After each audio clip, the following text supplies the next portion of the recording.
Tantor Audio, a division of Recorded Books, presents Batted Love by Amy Nicole Walker, narrated by Tristan James.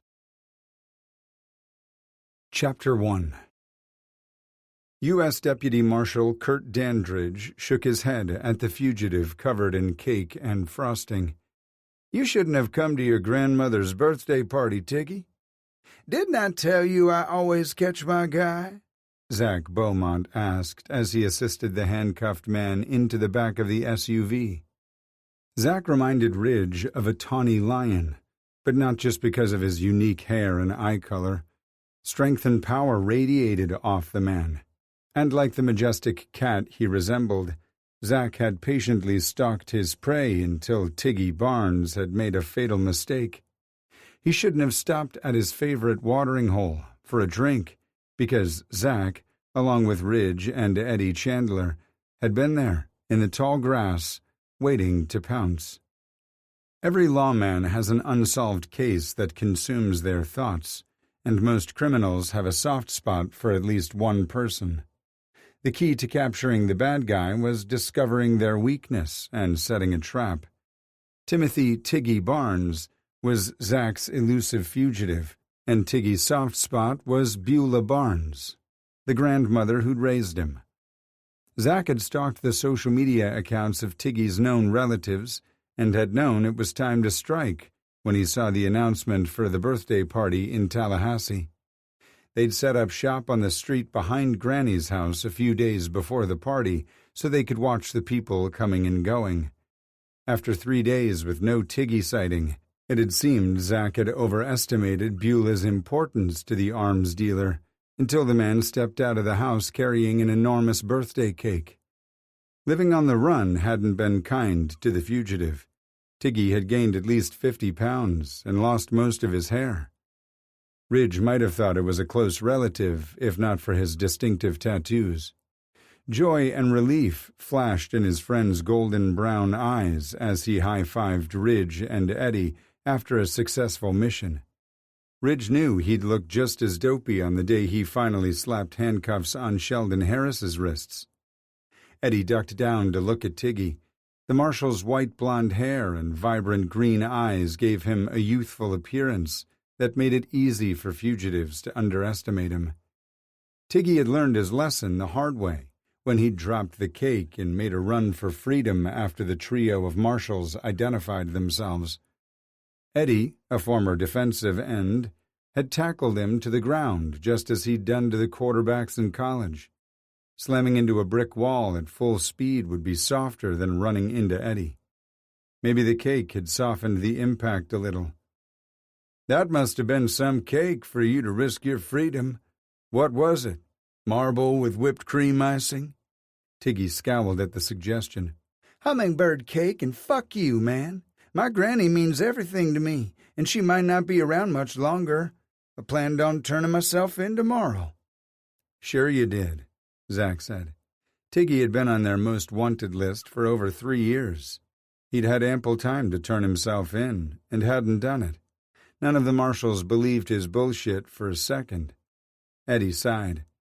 "Hummingbird cake is my favorite. I probably would have gambled on it, too." Ridge looked over at the porch where the 90-year-old woman was holding court with about 24 family members.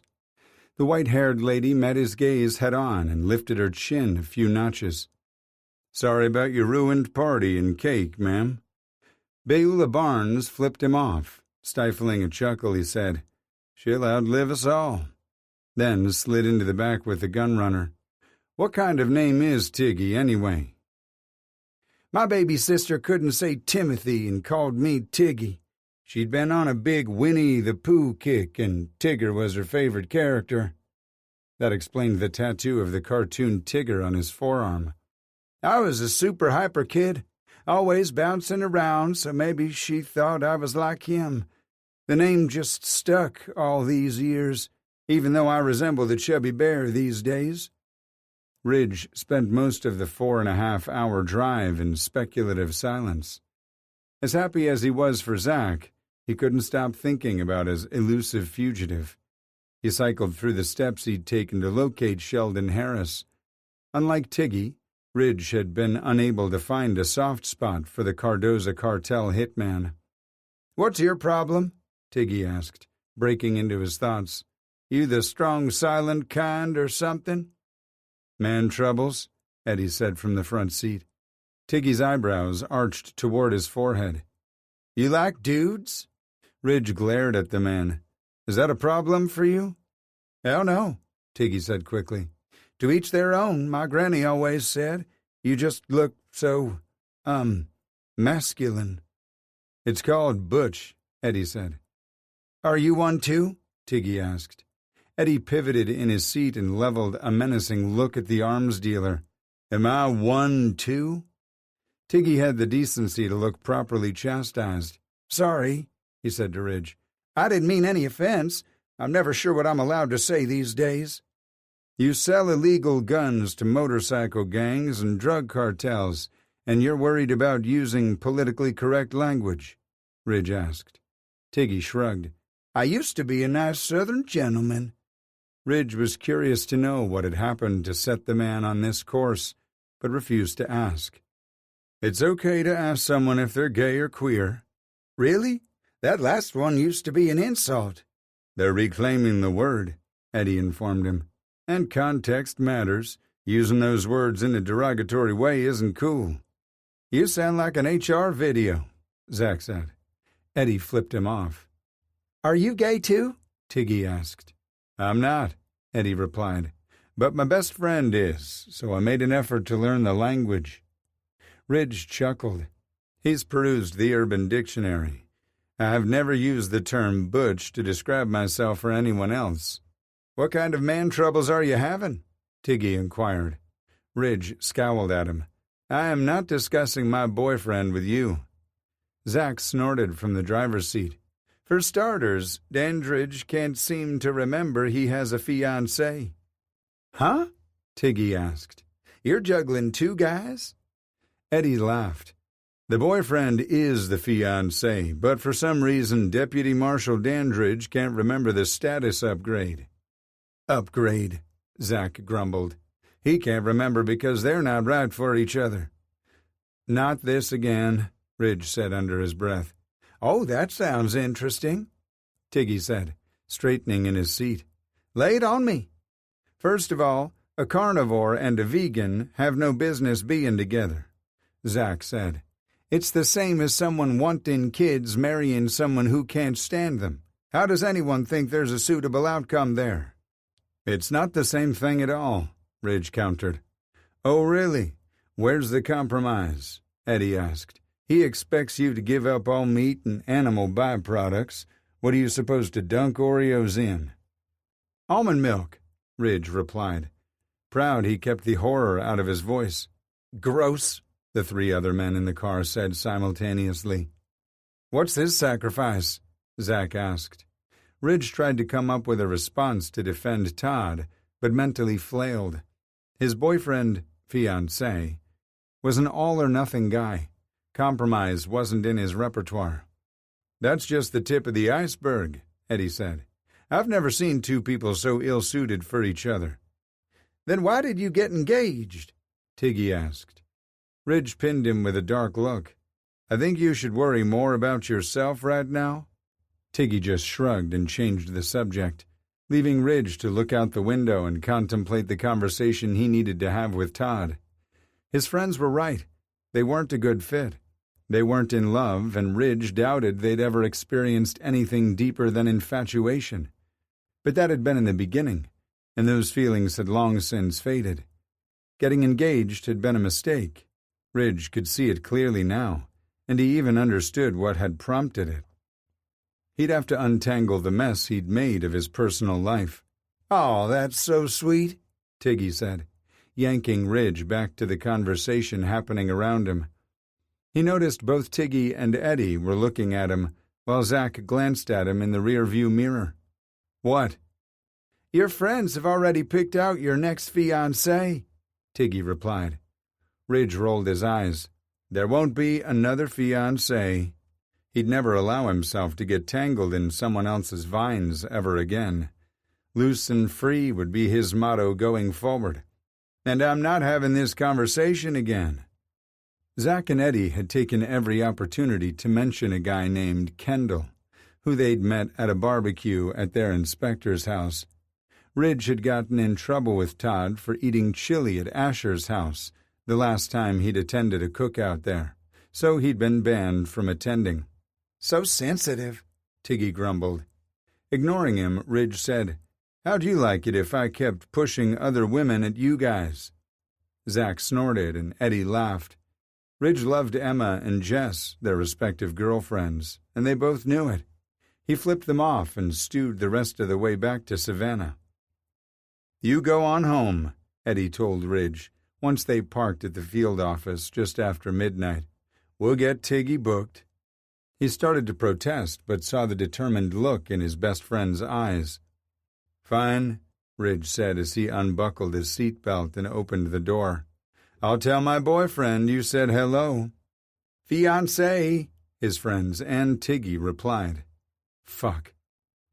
Ridge's adrenaline started to wane not long after he pulled out of the parking lot.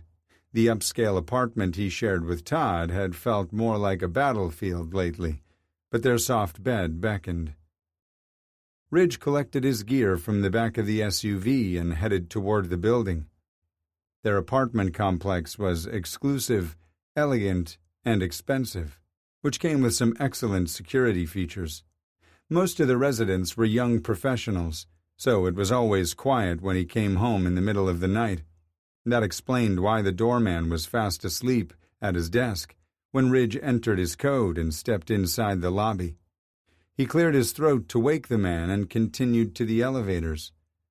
Ridge's tension ebbed as he rode up to the 4th floor, and it had nearly disappeared by the time he unlocked the door and stepped into his apartment. His stress returned tenfold when he was immediately greeted by a throaty meow. Samson, Todd's cat, who looked more like a miniature lion, leaped onto the foyer table, knocking the mail onto the floor. Ridge set his bags down and reached for the tawny beast who'd stolen his heart.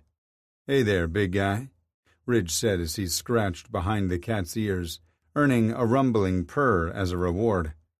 "What are you doing out here?" Sammy always slept in bed with Todd.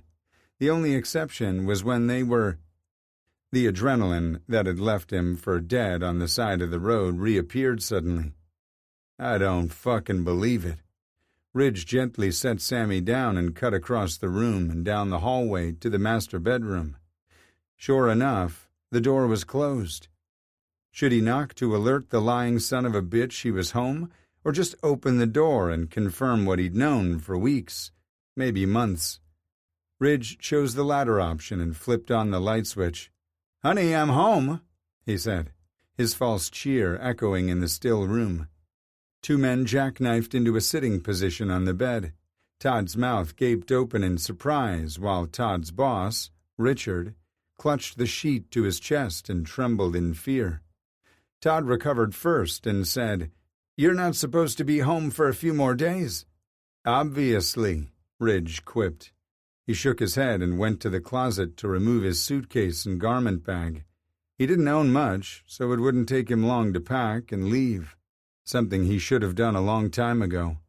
Ridge swung the luggage onto the bed, not caring if he clipped Richard's legs in the process. "What are you doing?" Todd asked. "Oh my God," Richard said. "Is that where he keeps his guns?" Ridge met the older man's gaze. The signs had been there. The late dinners, the constant texting, and the almost possessive exchanges during the few times Ridge had attended events at Richard's art gallery. He'd known something was going on between the two men, but hadn't listened to his gut. Todd had spent way too much time accusing Ridge of non-existent infidelity, and now he realized his soon-to-be ex-boyfriend was projecting his guilt. "I wouldn't risk a life sentence or the death penalty on either of you," Ridge said. Richard heaved a deep sigh and sagged against the headboard while Todd attempted to murder Ridge with his furious gaze. He'd have to try harder, because Ridge was tough to kill. Throwing back the covers, Todd advanced on Ridge. "That's all you have to say?" Ridge spared him a glance before he started emptying the dresser drawers into his suitcase. "It's all I'm willing to say right now." Once finished, he started toward the closet again to retrieve his suits. Todd slid in front of him, blocking the way. "This is all your fault." Ridge breathed deeply through his nose, unwilling to participate in the fight Todd wanted to have with him. No matter what he said, Todd would turn his words around. His fiancée had been gaslighting him for months. "Now you remember he's your fiancée?" The thought put a smile on his face, which apparently dumped gasoline on Todd's fire. "Oh, you think this is funny?" Todd asked, shoving against Ridge's chest. He was too heavy to move with such a pitiful attempt.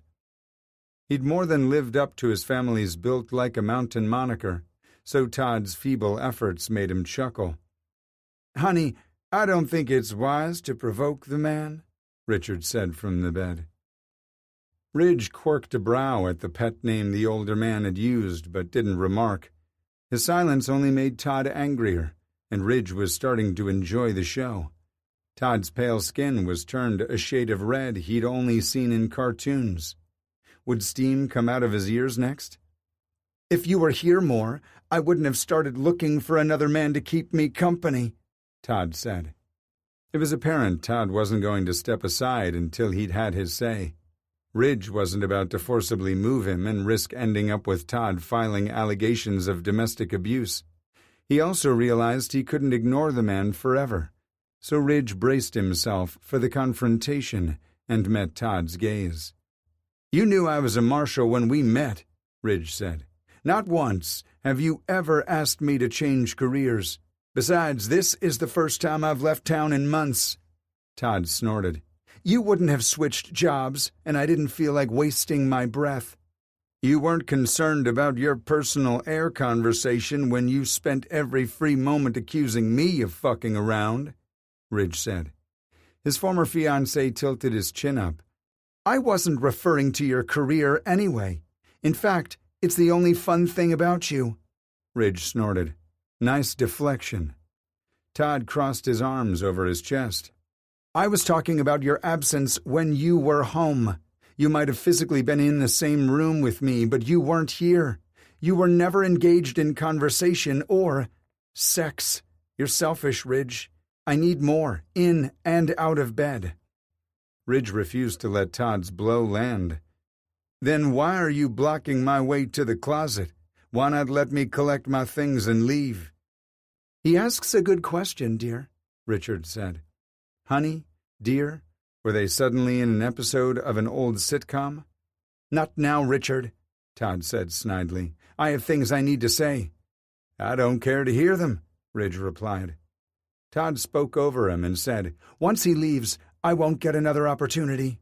"You got that right," Ridge agreed. Ignoring him, Todd added, "And I want closure so this isn't hanging over our relationship." "Fine," Richard said.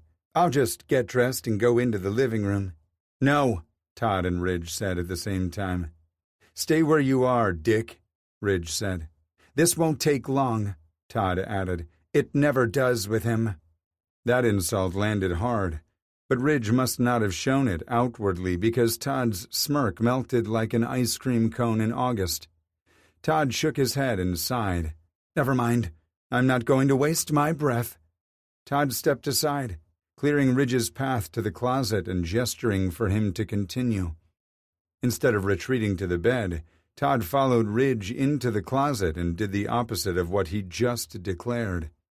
He wasted a ton of air and energy berating everything about Ridge, from how he dressed to what he ate. The verbal abuse continued through clearing out the bathroom and his nightstand, but Ridge didn't engage. He just smiled, shook his head, or laughed at the incredibly ridiculous complaints. Once finished, Ridge stopped at the foot of the bed and faced Richard, who managed to look both shell-shocked and remorseful. "Good luck, pal," Ridge said, then headed for the door. "You asshole," Todd said, following him down the hall into the living room. Ridge stopped by the front door long enough to work the apartment key off his ring. He dropped it onto the foyer table and reached for the doorknob, only stopping when he heard Sammy meowing by his feet. He could blow off everything about the apartment and even the man he'd shared it with, but not the fluffy little guy. Ridge set his bags on the floor and hoisted the cat into his arms. "I'm going to miss you, Sammy." "His name is Samson," Todd said. "Jesus, you show more affection to my cat than you ever did to me."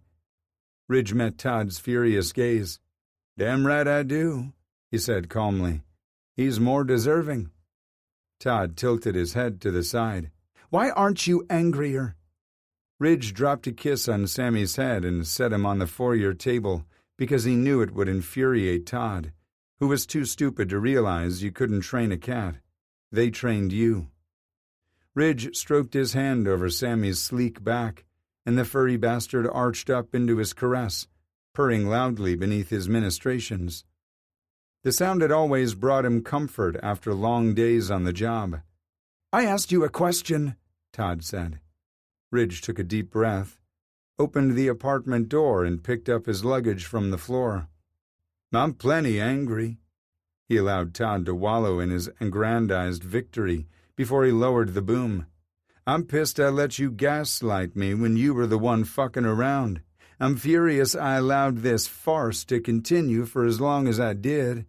I resent the times I felt guilty for eating meat behind your back. It wasn't just chili at that one barbecue." Todd glared. "So you are a cheater. It's not the same thing and we both know it." Ridge stepped out into the hallway. "Mostly I regret the day we met. There's nothing I can do about that now, so I'm going to move forward and have a wonderful life. Best of luck to you and Richard." Todd responded by slamming the door in his face. Ridge walked away without looking back. The doorman had fallen asleep again when he reached the lobby.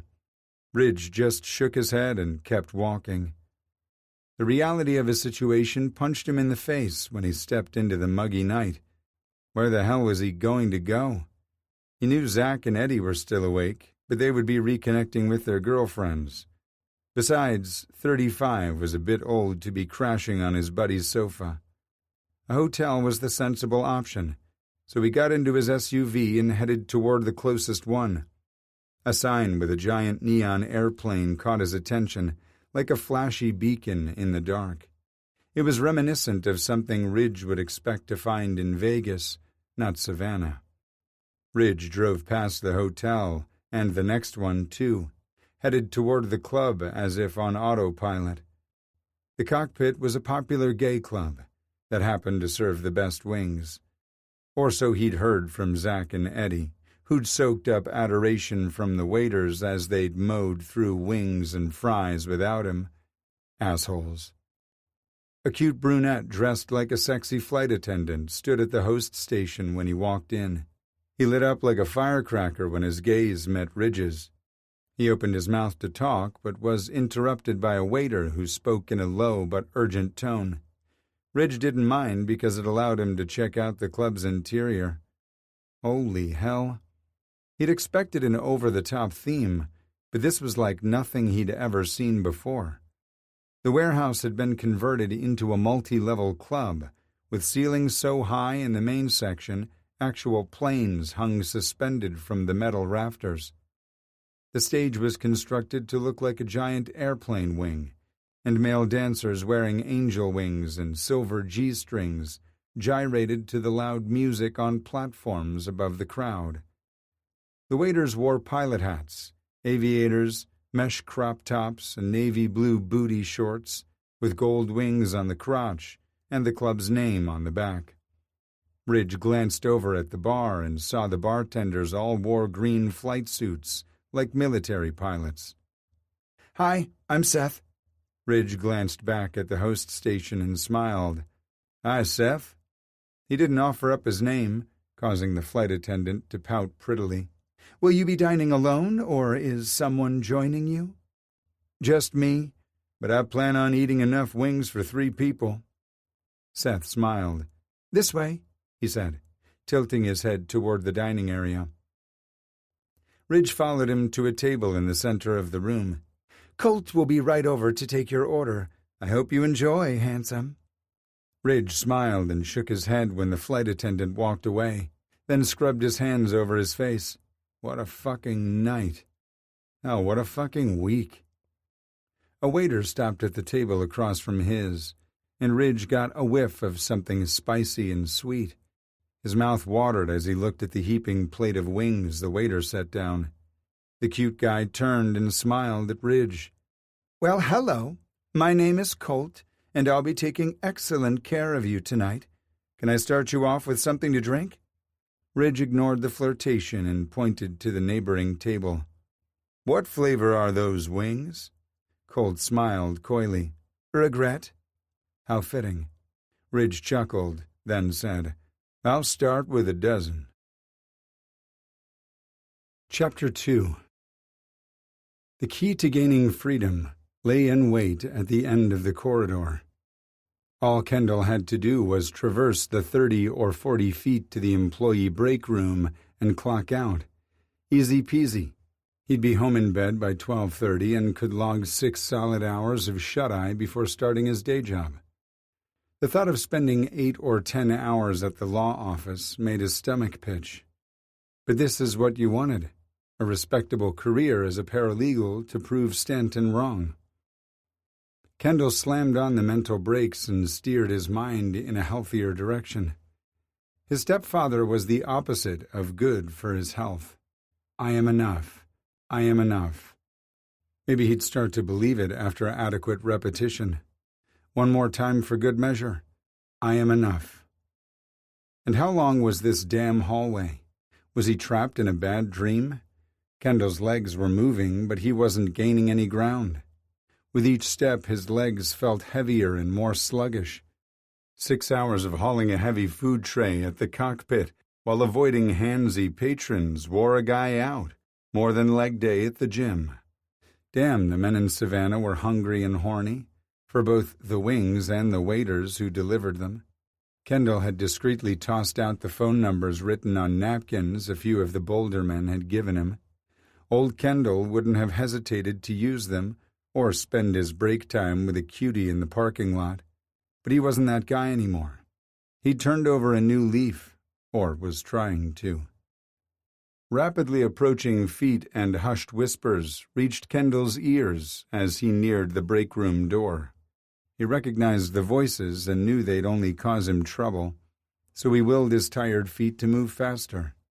He cleared the doorway and had made it to the computerized time card system before the duo of doom burst into the small nondescript room. The owner had put a ton of money and detail into the rest of the club, but the employees were stuck with metal folding chairs and a rickety-ass card table someone must have found at a yard sale. His pursuers panted heavily in the small space, and against his better judgment, Kendall turned to see what Colt and Carrie wanted. The two buff waiters, both with dark hair and dark eyes, had arms braced against the wall while they caught their breaths. Their looks and mannerisms were so similar that most people thought Colt and Carrie were brothers. Their frequent petty squabbles did nothing to dispel the opinion. Kendall knew better because he'd taken the time to look beyond the obvious, or misleading in this case. He'd gotten to know them, and learned they'd been best friends since childhood. Wherever one went, the other followed. Over time, they'd started assuming one another's habits. "Fellas," he said jovially, "maybe you need to spend more time on the cardio equipment and less time weightlifting." Colt scowled. "We're in great shape." This was said between pants, so Kendall quirked a brow to silently refute his statement. Carrie straightened to his full height and stuck out his chest, looking more like a Chippendale dancer than a waiter. "I'm fine as fuck." "And I don't disagree," Kendall said, hoping to soothe the guy's ruffled feathers so he could clock out and go home. "You just move so fast," Colt commented. "Jesus, I thought the building was on fire." "Probably has a hot date," Carrie added.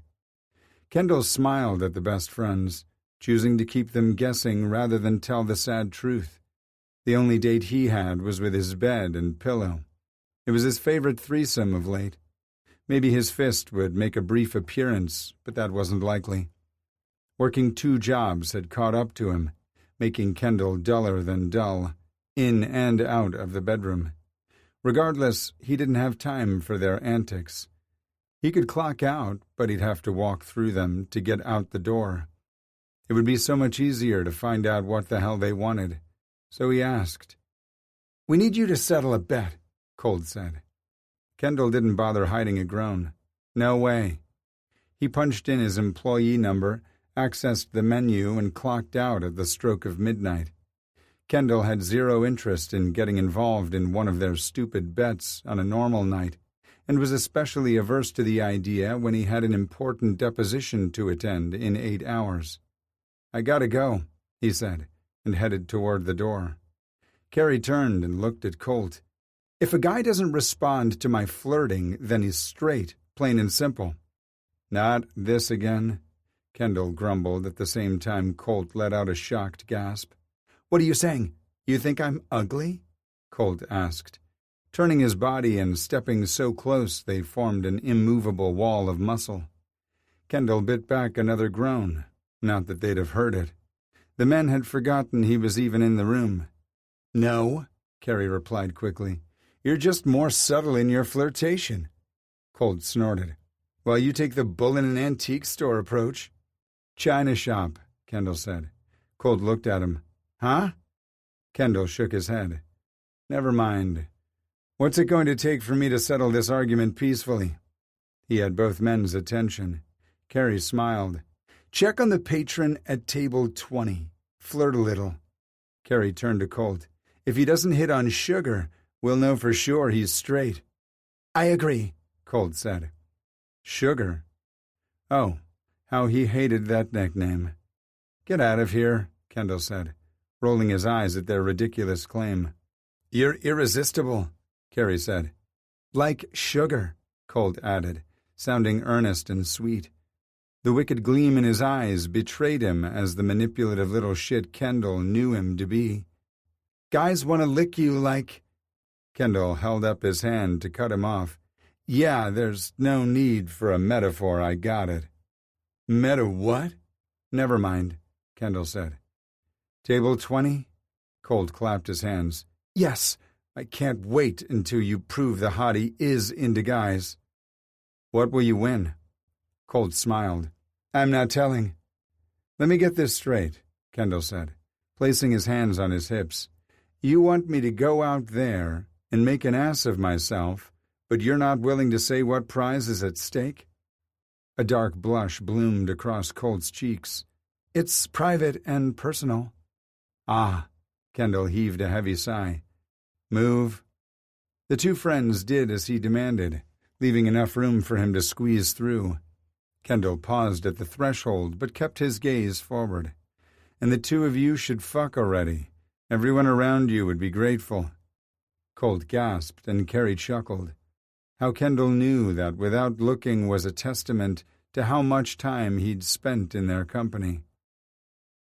He heard the friends following behind him but could tell it was at a distance. "Slow down," Carrie urged. "We need to be in position so we can spy on your progress." "Or you could just call the whole thing off," Kendall said over his shoulder. "No way," Colt said. Ignoring them, Kendall headed back out into the dining room section of the club. Colt and Carrie were ridiculous, but they had hella good taste in men, so Kendall was expecting a looker. The mountain of a man with short dark hair was beyond handsome, even with wing sauce smeared on the corner of his mouth. Dark, assessing eyes glanced in his direction and held, raking over Kendall from head to toe as his long legs made quick work of the distance between them.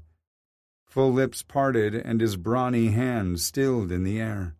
A chicken wing swayed between his fingertips but didn't fall to the plate. Big, broad, and beautiful, took his time trailing his gaze back up to meet Kendall's face. The guy definitely wasn't straight, but maybe he was still questioning or denying his sexuality. Kendall stopped at his table and smiled. "Hello." The swinging chicken wings slid from his sauce-slicked fingers and fell. Kendall imagined Colt was cheering from his hiding place, while Carrie groaned. And just what the hell was the payout going to be? Kendall might have given the bet more thought if the sexy man at table 20 hadn't swallowed hard.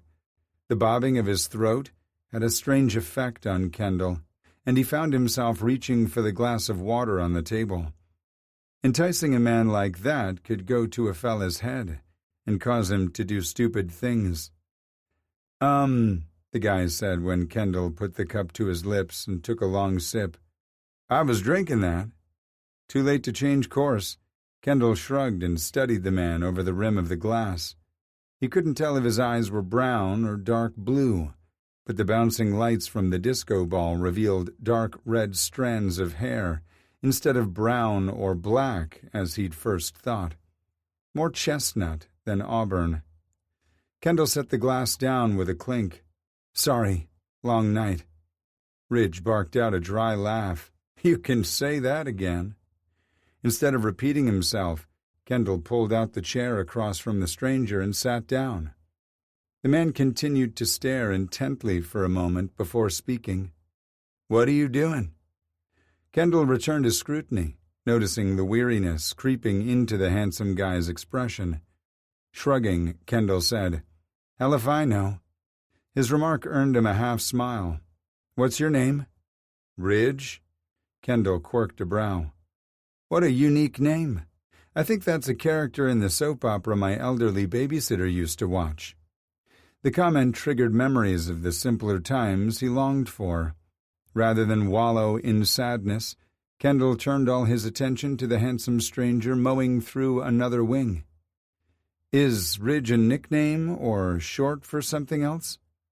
Ridge dropped the cleaned bone onto his plate and took a napkin from the pile. He wiped his hands thoroughly but didn't remove the smear of sauce from his face. Nickname? My name is Kurt Dandridge, but my friends and family call me Ridge. It's both a family joke and a shortened version of my last name. Kendall planted his elbow on the table and dropped his chin onto his upturned palm. I'm curious about the family joke part. Ridge tilted his head to the side, then looked around the club. Shouldn't you be checking on patrons in your section? I've already clocked out, so I'm all yours.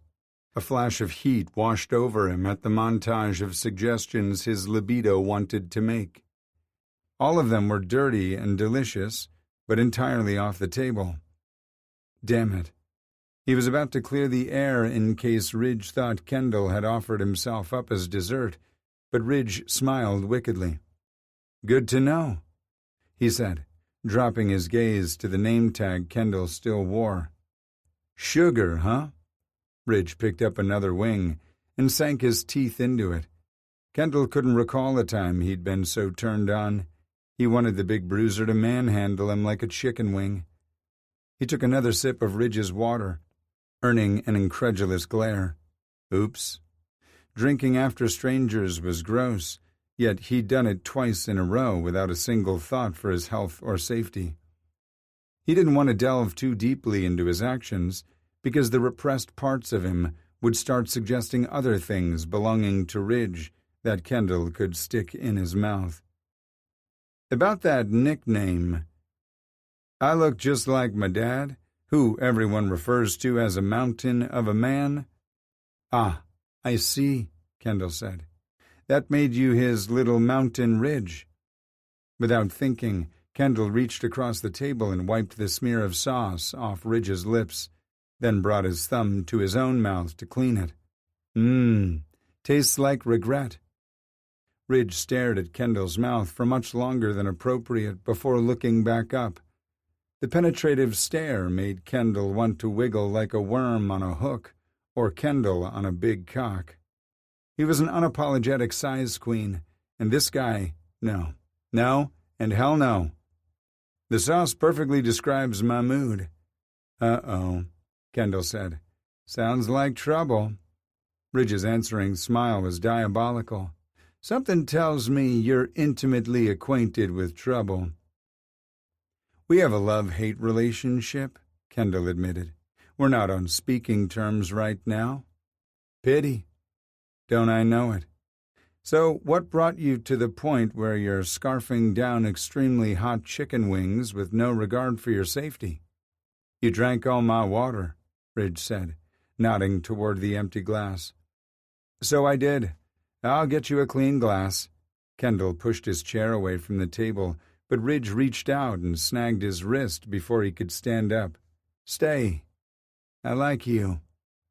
Thank you, Ridge chuckled. Not going to return the sentiment? I don't know you, so how do I know if I like you? Kendall leaned forward and dropped his voice. I like what I see a whole lot, but I'm not the answer to whatever is bothering you. Kendall cocked his head. I'm a good listener, though. Ridge's expression turned momentarily dark until he blinked it away. What happened to the other guys, Frick and Frack? Kendall's mouth fell open in surprise. Once he caught his breath, he flopped back in his chair and laughed until tears filled his eyes. Frick and Frack! Ridge just shrugged. Suits them. Maybe so, Kendall agreed. Kendall turned and looked to see where they might be hiding, and was surprised the two knuckleheads were nowhere in sight. What? Ridge asked, pulling Kendall's attention back to him. Let me guess, they placed a bet about me. How'd you know? I know the type, Ridge said casually. Their egos won't allow them to believe I'm not attracted to them, so I had to be straight. Am I right? They don't mean to be insulting. They're young, and Ridge waved him off. I'm not offended, but I am curious. Why'd they send you to the table? They claim I'm irresistible, Kendall replied with a dramatic eye roll. Ridge's nostrils flared on his next inhale. Yeah, I can see that. The compliment heated Kendall's cheeks, and he suddenly wished he hadn't drained the water glass. You're too sweet, Ridge snorted. That's a word no one has ever used to describe me. Really? Yep. He pointed to Kendall's name tag. With a nickname like Sugar, I'm willing to bet plenty of people think you're sweet. How do you know it's a nickname? Ridge quirked a brow and dropped another bone to his plate. You expect me to believe your mother named you Sugar? She said I had the sweetest little face she'd ever seen. Okay, Ridge said. I'll bite. What's your full name? Sugar and Spice. Ridge blessed him with a full belly laugh. Kind of like this sauce. The person who named it must have a wicked sense of humor. I'll be sure to pass your kind words along, Kendall said. And they're excellent at pairing flavors, too. It starts out sweet, then comes on strong at the end. Kendall reached across the table and helped himself to a French fry Ridge was ignoring. Much like regret, the emotion. He bit through the perfectly fried potato. True. Ridge ate another wing before wiping his hands and mouth. So, what are the special ingredients? They wouldn't be special if I told you, Kendall said. I'm not here to steal the recipe and start my own business. Kendall winked at him. Good to know. I still can't share the recipe with you. Can't or won't? Can't. Fine, Ridge said. But Kendall saw the fierce determination in his eyes. Yes, baby, tie me up and bang the truth out of me. Kendall nearly choked on his own saliva as soon as the thought crossed his mind. Ridge pushed a glass of milk toward him, but Kendall waved it off. Not choking, just clumsy. Doubt it, Ridge said. I watched you glide to my table. It was more of a saunter. It was graceful and fluid. Ridge's eyes darkened, and Kendall was quite sure of the direction his thoughts had gone. Damn it. Kendall's mind flowed down the same path.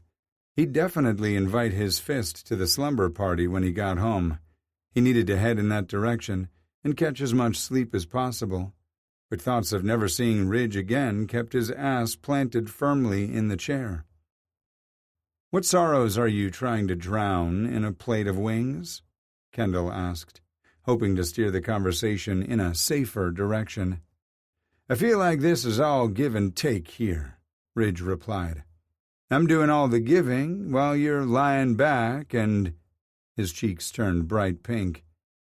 That wasn't very appropriate. Please, Kendall said. casually waving him off as if his dick weren't stiffening in his spandex boy shorts. No, he wasn't imagining himself at the mercy of Ridge's big body as he rammed into him over and over. "I'll show you mine if you show me yours." Kendall met his gaze once more. "Really? That's the cheesiest pickup line ever. It's almost a dad joke." Ridge winced. "Ouch." "Sorry." Kendall took a deep breath. "You have a deal, but you're going first. Spill." "I caught my fiancé in bed with his boss about 20 minutes ago." "Whoa." "Seriously?" "Uh-huh." Ridge's lips curved upward at the corners. "And you're smiling?" Kendall couldn't imagine something so awful. Ridge tilted his head for a second, as if considering his circumstances. "Yeah, I am. The asshole did me a favor. I mean, I'm not thrilled about finding a new place to live, and I'm going to miss Sammy." "Who's that?" "Todd's cat." "Todd, huh?" Kendall asked. "That's the male equivalent of Karen." Ridge laughed. "So it is." He took a deep breath and released it slowly. "I really loved that cat." Kendall leaned closer. "Want someone to steal the cat for you? I'm not qualified, but I know a guy who knows several guys." Ridge assessed him through narrowed eyes. "You really are trouble." Sighing, Kendall said, "I don't try to be. It just comes naturally." "Something like that." Ridge continued to study him for a few moments before his lips curved into a wry smile. "I don't believe you." Kendall ate another fry. "You should, because, while I'm bad at many things, being honest isn't one of them." "Okay, I'll play. Name one thing you're bad at."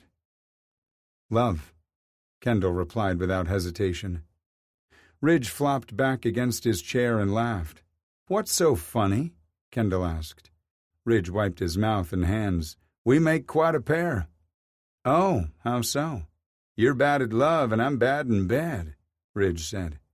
His remark was so ridiculous Kendall could only blink for a moment. He raked his gaze over the man's big, thick body and refused to believe it. "You're not bad in bed." "Who told you that? The loser you caught cheating with his boss?" Kendall snorted. "How fucking original, by the way." "I'm selfish and inattentive," Ridge countered. Were those insults his ex had thrown at him or things he actually believed about himself? Kendall extended his hand across the table. "Hi, I make brash decisions and give my heart away too easily." Ridge smiled and shook his hand. "Is this a weekly occurrence for you?"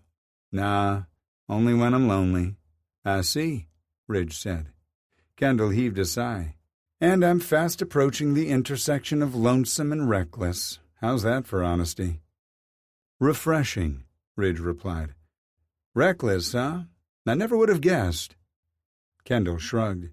"You still win the trophy for the shittiest night." "Not a contest I asked for."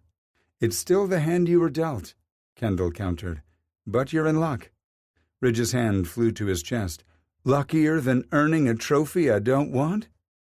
Kendall found it impossible not to be charmed by the boyish smile on such a masculine face. Way luckier. He nibbled on another fry to allow the suspense to build. "I'm going to impart my hard-earned wisdom about how to recover from a broken heart." Ridge reclined against the back of his seat and crossed his arms over his chest. "I don't have a broken heart." "Fine, a bruised ego, then," Kendall replied, raising his hand when Ridge started to protest. "No one leaves a situation like yours unscathed." The big man drew in a deep breath. "Fine. Do you want to take notes?" Kendall asked. Smirking, Ridge tapped his temple. "I have an excellent memory." He lifted his glass and took a long drink of milk. "Suit yourself," Kendall quipped. "Option number 1 is to engage in a glorious rebound fuck. Todd's nemesis would be a good place to start." Ridge choked and sputtered for a few seconds. "I can't wait to hear the other options." Kendall laughed. "They're tamer, I promise."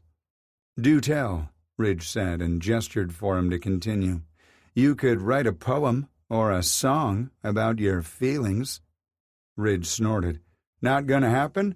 What else do you have in your bag of tricks? You could lie around in baggy sweatpants and eat junk food while binge-watching true crime documentaries. I'm now homeless, Ridge reminded him. Yeah, well, that is an issue. I can crash at a buddy's or stay at a hotel, Ridge said. Don't worry about me. Relief washed over Kendall. Oh, good. But my very existence revolves around crime, Ridge added, so I'll take a pass on the true crime documentaries. Law enforcement? Yep. What else do you have? Kendall considered the options. There's all kinds of trashy reality television available. Nothing makes you feel better about your life than watching someone else's shit show. Hard pass, Ridge said. Sports is the only reality show I watch. You could discover a new podcast? Kendall snapped his fingers when the perfect solution came to him. There's this one out of the UK where a guy reads the erotica novel his dad wrote while his friends react. Ridge chuckled. My dad wrote a porno, right? I've heard that one. My best friends won't shut up about it. Glad to see they have good taste, Kendall said. Ridge tapped a finger to his lips for a second before lowering his hand. These are all things you've tried? To cure a breakup? God, no. I firmly fall into the rebound fuck camp. Kendall pointed at his chest. Batted love. Hell on the heart. I want better for you, though. Do as you say, not as you do? Ridge asked. Something like that. Ridge shook his head and tore into another wing. Well, I guess it's my turn to come clean, but my secret ingredient feels anticlimactic after your story, Kendall said. He looked to the right and left, then behind him. Tilting forward, he said, Habanero pepper is a secret ingredient. A hot pepper in a hot sauce is supposed to be a secret ingredient? There are many varieties of peppers.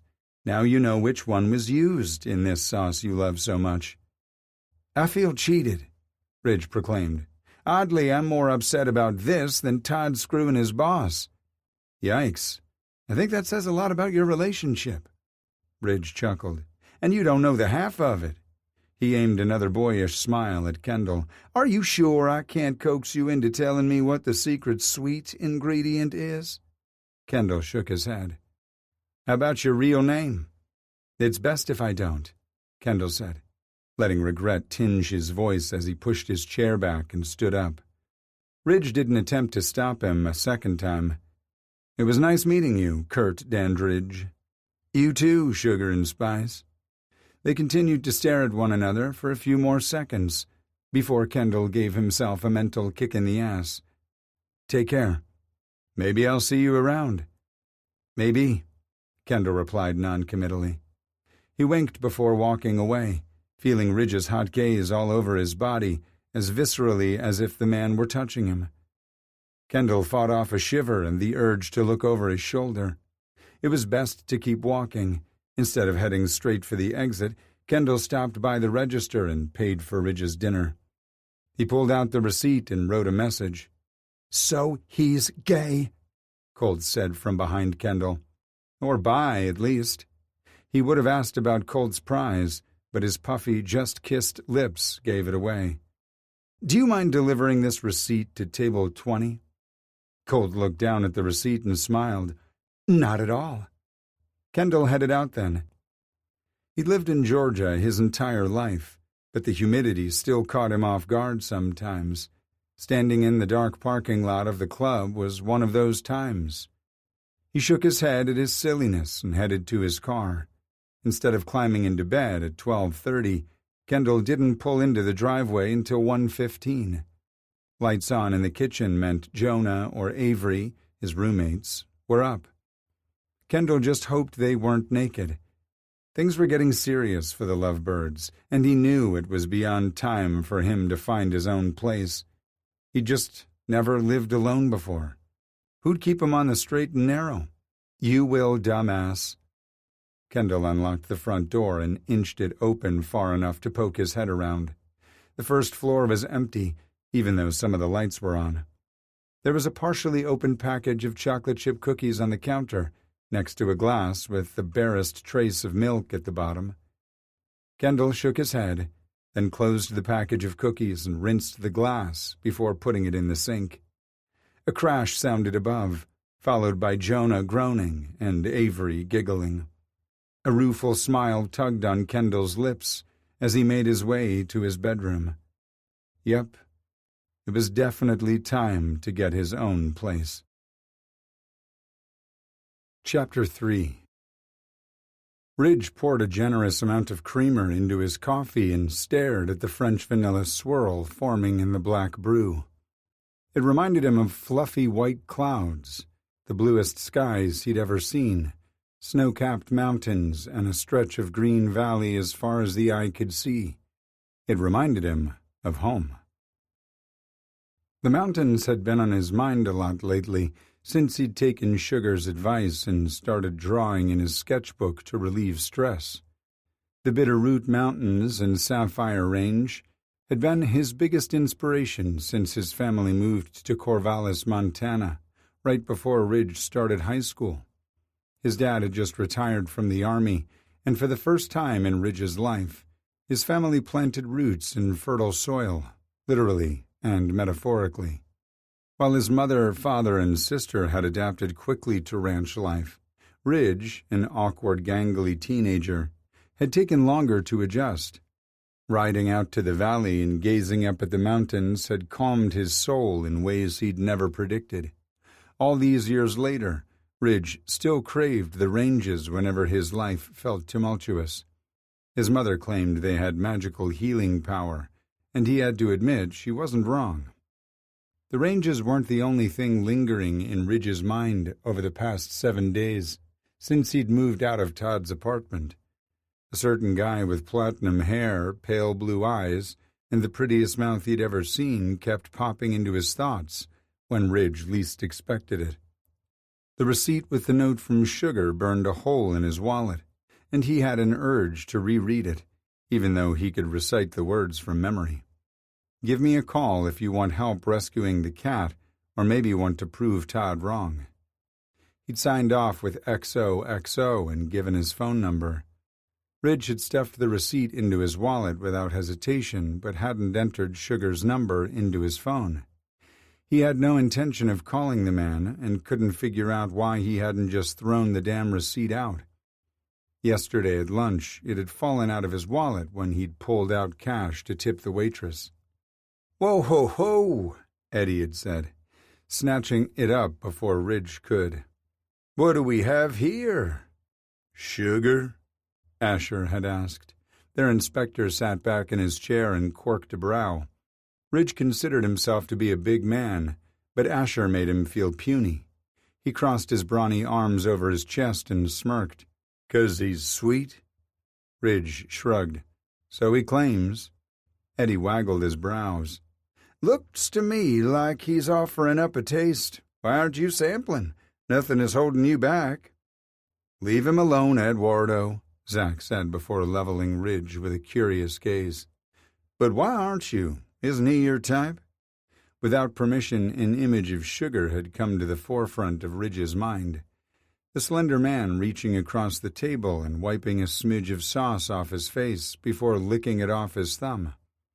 Ridge had been fascinated by both his boldness and the raw sexuality that pulsed from the man. He'd wanted to lean across the table and kiss his lips to see if they were as soft as they looked. He hadn't acted on his instinct, and it was nearly impossible for Ridge to name anything he regretted more. Eddie laughed. "Would he have saved this cute little note with the guy's phone number if he wasn't interested?" Zach nodded. "Yeah, you're right." "So," Asher asked, "what's the deal?" Ridge shrugged. "The guy's big trouble. I can feel it in my bones." Eddie snorted. "Yeah, I bet you did." "He said bones, not boner," Zach pointed out. Oh, there'd been plenty of that, too. Ridge had fantasized about taking Sugar in every conceivable position, and some he wasn't certain were possible. Heat crept up Ridge's neck, and he took a big sip of water before his reaction gave his thoughts away. He felt in better control of his emotions afterward, even though Zach lobbed a knowing look in his direction. Why keep his number if you don't plan to use it? Eddie had asked. A loud thump sounded from under the table, and Eddie flinched. Sorry, Ridge, it's none of my business. Eddie handed the receipt back to him. Ridge had briefly considered wadding it up and leaving it with the trash on the table, but he couldn't. He silently tucked the slip of paper back into his wallet and winked at Zach when he'd changed the subject to something less embarrassing than Ridge's horny schoolboy crush on a stranger whose real name he didn't even know. He wanted to say the lunchtime conversation had shaken some sense into him, but Ridge had zoned out before bed the previous night and sketched half of Sugar's face before he'd become aware of what he was doing. Now he'd followed that up by thinking about the man while gazing at creamer clouds in his coffee. Christ. "Morning," Jess sang out as she entered Eddie's tiny kitchen. Jess was tall, curvy, and beautiful, with a riot of red curls cascading to her waist, green eyes that always danced with mischief, and a dusting of freckles over her nose and cheeks. She and Emma, Zach's girlfriend, worked in the marshal's asset forfeiture department. Eddie had taken one look at Jess on her first day of work and announced to everyone, including her, that he would marry her someday. Jess had rolled her eyes, told him not to hold his breath, and vowed not to give him the time of day. 2 months later, Zach won the office pool when she finally agreed to one date with Eddie. Ridge's entry had been, "When hell freezes over," but being wrong had never felt so right. "Morning," Ridge said. 3 months after their first date, Jess had practically moved in with Eddie, so Ridge crashing in the guest room was a horrible idea. The couple was still in the honeymoon phase and didn't need Ridge cramping their style. Jess poured herself a cup of coffee but didn't doctor it as he had. She leaned against the counter, crossed one leg in front of the other, and studied him over the rim of her cup. "You look lovely," Ridge said, hoping to delay the inevitable. Fucking Eddie and his big mouth. Jess looked down at her plum pencil skirt and old-fashioned ivory blouse, with a high neck and a neatly tied bow at the top. "Thanks, it's one of my favorites." "I don't know how you walk around in those," Ridge said, gesturing at her nude heels. A smile tugged at her lips, but Jess took another sip of coffee before answering. "It's not like I run down fugitives. I wouldn't make it 10 feet in those things." Jess tilted her head. "Have we killed enough time so I can ask about Sugar now?" Ridge heaved a sigh. "There's nothing to tell." Taking pity on him, Jess patted his bicep and headed back toward the bedroom. "I tried, Eddie," she hollered. Ridge was still grinning when he headed out of the apartment a few minutes later. His phone rang when he pulled out of the parking lot, and he smiled when the caller's name popped up on his dashboard display.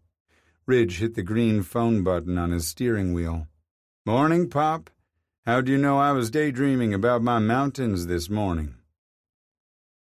His dad's warm chuckle filtered through the speakers, filling Ridge's heart with relief. The man he'd always seen as indestructible had suffered a heart attack a little over 2 months ago. It had shaken Ridge to his core and left him reeling. "Fathers know best, right?" Something in his dad's tone let Ridge know this was a setup. "And if I agree, you'll use my words against whatever order Mom has given you?" "Damn, you're smart." "I get more than just my good looks and broad shoulders from you," Ridge said. "Well, you get your intuitiveness from your mama, and speaking of the warden..." His father then rattled off a list of reasons why his mother needed to relent and let him get back to ranching. "What does your cardiologist say?" His dad grumbled. "She's got him on her payroll." "Dad, will you listen to yourself? Do you really think Mom and Dr. Thorne are in cahoots? And to what end? To keep you alive longer? How dare they?" "I think Dr. Thorne is sweet on your mother. He says I'm not allowed to have sex for a while longer still. I think he wants her to get lonely and turn to him." Ridge snorted. "She's quite the catch, but if Dr. Thorne wanted you dead, wouldn't he let up on your restrictions sooner? He'd encourage you to jump right back in the saddle and—" Yeah, he couldn't finish the thought. Stop being logical, his dad said, sounding like a bear denied honey for far too long. Considering his dad's biggest complaint, Ridge figured the analogy wasn't too far off the mark. Then he'd cringed because thinking about his parents' sex life, or lack thereof, wasn't something he wanted to do, ever. Something else is bothering you, Ridge said.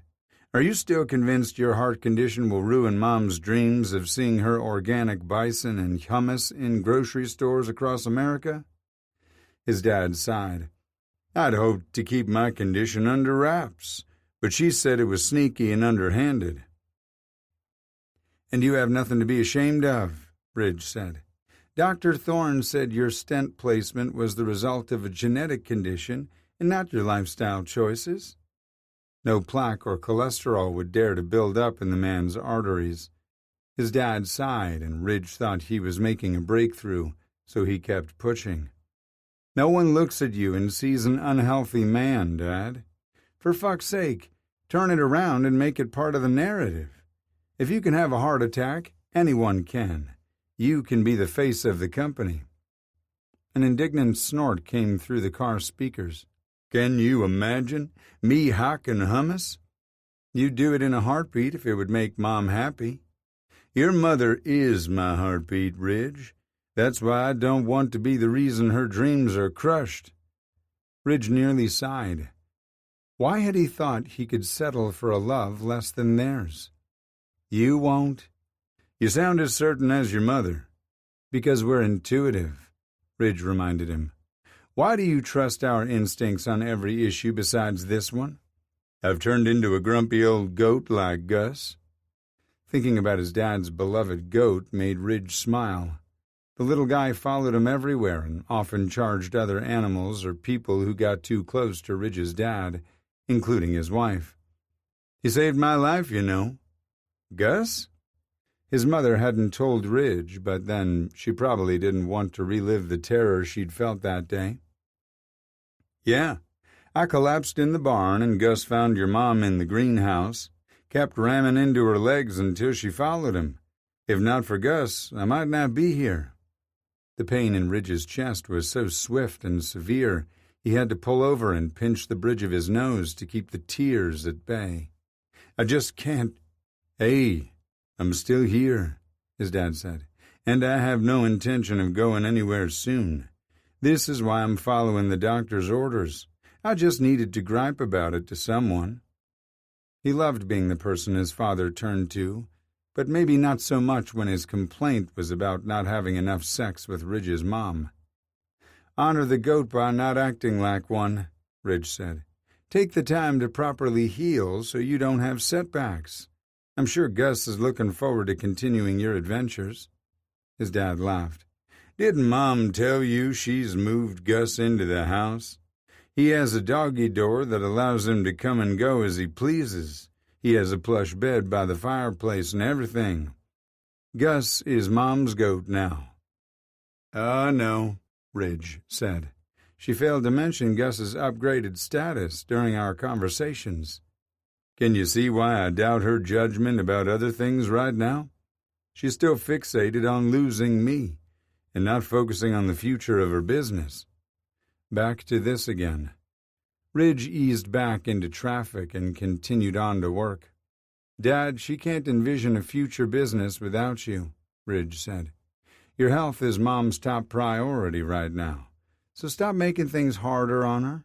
No one said you have to like being cooped up in the house, but it's temporary. His dad sighed heavily. You're right. I need to stop being an insufferable ass. I don't think that's what I said. No, I did, his dad said. And maybe your mother said it too. Ridge laughed. If Mom called you an insufferable ass, then you probably had it coming. Yeah, maybe. Guess I'll try to find something to read. Have you stumbled on any new mysteries or thrillers lately?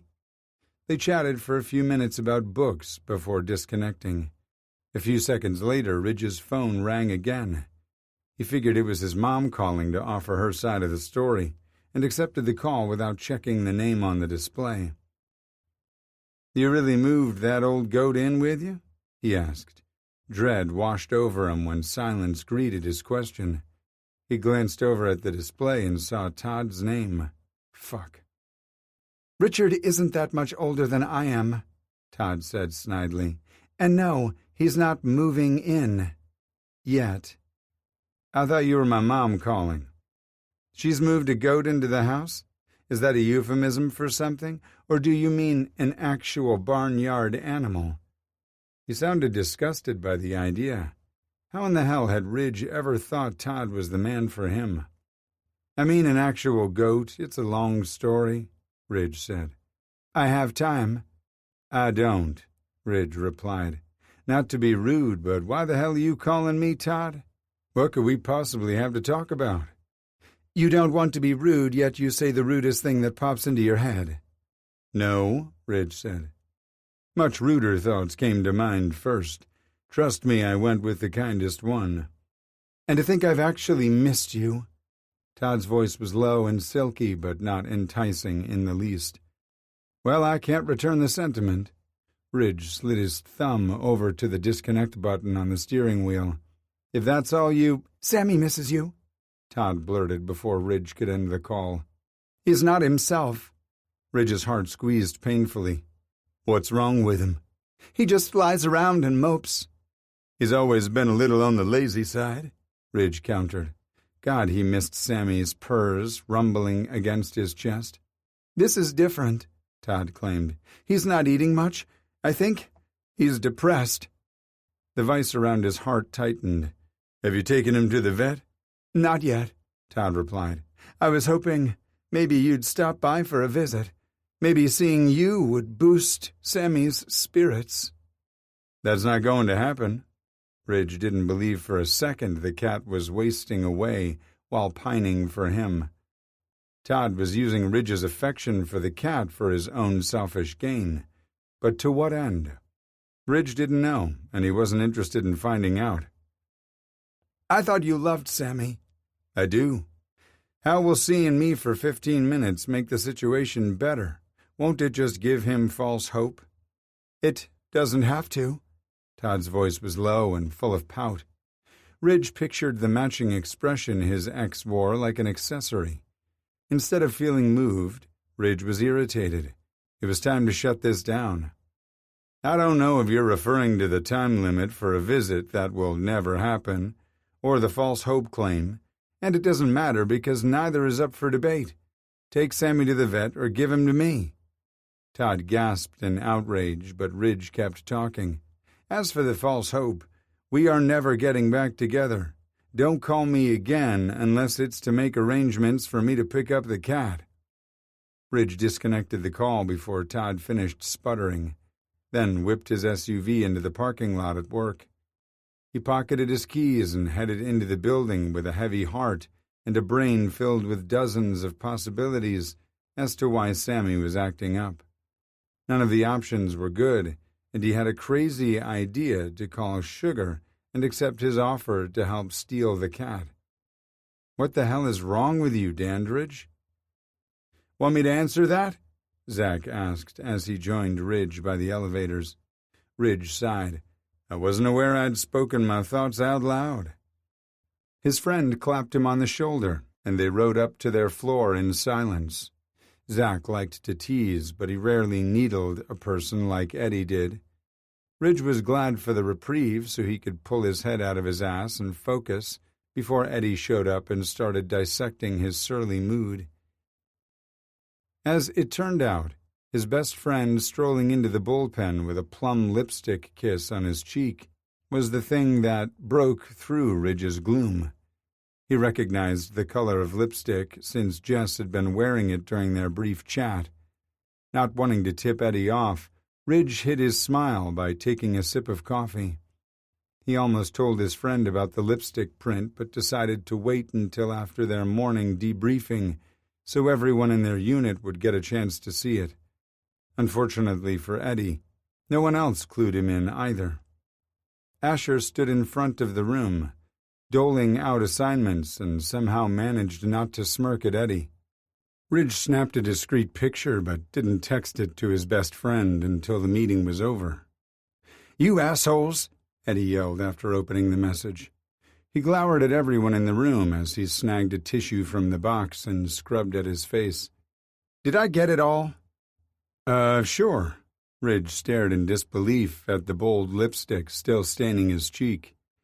Eddie's efforts hadn't so much as dimmed the color or smeared it. No, the fuck I didn't, Eddie said, then launched out of his chair and headed out of the office. His voice filtered in from the hallway, and Ridge could tell by his tone that he'd just called Jess. Babe, what's in the lipstick you wear, and how do I get it off my face? The room burst into laughter, and Eddie ducked his head around the door and flipped them all off. With his friend no longer distracting his thoughts, Ridge returned to mulling over his options. It didn't take him long to determine his only choice. Staying with Eddie long-term was a no-go. He still had every intention of leaving Savannah once he busted Sheldon Harris, but there was Sammy to consider now. Todd might have just been screwing around to lure him back to the apartment for... His brain stumbled there. Ridge couldn't think of a single viable reason why Todd would want him there. If Todd had wished to keep Ridge, he wouldn't have been sleeping with Richard. Maybe Sammy really was depressed and missing him. Ridge pulled out his phone and scrolled through a list of apartments he'd found in Savannah. He filtered out the ones requiring long-term leases, cost 1 arm and 2 legs to rent, or didn't allow pets. Ridge found a listing toward the bottom with a price he didn't hate and clicked on it to see if a lease commitment was required and if cats were allowed. The information provided for Tranquil Breezes didn't mention a commitment and clearly stated cats and dogs were welcome. Ridge felt hopeful about the prospect and clicked on the Schedule a Tour button at the bottom of the page. He filled in his contact information before he could talk himself out of it, and crossed his fingers that he'd hear from them soon. Chapter 4. Kendall, a moment of your time, please. Chet Dawson called out from his office when Kendall passed by. Fighting off a cringe, Kendall stopped in his tracks and changed direction. Entering the office that had once belonged to Vivian Gross, the rising star attorney who'd hired and mentored him for 5 years, hadn't gotten any easier. His former boss and dear friend hadn't just died, though. Vivian had been murdered by a woman who'd become obsessed with one of her clients, and Kendall had been the person to discover her. He felt her absence every day. He couldn't believe 2 years had passed since he'd heard her laugh or call someone out on their bullshit. Vivian had believed in him when no one else had. She'd offered him a home when he'd had no place to go and had given him her friendship without any expectations from him. Vivian had encouraged him to become a paralegal because she'd believed Kendall was capable of so much more. To give up on this career would be letting her down. But staying someplace that made him miserable was letting himself down. He still expected to smell her favorite gardenia perfume when he crossed the threshold, but all traces of his friend were long gone. Elderwood, Johnson, and McClary had hired a shark disguised as a man as Vivian's replacement, and he smelled like sandalwood and brimstone. His chest tightened when he entered the office, and he shoved his hands into his pockets to prevent himself from rubbing the ache. "Sir?" Kendall asked coolly. They weren't close and never would be. Chet's attention was focused solely on his computer screen, putting his face in profile. He was a handsome devil with his dark hair and eyes, swarthy skin, and impeccable bone structure. He wore designer suits and smelled like sin, but that was all Kendall knew about the man. They'd never had a single personal conversation since they'd started working together. Not that Kendall was complaining. His new boss was a constant reminder of how much he missed Vivian. Chet glanced briefly in Kendall's direction before returning his attention to the computer. The attorney's fingers danced over the keyboard, making Kendall curious about what had captured his attention so completely. "You did an excellent job during the deposition last week. You're a real asset to the firm." Chet's compliment was given in his courtroom voice, smooth like honey, but without the slightest attempt on the attorney's part to make eye contact. It felt insincere and empty. With anyone else, Kendall would have been pleased with the high praise. He'd smile and force the tension from his body. But with Chet, Kendall suspected the man wielded compliments like a weapon to unarm and manipulate others. "What can I do for you, Mr. Dawson?" Kendall asked, preferring to get down to business rather than play games. He figured he could go toe-to-toe with the likes of Chet, but he was short on time. He had an appointment to tour an apartment in 30 minutes, and he was already cutting it close.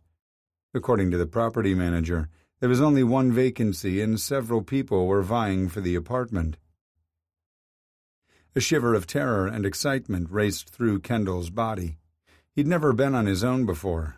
He'd lived with his mother and stepfather until the latter had made him choose between living under his roof or living openly and honestly. Kendall had packed his clothes and moved into the decrepit car he'd bought with the money he'd squirreled away. It had been a piece of shit, but it was the first thing he'd bought all on his own, and it provided shelter for a few days until Vivian had found out about his situation and swooped in to rescue him. After she passed, Kendall moved in with his friend Jonah. He'd been content there, but Jonah and Avery deserved their privacy, and Kendall needed to grow the hell up. This was a big step, and he didn't want to blow it by missing his appointment. "I've decided to take on Bobby Jack Dennison as a client. He and his parents will be here soon to sign the attorney-client representation agreement," Chet said without looking away from his computer. "I need you to make some amendments to a few sections." "Bobby Jack Dennison?" Kendall asked flatly. "The kid who bullied his gay classmate until he ended his own life?" Chet's fingers stilled and he finally met Kendall's gaze. "Alleged bullying?" Screenshots of Bobby Jack's vicious texts and videos of him harassing Joshua Jones had been slashed on every media outlet for the past month. Bobby Jack had set up fake social media accounts and pretended to be gay to lure Joshua out of the closet, then shared every message the two had exchanged. The bastard was pure evil, and Kendall felt sick to his stomach. He'd been the kid who'd gotten picked on and beat up. Some kids could hide their queerness while others had it stamped on their foreheads for the world to see. Kendall had fallen into the latter camp and had decided if he was going to get his ass beat, he'd go down in style. Since he'd attended a private school, there was little variance permitted with his uniform, but he found ways to circumvent the rules. Eventually, he caught the eye of the biggest, baddest dude in the school. The bigger they are, the harder they fall to their knees to suck your cock or beg to tap your tight ass. Maybe Kendall's allegory veered away from the familiar saying, but it was no less true. "But, sir, Chet's scowl cut off his protest. "I do not get paid to like my clients, Mr. Blakemore. I get paid to represent them." It didn't hurt that the boy's parents could give Midas a run for his money. "If you have a problem with the clients I bring into the firm, I suggest you take it up with Mr. Elderwood. If this is nothing more than a personal grievance because you can't separate your emotions from your job, then perhaps you'd be better suited doing something else with your life." Chet raised an arrogant brow, daring Kendall to reveal his hand. It was on the tip of his tongue to tell the prick to go fuck himself, but he straightened his spine in response to the gauntlet thrown. "What clauses would you like me to change, sir?" He could whip the contract out in no time and still make his appointment to tour the apartment. The right side of Chet's mouth crept up into a sneer. "My retainer fee for starters. I want 100 grand up front." It was more than twice his usual retainer. Kendall didn't say anything, but his face must have betrayed his surprise, because Chet's sneer returned. "If Stewart and Danae want me to represent their little asshole, then I will be handsomely compensated." Under normal circumstances, Kendall might feel a modicum of respect for the man, but his disdain for Bobby Jack was deeply personal. "And your hourly rate, sir?" 1,500, and I'm still not sure that will cover the amount of bleach I'll need to purchase." Despite his better judgment, Kendall let down his guard a little. "So why do it?" Chet gave Kendall his full attention, coolly assessing him. Do you think only innocent people deserve legal representation? No, though Kendall did wrestle with the win-at-any-expense attitude prevalent at the firm. Winning wasn't everything when it meant awful people were free to harm others. But I think we disagree on what fair representation means. Chet leaned back in his leather chair and studied him curiously. I'm listening. Kendall knew he should let it drop. He did have that appointment, after all. It doesn't really matter what I think, and my personal beliefs won't interfere with my professional judgment. Chet narrowed his eyes, and Kendall thought the attorney wasn't going to let their disagreement drop. His moniker wasn't Bull Shark for nothing. After a moment, Chet nodded curtly and said, "See that it doesn't. Any other clauses you'd like me to amend?" Chet ran through a few more changes, focusing on the type of behavior he demanded of Bobby Jack until the civil trial ended. He insisted Bobby Jack deactivate all social media accounts under his name and promise not to open anonymous ones. If Chet had the slightest suspicion Bobby Jack was harassing, stalking, or engaging with Joshua Jones's friends or family, the contract would be void. Make sure they know I'll retain the fee, and payment for all billable hours will be due immediately upon the severed contract. Yes, sir. Kendall hurried to his office and made the required amendments before sending them to Chet for approval. Once he received the go-ahead, Kendall finalized and emailed the final contract. He wanted to be gone before the asshole and his parents arrived, but nearly collided with them when he exited his office. An apology was on the tip of his tongue, until he saw the fury on Bobby Jack's face. "Watch it!" the bully snarled as he stepped toward Kendall. The 17-year-old towered over him and probably outweighed Kendall by 70 pounds. The blonde ogre with menacing green eyes would find out just how vulnerable his kneecaps were if he came one step closer. "BJ," Danae Dennison bit out as she gripped her son's arm and made futile attempts to pull him back. Her blue eyes widened in alarm as she stared up at her son in horror. Danae glanced at Kendall pleadingly, but he wasn't moved, physically or otherwise. Her artfully styled blonde hair swished around her flushed cheeks when she snapped her head to stare at her husband. "Do something, Stuart." Stuart Dennison was deep in conversation on his phone, seemingly unaware of the scuffle about to occur, until Danae said his name again, but much louder and with more alarm in her voice. He glanced over, then did a double-take. "Bill, I need to go. Something has come up." Yeah, his son's temper. "I'll call you after we finish meeting with BJ's attorney. Yeah, I'm hoping we can make this all go away." "Good luck with that, asshole. Talk soon." Stuart tapped his phone, slid it into his pocket, and gave the trio his full attention. He was slightly shorter than his son, but just as muscular. He was dark to Danae's fair, and BJ had inherited the strongest features from both his parents. "What's going on here?" Stuart asked authoritatively while glowering at Kendall. Pompous asshole. "I'll tell you what's happening," a new voice chimed in. Kendall turned his head as Chet strode toward them in a powerful stride. "Mr. Dawson," Stuart said, shifting his attention to the man he'd pinned all his hopes on. "We're not getting off to a very good start, Mr. Dennison," Chet informed Stuart before turning to Kendall. "I see that you're on your way out, but I'm afraid I need you to make another amendment to the client-attorney agreement." Kendall bit back a groan. So much for landing the apartment. "Yes, sir. How can I help?"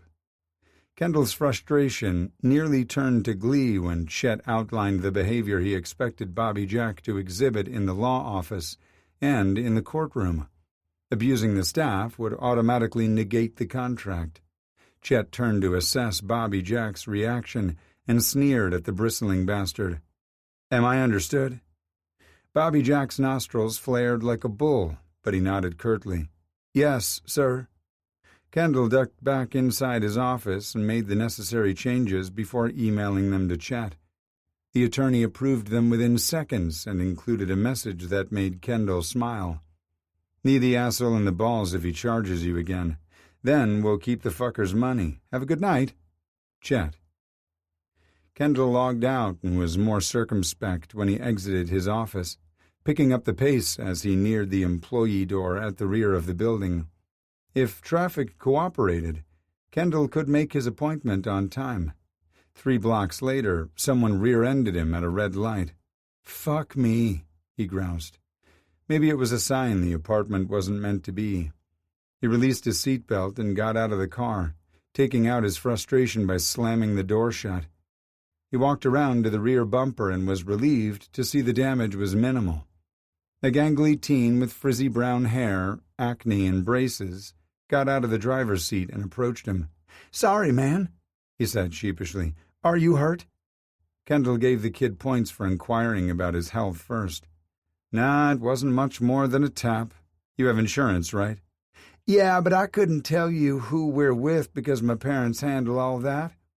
"You probably have an ID card in your glove box," Kendall told him. "Oh, I'll look," the kid said. Before he could head to the car, a few short siren blasts sounded from nearby.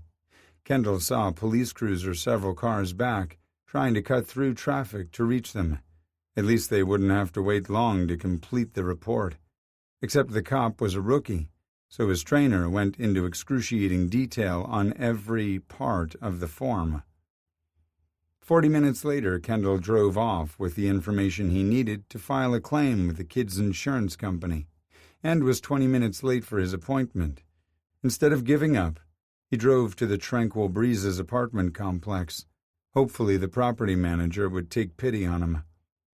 Kendall checked his appearance in the mirror, popped a piece of gum into his mouth, and headed to the front entrance. The lobby was spacious, but the tile floor looked a little worn. A redhead sat behind the desk, snapping her gum and looking bored to tears. Her nameplate identified her as Missy. "Can I help you?" she asked in a monotone voice. Yes," Kendall said as he approached the desk. "I had an appointment with David to view an available apartment. I got rear-ended on my way here. The cop took forever, and now I'm late. Is there a chance he'll still show me the apartment?" "Nope," a familiar voice said behind him. Kendall turned and locked eyes with Ridge. The man was even more gorgeous in daylight. A lock of chestnut hair had fallen across his forehead, and Kendall was dying to know if it was as soft as it looked. His eyes were a warm brown, not dark blue, and Ridge let them rake over Kendall from head to toe, just like he had the first night they'd met. What was it, a week ago? Kendall had finally stopped hoping the guy would call or return to the club. "Are you okay?" Ridge asked gently. "Better now." "Yeah, it was a minor fender bender." He tilted his head. "You're not David." Ridge smirked and stood up. Mountain of a man indeed. His legs stretched on forever, and his thick thighs looked immovable. An ember of lust sparked in Kendall's gut. "No, I'm definitely not David, but it's my turn to view the apartment." "Oh, man," Missy said, her dull voice not shifting in pitch. "Will I need to call the cops?" "Already here," Ridge said, lifting his shirt to reveal a silver star clipped to his belt. Kendall quirked a brow. Marshal, huh?" Unable to stop himself, Kendall leaned forward. "Where are your handcuffs?" Ridge chuckled. "In my vehicle." Movement on the periphery pulled his attention.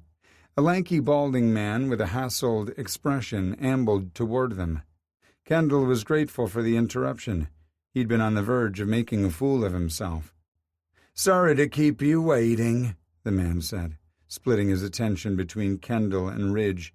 "Which one of you is Mr. Dandridge?" Ridge waved his hand.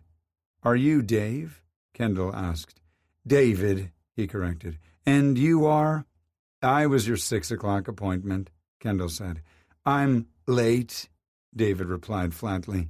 "You can schedule another appointment with Missy if you wish." "I'm very sorry, but I was involved in an accident and—" "That's unfortunate, Mr. Blakemore," David said. "But—" "Aha," Ridge said abruptly.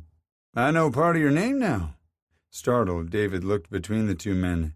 "Do you know each other?" "Sorta. Oh, how Kendall would love to upgrade that to fuck yes. You know, Ridge said, leaning closer, if you tell me your first name, I'll let you tour the apartment with me. Kendall bit his lip to keep from moaning. Ridge's gaze shifted down toward his mouth, then snapped back up. What do you say? My name is Sugar, Kendall said calmly, waiting to see if David would blurt out the truth. The property manager said. I don't mean to be a dick. Here comes the but, Kendall said to Ridge, who chuckled. David scowled at Kendall before shifting his gaze back to Ridge. I have several other appointments after yours. If you want an opportunity to see the unit, I suggest you come now. The lanky man pivoted and headed toward the elevator bank. Show him your badge, Kendall whispered. Ridge rolled his eyes and gestured for Kendall to precede him. You're such a gentleman. A rumble of laughter followed him down the hall. Moments later, Ridge's body heat engulfed Kendall as the large man caught up. Just enjoying the view. Kendall looked around at the dingy tile and faded wallpaper. I wasn't referring to the building, Ridge said huskily. Oh. Kendall wasn't sure how to respond, so he said nothing as the trio boarded the elevator. The climb wasn't smooth, and Kendall feared the contraption would get stuck before they reached their destination. While he could think of many things he would like to do with Ridge in a small space, he'd prefer to do it without a bystander. How often are the elevators serviced? Ridge asked David. The property manager glanced up from his phone and offered what he probably thought was a reassuring smile. It reminded Kendall of the car salesman who'd sold him his first crap car. The elevators are inspected according to state laws. And that's how often? Ridge pressed. I'd have to look, but I think it's annually. Ridge narrowed his eyes and hummed. He looked like he wanted to say more, but their ascent came to an abrupt halt, knocking Kendall off balance and into Ridge. Maybe this elevator isn't so bad, the hunk whispered. Right this way, David said, ushering them to the left. The available apartment was only a few doors down. David had a tough time unlocking the door and grinned sheepishly. Easy fix? Uh-huh, Ridge said. Kendall had already seen enough to know this place wasn't for him, but he wasn't eager to part ways with Ridge yet. David opened the door with a flourish and stood back. Kendall looked at Ridge, who placed his hand at the small of Kendall's back and guided him over the threshold. Kendall's mouth fell open when he saw the apartment was about the same size as his small bedroom at Jonah's. $1,000 a month for this? Kendall asked. Apparently, David mistook his astonishment as a positive because he nodded and smiled. Isn't it great? Great. Kendall looked around, noting the cracks in the cigarette smoke-stained walls. The lingering smell made him want to gag. So much for the claims it was a smoke-free building. The carpet under his feet crunched and made him want to shudder. Not even his desire to learn more about Ridge was going to keep him in the disgusting space a second longer. He started to back up and crashed into a solid wall of muscle. Ridge placed his hand on Kendall's hip to steady him. Ridge's fingers tightened and Kendall felt branded. Well, maybe he could stay a few minutes longer. He should at least check out the bathroom and bedroom. Bedroom turned out to be a generous term. Though there were 4 walls and a door, Kendall had seen bigger linen closets. Cozy, Ridge said, his breath ghosting over Kendall's neck. Kendall gasped and nearly swallowed his gum. Behind him, Ridge chuckled and returned his hand to Kendall's hip. His touch was somehow hotter than the first time. David's phone rang and he excused himself to take the call. He stepped out of the apartment, leaving them all alone. Kendall turned around to face Ridge, but resisted the urge to press against his broad chest. This feels like something out of a horror film. Want to place a bet on the bathroom's condition? What do I get if I win? Kendall asked. Ridge briefly glanced down at Kendall's mouth before meeting his eyes once more. Anything you want. His pulse galloped at the myriad ideas flitting across his brain. A kiss. Ridge quirked a brow. Bold. I like it. And what will you claim? Ridge leaned in until his lips were a hair's breadth away. "I want to know your real name. First, middle, and last. So you can run me through the system?" "Not hardly." Ridge quirked a brow. "Should I?" Kendall laughed. "No, but I don't agree with your terms." "Fine. I'd settle for the secret sweet ingredient in the regret wing sauce." "Deal." After agreeing on prizes, they each stated what they expected to find on the other side of the door. Kendall had guessed a stained toilet and a disgusting shower. Ridge had simply assumed a dead body. "Are you throwing the bet?" Kendall asked. Ridge took a deep breath. "Well, I can't stop thinking about your mouth and wondering if your lips are as sweet as they look." "Like sugar. So, should we have our kiss now without traumatizing ourselves by opening the bathroom door?" Ridge reached around him and gripped the knob. "After you." "No way in hell." Ridge maneuvered around him and flipped on the light. "Looks like I win." "Shut up," Kendall said, spinning around to see that his predictions were accurate and were the least of the problems in the tiny space. "This is gross," he said as he brushed past Ridge. His body tingled, feeling more alive than he had in 2 years. He yanked back the paper-thin shower curtain and grimaced at the rusty stains at the bottom. The stench coming up through the drain was enough to make him gag, but he staved off the urge. "There is nothing tranquil about this breeze. You can't even open the linen closet without shutting the door," Ridge said. Kendall snapped his head around. "Don't!" His protest was drowned out by creaking rusty door hinges. "Shut the door." Ridge waggled his brows. "Want to claim your kiss now?" "In here?" "The monster inside the linen closet will kill us both." "Yeah, I've seen that movie," Kendall agreed. Ridge slowly licked his lips. "Looks like it's now or never." "A more compelling argument I've yet to hear." A faint whimper filtered into the bathroom, and for a second, Ridge and Kendall just stared at one another in shock. Then Kendall realized the sound was coming through the wall separating the apartment from the one next door. Heat crept up Kendall's neck when a steady thumping shook the wall hard enough for grout to shake loose from between several shower tiles. The faint whimpers became guttural moans. "Oh, God," Kendall said, and buried his face in his hands. "That's what he said." Kendall spread his fingers and peeked between them to catch Ridge smirking. "Seriously, one guy said, 'Fuck me harder.' The other said, 'Oh, God.'" "You were able to make out the words?" Ridge held up his shirt again, flashing his badge and cut abs. "I've developed a keen ear after years of surveillance. Fairly sure one of them is named Manuel." The thumping turned into hardcore banging and the groans became shouts. Kendall rubbed the back of his neck and implored his body not to respond to the stimuli. He crossed the room and yanked open the closet door so hard the handle came off in his hand. "Oops." Ridge took the knob from his hand and set it on the vanity. "We'll say the banging next door caused it." "Good idea." "And I'll happily pay up that kiss, but preferably in a place where we're not likely to pick up bedbugs or something else." Kendall grimaced as he looked around. "Also a good idea." "We'll just—" Ridge's voice cut off when the bathroom door wouldn't open. "Oh, shit." "Is the handle stuck?" Kendall asked, elbowing the bigger man out of the way. The knob turned easily, but the door didn't budge. Kendall turned the lock, hoping it had just slipped when Ridge shut the door. He tried the handle again with no luck.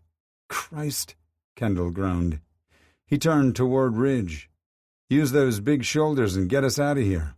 "Won't work. The door swings in, not out." "I bet you could blast a hole in the door," Kendall said. Ridge shook his head. "This building appears to be cheaply constructed except for the doors." He knocked on it for emphasis. "Solid wood. I'd have more luck running through the wall." Kendall quirked a brow to ask what he was waiting for. "I think a better use of my time is to give you the kiss you won fair and square." "I thought you said we'd get lice or scabies in here." Ridge took 2 steps forward, pressing Kendall against the very solid door. "I said bed bugs, But we have to find some way to pass the time until David gets off his call and realizes we're trapped." When Ridge placed both hands on his hips, Kendall forgot any protest he could have made. The only thing that mattered was feeling Ridge's firm mouth against his. The big guy didn't move fast. He took his time, allowing Kendall to call a halt at any moment. He didn't. The first press of lips was tentative and gentle. Ridge pulled back and looked at Kendall, sizing up his response. Should he proceed or back off? Kendall gripped Ridge's thick neck, stood up on his tiptoes, and settled any debate. Ridge's mouth met his, and this time his kiss was bold and confident. Kendall parted his lips, and Ridge licked into his mouth, tangling their tongues together. Kendall moaned as loud as Manuel, Michael, or whoever was next door. Ridge answered with a growl that made Kendall's toes curl. A loud knock sounded on the door by Kendall's head, jarring him out of his lusty haze. "Hey," David shouted. "What's going on in there?" Ridge recovered first. "The door's stuck. Did you try twisting the lock? Sometimes they're a little tricky." "I didn't twist it in the first place, so there's no need to try it in the other direction," Ridge argued. "Just try," the property manager said. "That was the first thing I tried," Kendall replied. "I think you're going to need maintenance to come up with a screwdriver." "Damn it, I don't have time for this shit." "Gotta tell you, Dave," Kendall said, "we're not really happy about this either." "The name's David, and you two didn't sound real pissed a moment ago." "I'm a U.S. Deputy Marshal, Dave," Ridge said. "You really don't want to push me or find out what I look or sound like when I'm pissed off." "I'll make the call," David said. Moments later, a cell phone started ringing on the other side of the wall. The bed knocking stopped a second, but quickly resumed. "He's not answering. Damn it. He must be out for dinner." "What's his name?" Ridge asked. "Manuel." Kendall fought off a snicker. "Try next door." "What?" Dave asked. "How would you know that?" "Trust us," Ridge said. "The apartment to the left." Manuel freed them a few minutes later. The man had taken the time to put on pants, but hadn't buttoned his shirt, putting his sculpted, sweaty chest on display. While Dave braved the elevator, Ridge and Kendall took the stairs down to the lobby. "Well, I guess the apartment comes with unexpected perks," Ridge said. Kendall smirked and shook his head. "No hot maintenance guy is worth risking your life." Ridge laughed. "I meant the sketchy elevator would ensure frequent use of the stairs." He nudged Kendall. "I see you had a different kind of cardio in mind." "And it's all your fault," Kendall said. They stopped and faced each other when they reached the sidewalk in front of the building. Kendall was about to share his real name when he noticed Ridge was chewing gum. His gum. He'd been so caught up in the kiss he hadn't realized it was missing. "You stole my gum." "Not purposely. It happened when David banged on the door. I almost choked on it." Ridge smiled and lifted a hand to his mouth. "I don't want it back," Kendall said. "Still want to know my name?" He started walking backward. "You know I do." "Then use the phone number I gave you and ask for it." "What makes you think I still have it?" "That silly smile on your lips?" Ridge reached up and touched his mouth. "Huh, what do you know?" Kendall took a few more steps to put distance between them. "It's chocolate, by the way." "Excuse me?" Ridge said. "The secret sweet ingredient in regret." Ridge put his hands on his hips, and Kendall could tell he was mentally running through the flavor profile from memory. "Really?" Kendall nodded. "I never would have guessed. Thanks for trusting me with the secret." Kendall winked. "Goodbye, U.S. Deputy Marshal Kurt Dandridge." "Goodbye, Sugar Blakemore." Kendall smiled as he drove to his second job, but his humor fizzled as he put on the spandex shorts and mesh crop top. His paralegal gig wasn't working out the way he'd hoped, but slinging wings and beer wasn't a long-term solution, even though the tips were great. He was 27 freaking years old. Why couldn't he get his shit together? Outside the locker room, He ran into their general manager. "Shit, I'm sorry, Drew. Is everything okay, Kendall?" He loved that Drew didn't call him by his silly nickname, even if it was the one on his name tag. "I've had better days," though he wouldn't complain about running into Ridge. Drew crossed his thick arms over his chest. "Anything I can help with?" "Do you have a crystal ball to help me decide what kind of career I should pursue?" Smiling, Drew said, "No." "Are you able to fix my car that some kid crashed into?" "Oh, no. Are you okay?" Drew asked. "Yeah, it's just a minor annoyance. I might just bang out the dents in my bumper with a hammer and not mess with filing a claim. I don't want the kids' rates to go up." Kendall took a deep breath. "But I don't suppose you know someone who's renting a house or manages a decent apartment complex?" Drew rubbed his chin as he considered Kendall's situation. "I think I have a solution to 2 out of 3 of your problems." "Dare I ask which 2? Drew laughed. "A management position opened up today when I fired Eric for abusing his role." Kendall blinked at him. "You think I'd be a good manager?" "I know so," Drew replied. "I also happen to know someone who has an adorable little house for rent." Kendall grimaced. "I just toured a shitty apartment that cost $1,000 a month. I can't afford a house." "It's more affordable than you think. Besides, you could always get a roommate and offset some of the rent. Can you give me 15 minutes to chat?" Kendall gestured to Drew's office. "Lead the way, boss." Chapter 5. I'm not in over my head. I'm not in over my head. I'm so fucking in over my head. Kendall dropped his head into his hands and took a few breaths. Why had he given Drew's suggestion a try? Sure, he'd been unhappy at the law firm for quite some time, but to actually quit? Why hadn't he just tried to find work with another attorney? Managing the club. Yes, he knew the ins and outs after working there for nearly 3 years. But him, a manager of people. What had Drew been thinking when he'd made the pitch 2 weeks ago? No sane person would put Kendall in charge of anything, least of all a business so heavily regulated by the government. God, if someone screwed up on his watch and cost them their liquor license, they'd be fucked. Panicking over his career move kept Kendall from obsessing about Ridge and the hot kiss they'd shared. Their chemistry had burned hot enough to raise tranquil breezes, so why hadn't Ridge called or texted? Had Kendall misread the signs? Hell no. There was no mistaking the passionate way Ridge had kissed him. It had melted his brain and was probably the reason he'd accepted Drew's offer.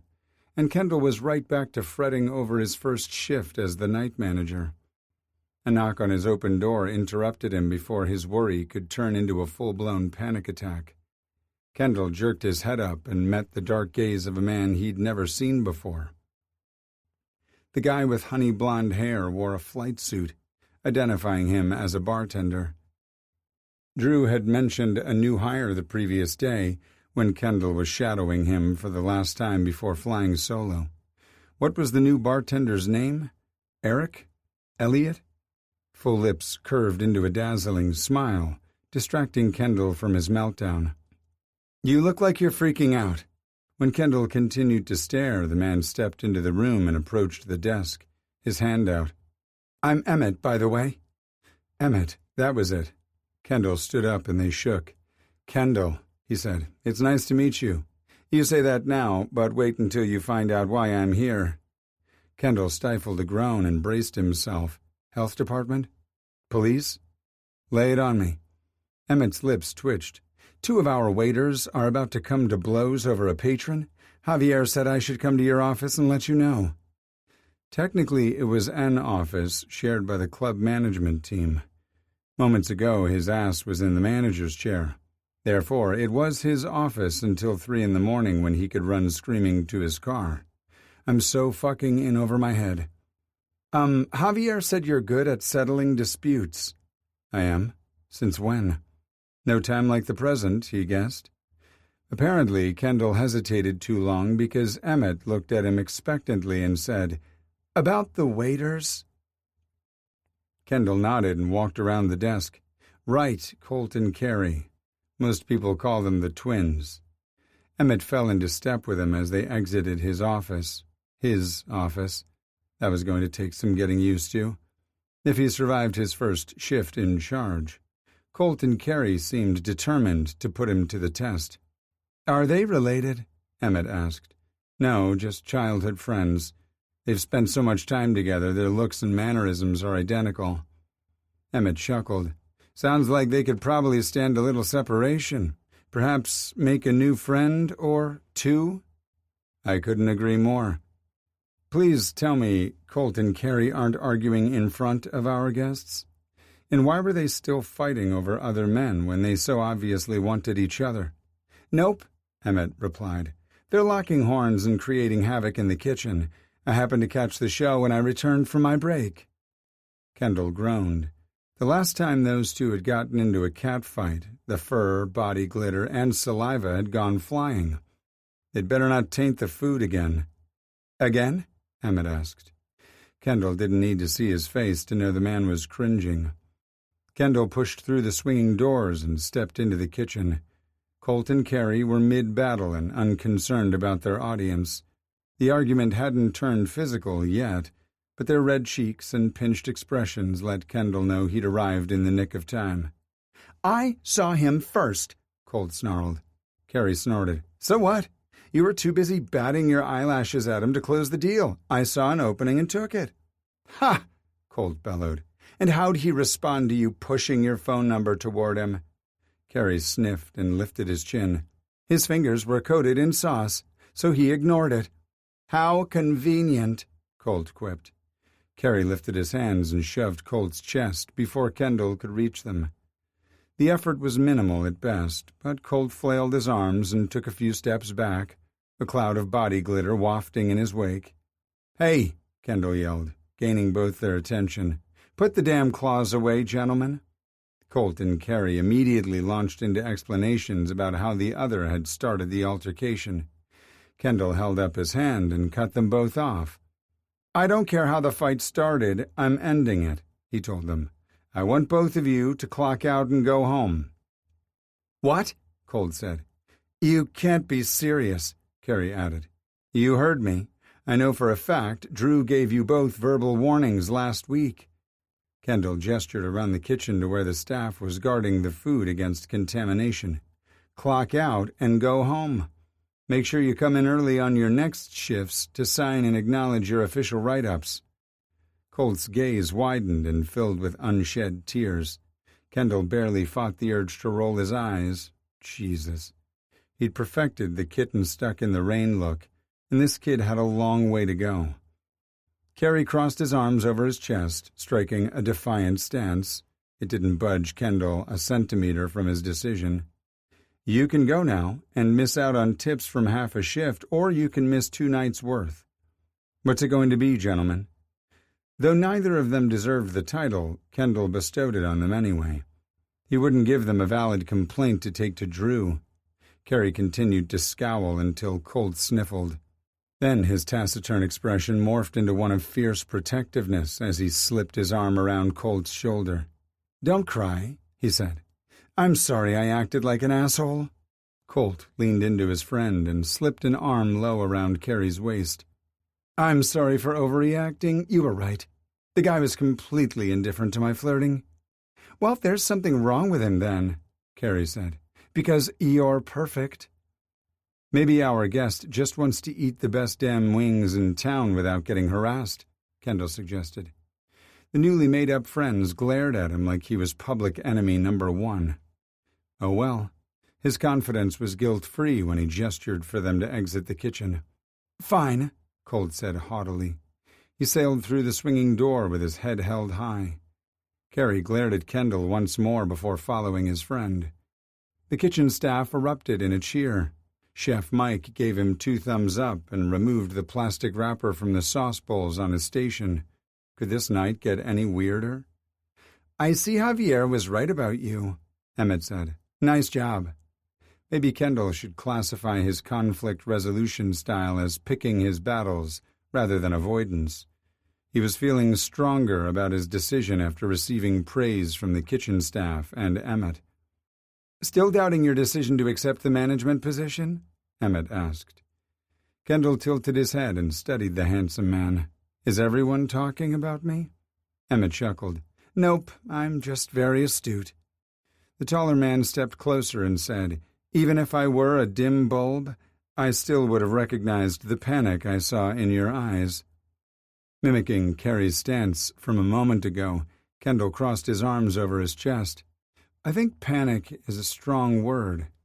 Drew took a big chance when he promoted you. I'd be more concerned if you didn't have doubts." Kendall heaved a sigh. "You're not helping. It's not you I doubt.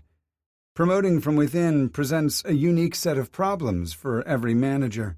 Yes, you put someone in charge who's familiar with the company and the employees, but the promoted person isn't always respected because the staff still see them as an equal," Kendall said. Emmett nodded.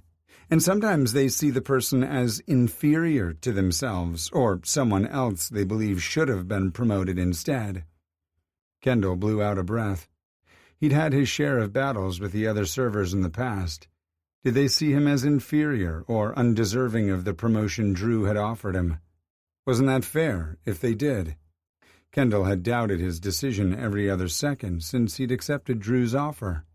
Why would the rest of the club feel differently about his sudden rise in authority?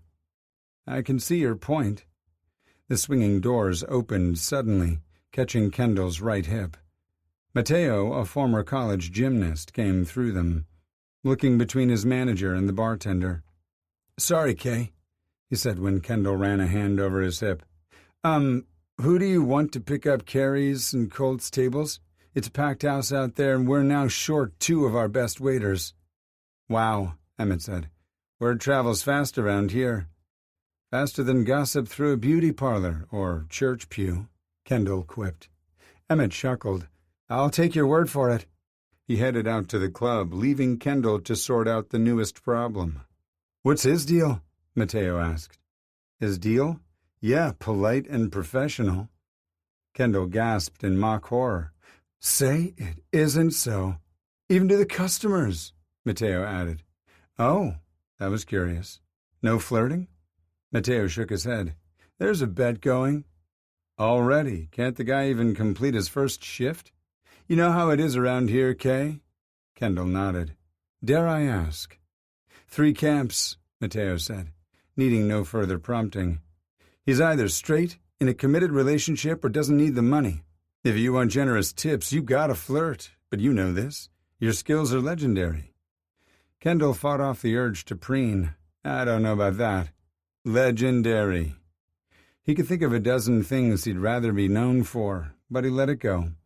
Mateo had sought him out to solve a problem, after all. "I'll take care of the tables and divvy up the tips between all of you." "Sweet," the gymnast said, before pivoting and leaving the kitchen. Kendall headed out to the dining room, stopping by the computer to check which areas were assigned to Colt and Carrie. They were next to one another, which had made it easy for Carrie to witness Colt striking out.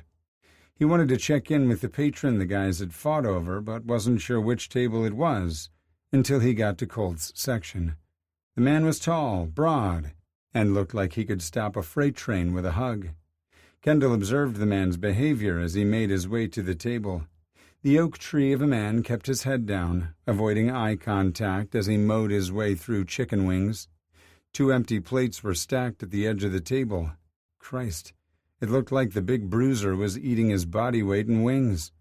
"Let me clear those for you," Kendall said, when he reached the object of Colt and Carrie's obsession. The man snapped his head up and scowled at Kendall. His black hair was shaved close to his head, but it wasn't quite a buzz cut. Kendall had heard of eyes so dark they looked black, but hadn't thought they were real until that moment. A white scar slashed across the man's forehead, the bottom of the scar bisecting his eyebrow on the left side.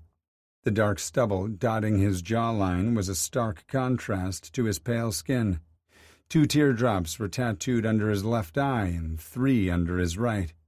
Had this man killed 5 people? And would he be opposed to adding a third teardrop under his left to balance them out? Kendall was a big fan of symmetry. A cruel sneer tipped the corner of the big bruiser's mouth, and Kendall was sure he'd done Colt and Carrie a favor by getting them away. You've watched too many true crime documentaries, Kay. Not all jerks are homicidal maniacs. What happened to the other two waiters? Was there a shift change? Bruiser asked. Of sorts, Kendall replied. The guy smirked. Did they get into a fight? Over me? Kendall figuratively bit his lip to keep from saying all the things that came to mind. Was the beefcake a closet case or just a cruel jackass? What was his goal? Getting the gay guys all worked up and fighting over him? Would he take the memory home and wrap it around his cock with his fist? Or would he have used it as an excuse to harm them in the parking lot later? He let the thoughts bounce safely through his mind and land in the filter he was still honing. "Can I refill your drink?" Kendall asked, refusing to take the man's bait. Bruiser snorted. "Sure, Coke Zero." "You got it," Kendall said, then started to turn. "Wait," the man said before he took 2 steps. "Could I order another plate of wings? I've never had anything quite like these." "Sweet chili lime?" Kendall asked. "Yeah, but what kind of chili? It's more smoky than hot." Kendall forced his lips into a flirty smile. "You really want to know?" The man blinked a few times before nodding. Kendall set the empty plates back on the table and leaned closer to him. Bruiser widened his eyes, but he didn't pull back. Just how curious was he about the ingredients in the sauce? "It's a secret." The man swallowed hard, and a genuine smile played on his lips. Maybe his skills were legendary. "I promise not to tell anyone." "While you put us out of business?" Kendall asked, straightening to his full height. "I don't think so. I'll be right back with your order." He picked up the plates and moved on to the neighboring table to check in with the other patrons. Kendall fell into a familiar rhythm of bouncing from table to table, making sure guests were taken care of, racking up big tips as he went. He thought a lot about what Emmett had said and hoped the waitstaff realized Kendall was committed to being an excellent manager, even though he wasn't convinced the move had been the right one. His decision to send Colt and Carrie home could still backfire, but at least he'd demonstrated a willingness to step in when it was needed. He caught Emmett's eye during one of his trips to the bar. The taller man came over to fill his order and added a glass of water for Kendall. "You're a natural," the enigmatic bartender said. Kendall took a long drink, then handed the empty glass back. "I think the jury is still out on that one." Still, Emmett's praise was a much-needed shot in the arm. Maybe I'm not completely in over my head. Chapter 6. Ridge wheeled into the parking lot and saw Eddie and Zach had already arrived and were suited up and ready to go. He hadn't asked any questions when Asher had called and told him to report for duty. Ridge shifted his SUV into park and cut the engine, then grabbed his gear and stepped out into the muggy summer air. "What's up, fellas?" Ridge asked as his friends approached. Zach and Eddie had been gone all day, transporting a fugitive, while Ridge and a few others had been assigned to the federal courthouse. "I didn't know you guys were back." "Thank fuck," Eddie said. "Although I wish I were going home instead of assisting the Miami field office. They uncovered a possible local connection to a fugitive on their most wanted list. Asher reached out to SPD for assistance, and a CI spotted our target." "Another birthday party?" Ridge asked as he put on the last of his gear. Zach snorted. "Not this time. We're heading to the cockpit. Maybe you'll run into Sugar." "Maybe the bad guy is Sugar," Eddie countered. "Fuck you both." Zach paused long enough to have a good laugh at Ridge's expense before continuing.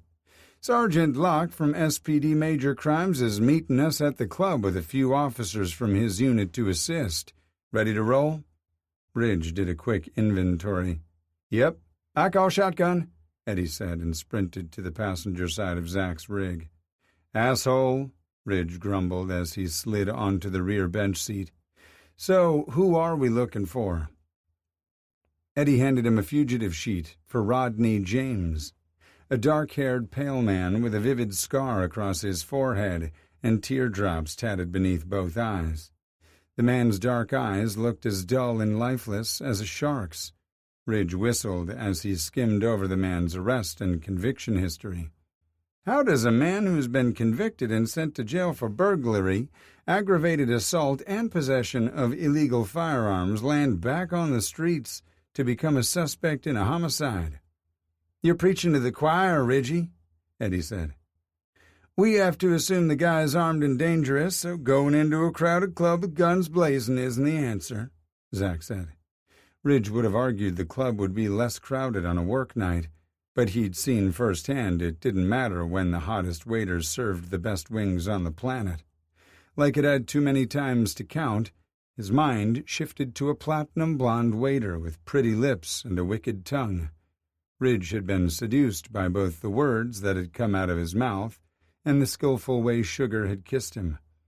2 weeks had passed since they'd parted ways outside Tranquil Breezes, and Ridge had wanted to text or call him every single day. The urge was even stronger after finding out a dangerous felon was potentially among the crowd eating wings. Don't do it, Eddie said. Do what? His friend turned and looked at him. A warning text could set off a disastrous chain of events. Let's just get to the club and assess the situation. Ridge knew Eddie was right and nodded. The ride to the club didn't take long, and Zach drove around back and parked in a far corner next to another dark SUV tucked away in the shadows. Where the front of the building was lit for Jesus, the back was pitch black, save for a single light above a door. Ridge didn't want to think about the questionable activities that most likely occurred back there, or who on the staff might be participating in them. Eddie rolled down his window, stuck his head out, and made some weird bird sound. The back door of the SUV next to them opened, and Detective Royce Locke stepped out. Ridge had worked with the blond man several times and liked him a lot. You big idiot, Locke said as he gripped Eddie in a headlock and gave him a noogie. Why don't you broadcast to everyone that we're setting up a sting operation? Locke released Eddie, opened the rear passenger door, and climbed in beside Ridge. How's it going, Smokey? It was always fun to see which mountain range Locke would use to address him. It's always good to see you, Locke, he said, bumping the man's raised fist. So, what's the plan? Before Locke could answer, a door opened at the back of the building, and a man stepped out. Platinum blonde hair shone brightly in the single exterior light. Sugar. After only a few steps, the guy was fully engulfed by the darkness. Is that Kendall? Zach asked. Sure looked like it, Locke replied. Son of a bitch. His Sugar was the same guy his friends had been eager for him to meet. Is he your CI? Ridge asked, hoping his voice came out sounding normal. No, Locke replied. I met Kendall Blakemore during a homicide investigation about 2 years ago. He came home after a weekend away and discovered his roommate had been murdered. How awful, Eddie said sadly. Poor guy. Ridge suddenly felt sick to his stomach. He hated that something so ugly had touched the beautiful man. Locke rolled down the window and stuck his head out. Psst! Kendall, come here, he called out. Fuck no, came the reply. I am not appearing on a future episode of Disappeared. Everyone in the car chuckled. Nice going, Locke, Zach said. The guy is probably running for his life now. Locke opened the door and slipped out. Kendall, it's me, Detective Locke. Uh-huh, he replied sassily. I don't want candy and I'm not helping you look for a puppy. Though Ridge heard the uncertainty in his voice, Kendall had sounded closer. He either recognized Locke's voice or was too curious for his own good. Zach turned on his headlights, illuminating Locke long enough for the man to see him. Oh, it really is you, Kendall said, relief making his voice sound throaty. Does Sawyer know you're lurking around in the dark trying to pick up guys? The driver's side window on the SUV beside them rolled down, and Locke's boyfriend, Sawyer Key, stuck his head out. Yes, I do. Kendall shook his head. Perverts. He heaved a sigh. All I wanted was 20 minutes of peace and quiet. I guess that's just too much to ask for tonight. What can I do for Savannah's finest? Step into the SUV so we can chat, Locke told him. He opened the door for Kendall, who started to get in until he saw Ridge sitting on the bench seat.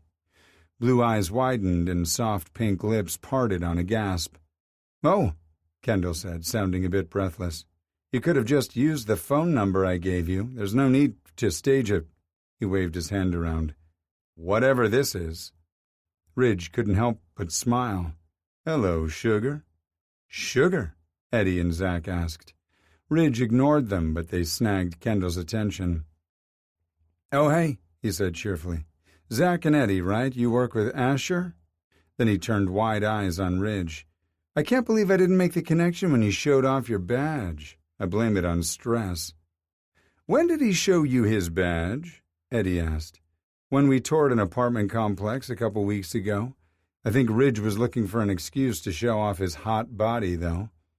Ridge fought off the urge to squirm. "Was not?" "But maybe a little." "Aren't you a little overdressed, Kendall?" Locke asked. "Where are your normal booty shorts?" Good question. Not that Ridge hated the new look.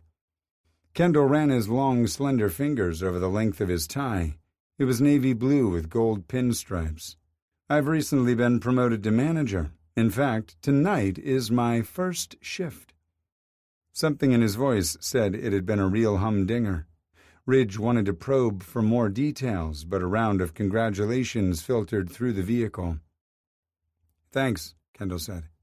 "So, not to be rude or anything, but if this isn't an elaborate scheme for Ridge to get me into bed, what's going on here?" Kendall directed his pale eyes to Ridge and whispered, "You wouldn't have to go to such extremes, by the way."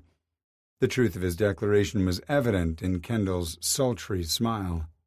Ridge would have responded, hopefully just as wittily, if his tongue hadn't been glued to the roof of his mouth. Kendall nibbled on his bottom lip while waiting for a reply. "Ridge, show him the printout of our fugitive," Eddie said. He'd forgotten all about the sheet of paper. Before he could react, Kendall scooted right up against Ridge and peered at the document. The man smelled like an intoxicating mix of crisp, citrusy cologne and chicken wings. Ridge wasn't sure what he found more alluring, and what the hell did that say about him? Kendall snorted and shook his head. "I should have known."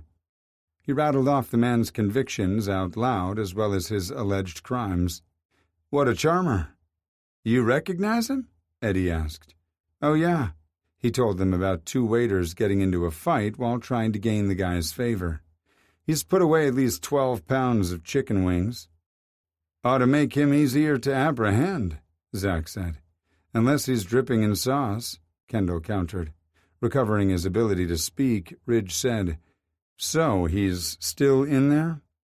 "He was a few minutes ago, but he could have left since I stepped outside." "We need to act fast," Zach said. "Can you get us a table near him?" "We can't all go in," Royce said. "Just one of us needs to scout the club." "We need a table close to James, but not in his direct line of sight," Eddie added. "Let me go in and see what's available," Kendall said. "Which one of you should I text when the coast is clear?" "Ridge, stop playing hard to get and give the men your digits." "Thank you, Eddie." Kendall held out his phone to Ridge. Ridge accepted the device and entered his number. "Don't abuse it." Kendall winked when Ridge returned the phone. "You should be so lucky." Locke opened the car door and stepped out so Kendall could return to the club. "Hey," Ridge said. Kendall stopped and turned around. "Be careful." "I will." Ridge watched him disappear into the darkness. "I don't like this," he said once Kendall had re-entered the club. "All he has to do is tell us if James is still there," Zach said. A few minutes later, Ridge received a text from Kendall. "Found the perfect table. I'll meet you at the host station up front." "I'm up." Ridge pocketed his phone. "You guys get into position. I'll text you when he's on his way out so you can take him down in the parking lot." Once Ridge stepped out of the vehicle, he removed his personal protection gear and tucked his gun into his waistband at the small of his back. His shirt was long and loose enough to hide the outline. After tucking his badge into his pocket, Ridge gave each of them a fist bump and headed toward the front of the building. The wind kicked up, but the air was too humid to be a relief. Something skittered across the blacktop, and Ridge hoped it was leaves and detritus instead of rodents with beady eyes and sharp teeth. Faint moans echoed from the shadows, but not the kind that stirred alarm. It wasn't Ridge's responsibility to police the activities going on in the dark. He had a fugitive to apprehend. Kendall was at the host station talking to the same cute brunette he'd seen on his first visit. The guy batted his eyelashes at Ridge and said, "Well, hello. We meet again. May I—" "This one is all mine, Seth." Kendall maneuvered around the station and stopped in front of Ridge. He rose on his tiptoes and pressed a firm kiss to Ridge's lips. Kendall eased back and looked into his eyes, and Ridge felt truly claimed by the possessiveness he saw there. He tried to remember this was all for show, but was it? There was no denying the electrical charge between them. Kendall pulled back slowly and continued to gaze into Ridge's eyes. Want and need pressed heavily against him, and it felt like Ridge had been hit in the chest with a sledgehammer. The flight attendant sighed heavily. "Lucky bastard." Kendall laughed and led him deeper into the club. The dance floor was packed with bodies writhing together to a bass-heavy song Ridge didn't recognize. He used the loud music as an excuse to lean into Kendall. "Don't these people have to work in the morning?" Kendall placed a proprietary arm around Ridge's waist, and he liked it, a lot.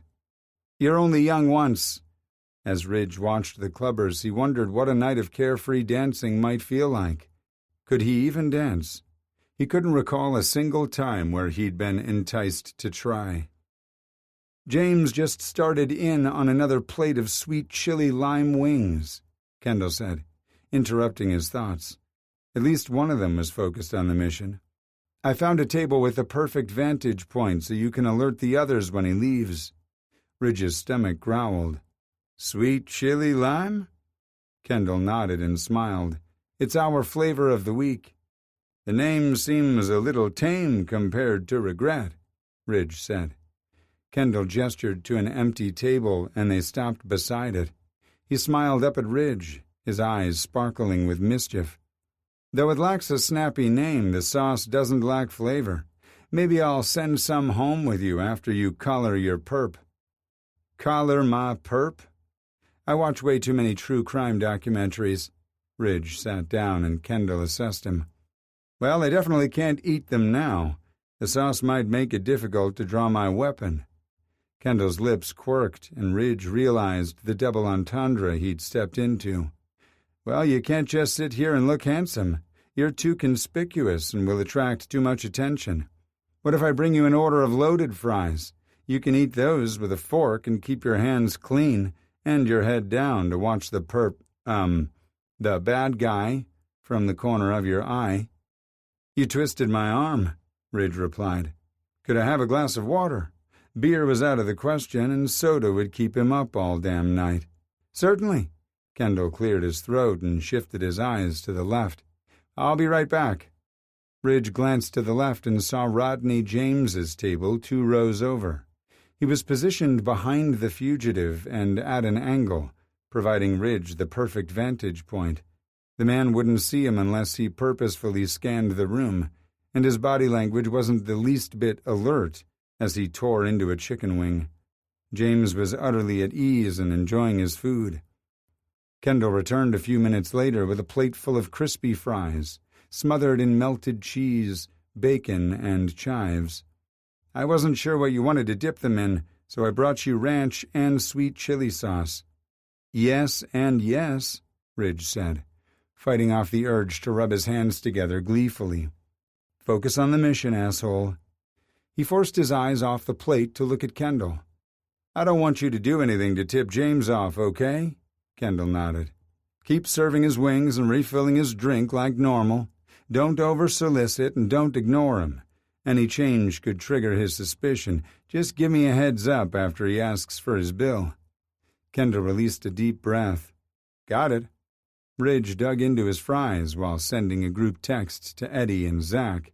Eyes on target. "Yeah, but do you see James?" Zach asked. "Ha fucking ha," Ridge replied. He glanced up to make sure his target was still in the same place. "Told you Kendall is the perfect guy for you," Eddie wrote. "I'll text you when James is on the move." Ridge speared a cheese-smothered fry and shoved it into his mouth. He had decent food, excellent scenery, and eyes on his target. As far as missions went, this takedown should be relatively easy. So why was the hair on the back of his neck standing up? Chapter 7. "Why are you back from break so soon?" Emmett asked when Kendall stopped by the bar to place another order. "I was coerced into the back of an SUV where I reunited with the sexiest man on Earth, and now I'm assisting SPD and the U.S. Marshals with a fugitive takedown." Except Kendall wasn't sure he could trust Emmett with the truth. Hell, Kendall wasn't sure he trusted himself with it either. So he shrugged his shoulders and said the next best thing, a half-truth. "I felt guilty for leaving the dining room short-staffed, so I came back early." Emmett looked up from the tap. "You did the right thing sending those immature brats home." Nodding, Kendall said, "Yeah, but doing the right thing doesn't mean I'm immune from second thoughts and regrets." "I get it," Emmett said as he placed a mug of beer on Kendall's tray. "Try not to dwell on it, though." Kendall gave him a mock salute, but the bartender didn't see it because he was too busy scanning the crowded club. Curious about what had snagged Emmett's attention, Kendall pivoted and followed the bartender's line of sight. A corner of the dance floor was visible as well as most of the dining room. The angle of the bar put the fugitive and the deputy marshal front and center for Emmett. "I don't like him." Kendall spun around and looked at Emmett. "Who?" "The sketchy-looking dude Colt and Carrie were fighting over. He's been here for hours and keeps shoving wings into his mouth." "They're damn fine wings," Kendall replied. "This week's featured flavor seems to be a big hit." "Maybe," Emmett's voice said he wasn't buying it. The bartender narrowed his eyes and continued to stare. Kendall was tempted to look in James's direction again to see if something had happened, but Ridge's warning echoed in his ears. If the perp caught them looking at him, he might get spooked and bolt before Ridge had a chance to warn the others. Jesus, how in the world had he landed in the middle of this mess? The truth really was stranger than fiction. Kendall's phone buzzed in his pocket, startling him from his pity party for one. He retrieved the device and groaned when he saw the caller. "It's Drew," he told Emmett. "I bet the twins called him to complain about me." "Without a doubt," the bartender replied. "Answer it. Best not to keep the boss man waiting." Kendall stepped away from the bar to answer the call. "Hey, Drew," he said into the phone. "I can explain everything." "Whoa," his boss said. "I was just checking in to see how your first shift as manager was going." "Oh." Kendall's voice and energy resembled a deflating balloon. Drew chuckled. "But you have my attention now." Kendall grimaced, then told Drew about Colt and Carrie's fight and his plans to formally write them up. All the while, he kept an eye on the fugitive scarfing down wings like it was his last meal. The thought made Kendall stumble over his words. "Are you okay?" Drew asked once he finished. "Me? Sure. Why do you ask?" "Your voice sounded funny there for a second," Drew explained. Kendall took a deep breath to focus his squirrely brain. "Sorry about that. I was just keeping an eye on my tables." "Your tables?" He explained his decision to pick up Colt's and Carrie's sections and split their tips among the other servers. "I thought it was the right thing to do." "Absolutely," Drew agreed. "This just proves I made the right decision to promote you to manager. Do you need me to come in and help?" "No," Kendall replied, though he appreciated the gesture. "We only have a few hours left before last call." "Let me know if you change your mind," Drew said. "Will do." The men exchanged goodbyes, and Kendall tucked his phone away as he returned to the bar. "I added another soda for the sketchy dude," Emma said. Thanks. Kendall hoisted the loaded tray in the air and headed to the dining area. He plastered a smile on his face and began his rounds at the opposite end of the room from James, saving his soda delivery for last. His heart beat faster with every step closer to the scary man, and it was doing a damn fine impersonation of a jackhammer by the time Kendall reached his table. The bartender thought you might be thirsty, he told the fugitive.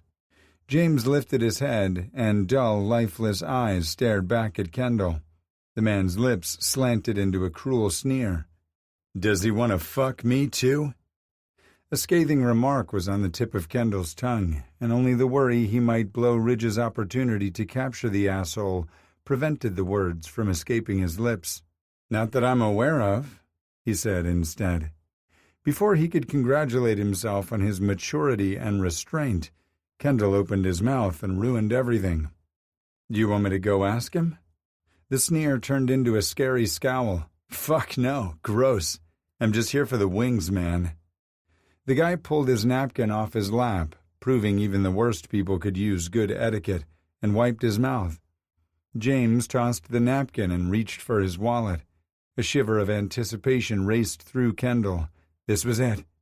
The fugitive was going to ask for his bill. But instead of pulling out a credit card, James handed Kendall 3 crisp $100 bills. The man scooted his chair back and rose to his feet. That ought to be enough to cover the food and provide a nice tip for the trouble I caused. Kendall craned his neck to meet James's dark gaze. How fucking tall was this guy? The rap sheet he'd seen said 6'4", but he seemed much taller. Trouble? He asked. Kendall darted a glance in Ridge's direction to see if he was witnessing the interaction.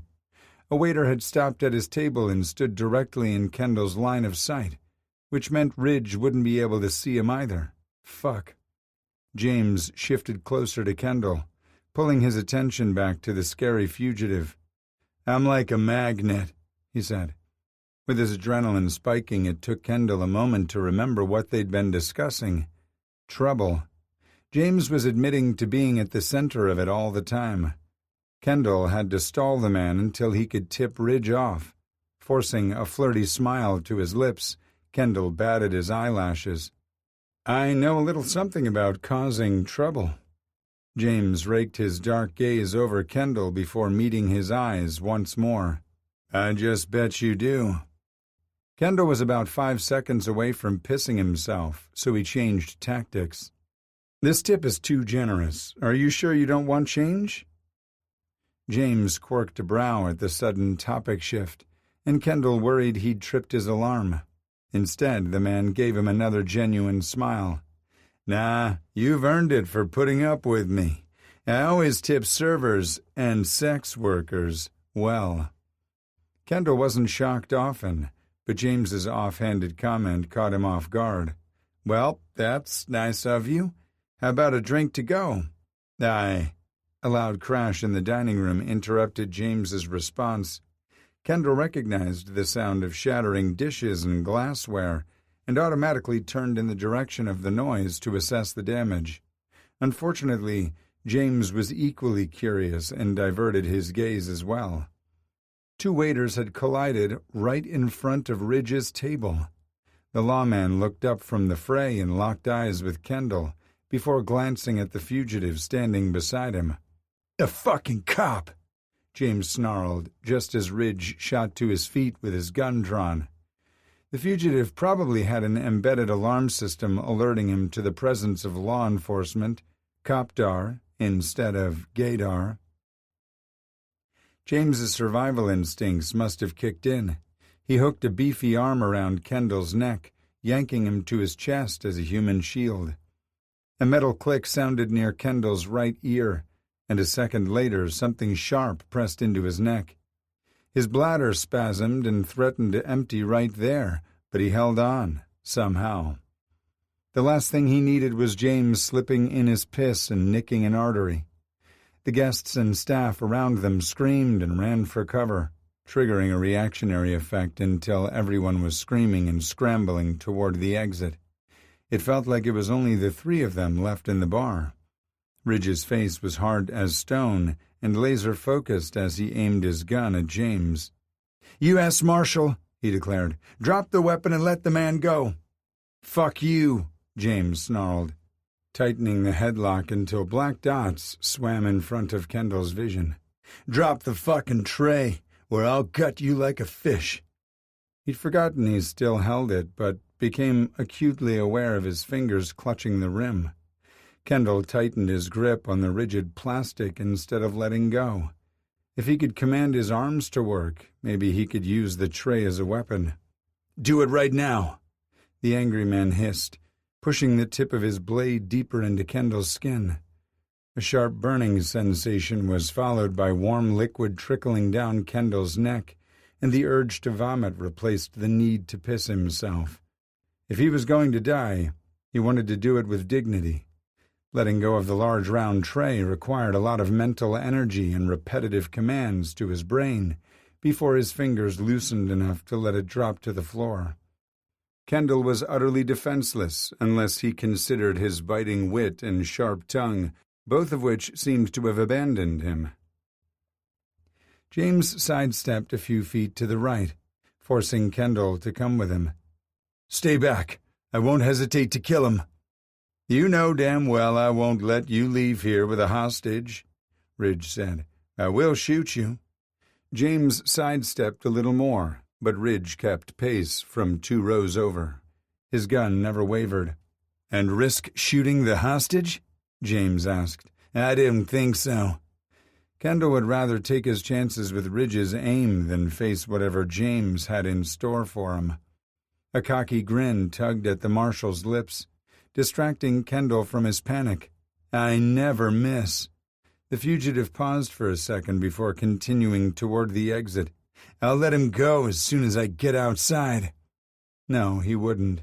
James would kill Kendall in the parking lot or force him into the car and dispose of him later.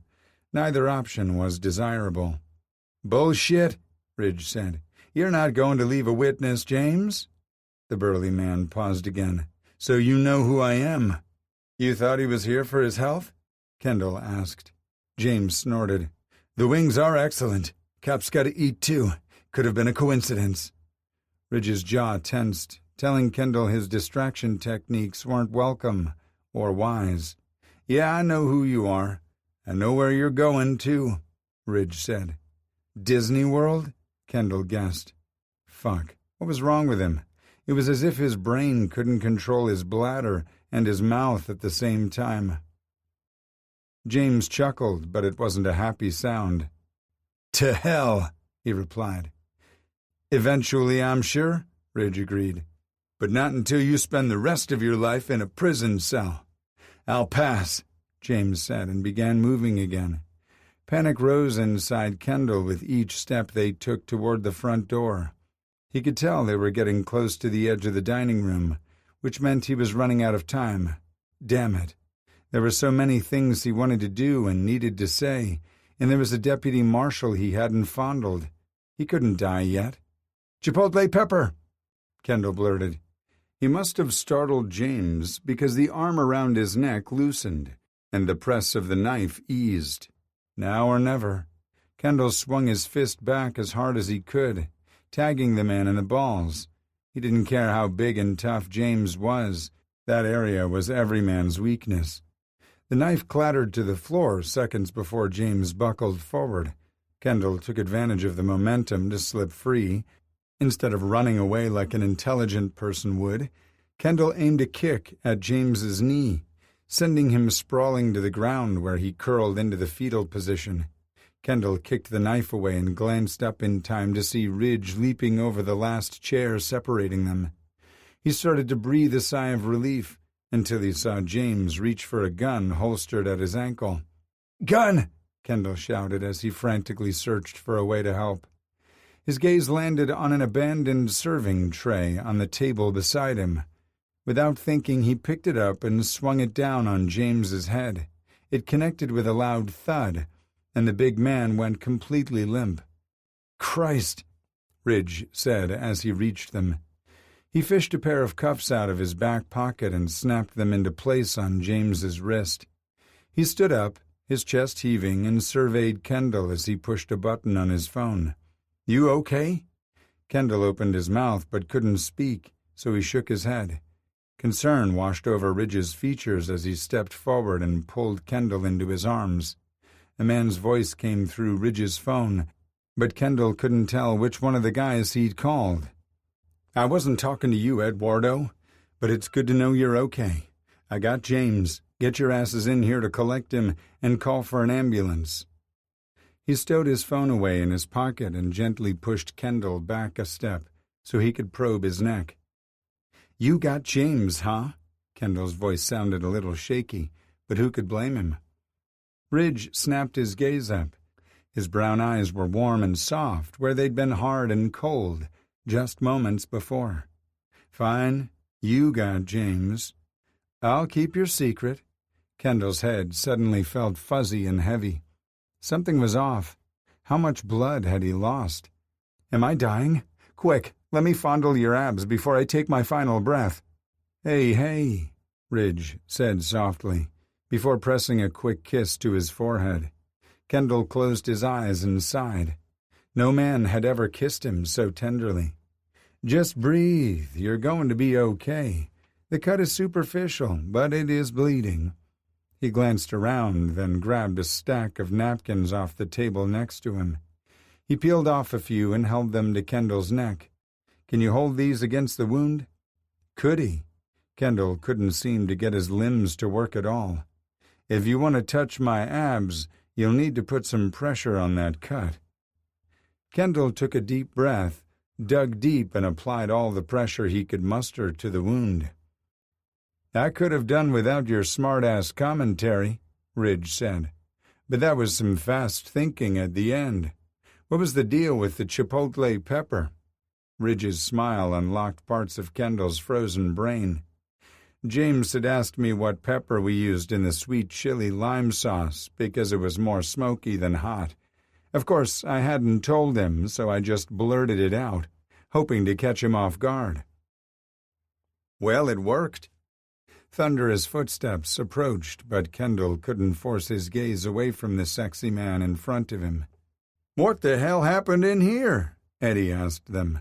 "One minute everything is quiet and we're fighting off sleep while waiting for you to signal us, and the next everyone comes screaming out of the club," Zach continued. Ridge smirked at them. "That was your signal." "Couldn't you have just texted or called as we discussed?" Zach asked. "No time," Ridge replied. "And him?" Eddie asked, gesturing to the prone man on the ground. "What happened to James?" "Kendall did," Ridge replied. "Nice," Eddie said, while Zach nodded his approval. They both bumped Kendall's fist. He told them what happened, then told SPD and then the EMTs when they arrived on the scene.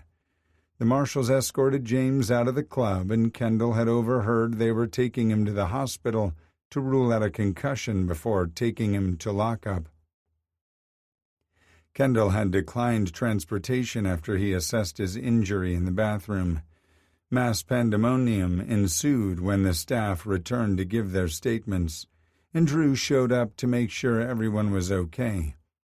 It seemed like Kendall had rehashed the story at least 1,000 times before he found a few quiet moments to himself in his office.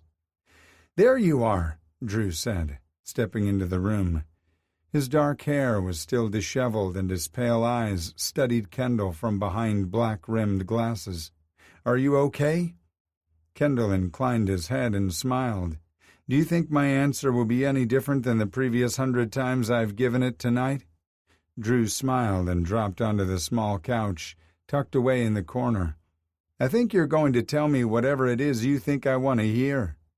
"Probably." "Okay," Drew said. "I want the truth." Kendall took a deep breath and released it slowly. "I'm as good as can be expected. Why don't you go on home and let me close up?" Drew hadn't wanted to reopen the club once the crime scene had been processed, but Kendall talked him into taking advantage of the buzz generated by the takedown. Maybe it was tacky, but Kendall was the only staff member involved, and he'd prefer to work through his adrenaline rather than go to an empty house. What Kendall wanted more than anything was to talk to Ridge again. Okay, maybe talking wasn't the first thing he wanted to do. Ridge had disappeared quickly and without so much as a goodbye. Kendall still had his number programmed into his phone, but it wouldn't be appropriate to text him. Would it? Besides, he would be busy dealing with James. "Kendall," Drew said, interrupting his thoughts. He met his boss's concerned gaze and smiled. "I'd rather stay here." Drew raised his hands in surrender. "I can tell when I'm not going to win an argument. I'm going to insist you take a few days off, though." "Okay, I'll let you twist my arm." They chatted for a few minutes. Then Drew left the club. Kendall resumed waiting tables, noting the club was busier than it had been before the showdown with James. "I'm not going to ask how you're doing," Emmett said when Kendall stopped by the bar to place drink orders.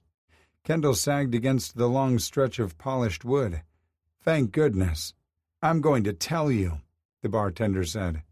"Uh-oh. Pay attention to the expressions in the staff's eyes when they look at you. It's been a shitty night full of ups and downs, but the respect you've earned tonight is no small victory." After he left the bar with his heavy tray, Kendall let Emmett's words soak in, and he allowed himself to really see what he'd missed in the winks and nods the staff had given him. Respect. It bolstered his energy when his adrenaline caught the last bus out of town. I can do this. I can really fucking do this. Chapter 8. Ridge met Zach's gaze in the rearview mirror a few hours later. The twinkle in his friend's eyes and the crooked smile on his ruggedly handsome face spelled trouble. "Don't start," Ridge warned. "What? I wasn't about to say I told you so." Eddie elbowed Zach. "We, jackass. We told him so." "You guys are reading way too much into this," Ridge said. "Are we transporting James to Miami in the morning?" Zach chuckled as he turned into the USMS parking lot. "Smooth, Ridgely." "We hardly noticed the abrupt change in conversation," Eddie added. "And no two marshals are en route for Miami as we speak." "Thank goodness," Zach said.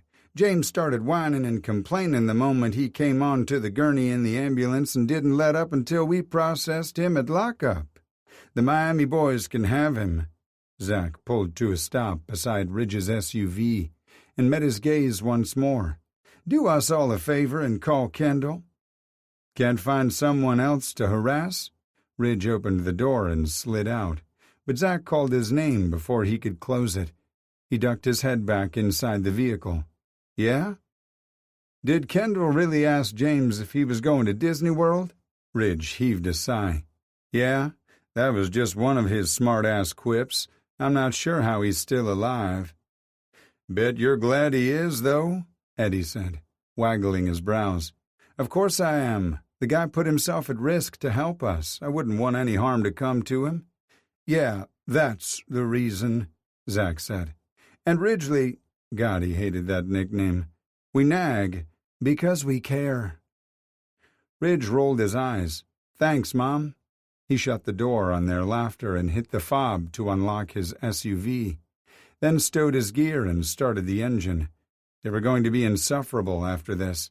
He wouldn't even get a break since he was still crashing at Eddie's, except Ridge turned left out of the parking lot instead of going right toward his friend's apartment. He didn't bother trying to convince himself he was seeking the solace of a quiet hotel room.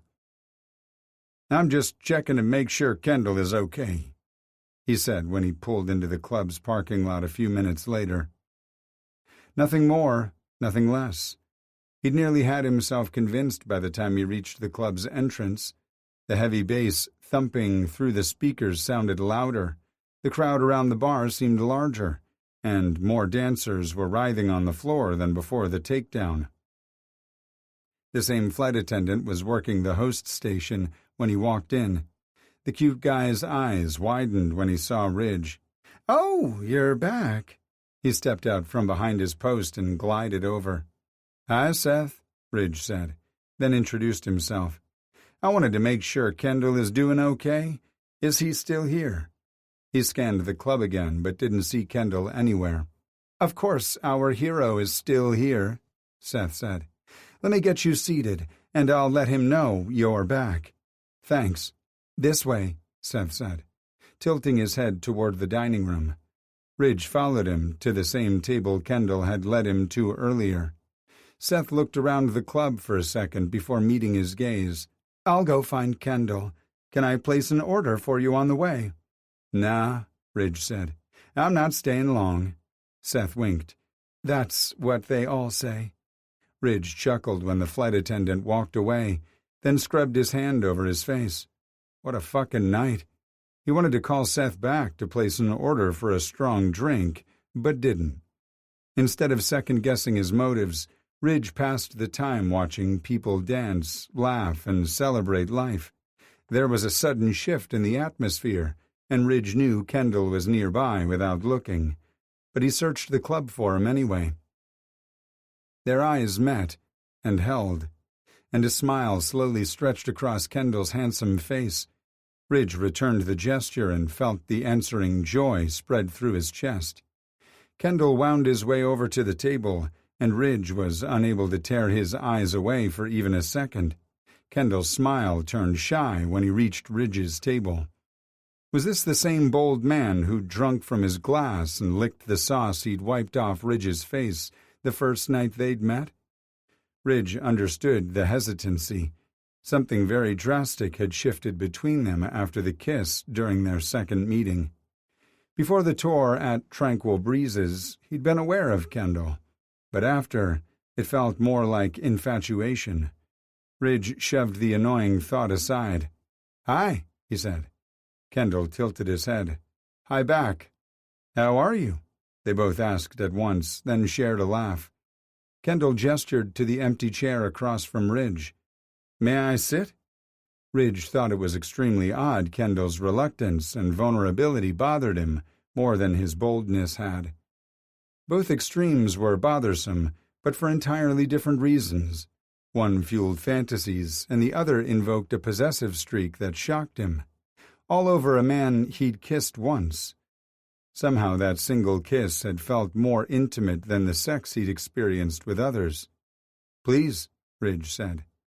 Kendall lowered himself into the seat and interlocked his hands on top of the table. The small space separating them felt like a wide gulf. Ridge's fingers itched to touch Kendall, so he tucked them under the table. Kendall's posture was relaxed, but his knuckles were white from the tight grip he had on himself. Was he fighting the urge to reach for Ridge too? Fuck it. Ridge reached across the table and gently skimmed a finger over the bandage on Kendall's slender neck. Kendall's mouth parted as a shiver rolled through him. Had he gasped? Ridge resented the hell out of the thumping music and was about to suggest they go someplace quieter to talk. "It's nothing more than a tiny scratch," Kendall told him. "I'm okay." Before Ridge could comment further, a waiter stopped by their table. He set a plate of wings in front of Ridge and a grilled cheese sandwich and fries in front of Kendall. "I didn't order anything," Ridge said.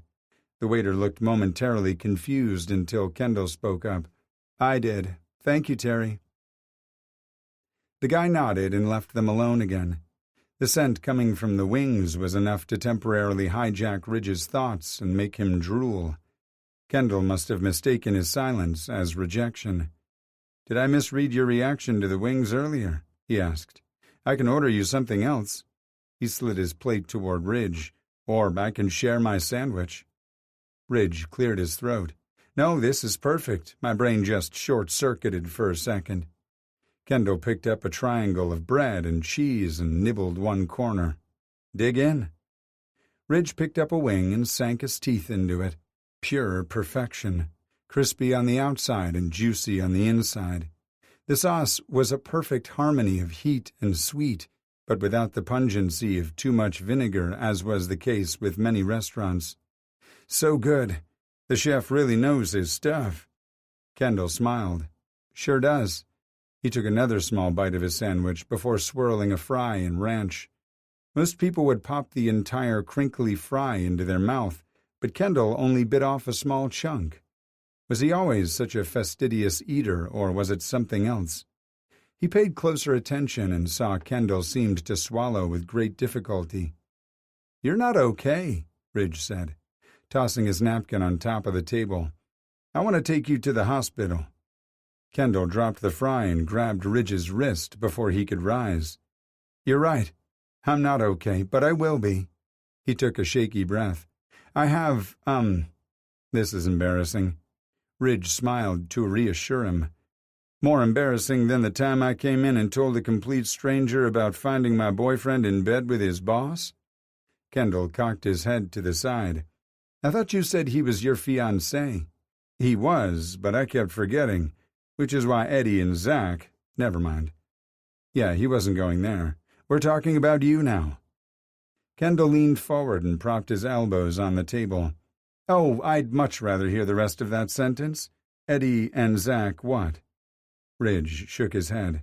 "Nope, tell me what's wrong, or I'll toss you over my shoulder and cart you off to the hospital." Kendall flopped back against his seat and crossed his arms over his chest. The little pout on his pretty mouth made Ridge want to kiss him. "Your story took a lame turn.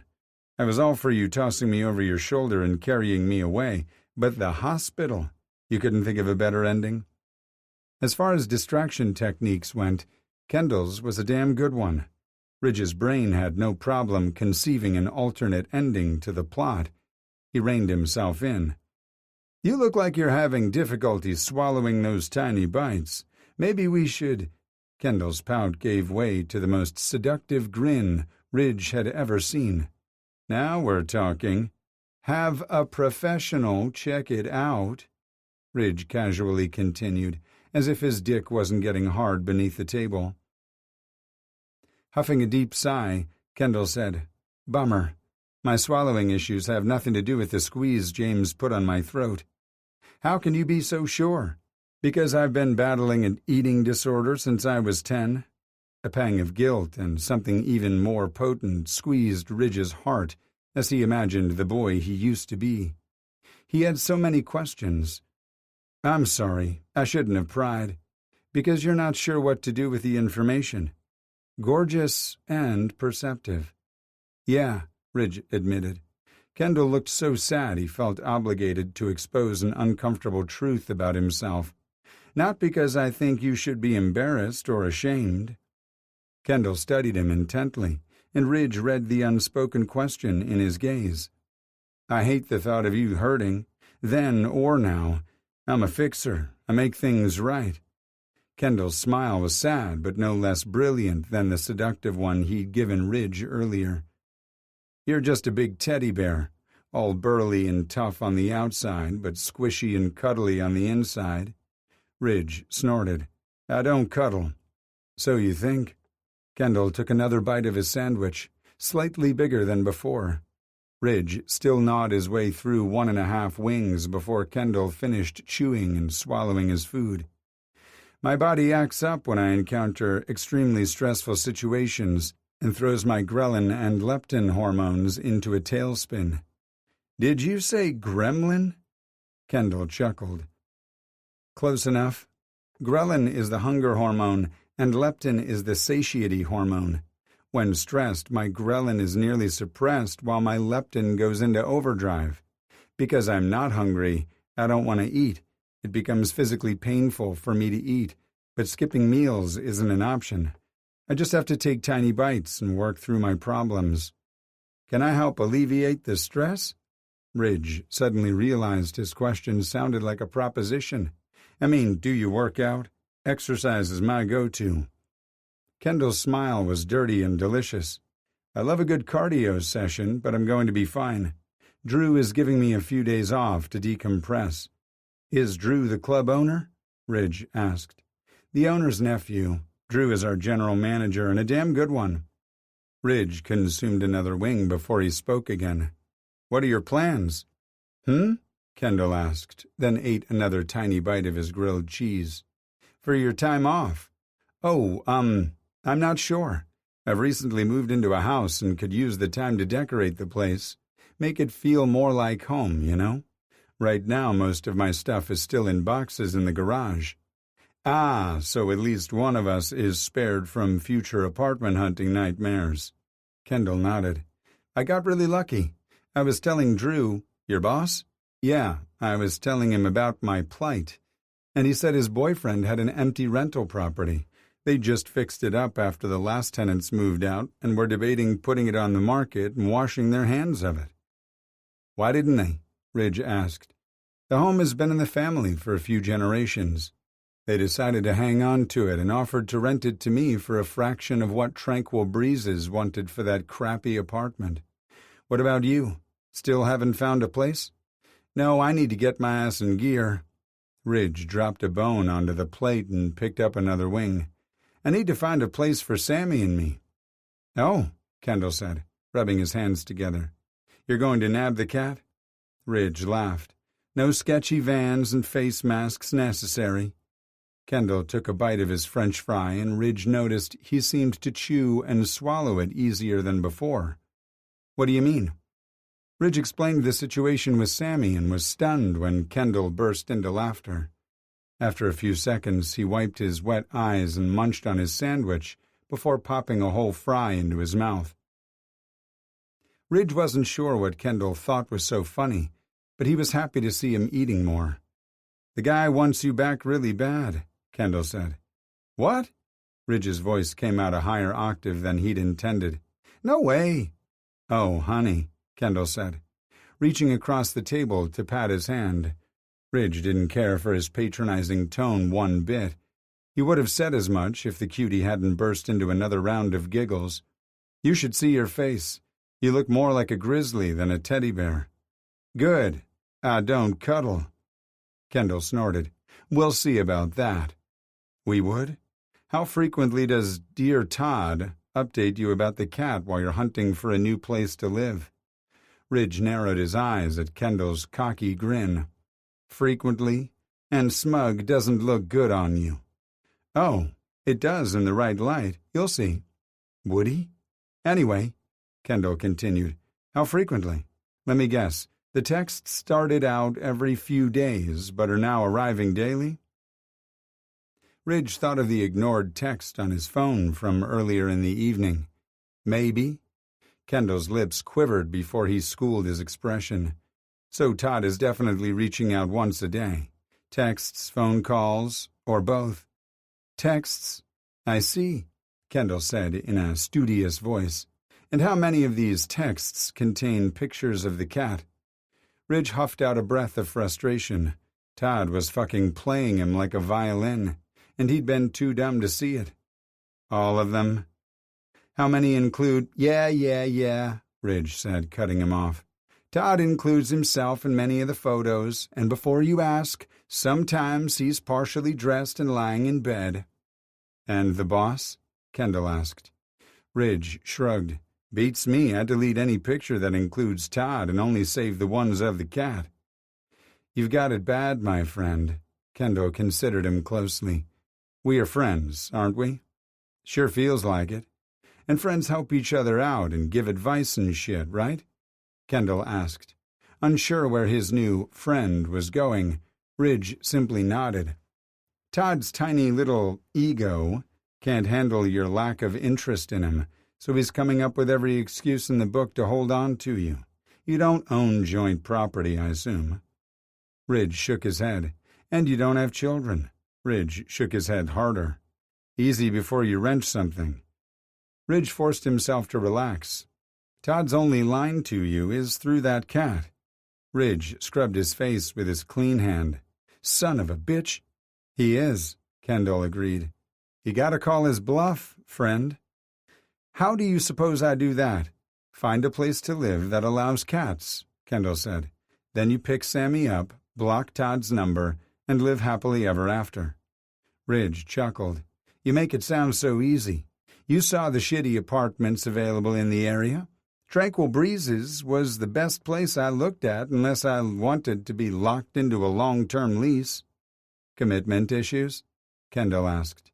Ridge glared at him. I don't plan on making Savannah my permanent home. I hadn't planned to stay longer than a few years, but there's this case I can't let go. And you plan to leave once it's solved?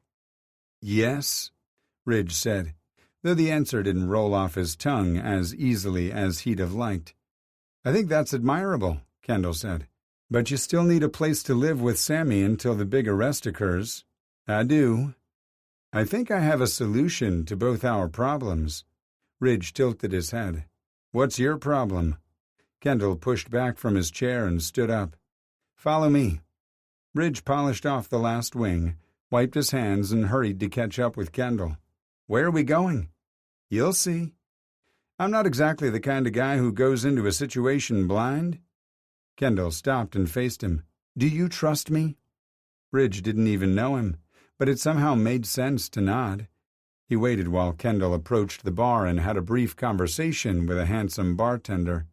The guy kept glancing over at Ridge, making Ridge wonder what they were discussing. He didn't like thinking the stranger knew what Kendall had in store for him when he didn't. Did it involve a bedpost and Ridge's silk tie? Why had his mind immediately gone there? He wasn't into bondage. Was he? Damn, Ridge's mind was a jumbled mess, and the playful wink the bartender sent him spelled even more chaos. His brain urged him to run, but his heart stuttered at the mere thought of not knowing what Kendall had planned. Kendall made his way back to Ridge, then quietly led him down a dark corridor to the same exit Kendall had used earlier. Did you park out front? Yeah. I'll drive you to your vehicle and you can follow me. Ridge lowered himself into Kendall's small car and adjusted the seat to remove his knees from his chest. To where? The place you'll call home until it's time to move on. A nagging suspicion began to form, but he forgot all about it when Kendall punched the gas and shot out of the employee parking lot like he was on the last lap of the Daytona 500. He careened around the corner on two wheels and sped through the customer lot. Which one is yours? Ridge was too shocked to speak, so he pointed to the hulking SUV on the far end of the lot. Kendall waited until he was right on top of the vehicle before applying the brakes and skidding to a halt. Adrenaline made Ridge's heartbeat spike. Holy shit, he said between panting breaths. Kendall laughed like a Disney villain and said, I'm a little much sometimes. Ridge pushed open the door and stepped outside. He ducked back down and met Kendall's glittering gaze. Understatement of the century. He winked. But it won't stop you from following me, will it? Only if I can't keep up with you. Take it easy, Mario. As in cart? Laughing, Ridge said, I was thinking Andretti, but cart works too. I'll take it easy on you. The wicked promise in Kendall's eyes said otherwise. Ridge shook his head, closed the door, and unlocked his vehicle. True to his word, Kendall obeyed all traffic laws and kept all four wheels on the ground, even around corners, during the short drive to a cozy cottage in a quiet neighborhood. Ridge's headlights illuminated a soft yellow home attached to a garage by a breezeway. Security lights tucked inside the flower beds on both sides of the front porch showed off the lush, colorful vegetation. Someone had put a lot of time and effort into the property. After killing the engine, Ridge stepped out of the car and locked the door behind him. The neighborhood looked safe, but he wouldn't risk his gear getting stolen out of his vehicle. The lights flashed when the locks engaged, and Ridge joined Kendall on the walkway leading to the porch. Pretty house, Ridge said. But can you see yourself living here? Kendall asked. There was no denying the home gave off a warm and friendly vibe. Who lives here? I do, Kendall said. Silly me, how can I expect you to answer without seeing the rest of the property? Kendall pulled a set of keys from his pocket and headed up the front steps. Come on. The reality of the situation kept Ridge's feet planted firmly in place. Kendall was asking him to move in with him? What the? Hey, big guy, Kendall called out. Ridge snapped his head up and found the enigmatic man standing in the open doorway. The porch light made his platinum hair look silver and cast shadows over his face. Don't get the wrong idea, okay? I'm not looking to tie you down or trick you. I just want to help you get Sammy. Something in Kendall's voice sounded sad and wistful, and it unglued Ridge's feet, enabling him to jog onto the porch. "Back at the club you said you had a solution for both our problems. How will I help you by moving in here?" Ridge expected the answer to be about cutting his expenses, but Kendall worked his bottom lip between his teeth like the answer was more personal. Kendall dropped his gaze to the porch. "I'm having a tough time adjusting to living alone, and I don't want to rent my spare bedroom to a stranger." Ridge tucked his hand under Kendall's chin and tipped his head up so he could stare into Kendall's pretty blue eyes. "I travel a lot and work weird hours. I'm not sure I'm the right solution." Kendall straightened, and a look of determination washed over his features. Ridge nearly groaned as he wondered how he'd measure up against the smaller man's resolve. He'd seen similar scenes play out between his parents many times over the years, and his tiny mother always came out the victor. "That's what I need," Kendall said. "Someone to help me transition to living fully on my own. Plus, as a tenant, you come with a wonderful perk." Kendall heaved a deep sigh and flipped on a light switch inside the house. "Arrogant much? I was talking about Sammy." Heat suffused Ridge's chest, neck, and face. "My bad." Kendall chuckled as he backed into the house. "Are you coming?" Ridge smiled, and it was Kendall's turn to blush. "Inside," he added. Ridge chuckled as Kendall stumbled back a few more steps. "To see the spare bedroom." "Oh," Ridge said. "In that case, lead the way." Chapter 9. A few days later, Eddie backed up to the loading dock of the local furniture store and put his truck in park. Ridge wanted to knock the arrogant smirk right off his face. "Don't say it, Eddie." His best friend sighed, and Ridge thought he'd effectively silenced him. But a heartbeat later, Eddie angled in his seat to get a better look at Ridge. "I just want to go on the record and say I encouraged you to get to know Kendall. I said nothing about you moving in with him." He waggled his white blonde eyebrows, and humor twinkled in his green eyes. "Have you even made it to second base yet?" "Eddie, we're not dating. Kendall has a spare room to rent, and I need a place to stay. My current landlord is an obnoxious prick, and we spend way too much time together." "There is that," Eddie conceded. "Seriously, bro." "Bro?" Eddie rolled his eyes.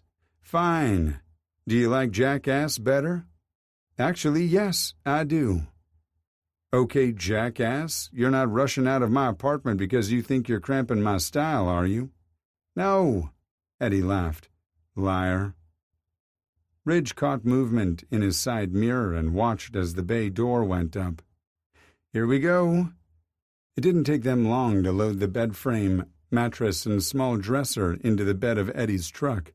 "Thanks for helping me today." "No problem," Eddie said, wincing when one of the employees slammed his tailgate closed.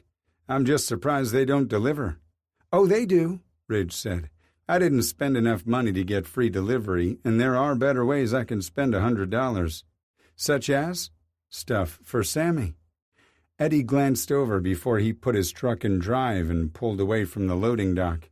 "You're serious about getting the cat?" "Of course," Eddie chuckled. "You do realize the shit with Todd is nothing more than a ploy, right?" "Yep." "And," Eddie pressed. Ridge squared his shoulders and kept an eye on the mirror to make sure nothing flew out of the truck bed. "I'm calling Todd's bluff." "How?" "By finding a place to stay and picking up Sammy." Eddie stopped at a red light and looked over at him. "Does he know you're coming over today and expecting to leave with his cat?" "Yes, Sammy is my cat. I told Todd I'd found a place and we would be moving in today. I told him I'd be over to get Sammy after I got everything set up." "You're just going to knock on his door and take the cat?" Eddie shook his head like he couldn't believe it.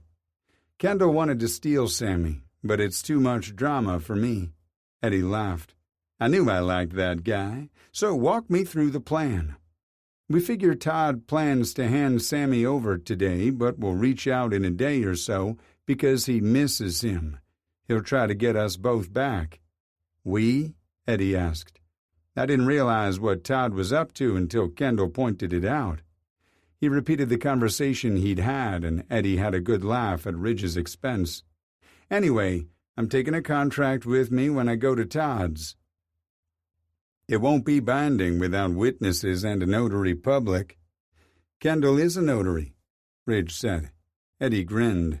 And I'll be the witness. Are you sure I've taken up enough of your Saturday? Shut the hell up. I wouldn't miss this soap opera if my life depended on it. Wait until Todd sees Kendall. The fur will fucking fly. Ridge honestly hoped not. He just wanted to collect the cat and go. Kendall's car was parked in the driveway when Eddie backed in. The bumper was still slightly crooked from the fender bender he'd been in because he'd decided not to make more trouble for the kid who'd hit him. Eddie let out a whistle. This is nice. The house was even prettier in daylight. The paint color looked sunnier, making a nice backdrop for the vibrant flowers. I mean, if you're going to play house, Eddie said. No one is playing house. And please don't say anything to Kendall about how you and Zach were trying to get me to ditch my boyfriend for him. Fiancé? Yeah, whatever, Ridge said. Please keep your commentary to yourself. It's one thing to embarrass me, but to mislead Kendall. Give me some credit, Ridgie. Eddie was right. They might play around and cut up, but they wouldn't purposefully hurt someone else in the process. Sorry. No worries, you're just going through a lot of changes all at once. Ridge got out of the pickup, grabbed his duffel bag and suitcases, and headed up to the porch. Kendall had already given him a key, but he still felt like he should knock. Turned out he didn't have to because Kendall swung the door open when Ridge's foot landed on the bottom step. I figured you'd talked yourself out of moving in. Ridge's brain had made a valiant effort while waiting for Eddie to finish getting ready, but he'd ignored the dire warning in favor of listening to his gut. Nope, he said when he reached the door.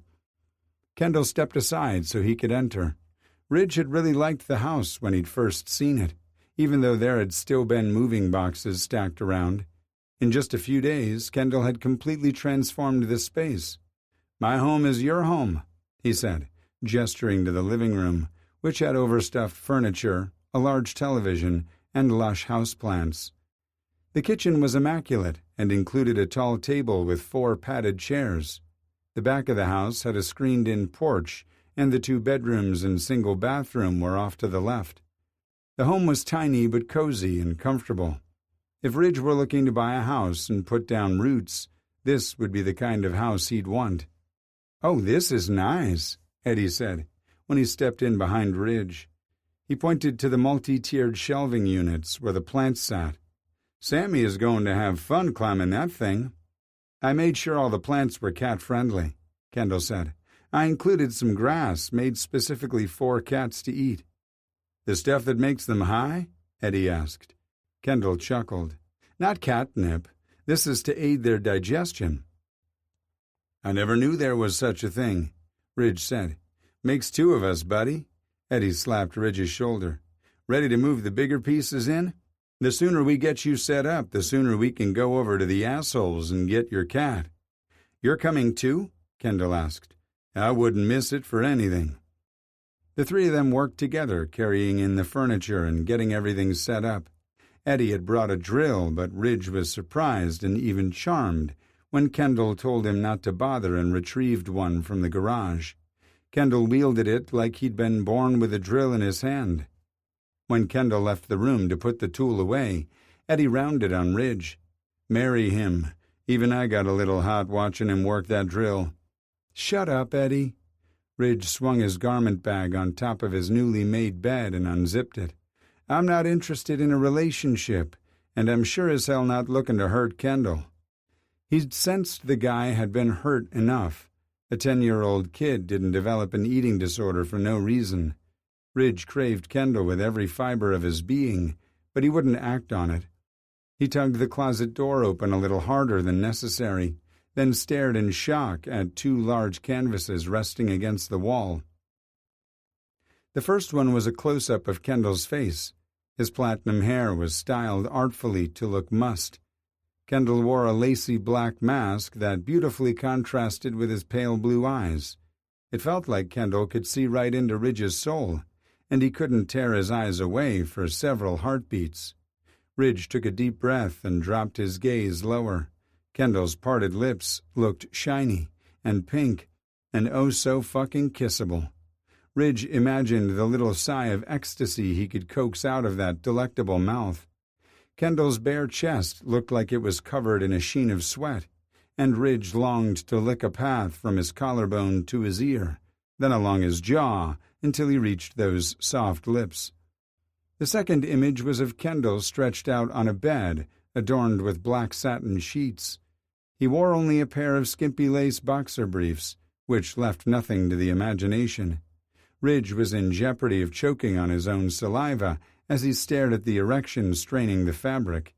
He took a shaky breath and allowed his eyes to roam over the full length of Kendall's splendid body. The sheen from the first photo was still present, making Kendall look thoroughly fucked and sated as he smiled sexily for the photographer. Who the hell had taken the photos? Someone Kendall knew intimately? "Wow," Eddie whispered. Ridge's heart was thundering so loudly he hadn't heard his friend move closer. "Shut up, Eddie." He quickly shut the doors. His friend made a wheezing sound and Ridge spun around to assess him. The asshole was trying his hardest not to laugh at him. Ridge knew Eddie wasn't mocking the provocative photos. The jerk was laughing at Ridge's reaction to them. "You should see your face," Eddie said. Then he raked his gaze down the front of Ridge's body. "And other things." Ridge became aware of the growing problem just as he heard Kendall in the hallway. "Good luck resisting him," Eddie said just as Ridge turned his back to hide his erection from Kendall. He spent an unusual amount of time removing his dress clothes from the garment bag and laying them out on the duvet, while Eddie engaged Kendall in small talk. "I saw a pretty plant in the living room I wanted to ask questions about," he said. "I think my girlfriend would like one for her office, but she's pretty low maintenance." "I'd love to help," Kendall replied. Jess was beautiful, but the opposite of low maintenance. She liked to look like $1 million and didn't mind spending the time or money to make that happen. Ridge appreciated Eddie distracting Kendall so he could pull himself together, though. As soon as the two men left him alone, Ridge opened the door enough to look at the canvases one last time, knowing he'd take the memories into the shower with him later. Todd answered the door wearing a crop top and a pair of barely there shorts. It was something Ridge had gone wild for when they'd first started dating, but after seeing Kendall stretched out and wearing nothing but lace, Todd's attempt didn't budge Ridge's desire meter. "Hey, stranger," his ex said playfully. His words died when he saw the expression on Ridge's face. Eddie muscled around Ridge and smiled at Todd, who gaped at him in shock. "Hello, Todd." "Eddie," Todd said with barely contained disdain before turning his scowl on Ridge. "You didn't say anything about bringing your friend with you." "Is Sammy packed and ready to go?" Ridge asked. Todd looked at him with wounded eyes. "Don't you want to come in and talk for a minute?" "We have nothing to discuss, but I do want to come in for a minute. I brought a contract for you to sign." "And a notary and witness to make it legal?" Kendall said from behind Ridge. "Who the hell is that?" Todd asked angrily. Ridge stepped aside so Todd could see Kendall. "This is Kendall." "And you are?" Todd asked. He just said my name is Kendall." Todd raked his gaze over Kendall's lithe body, and Ridge could see the storm building in his eyes. "No, I mean, what's your stake in all this?" Kendall batted his lashes innocently. "I'm just the notary public." "And I'm the witness," Eddie said. "I've lots to do today, so we can get on with it." "Fine," Todd said, stepping aside so the three of them could enter. Sammy loudly meowed when he saw Ridge. The miniature lion jumped down off the couch and made a beeline straight for him. Ridge bent down and scooped the cat up, loving the way his purrs rumbled through his body. Sammy butted his head against Ridge's chin. He'd always loved it when Ridge's facial hair grew out a little on the weekends. Todd might have manipulated most of the situation, but Sammy was deliriously happy to see him. Todd sighed unhappily. "Fine, let's get this over with." Kendall handed him the contract, and Todd took his time reading it. In the end, Ridge was doing exactly what Todd's very own text messages had said he wanted. Ridge had found a place to live that would accept the cat. The document simply stated Todd was surrendering both his rights to the cat and any financial responsibility. Todd retrieved a pen from his desk and signed the agreement, then handed both items to Ridge. After he finished, Eddie took his turn as a witness before Kendall signed and stamped the agreement. "I'm out of here," Eddie said. "It wasn't nice seeing you, Todd." "Ah, we finally agree on something," Todd replied. "Too little, too late," Eddie said before he exited the apartment. He'd driven separately since his plans with Jess took him on the opposite direction of Kendall's house. Ridge gently placed Sammy in his carrier, while Kendall grabbed the things Todd had packed up for him. "Goodbye, Todd." Ridge had almost made it to the door when his ex called out. "Can we talk privately for a few minutes?" Todd asked. Ridge stopped but didn't turn around. "There's nothing to discuss." "I don't agree." Ridge turned around to face him. "Fine, but Kendall stays." Todd rolled his eyes. "I just wanted to say, I'm sorry." "For cheating or for gaslighting me?" Todd sighed. "Because your dad's heart attack left you in a vulnerable place, and I exploited it to get a marriage proposal from you. I knew our relationship was doomed, and I clung harder when I should have let you go.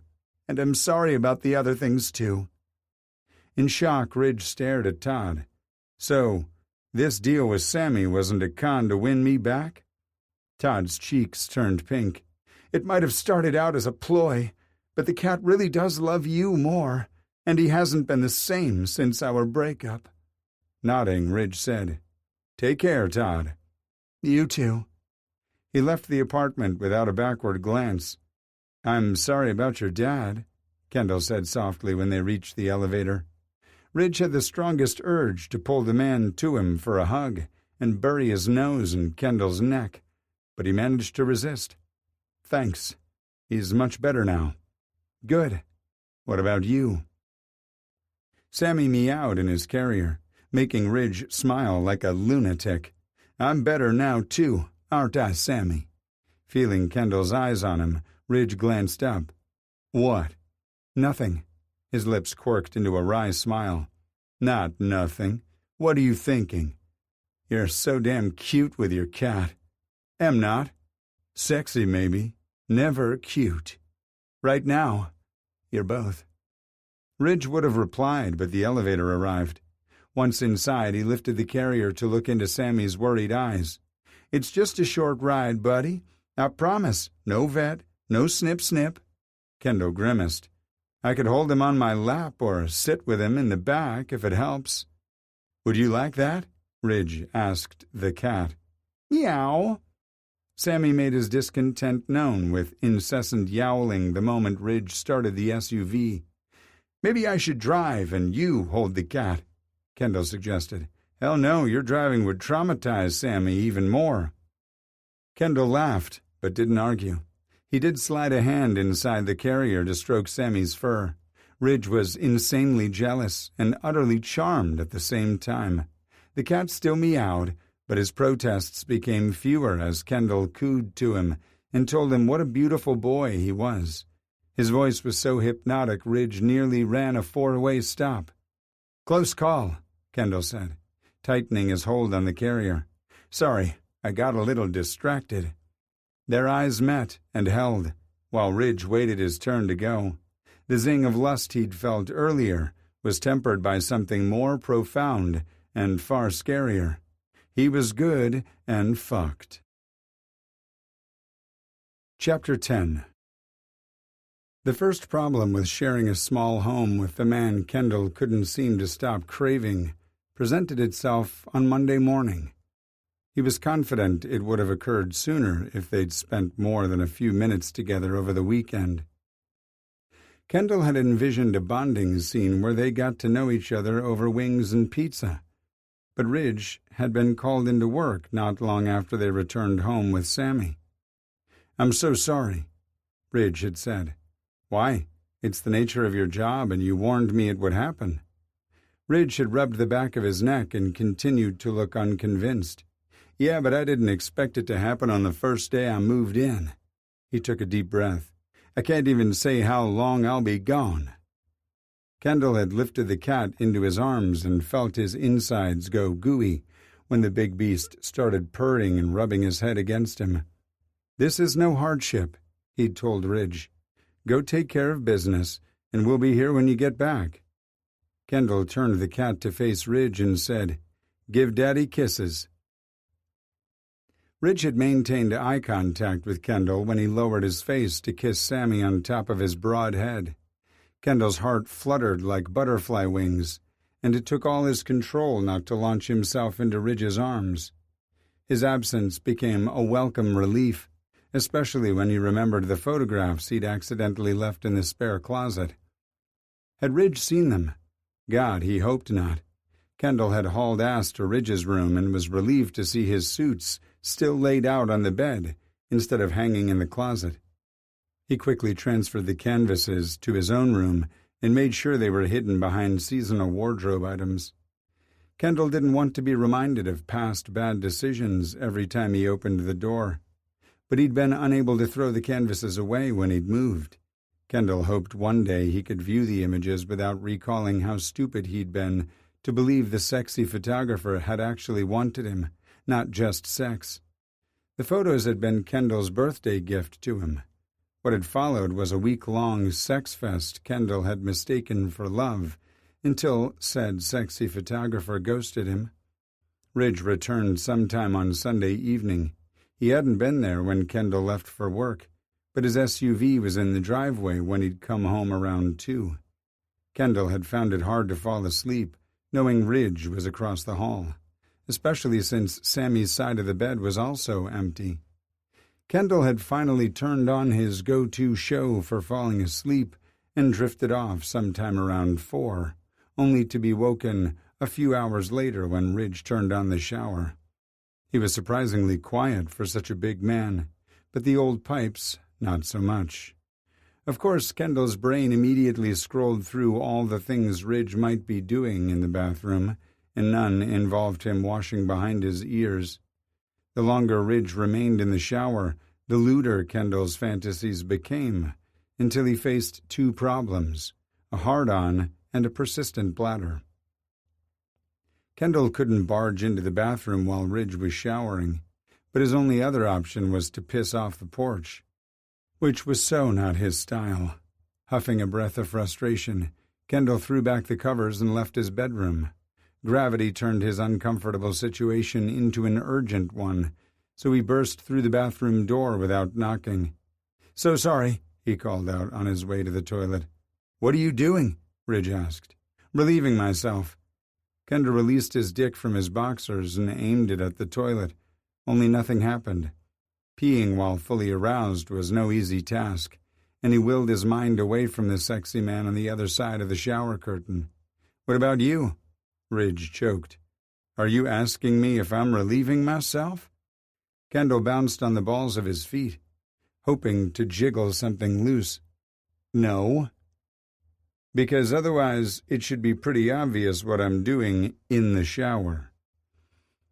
"You've been in there a long time," Kendall said without thinking. He couldn't take it back, so he continued full steam ahead.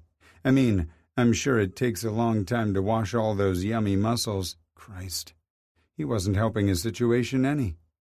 The metal curtain rings rattled when Ridge jerked the panel to the side. Kendall looked over his shoulder and saw Ridge had poked his head out to look at him. He caught the big man staring at his ass before their eyes met and held. Ridge's nostrils flared, and Kendall knew he wasn't the only one battling attraction. Ridge's hands weren't anywhere in sight. Where were they? What were they doing? "Problem?" Ridge asked, wearing a knowing smirk. "Was about to ask you the same." Finally, Kendall's erection ebbed enough he could piss. He turned his attention back to the toilet to make sure he didn't embarrass himself by making a mess. Ridge chuckled, and the curtain rattled closed once more. "I think it's clean now," Kendall called out as he flushed the toilet. Ridge's laughter meant no further explanation was needed. Concerned about the water usage? Did Ridge's voice sound thicker, or was that just Kendall's dirty imagination? "Nope. Did you want to inspect my handiwork?" Ridge asked.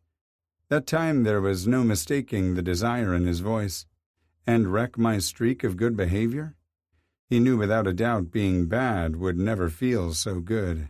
Not today, friend. Ridge's laugh bounced off the tiled shower walls. "And just how long is this streak?" Kendall knew exactly what he was asking. Instead of exiting the bathroom like a sane person would, Kendall walked over to the sink and prepped his toothbrush. The shower was directly behind him, but the mirror was so fogged up he couldn't see anything. Kendall wiped a small circle with his fist, but he couldn't even make out a shadow through the opaque shower curtain. Bummer. "Kendall?" "Yeah, I'm still here," he said, then shoved the toothbrush in his mouth and got to work. "So this streak of good behavior," Ridge prodded. "What am I up against?" Kendall pulled his toothbrush free and spit into the sink. "I don't follow." "Friends help each other out, yeah?" "Uh-huh," Kendall said. "Do you want to help continue the streak or break it?" The only sound in the room was the running water and their breathing. "Don't answer that." Kendall didn't need to hear Ridge's answer to know. He could pull back the curtain and climb into the shower with Ridge, who'd both welcome and cherish the opportunity to end his streak. Ridge didn't plan to stick around, so getting involved with him would be a big mistake. It was best to yank off the man's blinders. "I haven't had sex with anyone in over a year, after ending an affair with my stepbrother," Kendall said. "There, that ought to do it." "Sounds messy," Ridge said, but Kendall didn't detect a single ounce of censure in his voice. "Very, but that's what I do best. I fall fast and hard and always for the wrong men. This time will be different." "This time?" Ridge asked. "Sounds like maybe you have someone in mind." "No," Kendall said. "I'm no good to anyone else until I can learn to love myself. Maybe that's why I keep picking losers. A part of me thinks it's what I deserve, and this conversation is too heavy without coffee." Kendall stuck his toothbrush in his mouth and finished scrubbing his teeth. "Kendall." He looked up and locked eyes with Ridge, who'd stuck his head out from behind the curtain again. "I'm ready to get out of the shower now. I don't have a shy bone in my body, but maybe you're not ready to put your streak to the test." Kendall turned and leaned against the counter, putting the entire length of his body on display. "You think I find you irresistible?" Ridge raked his gorgeous eyes over him, zeroing in on Kendall's crotch before meeting his gaze once more. "I think I'm going to annihilate your streak right there on the bathroom counter if you're still here when I get out." Kendall wanted to hook his thumbs under his waistband and shove his briefs down his legs. That's precisely what he would have done before deciding he deserved better from the men he took to his bed. Instead, he rinsed his mouth and replaced his toothbrush in the holder. "Have a wonderful day, friend," he said on his way out. Kendall turned to his bed and fucked his fist with a ferocity that stunned him and left him boneless, replete, and so damn lonely. Chapter 11. Ridge propped his elbow on his desk and checked the time on his computer. Eddie had texted him 30 minutes ago saying he was dropping off lunch, since Ridge was stuck in the office. Usually, Ridge would be grumpy about answering calls and running warrants, even though they all took turns, but getting caught jacking off to fantasies of Kendall in the shower had left him shaken, and Kendall's bathroom confession had left him reeling. His stepbrother? Really? Consenting adults had a right to choose their partners, but no good could come out of a situation like that, and it must have knocked Kendall for a loop if he'd gone over a year without sex. Ridge was starting to care way more than he should.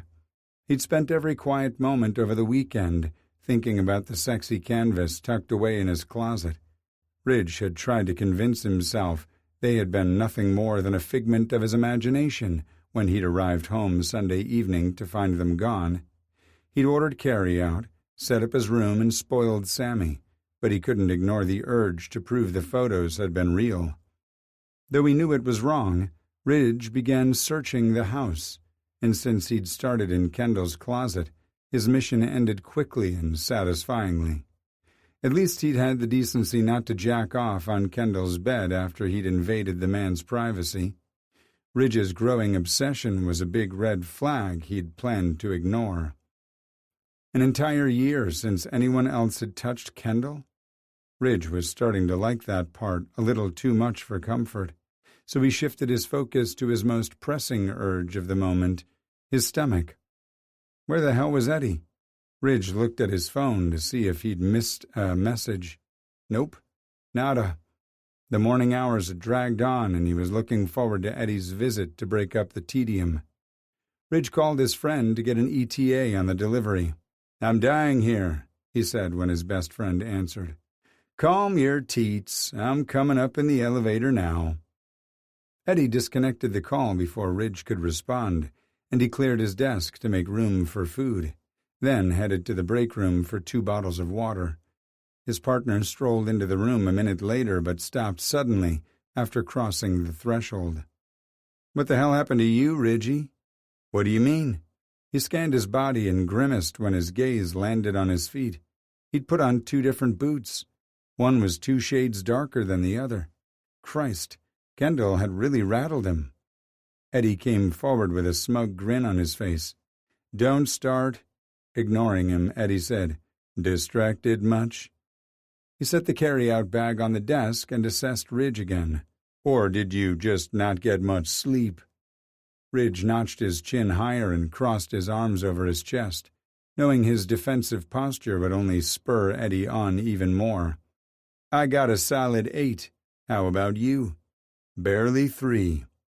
"Asshole," Ridge grumbled as he pulled the bag to him and peered inside. "Chinese food. I'll lapse into a food coma before this shift ends. You'll probably still find me here when you report for duty in the morning." "Doubtful," Eddie said. "Pretty sure you have plenty of incentive to return to the cute little house." "You can stop pushing so hard," Ridge said as he unpacked a container of General Tso's chicken. "Neither of us is looking for a relationship right now." Eddie rolled a chair over from the desk in front of Ridge's, then flopped down on it. "Who said anything about a relationship? Why can't you guys just give in to the energy arcing between you and see where things go? Because someone will end up hurt." Eddie sighed. "Well, I'm the last person who should give relationship advice, but that won't stop you." "True," Eddie agreed. "Look, I just ended a relationship with my boyfriend." "Fiancé." Ridge bit back a growl.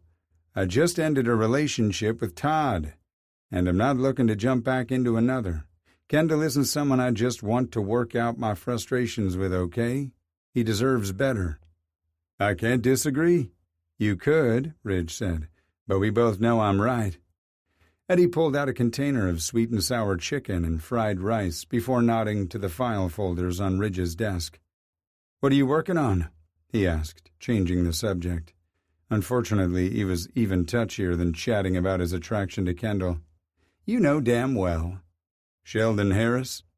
Rage simmered in Ridge's gut just hearing the ruthless killer's name.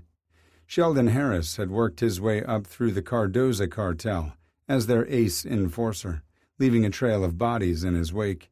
Ridge glanced over at the picture frame he kept on his desk. 7-year-old Rashonda Knight smiled back at him. Her dark eyes glittered with promise that was cut short when a hail of bullets ended her life as she walked home from the bus stop. Her mother, Asia, had given the photo to him when he'd vowed to bring Rashonda's killer to justice.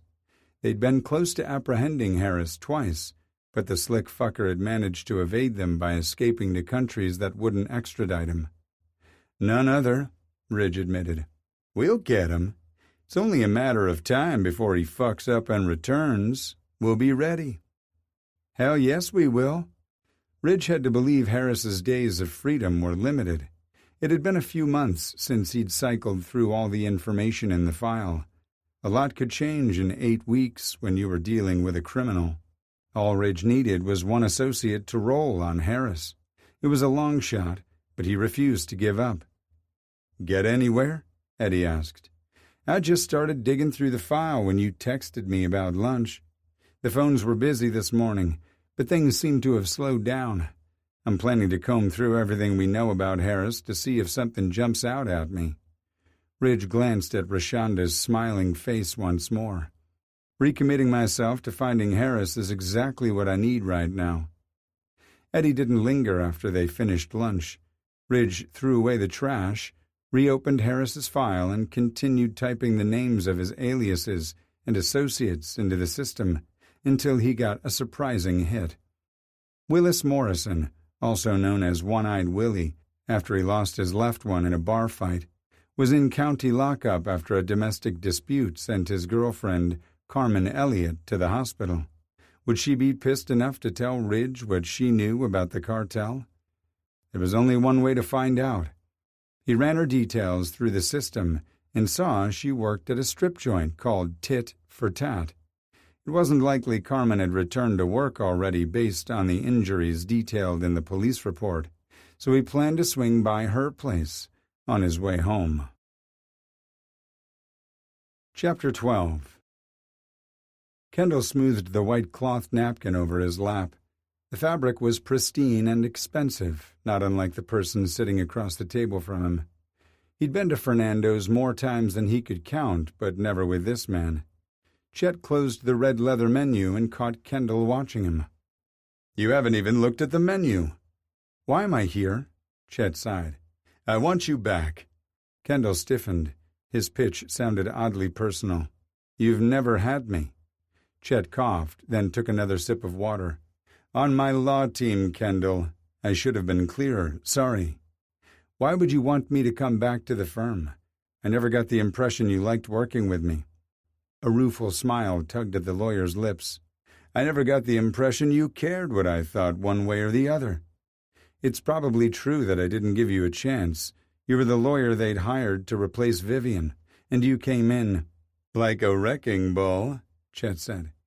Kendall smiled for the first time since his former boss had called to invite him to lunch. Invited was a stretch. Chet had given him a time and location before requesting Kendall arrive promptly, since he had a court appearance afterward. "Maybe a little. I regret that now, and I'm sorry." Kendall cocked his head to the side and studied the contrite expression on the handsome man's face. Oddly, Chet appeared sincere, and Kendall wasn't sure what to think about it. "Apology accepted," he said. "Does that mean you'll come back?" Kendall chuckled. "No, my departure has nothing to do with you." Chet aimed a dubious glance at him. "Okay, it had a little to do with you." "I appreciate your honesty, Kendall. The firm misses you. I miss you. We want you back." Kendall's chest swelled with pride, but he wouldn't let the compliments go to his head. "The firm is the problem, Chet. I don't want to spend my life helping dickbag clients get away with crimes or watch as they get a little slap on the wrist." He'd felt that way for a long time, but Bobby Jack Dennison had been the nail in the proverbial coffin. "Okay, what do you want?"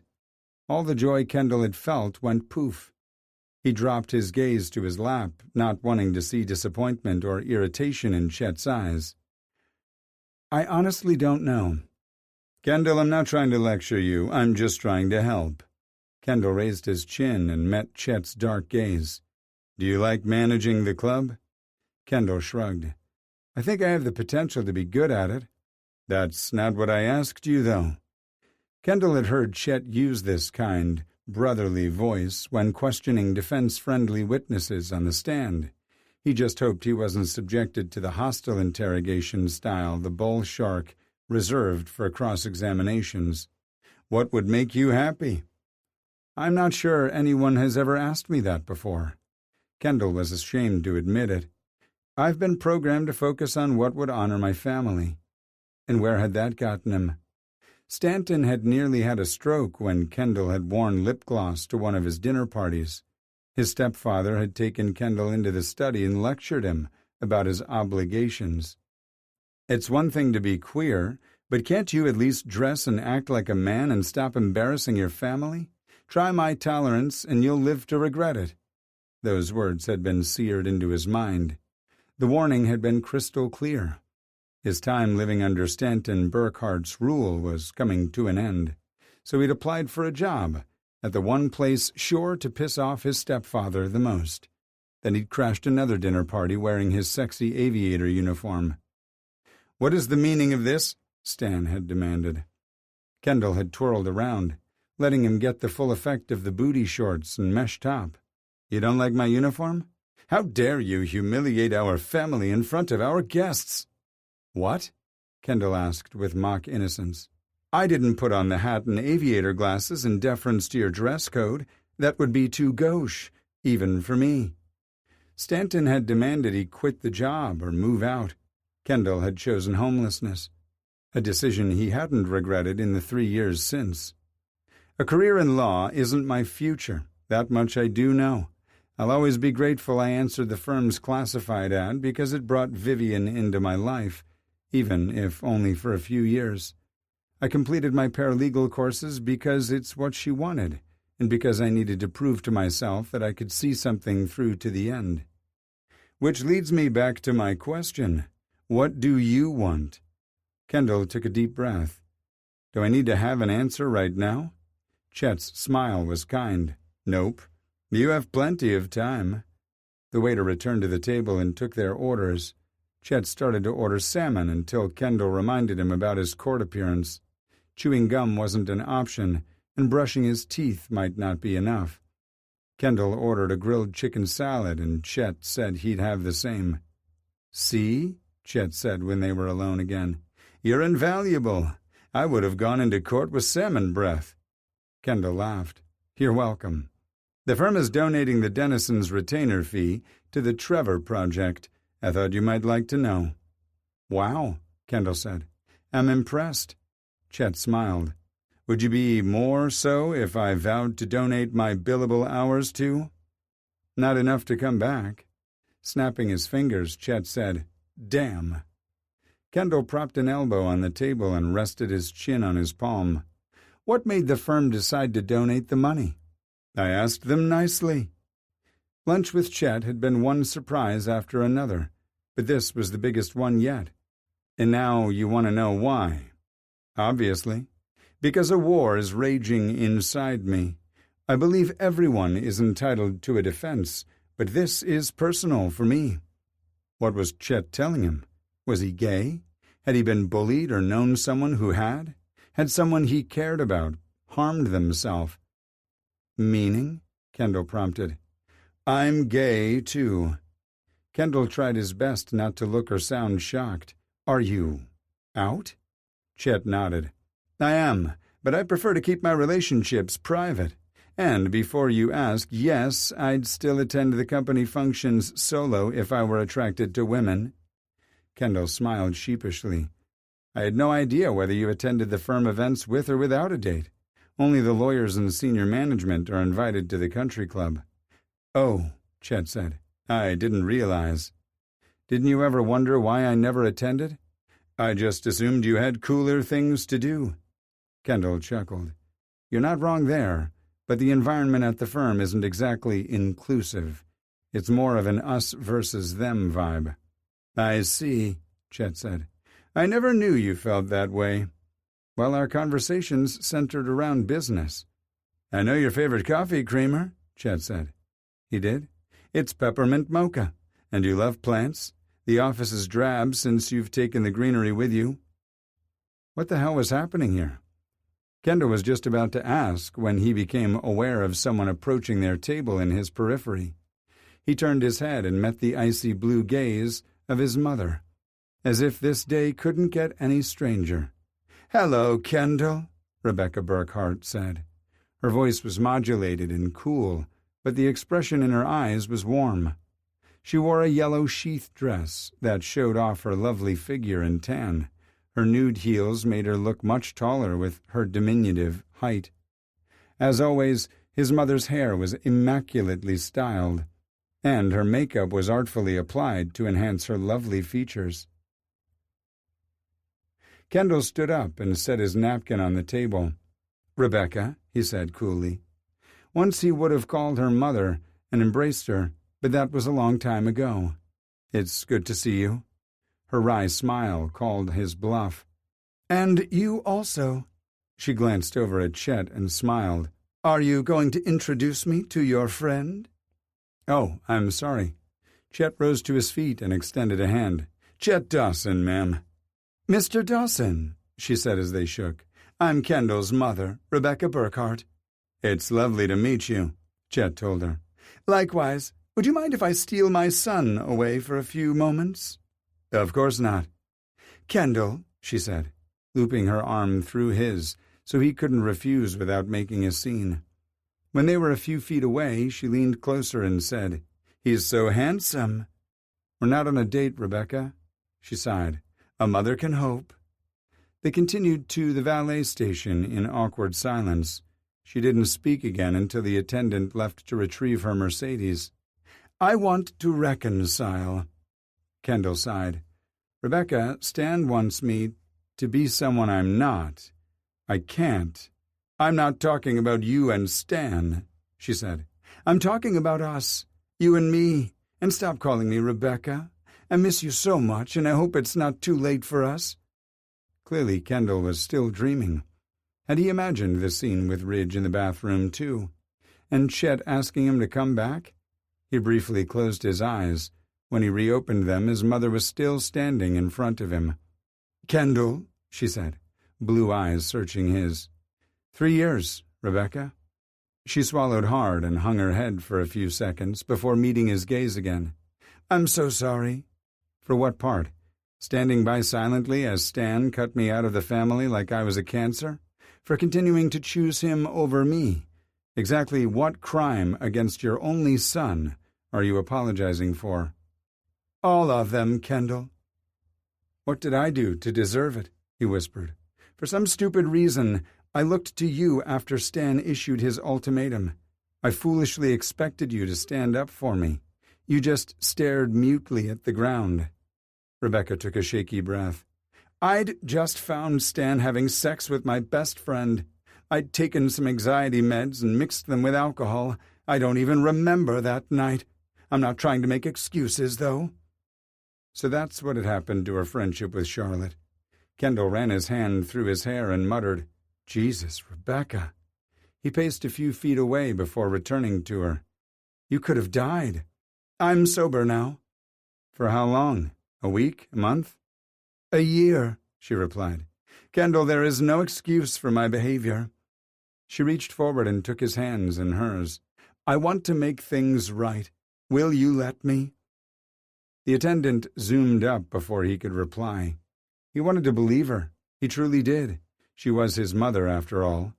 But Kendall had learned the hard way not to trust her commitment to putting his feelings and needs before Stanton's. How many times had she turned to Kendall when Stan hurt her, only to pull away again when his stepfather came to heal? Each time the knife carved bigger chunks from Kendall's heart until it resembled Swiss cheese. "That was fast," Rebecca told the kid. "I could drive her around the block for you if you need another minute," he offered. "That's quite all right." Rebecca turned to face Kendall. "I'll call you soon. Maybe we can have dinner? Perhaps you can bring your handsome new friend." He couldn't imagine introducing Ridge to Rebecca. Kendall nodded because he didn't think the call would ever come. She gave him a little finger wave before climbing behind the wheel. Once Rebecca drove off, it dawned on Kendall she'd been referring to Chet. She'd thought they were on a date. "Do you have your ticket?" the attendant asked Kendall. Yeah, but I'm not leaving yet. I was just walking my mother out." "Cool," the kid said in a bored voice. Kendall headed back inside the restaurant to finish lunch with Chet. His former boss widened his dark eyes when he saw him. "Are you okay? You look a little shell-shocked." Kendall dropped into his chair and returned the napkin to his lap. "More than a little. Ever have a day so strange you know you must be dreaming? Chet studied him for a few moments before replying. More than once. Is that the situation for you today? Yeah, Kendall said. I feel off balance. Is there anything I can do? Kendall shook his head, then let loose a bark of laughter that jolted Chet. Rebecca thinks we're on a date. Chet's scowl only made Kendall laugh harder. And you find this humorous? Sobering, Kendall said. Come on, you could do better. I don't agree. Kendall snapped his gaze up to Chet's and froze. And I've just compounded your tumultuous day. Chet said, I can see my second proposal will need to wait. Second proposal? He asked weakly. Not an indecent one, Chet winked. But now you've got me thinking I need to change my approach next time. Next time? That we meet. Perhaps for dinner? It was the second dinner invite he'd received in a matter of minutes. The waiter arrived with their salads and ensured everything looked good before leaving them to their own devices. Kendall picked up his fork and speared a piece of seared chicken. Dinner, huh? A guy can hope. Yes, a guy could. Too bad Kendall wasn't thinking about the handsome man sitting across from him. We'll see. Chapter 13. At the end of his shift, Ridge shut down his computer and headed out. Carmen Elliott's house was only a few blocks from the marshal's field office, which meant he arrived at her door around dinner time. Carmen's house was similar to the one he shared with Kendall, from the size and architectural style to the flower beds overflowing with colorful blooms. Not sharing, dumbass. You're renting a room. Unlike Kendall's house, a fence surrounded the backyard. A children's pool, tricycles, and a swing set were visible from the sidewalk, but none were in use. Can I help you? A woman asked as soon as Ridge took one step toward Carmen's house. He turned and smiled at the neighbor, who was rocking on her front porch. She wore a strapless purple dress, a matching hair wrap, and a don't-mess-with-me expression. Good evening, ma'am. I'm here to talk to Carmen. Uh-huh, she replied, sounding bored. Is she home? The woman has 3 kids. Does it sound like she's home to you? Carmen's house was quiet, so Ridge shook his head. The neighbor lady tilted her head and studied Ridge for a moment. Come here. I'd like to speak to you, and I don't feel like yelling across the yard. Ridge chuckled and walked to her house. May I? He gestured to the porch. She nodded. I do like your manners. I'll be sure to tell my mother. He extended his hand, which she reluctantly accepted. My name is Kurt Dandridge, but my friends call me Ridge. Gemma, she replied. Which branch of law enforcement do you work for? I'm a marshal, ma'am. Gemma crossed her arms over her chest. I don't believe I've ever met one of those before, but I have seen some in movies. Can't always believe what you see in movies. So you're not a group of badasses? Gemma asked. No, we are, but we're much cooler than we appear in films. She chuckled. Uh-huh. Maybe I like you, Marshal. Gemma gestured for him to have a seat. She had 2 metal chairs that were painted to look like desert landscapes. They reminded him of his grandparents' chairs when he was a kid, but those had been painted a dull shade of gray. I'm honored, ma'am. He lowered himself into the chair, expecting it to protest his bulk, but it held steady. These chairs are beautiful. She gave him a dazzling smile. Thank you. They are my latest creations. You painted these? He asked. I find them cheap at yard sales and repair the metal. Then it's only a matter of elbow grease and getting lost in my art. Do you sell them? Gemma nodded. I go to craft fairs and have an online Etsy shop. I also take custom orders if you know someone who might be interested. Ridge had no need for them, but he knew someone who'd love them. I'd like to commission a set. Doesn't mean I'm going to talk about Carmen or her loser boyfriend. I respect that, and I still want to order a set. He spent the next few minutes describing the landscapes back home and his mother's personality. Gemma told him she'd Google pictures of the area for inspiration. So why does a marshal want to talk to Carmen? Gemma asked. She's just a hard-working woman with horrible taste in men. Surely that's not a federal crime." Ridge laughed. "No, ma'am, and if we think prisons are overcrowded now, can you imagine if bad taste in partners becomes a chargeable offense? He would definitely be incarcerated over Todd." "Why are you here?" "With all due respect, I'm not at liberty to discuss my reasons with you." Gemma sighed and shook her head. "I had high hopes for you." She slapped her palms on her thighs before standing up. Ridge rose too. "I charge $200 for a custom set of chairs. Then there will be the shipping costs. Still interested?" "Absolutely." Ridge retrieved his wallet and pulled out 5 20s and one of his business cards. "Here's half up front. You can call me when they're ready. I'll take care of shipping them to my mom." Gemma took the money and his card, then searched his eyes again. "Don't get her killed. Those babies need their mama." A lump formed in Ridge's throat. "I don't want any harm to come to Carmen. They watch her, you know." "Is that why she left?" "Left?" Gemma asked. "Carmen hasn't run away. She's simply at work." "But she's injured." "Her kids still need to eat." Ridge could see her point. "Willie has guys watching her?" He subtly repositioned his body so he could scan the street. Nothing looked out of place. "They're not going to hang out here when they could keep an eye on her at the club," Gemma said. "They're dedicated to Willie, but not that much." Ridge chuckled. "Thanks for the help." Gemma shook her head. "All I did was sell you a set of chairs. I'll be in touch soon." "Looking forward to it." Ridge felt Gemma's eyes on him as he strode to his SUV. He waved as he drove off, then paid attention to make sure no one was following him. He took a circuitous route to the strip joint where Carmen Elliott worked. Tit for Tat may have been on the same strip as the cockpit, but that was where the similarities ended. The exterior sign had a neon busty woman gyrating so her ample breasts bounced. Her nipples were covered with smiley faces, and Ridge had used thicker dental floss to clean his teeth than the G-string she wore.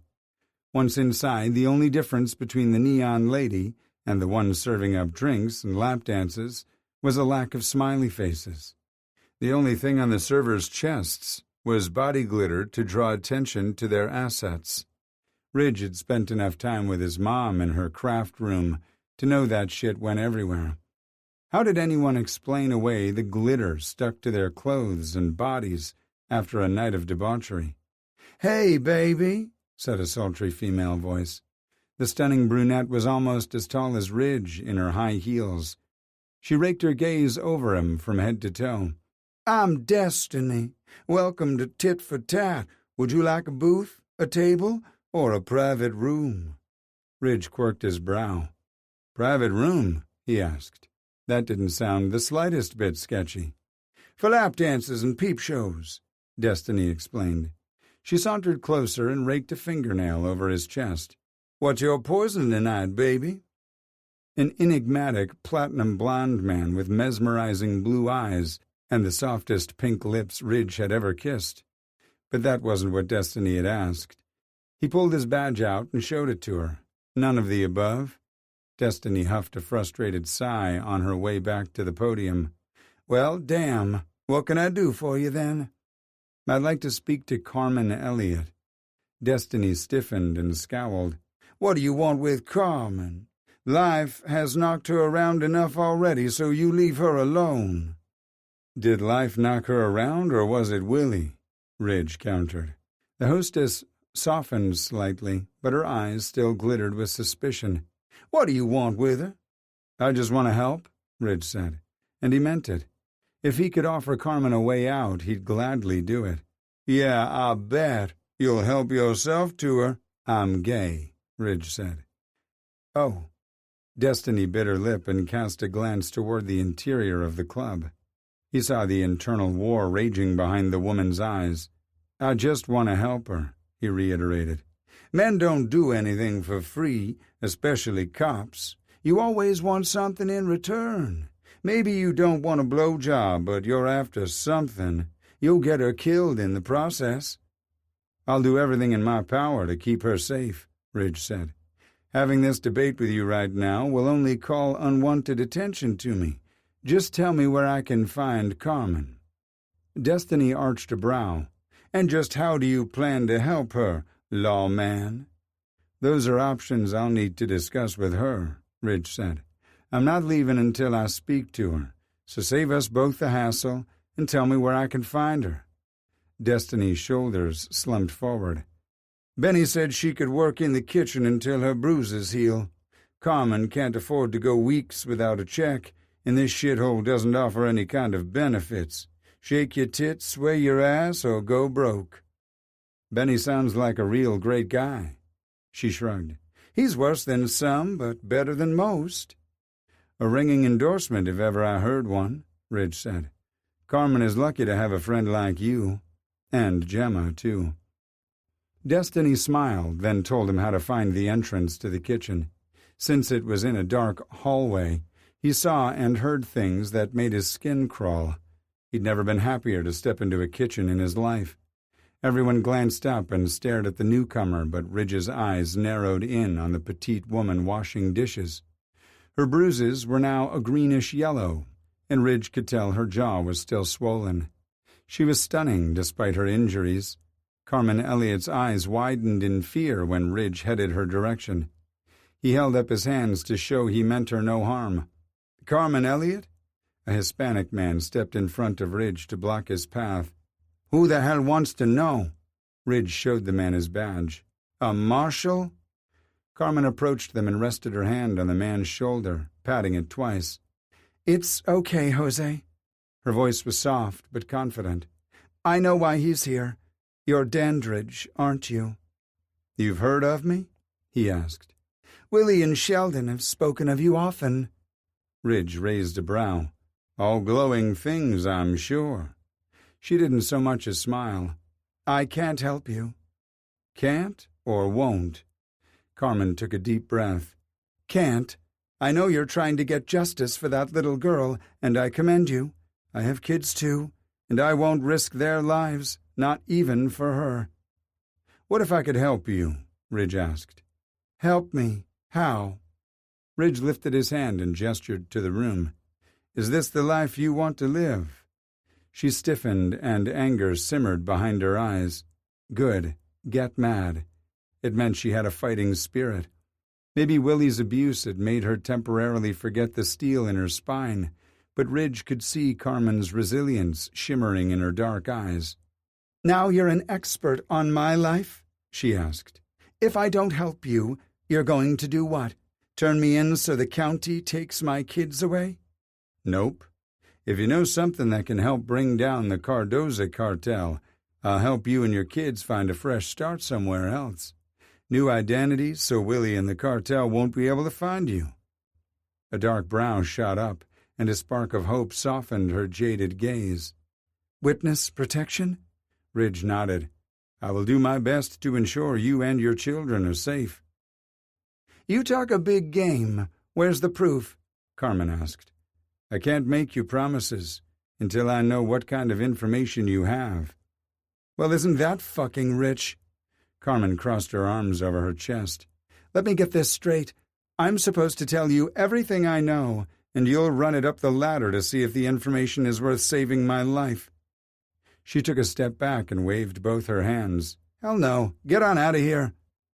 He wasn't the type to give up so quickly, but Carmen already knew that, if Willie and Sheldon had talked about Ridge in front of her. The hope he'd briefly witnessed in her eyes fizzled out. You and I both know Willie is going to get out of jail. Then what? Nope, she said, shaking her head. I'm not dropping the charges this time. His men are watching you. So? They haven't made a move on me? Only because you haven't given them a reason to. That all changes when Willie realizes you're going to testify against him in the domestic abuse trial. He isn't stupid. Willie's the dumbest fucker to draw breath, Carmen said. Maybe his IQ isn't anything to brag about, but he makes up for it in street smarts.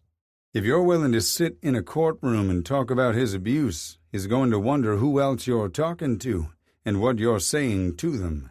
He's not going to take the chance, Carmen. Even if Willie hesitates because of his affection for you, his associates won't be as forgiving.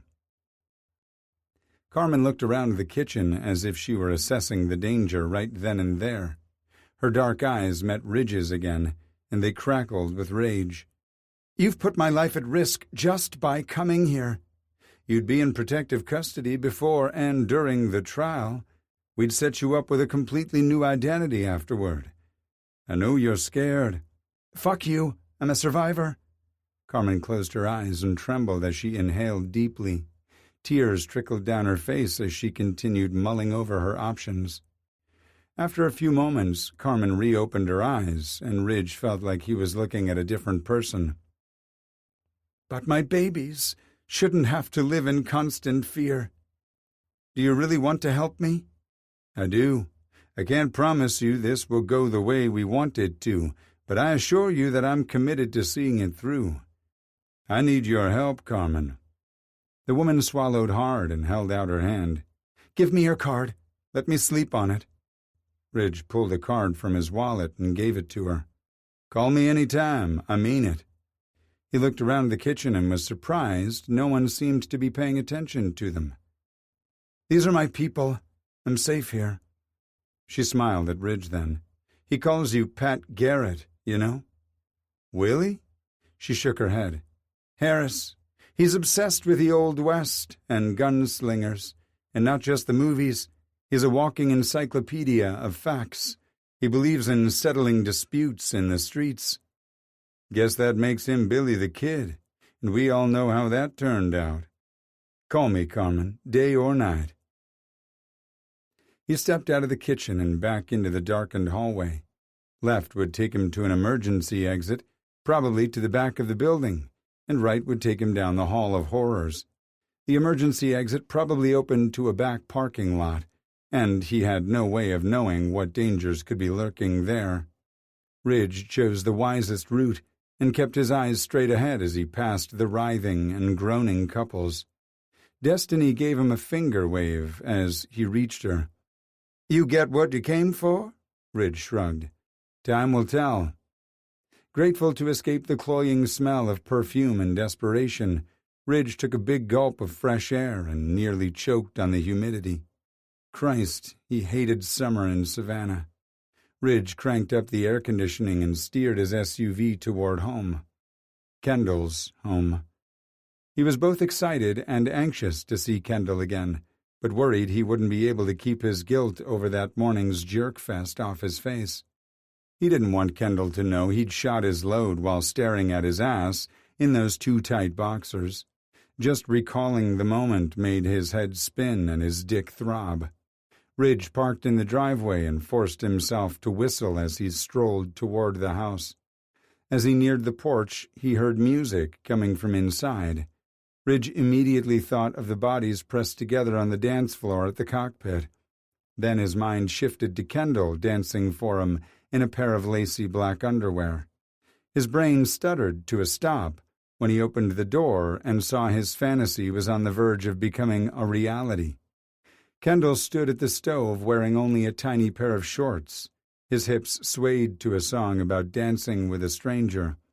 It was the most hypnotic thing Ridge had ever seen, and was far hotter than the temperature outside. He shut the front door harder than he intended, and his tormentor spun around, clutching his bare chest. Ridge raked his gaze over Kendall's dewy skin and said, "Honey, I'm home." Chapter 14. Kendall continued to stare at Ridge for a few moments before snapping out of his trance. He crossed to the table and fumbled with his phone until he stopped the music. "Sam Smith has an effect on me," he said sheepishly. "Probably should have warned you, huh?" Ridge dropped his duffel bag on the floor and strode silently across the room. "I don't know who that is, but if this is the view I can expect nightly." Kendall smiled sheepishly.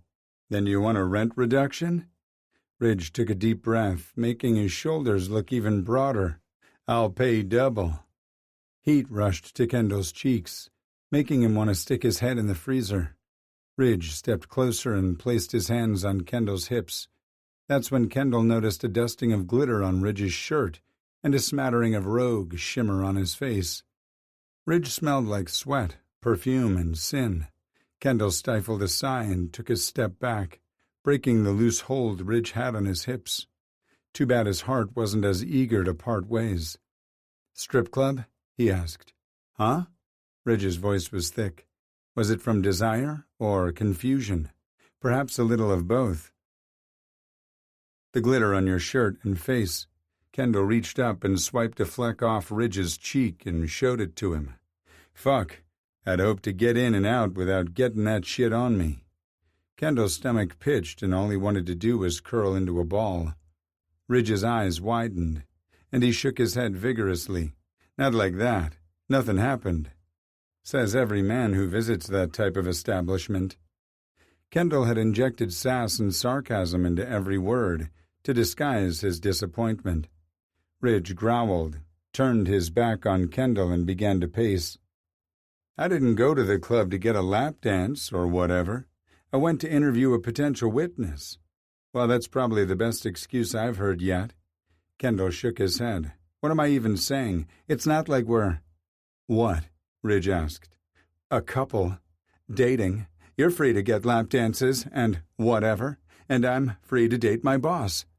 Ridge's expression turned thunderous as he stepped into Kendall's personal space again. "That Drew guy?" "Former boss, I should say." Kendall wrinkled his nose and waved his hand in front of his face. "I don't mean to be hateful, but you reek. That perfume doesn't work well on you." Ridge turned his head and took a whiff of his sleeve. He scrunched up his nose and looked adorably irate. "It's probably a combination of several perfumes." "A real popular guy at tit for tat, huh?" When Ridge raised a brow, Kendall said, "It's the only strip club after the Alley Cat burned down." "For the record," Ridge said in a growly voice, "I'm gay as fuck. While I think women are beautiful, I have zero desire to sleep with them." Kendall resented the hope blossoming in his heart. He tried to speak but could only nod. "And I'm going to take a quick shower to wash off the glitter and whatever is sticking to me after walking through the club." Kendall was curious to know what a quick shower was for Ridge. 15 minutes? "Then I want to hear about this former boss as potential boyfriend material situation." He sounded less pissed about the idea, and Kendall's hope deflated like a balloon. Kendall wasn't interested in dating Chet, and he was even less keen on discussing why, especially not with Ridge. But his day had been weird, and Ridge was an objective party without skin in the game. "Okay, but you'll have to let me repay you in wings and pizza. Can we do takeout? I'm pretty tired after this weekend." "I'm planning to treat you to my homemade wings and pizza," Kendall said, then made a shooing motion to get Ridge going. He needed a moment to regain his composure. Once his sexy tenant had shut himself in the bathroom, Kendall ran to his room and pulled a tank top on over his head. Changing his booty shorts would have been too obvious, so he kept them on. Besides, he liked the look in Ridge's eyes whenever he caught him staring. All those squats and lunges were finally paying off. When Ridge returned to the kitchen, he smelled delicious and looked even better. Kendall had been swaying to the song from earlier, even though it was only playing in his head, and adding the finishing touches to the sauce in the pan. "You can turn your song back on," Ridge said. "I don't mind." The wolfish smile on his handsome face made Kendall want to tempt fate, but then Ridge said, "About this potential boyfriend. Chet Dawson is not boyfriend material." Ridge squinted. "Chet Dawson? Why do I recognize that name?" His eyes widened when his memory kicked in. "You're going to date the bull shark?" Kendall groaned and rolled his eyes. "I just said I wasn't interested." "No, you said he wasn't boyfriend material. That's not the same thing," Ridge pointed out. "Semantics." Kendall waved away further protest. "Anyway, when I accepted Chet's lunch invitation, I didn't expect him to say he wanted me back." Ridge stared at him unblinkingly until Kendall took a deep breath. "To work for him." "You told him no?" Kendall nodded. So he pursued you personally? Not right away. Chet asked what would make me happy. Kendall dipped a clean spoon into the pan, coating it in the wing sauce. He trailed his finger through the green liquid, then licked it clean before setting the spoon in the sink. Ridge made a whimpering sound beside him, but Kendall was too focused on perfecting the flavor profile to pay him any attention. He shook some chili pepper flakes into the pot and gave it a stir. Ridge cleared his throat. What did you say? Kendall looked over at him and shrugged. I told him no one had ever asked me that before, so I wasn't really sure how to answer. I see. Then your boss asked you out. Former boss, and I think so. Ridge crossed his arms over his chest. You think so? Kendall chewed on his bottom lip for a moment before recalling the conversation. It was a pretty low-key dinner invitation and not the first of the day. Popular guy, Ridge said dryly. Kendall chuckled. The first came from my mother. He picked up another clean spoon and stuck it into the sauce. He repeated the process of swiping the sauce and tasting it. Almost there. Yeah, I am, Ridge said huskily. Kendall elbowed him but otherwise ignored his comment. Acid is right. Heat is right. It needs a little something sweet. A light bulb went off, and the solution came to him. He turned to look at Ridge, who was still staring at his lips. Do you mind retrieving the maple syrup from the refrigerator? Ridge didn't acknowledge his request right away, but blinked a few seconds later and nodded. Maple syrup? He pulled open the refrigerator and stared at the interior for far longer than necessary. It's the tall bottle in the door with a log cabin on the label. What in the hell is this? Ridge asked. He looked over at Kendall and gestured to the numerous plastic containers filled with colorful liquids. It's what makes me happy. Strange liquids? Ridge asked before reaching for the syrup and handing it to Kendall. Is it a diet thing? Kendall laughed. Not for me, but I think I could convince you with minimal effort. Ridge aimed a horrified look at the closed refrigerator door. Doubt it, and I'm starting to have second thoughts about you cooking our dinner. These are potential sauces for the wings at the club. The chef sends them home for you to test? Ridge asked. Not exactly, Kendall said as he added a little syrup to the sauce. I'm the one who creates them. You're responsible for the sauces? Ridge asked. Kendall cocked his head to the side and narrowed his eyes. I can't tell if your astonishment is a good or bad thing. Definitely good. Where do you come up with all your ideas? I watch a lot of random cooking shows featuring cuisine from all around the world, Kendall said. Sometimes I get ideas from social media. And? Because I can tell there's more. It's embarrassing, Kendall mumbled. Ridge placed his big hand on Kendall's neck and massaged the tense muscles there. I won't judge you. Do you know how Taylor Swift writes songs about people who broke her heart? No. Well, I'm the culinary Taylor Swift. Many of my sauces are inspired by life events and heartbreak. Oh, you must think I'm an immature idiot.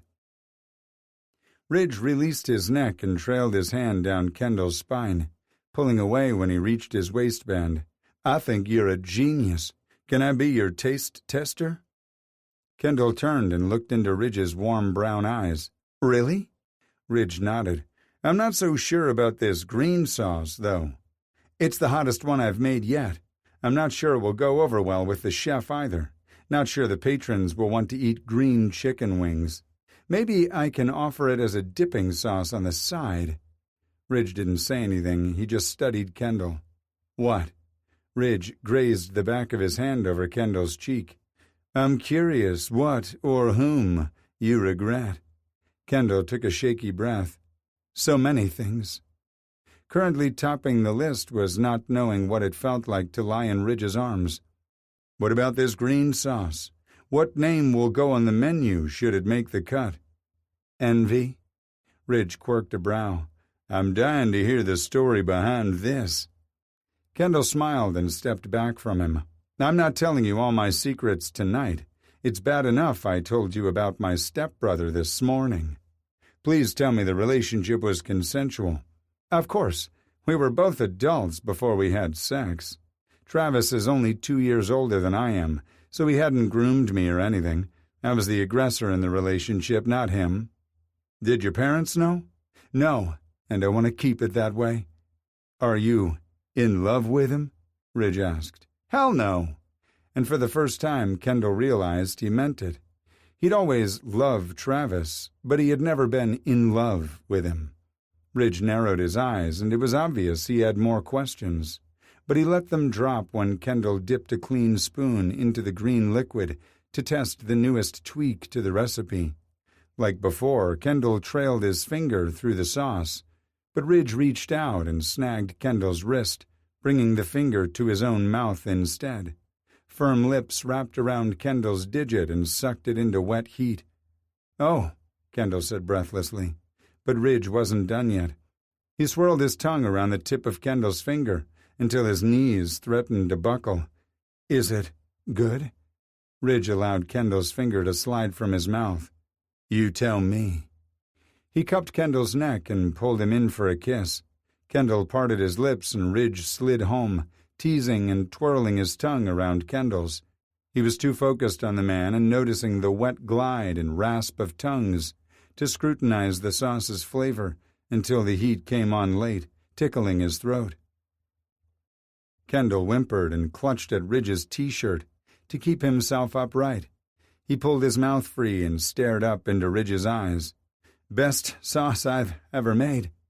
Ridge dropped his hands to Kendall's waist, digging his thumbs into his hips.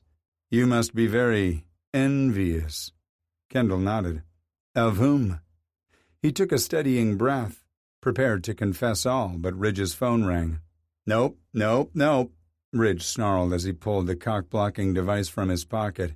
He checked the display and added a terse fuck to the mix.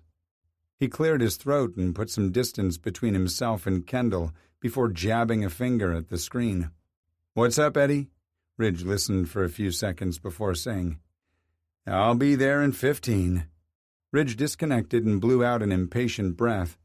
I'm so sorry. Kendall shook his head, wondering if the disruption had been divine intervention. It's your job. And besides, you don't owe me an explanation. Ridge nodded abruptly. Right, he agreed. Can I get a rain check on green chicken wings, pizza, and a night of trashy reality television? They both knew that hadn't been the direction their evening was heading before Eddie called. Right, television. Ridge walked over to the living room where Sammy was supervising them from the back of the couch. He fussed over the feline for a few seconds before giving Kendall one last regretful look on his way out the door. Kendall turned his music back on and tried to dance away his disappointment.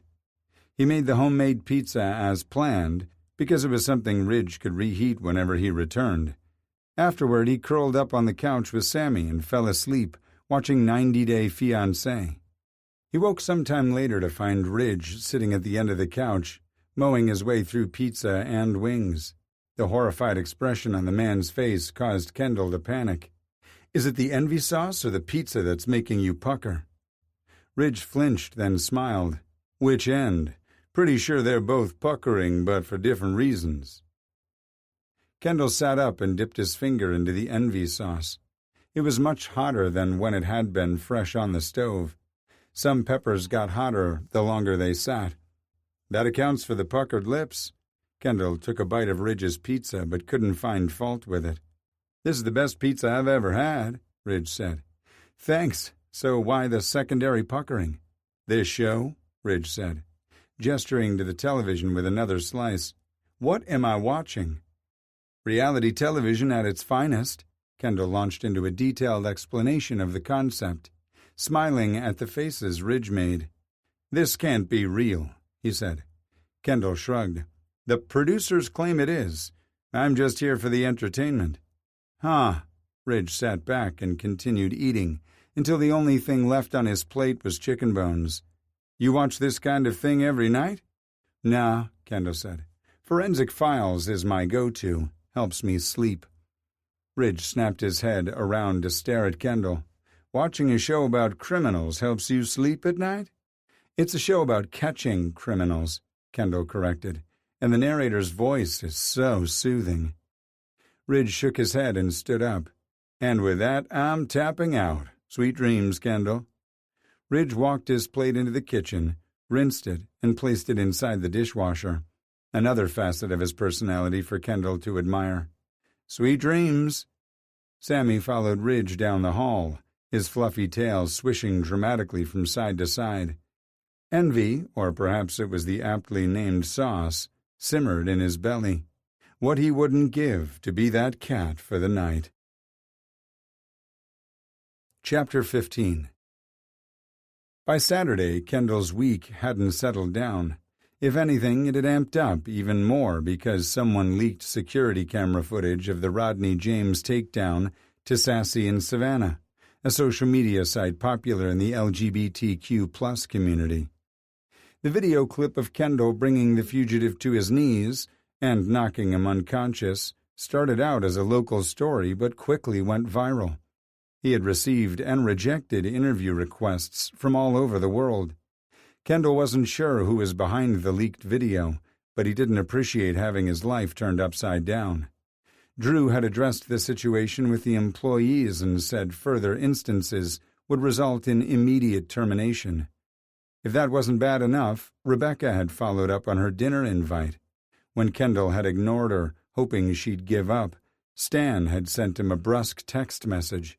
Saturday at 7, no excuses. Kendall didn't owe the asshole a damn thing, but Rebecca had reached out 3 additional times. She was trying, and though he could think of 100 things he'd rather do on a Saturday night, Kendall jogged up the steps of the Burkhart mansion and rang the doorbell. Moments later, a petite, dark-haired woman opened the door. Her cool, professional smile morphed into one of pure delight when she saw him. "My boy," she cried, opening her arms wide for him. "I've missed you so much." Kendall stepped into the housekeeper's embrace and held on tightly. She always smelled like vanilla and cinnamon, 2 fragrances that always brought him comfort. "Hi, Adelaide. I've missed you too." She dropped her arms and stepped back, assessing him with a shrewd gaze. When her eyes met again, Adelaide's worry was evident. "You look too skinny. Are you eating?" "Yes, ma'am." Adelaide swatted his arm playfully. "None of that ma'am stuff, and why are you ringing the doorbell? This is your home." Stanton Burkhart's mansion had never been his home. It was a prison Kendall had escaped. It just felt like the right thing to do. After all, the summons he'd received from his stepfather had held as much warmth as a subpoena. Adelaide patted his cheek and stepped aside so Kendall could enter. "Everyone is in the drawing room." "Everyone? Your parents, Travis, and his new girlfriend," Adelaide said. "Poor girl. Your mother thinks she could be the one, but I think the nice young lady should run." Yet another clueless woman Travis had trotted out in front of his father.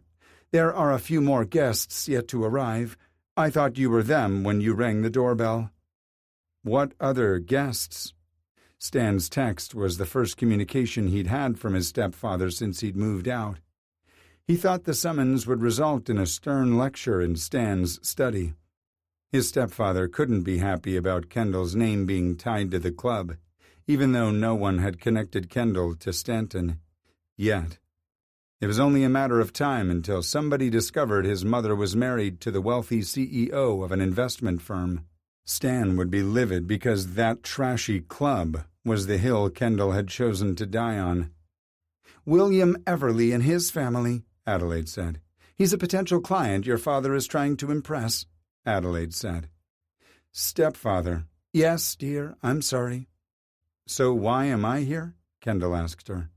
Stiletto heels echoed against the marble floors, and Kendall looked up to see his mother approaching.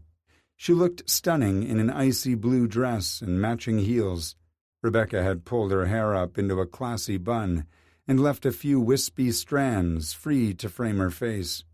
In a surprising move, she opened her arms and embraced him. This wasn't the cold hug he'd grown accustomed to receiving from her, but the warm, lingering embrace from her pre-Stan days. Right then, she wasn't Rebecca Burkhart, trophy wife of Stanton Burkhart. She was Becca Blakemore, Kendall's mother. She pressed her lips to his cheeks and kissed him before pulling back to look into his eyes. "You're the guest of honor tonight, and I don't want to hog all your time, but do you think we could have a private word before you leave?" "Why am I the guest of honor?" "To celebrate your bravery, of course." When Kendall continued to stare, she added, "When you helped capture the fugitive in the club. So will you make time to have a private chat with me?" Kendall nodded and walked beside her to the drawing room. This had to be a weird dream. "I made all your favorites," Adelaide said as she followed behind them. Rebecca looped her arm through Kendall's. "Adelaide, I just received a text from Amber Everly. They've run into a bit of traffic and are running late," she said over her shoulder. "No problem, ma'am," Adelaide said as she veered off toward the kitchen. "You don't seem very happy about your celebration dinner," Rebecca told him. "I'm not. You could have warned me about the other guests. I thought I was here to get lectured." She stopped and looked up at him. "Stan said he'd taken care of it, so I assumed he had." Kendall repeated Stan's text verbatim. Was I to surmise a celebration dinner from that? "You know how Stan is. He's too busy to waste time on pleasantries. He cuts straight to the chase." His stepfather found plenty of time to fuck around behind his mother's back, but couldn't find an additional few seconds to word his text messages better? Bullshit. Rebecca sighed. "This is our first family dinner together in 3 years. Can we try to get along?" Of course, it would be his fault when everything went to shit. Kendall tightened his jaw to keep his thoughts to himself and to keep from asking the question burning hottest in his mind. What the fuck was going on here? It was morbid curiosity alone that caused him to nod and say, "As you wish, Rebecca." She blew out a frustrated breath and continued to the drawing room. Stan glanced up when they crossed the threshold. "Ah, there he is." Kendall wasn't surprised. Stan was wearing a 3-piece suit to a family dinner, but the smile on his stepfather's face gave him pause. When was the last time Stanton Burkhart had smiled at him? Maybe the night Rebecca had introduced them when they'd first started dating. The millionaire would have wanted to make a good impression on the leggy blonde he'd hired as his secretary, at least until he'd gotten her into bed. Just like that fateful night nearly 2 decades ago, Stan strode across the room and clapped both of Kendall's shoulders in a firm grip. He had to give Stan credit. His stepfather had aged well, still spending his free time in the gym and thwarting the middle-age spread. Stan's steel-gray eyes hadn't softened either. Kendall knew all too well how quickly his gaze could cut a person to the bone. The man was a predator, in and out of the boardroom. Firm lips parted, showing off a brilliant white smile. "My, what sharp teeth you have." But Kendall wasn't a gullible 8-year-old any longer. He'd bled enough for this man and wasn't willing to give him so much as another nibble. "It's good to see you," Stan said, the lie rolling off his tongue as smooth and silky as Adelaide's chocolate pudding. Stanton Burkhart resented the very air Kendall breathed and viewed him as an embarrassment.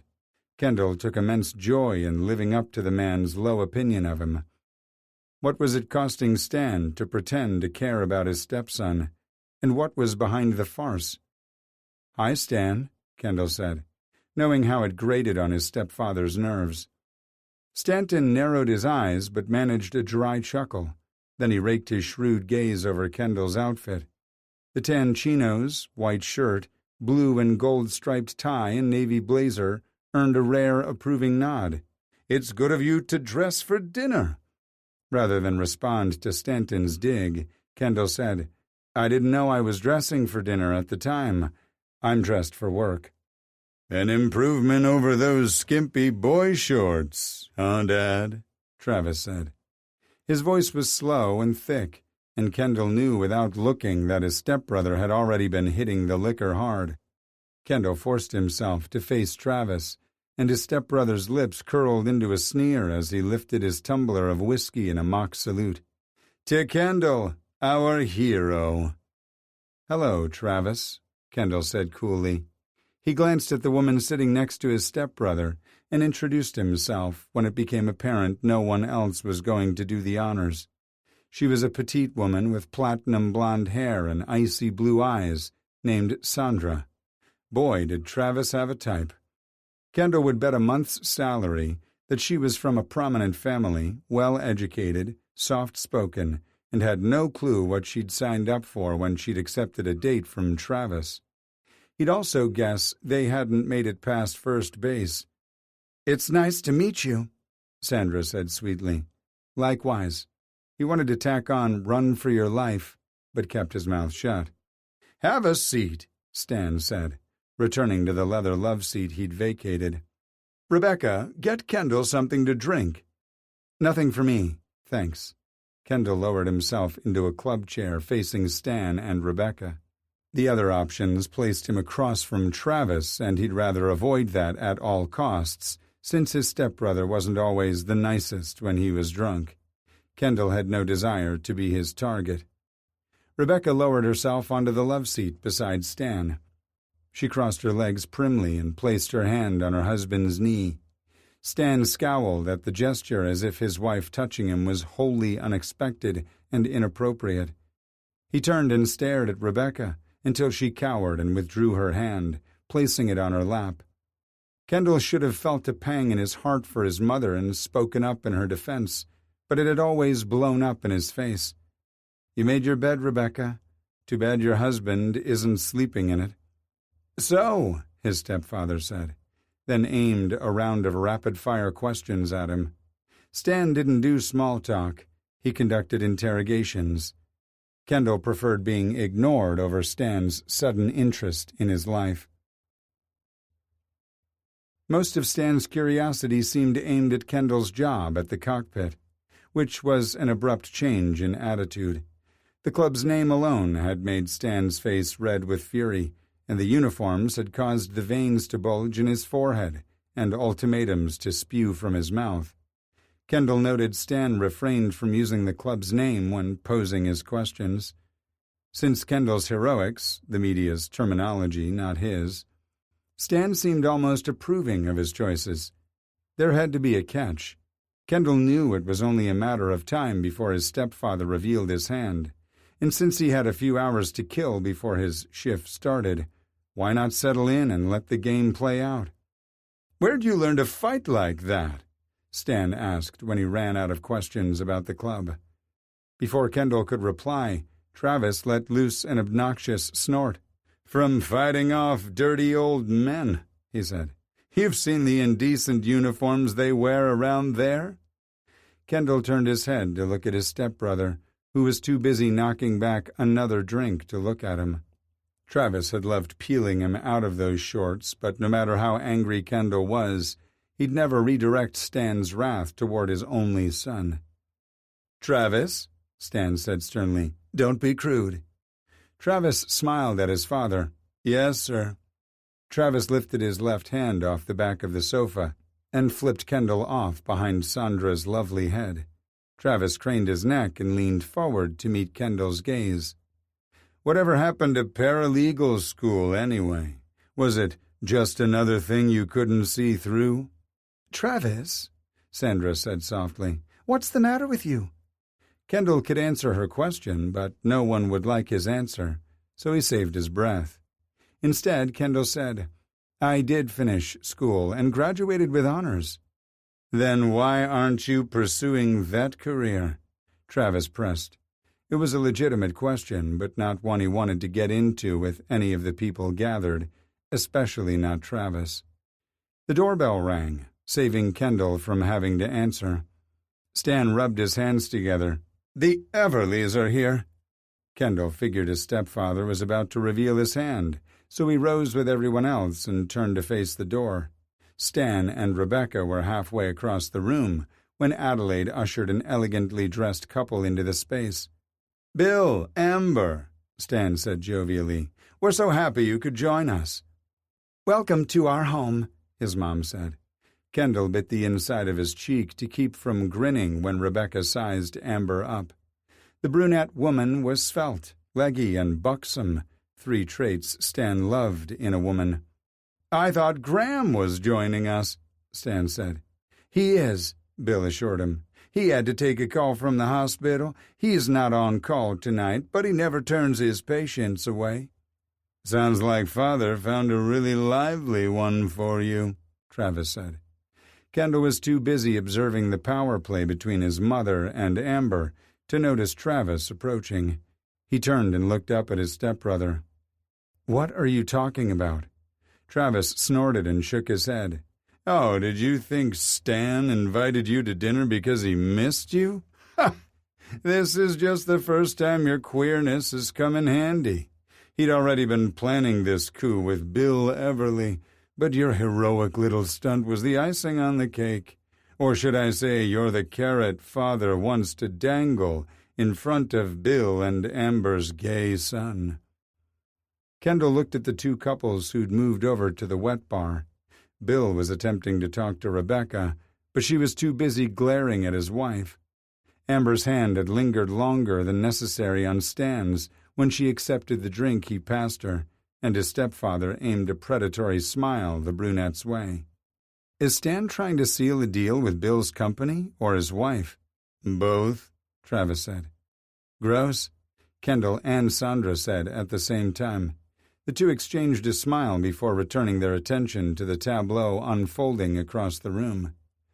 Rebecca hadn't missed the exchange between her husband and Amber, and had moved to stand between them. Yeah, like that would stop Stan. For all he knew, Amber and Stan were already intimately acquainted. Kendall caught the faint echo of footsteps on marble and turned his head toward the door in time to see a tall man with dark hair and alluring hazel eyes enter the room. Graham Everly had worn dark denim jeans and a light blue button-up instead of a bespoke suit like his father. His hair was on the long side, shaggy even, but the soft strands framed his face, accentuating his masculine bone structure. "Oh, he's handsome," Sandra said. "Very," Kendall agreed. Travis had intimated Stan wanted to fix Kendall up with Graham Everly, but that couldn't be right. "There's my boy," Amber said, waving Graham over. "Come meet Stanton and Rebecca." Bill made the introductions, and Graham shook each of their hands. They exchanged pleasantries for a few moments before Stan brought the tall gentleman over to meet Kendall, Sandra, and Travis. Stan introduced his son first, and Travis was smart enough to drop the sneering jerk act to welcome their guest. Stan made a dismissive introduction of Sandra, but Graham stopped and made small talk with her. Then he finally joined Stan in front of Kendall. "Hello," Graham said, his voice deep and rich like a decadent brownie. "Hi," Kendall returned. "The two of you have a lot in common," Stan said. "Oh?" Kendall asked. "Based on what? Their assumed sexuality?" Kendall was curious to find out how much or how little Stan knew about him. "And how would you know that?" Graham asked. His voice sounded more curious than annoyed.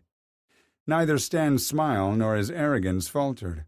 "I feel like I've gotten to know you through the many conversations I've had with your parents." "Interesting," Graham said in a voice that expressed the opposite. Just then, Adelaide stepped into the drawing room and told them dinner was ready. Usually, he would have been grateful for her interruption, but Kendall wanted to see Stan squirm like a worm on a hook. Unsurprisingly, Kendall found himself seated beside Graham and opposite Travis and Sandra. The staff moved in to fill soup and salad bowls as soon as they were seated. "Would you like a glass of wine?" Stan asked Graham. "Or a cocktail?" "I don't drink," the dark-haired man said, "but thank you." "Another thing you and Kendall have in common," Stan said. Graham held up his glass of water to Kendall. "Cheers." Smiling, Kendall clinked his glass against Graham's. The conversation began in earnest, with most of the questions and comments being aimed at Kendall and Graham. The attention was weird and unwelcome, making him long for the days of being ignored. Stan beamed with false pride at Kendall while his mother glared at Amber. Sandra kept her eyes in front of her while Travis oscillated between staring daggers at Graham and making passive-aggressive remarks to Kendall. Neither Bill nor Amber said much, but maybe it was because the former was too busy knocking back the liquor to stay engaged while the latter was doing her best to catch Stan's eye. Of course, Rebecca saw it all too. She tried to interject herself into the conversation, only for Stan to offer her a "not now, dear" pat on the head. The tension thickened in the room until Kendall felt like he couldn't breathe, let alone eat. He felt horribly guilty Adelaide had gone to the trouble of making boeuf bourguignon for him. Kendall had taken tiny bites, but it felt like the meat and vegetables kept getting stuck in his throat. He excused himself to use the restroom when the staff cleared the main course dishes. "Is everything okay?" Adelaide asked him in the hall, outside the formal dining room. "Didn't you enjoy your dinner?" "Oh, Adelaide, it was delicious as always. Stan didn't tell me we would be having dinner, so I ate before I left the house." She narrowed her eyes, and Kendall could tell she didn't believe him. Instead of pushing, she patted his cheek again. "Would you like me to pack up some leftovers?" "There's nothing I'd love to eat more after a long night at the club." Kendall hugged the housekeeper and breathed in her comforting fragrance once more. Adelaide had been the best part of living under Stan Burkhart's roof. "Swing by the kitchen before you leave." Kendall nodded, kissed her cheek, then headed to the bathroom. He didn't really need to use the facilities. He just wanted a few moments of peace and quiet to pull himself together. Kendall didn't care about pissing off Stan or his mother, but Graham seemed like a nice guy. Unfortunately for Stan, there was absolutely no spark between them. His stepfather would need to close the deal and bag the babe on his own merit. Christ, what has my life become? Kendall eased the door shut behind him and braced his hands on the marble vanity. Taking a deep breath, Kendall allowed his head to fall forward, and he peered into the sink for a few moments to clear his mind. When that didn't work, he turned on the cold water tap and splashed his face. With the shock came clarity. It didn't matter how kind Graham seemed. Staying in this house for another minute wasn't healthy for him. He just turned off the water and reached for a towel when the door opened behind him and Travis stepped in. Kendall's stomach soured and threatened to reject the little food he'd managed to swallow. "What are you doing in here?" Kendall whispered.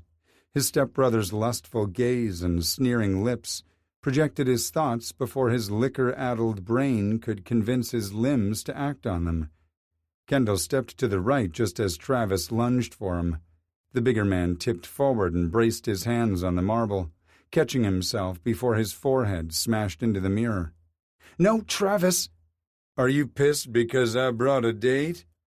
"Nope," Kendall said emphatically. "I'm outraged on her behalf, though.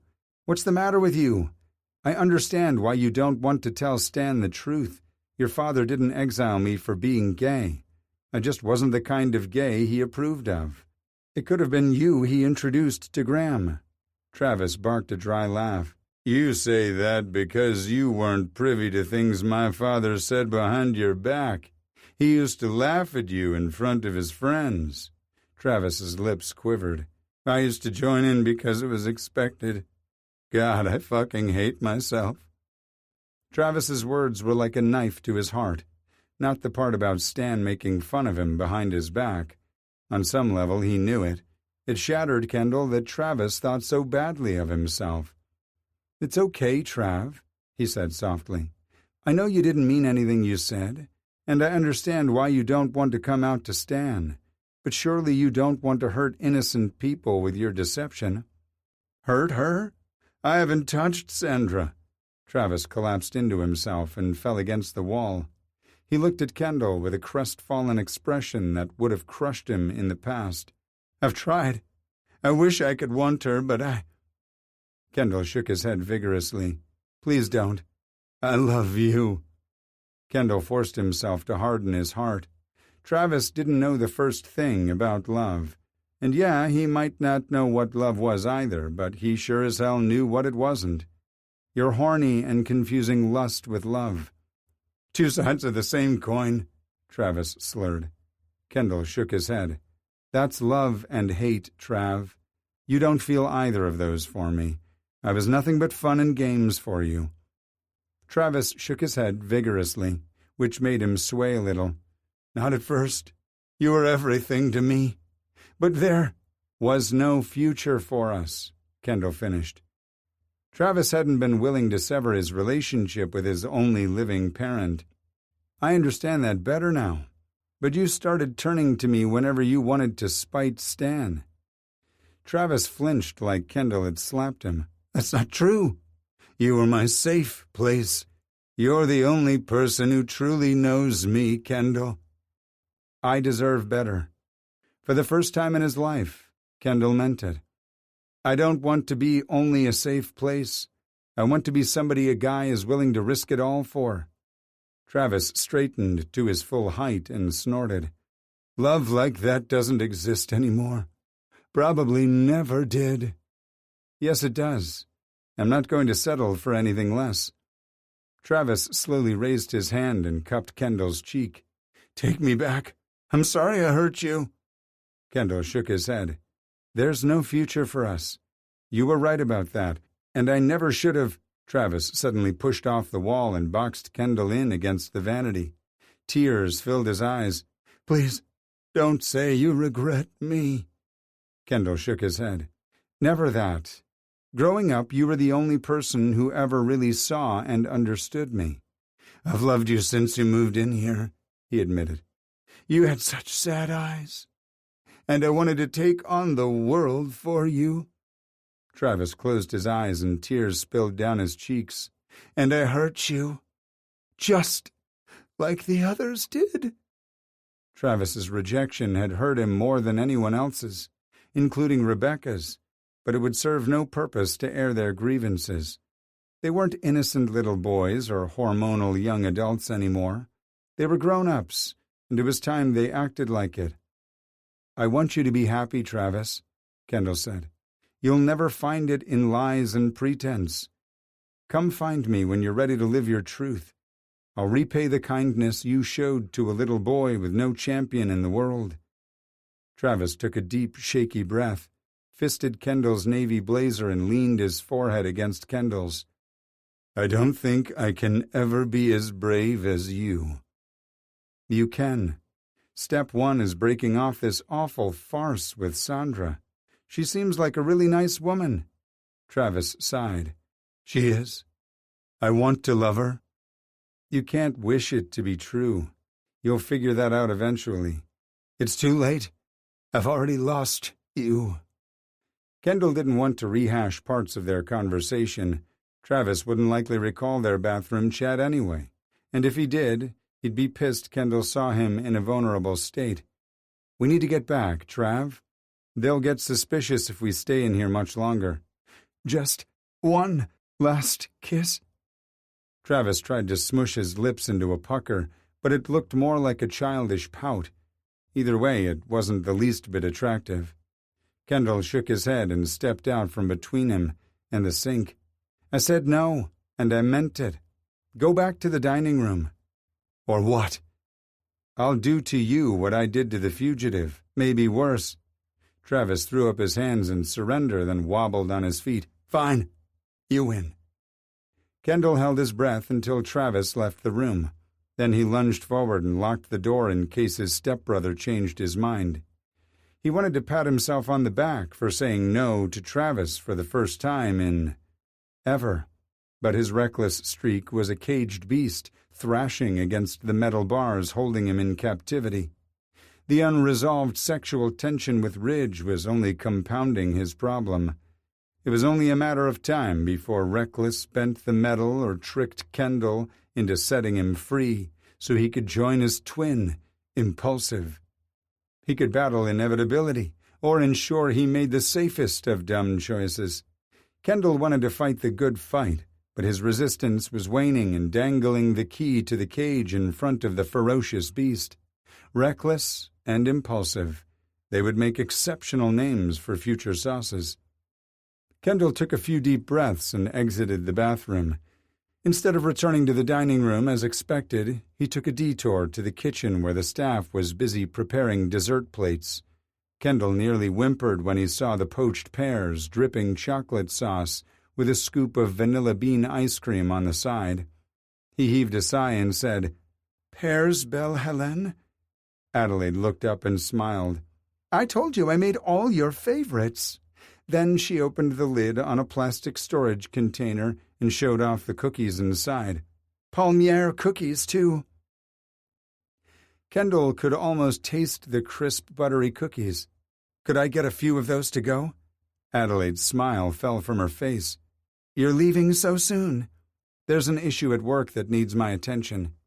He hated lying to Adelaide, but he wasn't willing to divulge the truth and risk losing her affection.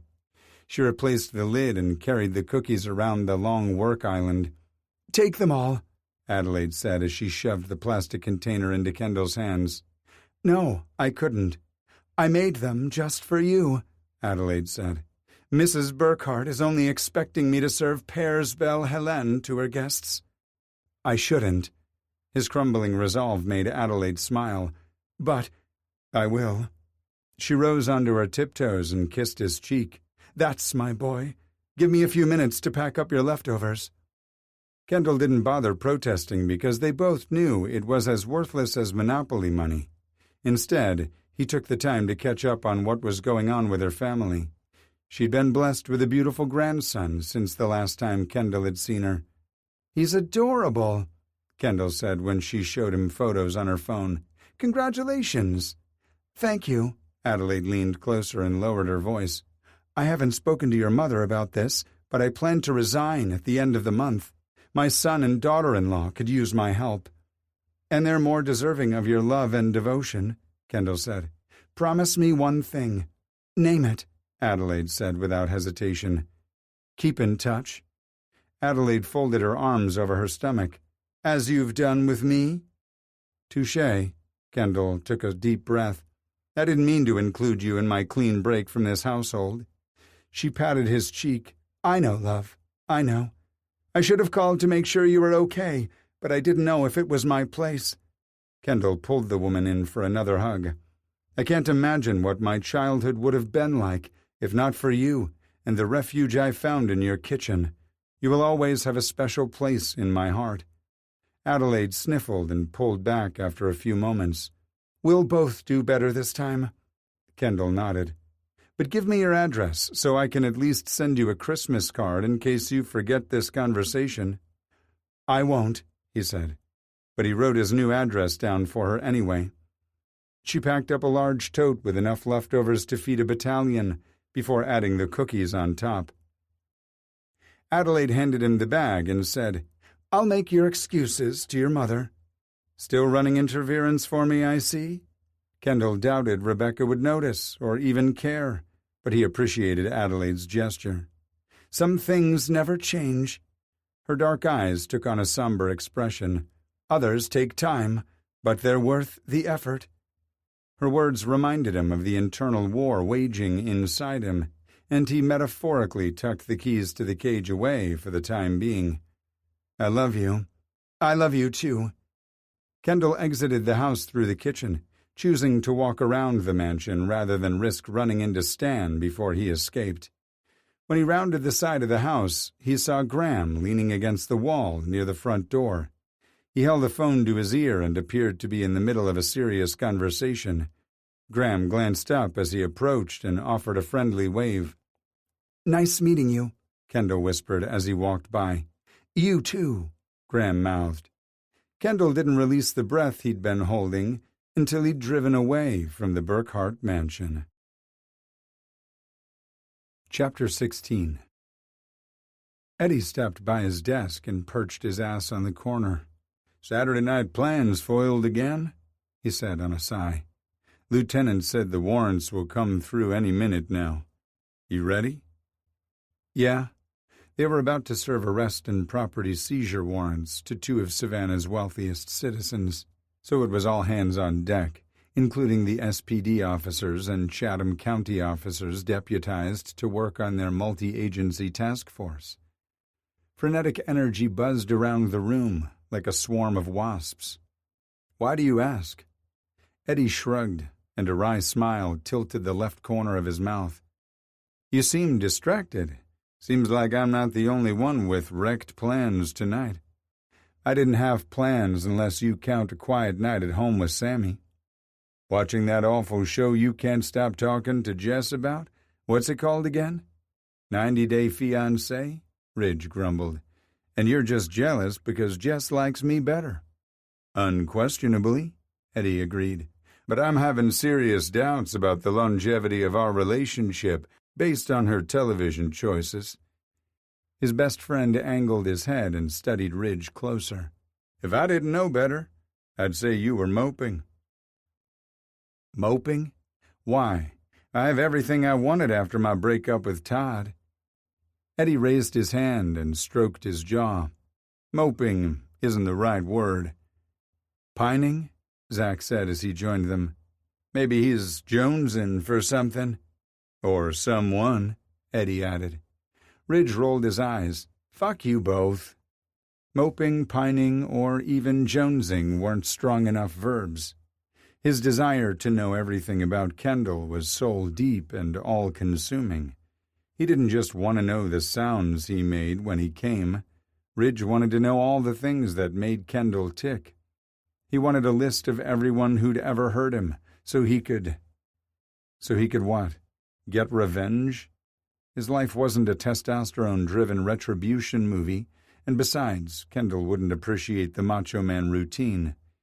He wanted a guy who simply asked what would make him happy.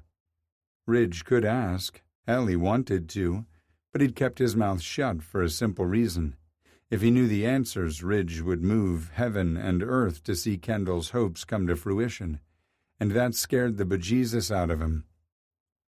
No roots, no entanglements. His growing feelings for Kendall were the antithesis of free and loose. Holy crap, Zach said. Do you see the panic in his eyes, Eduardo? Hard to miss. Our Ridgie's got it bad. Ridge would have commented, but their assistant chief deputy, Jane Marks, and their inspector, Asher Dunleavy, stepped into the operations room. Marks was a petite black woman who took a minimalist approach in both her fashion sense and demeanor. She had no time for frills or bullshit, and they all respected her deeply. Standing beside Asher, who resembled a brawny lumberjack, she seemed even smaller, but Ridge would rather tussle with the lumberjack in a dark alley than the assistant chief deputy any day. Marks practiced several martial arts, and her size made her fast and deadly. Asher held up a stack of papers in his hand. We're serving arrest and seizure warrants at the homes of Jenner Jones and Stanton Burkhart, as well as at their corporate office. The two men are accused of using their investment company to bilk billions of assets from their investors and defraud the IRS in the process. We need to split into 3 teams and hit their locations simultaneously so one location doesn't tip off the other. For the next 10 minutes, Asher went over a detailed plan before dividing them into 3 teams. Asher went with the crew heading to the corporate office. Zach went with the Jenner Jones unit, and Eddie and Ridge had Stanton Burkhart duties. The Burkhart team was in position first, but waited down the street until the other 2 units were in place. When Asher gave the signal, the convoys switched on their lights and sirens and moved in on their targets. Eddie, Ridge, and Tiffany Janey took the front door while the others took the sides and rear of the property. Eddie rang the doorbell repeatedly, while Ridge banged on the ornate wooden door and identified them as federal marshals. Seconds later, a woman wearing a drab gray uniform answered the door. We have an arrest warrant for Stanton Burkhart, Ridge told her. Where can we find him? Before she could respond, a blonde woman joined her at the door. Mrs. Burkhart, these men are here to arrest Mr. Burkhart. The blonde woman's pale eyes widened. What? There has to be some mistake. Afraid not. Step aside, ma'am, Janey said. Rebecca, a man said from deeper inside the residence. What's going on? I was giving Amber a tour of the house when I heard all the commotion. Rebecca Burkhart snorted, then stood aside and gestured to the trio. They're here to arrest you. All the color leached out of the man's face. What? There must be a mistake." They stepped past Mrs. Burkhardt and entered the grand foyer. Eddie politely showed the warrant to Stanton Burkhardt, who snatched the document out of his hand. "I don't fucking believe this," the investment banker said. "It says you're to seize all my assets." "What?" Mrs. Burkhardt screeched. A younger version of Stanton Burkhardt staggered drunkenly down the hallway. "Dad, what's going on?" "Not now, Travis," Burkhardt sneered. "You better return to the drawing room and drink what little liquor you've left untouched before these assholes seize it." "That's U.S. Deputy Marshal asshole to you?" Eddie said. "Hands behind your back, sir." "Call our lawyer, Rebecca," Stanton said as he obeyed Eddie's command. Ridge let their team know they were inside and had Burkhardt in custody. "Move in and make sure all the residents, guests, and staff are rounded up and placed in one location. We want to make sure nothing is removed from the house and no documents or evidence are shredded or otherwise destroyed." "You're not taking a damn thing from this house," Mrs. Burkhardt said as she held her phone to her ear. "Our attorney, Roger Carmichael, won't let you." "I don't answer to Roger, ma'am," Ridge said. "He's entitled to supervise the cataloging and removal of property, but he can't stop us." "And we'll arrest him and anyone else who tries to interfere with us executing a federal warrant," Janey said. The woman glared daggers at them until her lawyer answered. She stepped away and spoke to him in hushed tones, but Ridge could hear most of what she said. None of it was flattering toward the marshals who'd interrupted her dinner party. Once Ridge had Stanton secured, he led him to a sitting area off the foyer. "Have a seat." "I want to talk to my attorney," Stanton said. "Mrs. Burkhardt can hold the phone to your ear," Eddie told him. "Rebecca," Burkhardt called out, "bring the phone over here. I don't want you to fuck this up." The woman spun around and glared at Stanton. "Me? I'm not the one in handcuffs. Do as I say, woman. Then I want you to find Amber. I don't want the Everleys to get the wrong impression."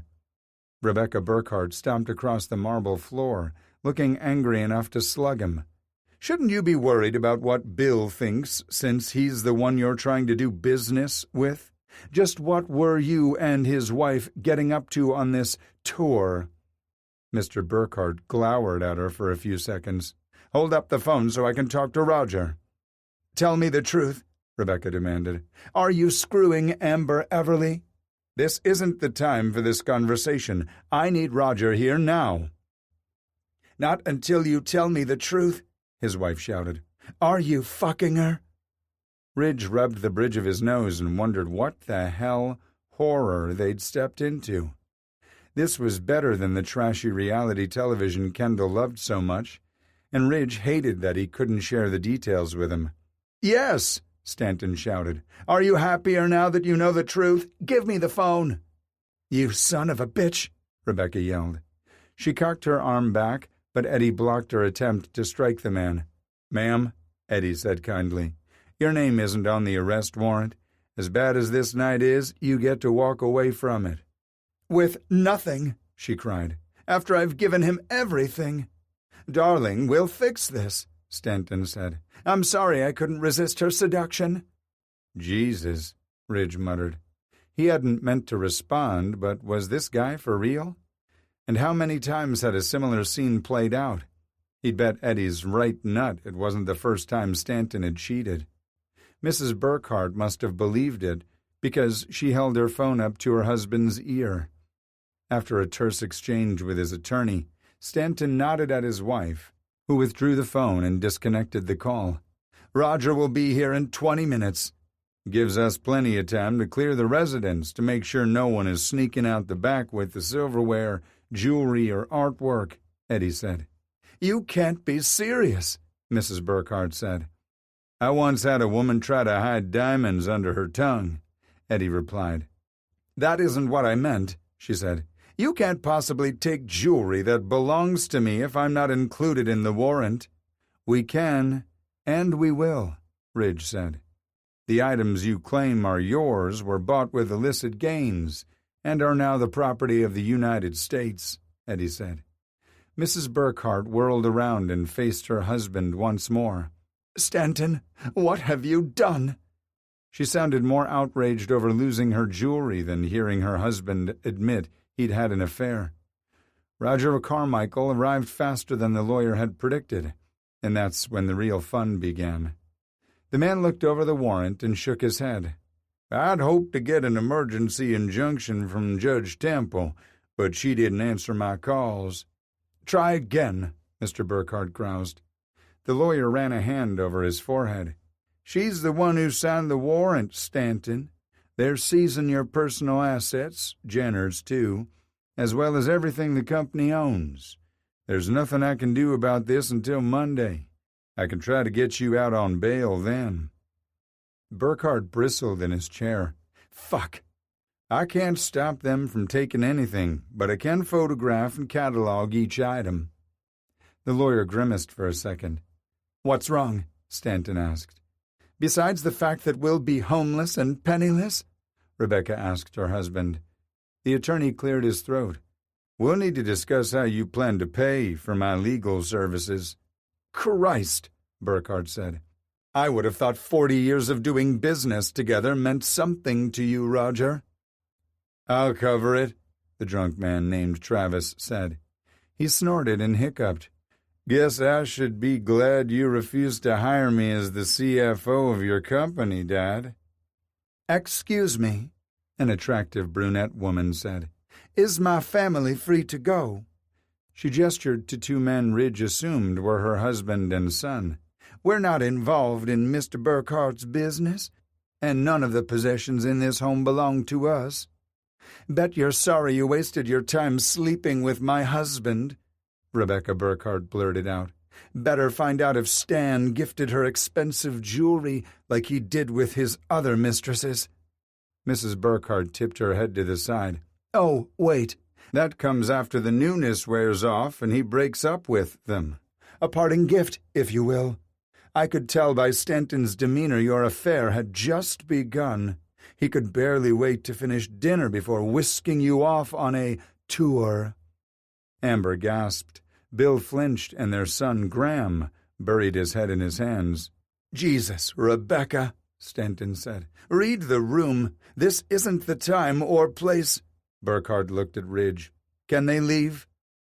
Eddie and Ridge stepped to the side and quickly conversed.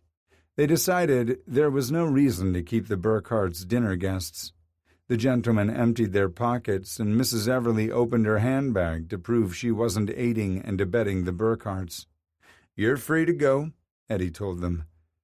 The trio hastily retreated to the door. Bill Everly halted at the threshold of the sitting room and glared at Stanton. "Needless to say, I'm not interested in doing business with you, Stanton, and you'll regret the day you were born if you come anywhere near my wife again." Burkhart looked at Ridge. "Are you going to let him threaten me?" "An ass-whipping is the last thing you should be worried about, Mr. Burkhart," Ridge said. Asset forfeitures were tedious, highly emotional, and drawn-out events. A few deputies supervised the staff as they retrieved their personal belongings and then escorted them to their vehicles. Travis Burkhart and his dinner date, Sandra, were also cleared to leave. "Ma'am, please tell me you're driving," Eddie said. "I'd walk home otherwise," she replied. Travis staggered to his feet. "I'm fine to drive." "Come on, Travis," Sandra said in an exasperated tone. "And then there were two," Ridge said to Stanton and Rebecca, who just glared at him. "Let's get this over with," the attorney groused. Ridge, Janie, and Eddie did a quick cycle through rock, paper, scissors to see who got stuck babysitting the Burkharts, while the other two joined the forfeiture teams. Janie went paper while Ridge and Eddie went scissors. "Damn it," she murmured. Eddie went upstairs to the bedrooms, while Ridge stayed on the first floor to help gather artwork, collectibles, and other items of value. A few hours later, Eddie met Ridge in Stanton Burkhart's office, where he was documenting and boxing up Burkhart's impressive collection of baseball memorabilia. There was a display of photos on the bookshelves that grabbed Ridge's attention.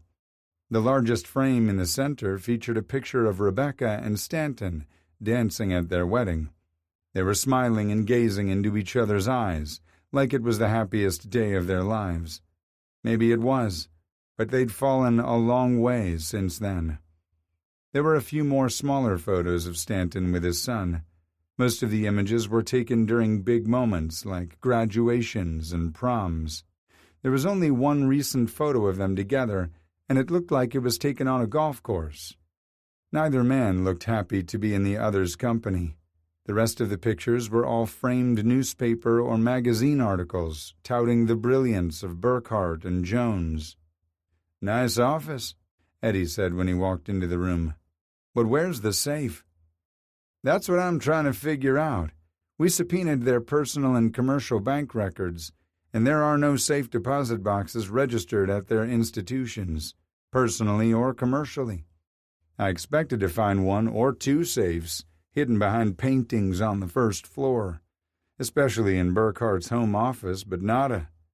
Did you find any upstairs?" "Nada," Eddie echoed. He put his hands on his hips and surveyed the room. "I don't know jack about jewelry, but one of the deputies said what we found was nothing more than costume stuff." Eddie met Ridge's gaze. "Does the diamond and blue stone set Mrs. Burkhart is wearing look like costume jewelry to you?" "Diamond and sapphire, Eduardo. And no, it looks very much like the real deal. There must be hidden doors and safes. We probably shouldn't have released the domestic staff so hastily." Nodding, Ridge said, "I'd just come to the same conclusion. Let's check the studs." Eddie shrugged. "Okay. I may not play for your team, but I know a hunk when I see one." Ridge laughed. "Your enlightenment astounds me, but I was referring to the support beams behind the walls." "Oh," Eddie replied, his eyes twinkling with humor. Ridge rapped his knuckles against the smooth mahogany paneling. The solid thunk indicated he'd found a stud behind the wall. He moved over a few inches and knocked again, receiving the hollow sound he expected to find in a gap between studs. Eddie walked over to the wall on the opposite side of the room. "How far apart should the studs be?" 16 inches. He'd helped his father build their ranch in Montana and would never forget the meticulous way Mitchell Dandridge had laid out their home. Ridge glanced over at his friend. "Unless there's a restraining order, then it's 500 feet. Eddie shook his head and kept knocking on the wall. The guys continued testing their theory until Ridge came across a large section of wood paneling with a solid structure behind it. "That's at least 5 to 6 feet wide," Ridge estimated. "Now we just need to find out how we can access it." He ran his finger along the seams of the paneling, looking for a hidden latch or button. "How about a crowbar?" Eddie suggested. Ridge snorted. "Let's try other methods first. Maybe the attorney will be helpful. Sure, he wants to protect his clients, but not at the risk of being charged with obstruction or getting disbarred." He continued looking around the room for any type of hidden device that might open the secret panel. The desk was locked, something they'd rectify before the seizure was over, but Ridge did find a remote control on top of it. Unfortunately, it only turned on an electric fireplace. Eddie returned with Carmichael a few minutes later. "We need access to the safes, Counselor," Ridge said. Good old Roger looked around the room with a bewildered expression on his face. "I don't see a safe." "Cut the bullshit," Eddie said.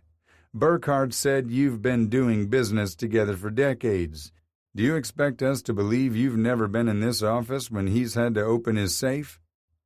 A deep flush crept up the man's neck and face as he glowered at Eddie. "That's exactly what I want you to believe. I have known and represented Stanton for a long time, but my only invitations to his home were for social events until this evening. We've always conducted our business dealings in my office, or his." "Convenient," Ridge said, his voice sounding as flat as the pancakes Eddie had made him for breakfast once. The attorney notched his chin higher and stiffened his shoulders. "I don't appreciate your nasty attitude and disdain. I've done nothing to deserve it." They could argue with the lawyer all night or take up their suspicions with his client. Ridge's gut said Roger was telling the truth, so the latter would be more prudent. He gestured to the door and said, "After you." The three of them returned to the room where the Burkharts were being held. Ridge could hear them arguing from the opposite side of the mansion, and the annoyed look on Janie's face told him the pair hadn't let up since the seizure had begun. Ridge glanced over at the couple and noticed their antagonistic body language. They were sitting beside one another, but they were angled away from each other. Did their hostility loosen their tongues? Janie shook her head. "Not beyond what we'd already deduced about Mr. Burkhart. She's spent all this time berating him for his affairs and listing all the things she's sacrificed for his happiness, and he countered with the cars, vacations, and jewelry he's given her." Ridge took a deep breath. So the jewelry was likely somewhere in the house, or possibly in a safe at the corporate office. He'd call Asher for an update if they struck out with the Burkharts. "Okay?" Ridge joined Eddie and Roger. The unhappy couple glared at him with matching malice. "We need to unlock the safes," Eddie said. "We don't have safes," Stanton replied. Ridge glared at the dumbass. "The hell you don't? We will search every inch of this house until we find every hidden safe, room, and hidey hole." "What good will it do without the combinations?" Burkhart asked. Their attorney heaved a sigh. "Stanton, they will subpoena an override code from the manufacturer. These are federal marshals, not some clueless local yokels." "Or we'll take a crowbar to the wood paneling in the office and drill a hole through the safe once we uncover it," Ridge said. "Tell them how to access the safes and give them the codes, Stanton," the attorney said. Burkhart bristled. "Kiss my ass, Roger." Rebecca pivoted on the love seat and faced them. "I'll show you to each of the safes and provide the combinations." That set off a harsh verbal exchange between husband and wife. Ridge could tell a lot about a couple by the insults they hurled at one another. There wasn't a shred of love between them. "Enough," Eddie shouted after a few minutes. The Burkharts snapped their mouths shut and aimed their ire at him instead of each other. "Save the petty fighting for later. I want access to the safes, and I want it now." Rebecca rose to her feet. "Let's go." Burkhart sprang to his feet. "I'm going too. I want to see what you remove." "To be clear, we're taking everything," Ridge replied. The pissed-off investment banker glared at his attorney. "Are you just going to let them walk all over you?" "I'm doing what the law requires of me," Roger replied. "I'm not going down for you." Rebecca snorted and headed toward the door. "That makes two of us," she tossed over her shoulder. Once inside the study, the bickering and blaming continued until Eddie whistled sharply through his teeth. "You have 10 seconds to reveal the safe before I go out to my truck and get the crowbar and drill," he warned them. "Unlock the desk, Stanton," Rebecca said. "Fuck you," he sneered. Before anyone could predict her next move, Rebecca swung her fist and tagged Burkhart in the balls. Her husband doubled over while Ridge fought the urge to cover his crotch with his hands. "Maybe that will take you out of commission for a few days," she said. Then Rebecca grabbed his bicep and dragged him over to the desk. Burkhart was too busy howling in pain to fight her off. She wrenched the arms cuffed behind his back into the air until his hand was under the middle drawer. An audible click came from the desk.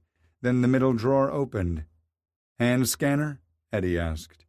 Rebecca released her husband's arm, and he collapsed onto the floor, writhing in pain.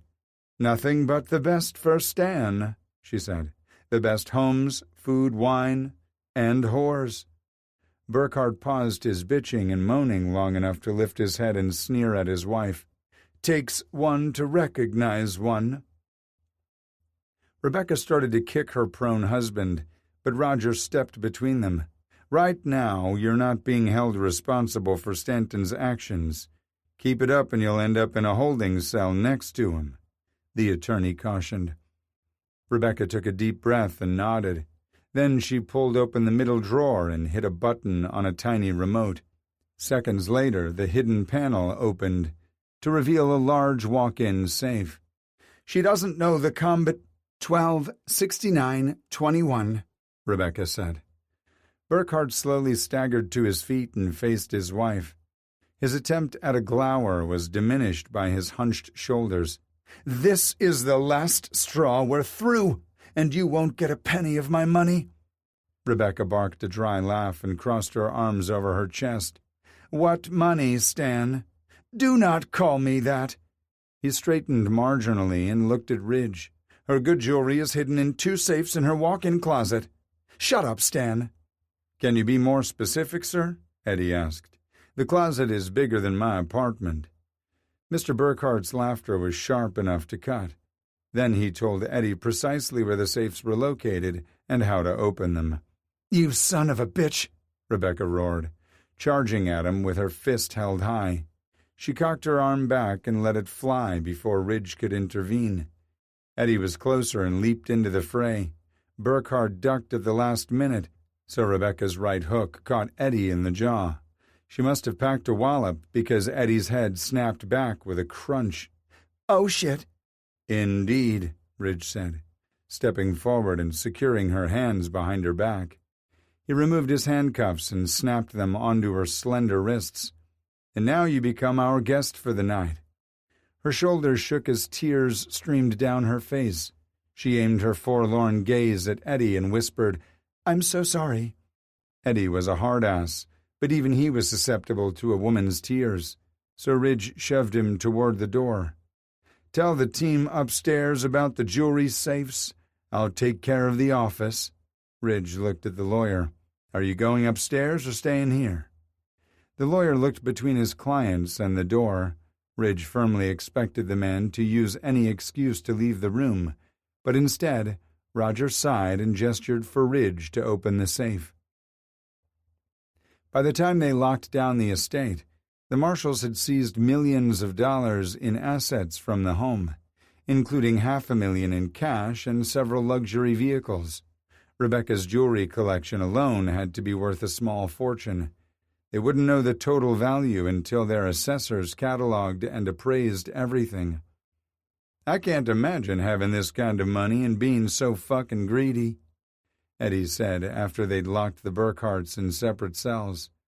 They could have put them in the same cell and sold tickets for the ass-whooping Rebecca would give Stan, but that was as unethical as Stanton Burkhart bilking billions of dollars from people. "Ready to go home?" Eddie asked. Ridge checked his phone for the first time in hours. It was almost 2 a.m.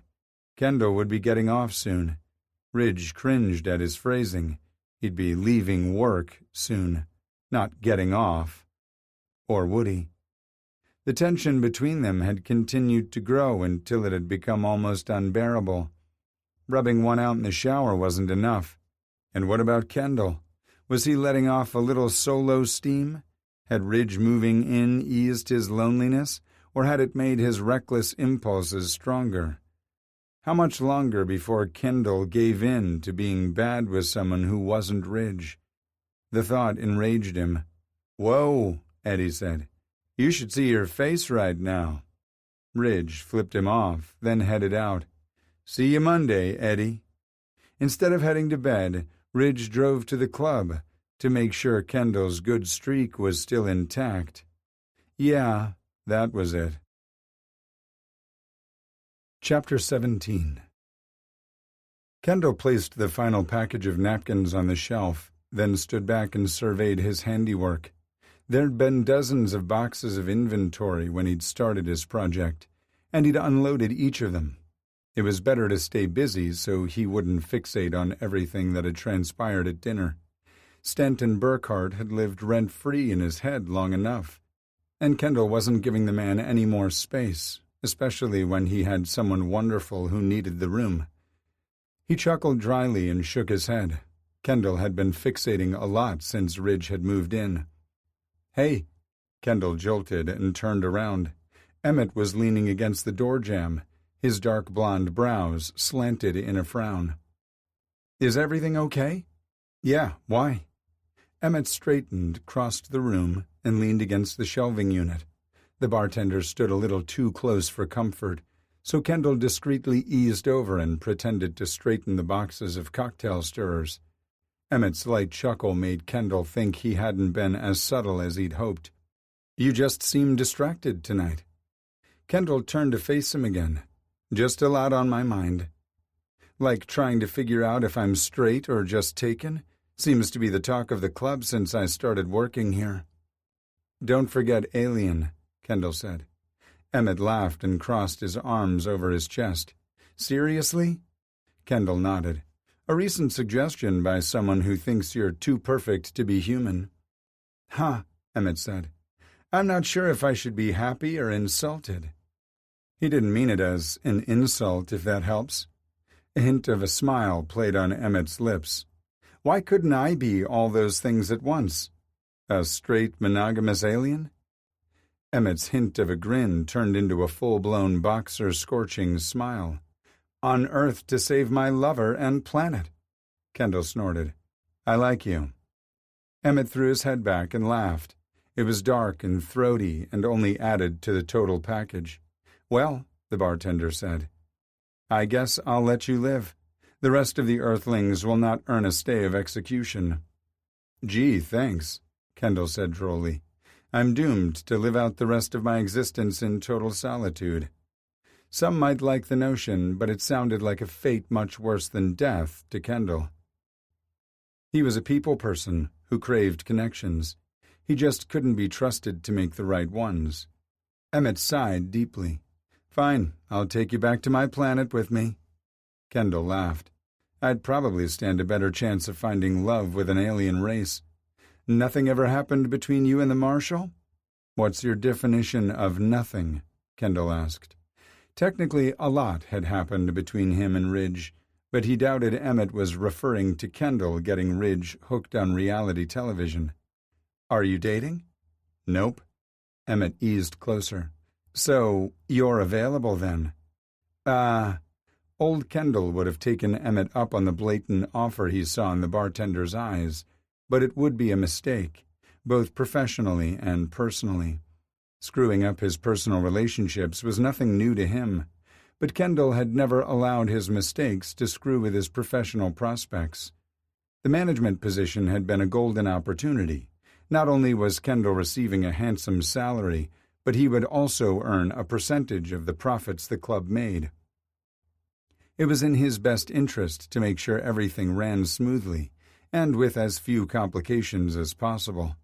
Sleeping with his employees would be the worst kind of trouble, and Kendall wanted no part of it. Besides, the only reason the management position had been open in the first place was because his predecessor had the morals of an alley cat.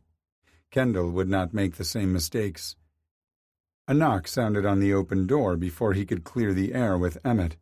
Seth grinned at him as if he'd just won the lottery. "What's up?" "You have a visitor." The adorable host wagged his brows. "A certain delicious deputy marshal?" "And there's my answer," Emmett said. Not really, but it was better to let him think Ridge and Kendall were together than to give Emmett false hope over something that wouldn't happen. "Thanks for checking on me." "Any time." "Did I interrupt something?" Seth asked when they were alone in the hallway. "Not at all," Kendall managed to say, even though his heart was in his throat. "What section did you seat Ridge in?" "I didn't. He said he needed a private word with you, so I showed the hottie to your office." "A private word at 2 a.m? That couldn't be good." "Did he say something was wrong?" Seth chuckled. "I don't think he's here to arrest you if that's what you're worried about." "I'm not." "But," Seth said, "I don't think handcuffs are off the table." One could only hope. He and Seth parted ways a few moments later. Kendall came to an abrupt halt when he saw Ridge leaning against the wall outside his office. His head tilted back and eyes closed. Ridge must have sensed him, or maybe Kendall let out a lovesick sigh because Ridge lowered his head and met his gaze. When Kendall just continued to stare, Ridge shoved off the wall and strode toward him. Damn, his long legs gobbled up the distance in no time at all. "Hi," they both said at once. "Is everything okay?" Kendall asked. Ridge rubbed the back of his neck and glanced at Kendall's closed office door. "Can we talk in there?" Kendall nodded. "Of course. You could have waited inside for me. Seth said as much, but I didn't feel right doing it." Once in his office, Kendall shut the door, but he hadn't retreated too far into the room before Ridge snagged his wrist, halting him. Heat and electricity crackled from their connection and spread up Kendall's arm. He glanced down at his limb, expecting his white dress shirt to look scorched, but the material remained pristine. Ridge stepped up behind Kendall, wrapped his free arm around his waist, and pulled until Kendall's back met a solid wall of muscle. Ridge splayed his hand over Kendall's abdomen, placed his lips against Kendall's ear, and whispered, "What would make you happy?" A hard shiver rolled through Kendall, and he turned in Ridge's embrace, resting his hands on broad shoulders. Kendall used his momentum to push the bigger man up against the closed door. Ridge's mouth fell slack for a second before parting into a delighted smile. "Kiss me," Kendall said as he slid one hand into Ridge's hair. "That would make me really fucking happy." Kendall wasn't one to wait for someone else to make their move, but it seemed essential to hang back and make sure Ridge knew what he wanted. The man didn't keep him waiting. He swooped down and captured Kendall's mouth, keeping his touch light and tentative at first, before tracing his tongue along Kendall's bottom lip. The teasing felt good, but made Kendall ache for more, so he raked his nails over Ridge's scalp. Ridge released Kendall's wrist and cupped the back of his head, then sank his teeth into Kendall's bottom lip. The move shot electricity straight to his groin, and he gasped.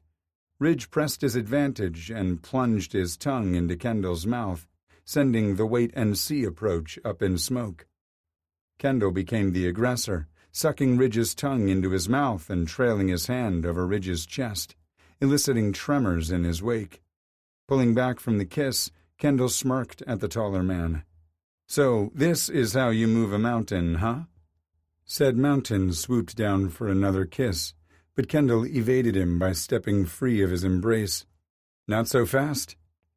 Ridge stared back at him with a slack expression, and his arms hovered awkwardly in the air. Cursing himself for making a mess of the situation, Kendall stepped back into the space he'd vacated and cupped Ridge's face. "I mean, not here. I want you in my bed." Ridge smiled. "I just want to shower off my night first." "A rough one, huh?"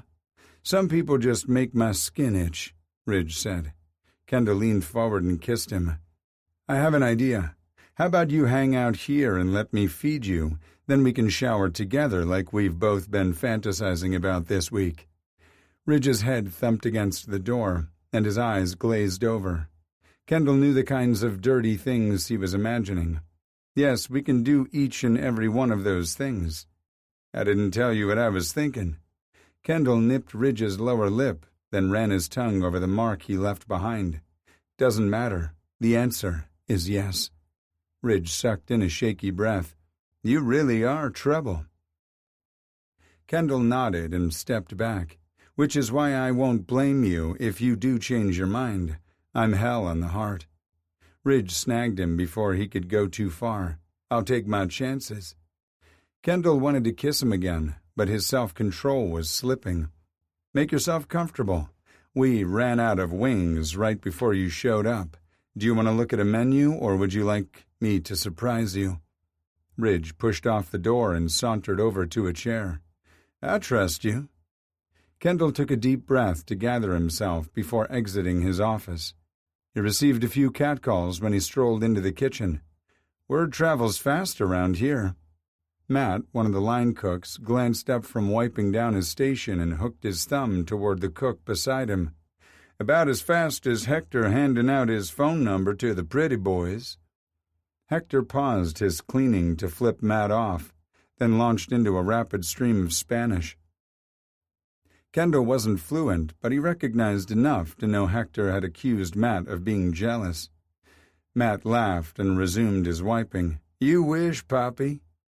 Kendall retrieved his dinner leftovers from one of the commercial refrigerators and deflected curious questions while plating and reheating food for his visitor. When he returned to his office, Ridge was sprawled in a chair, looking at his phone. All semblance of nonchalance disappeared when he got a whiff of the food. Ridge bolted upright and relegated his device to the table. "Christ, that smells good. What is it?" "Boeuf bourguignon. It's a fancy beef stew." Ridge accepted the plate. "You made that here?" Kendall snorted. "Heavens, no. I had dinner at my mother's house tonight and took more leftovers than I could possibly eat." "So you're saying I'm doing you a favor?" "In more ways than one," Kendall replied with a lurid wink. Ridge looked at his plate with so much longing it was almost comical. "I'll leave you to it while I finish up my shift. I won't be long. Maybe an hour?" "Okay." Ridge forked a bite of beef and potato stew into his mouth and moaned. Kendall beat it out of there while he still had the willpower to do so. For the next hour he made a mental list of all the ways he could make Ridge moan louder than he had over Adelaide's stew. But Kendall's confidence floundered when he stood outside his office after his shift ended. The man he couldn't stop thinking about was waiting for him on the other side of the door. So why was he hesitating? They were both unattached, consenting adults. So what if Ridge had only been single for a month? The door swung open suddenly, making Kendall yelp and jump back. "You scared the hell out of me." He clutched his chest and leaned against the wall across from his office. "Are you done?" "Yes, we can go now," Kendall said. Ridge strode from the office and pinned him against the wall. "I meant, are you done talking yourself out of taking me to your bed?" "I wasn't. Kendall narrowed his eyes. "How'd you even know I was out here?" "The same way I know you're lying in bed stroking your cock every time I take a shower?" Kendall's body went up in flames, but he didn't bother trying to deny it. "Are you going to pretend you're not fucking your fist at the same time?" "Hell no," Ridge said gruffly. "Let's get out of here." He nodded and led Ridge out through the back exit. Just like after the James takedown, Kendall drove Ridge around to his SUV. But the similarities ended there. Ridge didn't just shove open the door and climb out. He cupped Kendall's neck and pulled him into a long, searing kiss. After they parted, Ridge winked and said, "And now I'm happy." Ridge got stuck at a red light, which gave Kendall extra time to wipe his sweaty hands on his pants and pull himself together. He didn't fumble the keys, and they didn't engage in awkward chit-chat when they entered the house. Ridge and Kendall reached for each other simultaneously. A tangle of limbs, greedy hands, and eager mouths.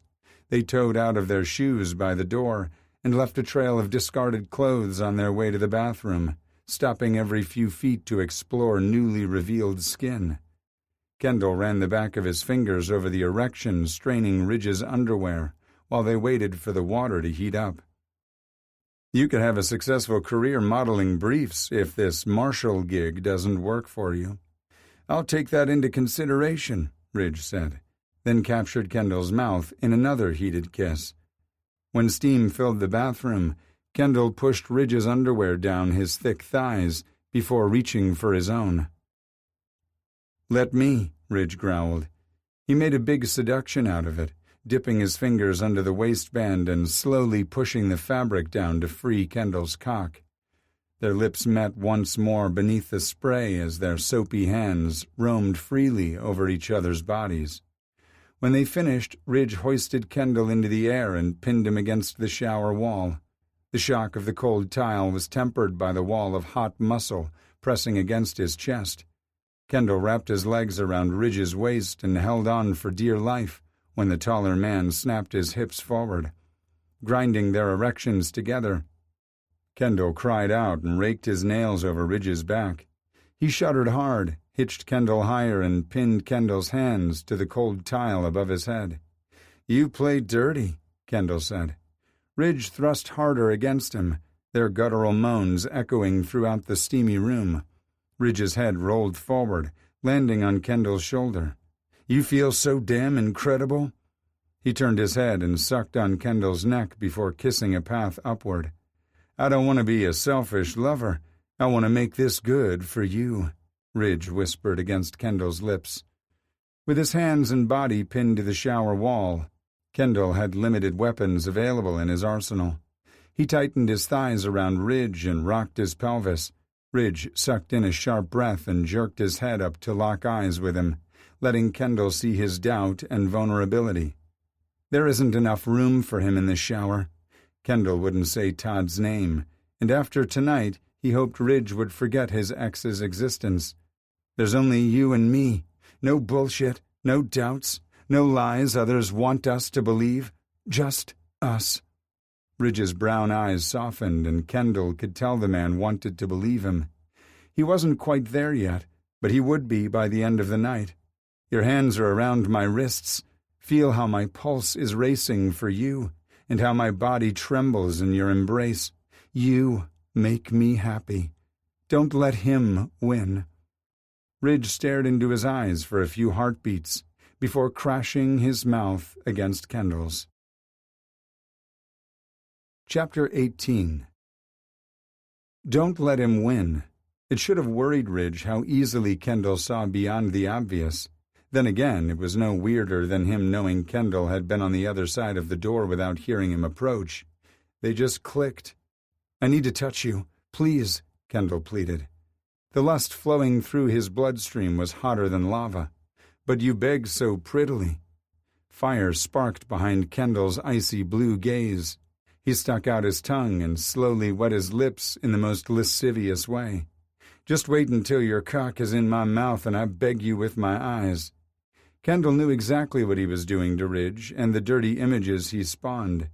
Ridge crossed Kendall's wrists over his head and pinned them there with one hand, freeing the other so he could swipe his thumb over Kendall's wet lips. Just in case Ridge was obtuse, Kendall sucked the digit into his mouth and rolled his tongue around the tip. There was no doubt in either of their minds as to who was really in command. Kendall could bring Ridge to his knees with a few wicked words or a flick of his tongue. Ridge pulled his thumb free of Kendall's mouth and released his hands.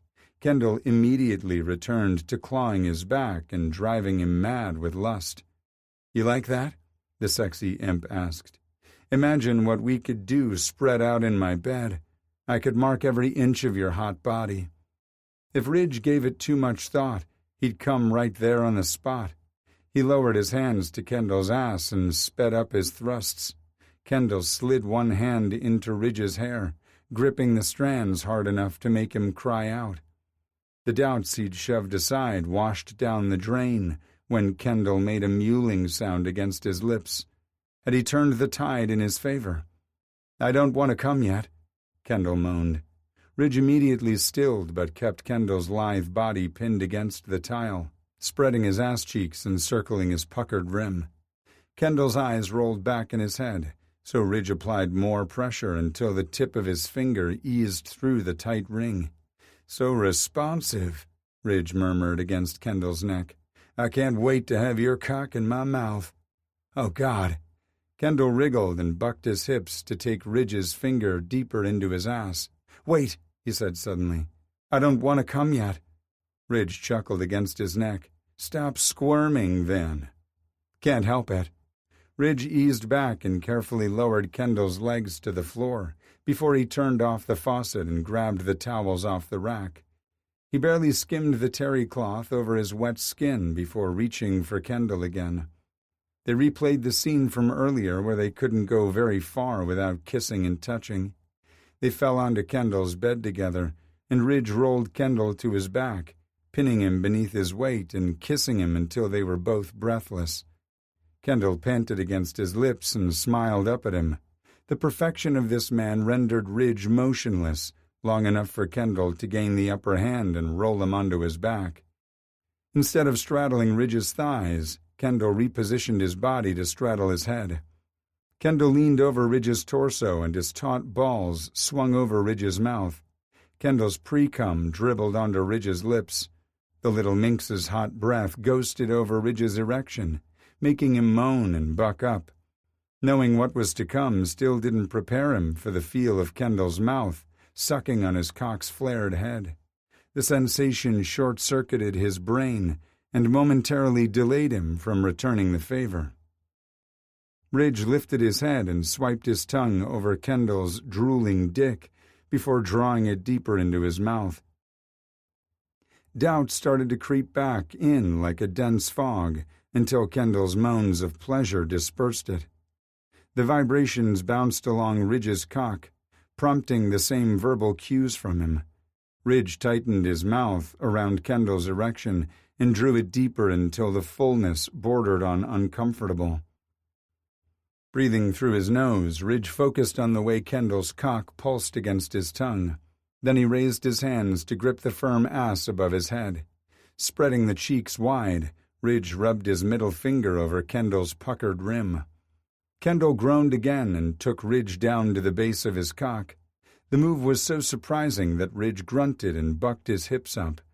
Kendall reached down and fondled Ridge's balls with the perfect amount of pressure and pull. They continued sucking each other off and eventually synchronized their rhythm. Ridge's control was tenuous at best, and he knew he couldn't hold back much longer, so he let Kendall's cock slide from his mouth and patted Kendall's ass cheek. Ridge breathed a sigh of relief when Kendall suspended his oral ministrations, but his reprieve ended when the sexy devil looked at him. Kendall's pink lips were puffy and slick with saliva and pre-cum. He licked them just as dirtily as he'd done in the shower, and Ridge was dying for a taste. He crooked his finger, and Kendall pivoted and began a slow crawl up Ridge's body. Kendall's sexual energy crackled through the room and set Ridge's nerve endings on fire. He straddled Ridge's hips and leaned over him, bracing his hands on Ridge's chest. "You beckoned?" So many words reverberated in Ridge's skull, but none of them formed a coherent thought. Instead of saying what he wanted, Ridge showed Kendall by cupping his face and pulling him down for a wet, filthy kiss to combine their essence. Ridge pulled back after several minutes. "What will make you happy?" Kendall's gaze softened and grew damp. Then his pouty lips stretched into a devastating smile. "Condoms and lube." Kendall reached over and opened his nightstand drawer to retrieve the supplies. He resumed his position, tore open the condom wrapper, and rolled it onto Ridge's erection. The intense expression in Kendall's eyes said the time for foreplay was over. Grabbing Ridge's hand, Kendall drizzled lube over two of Ridge's fingers before positioning them between his spread legs.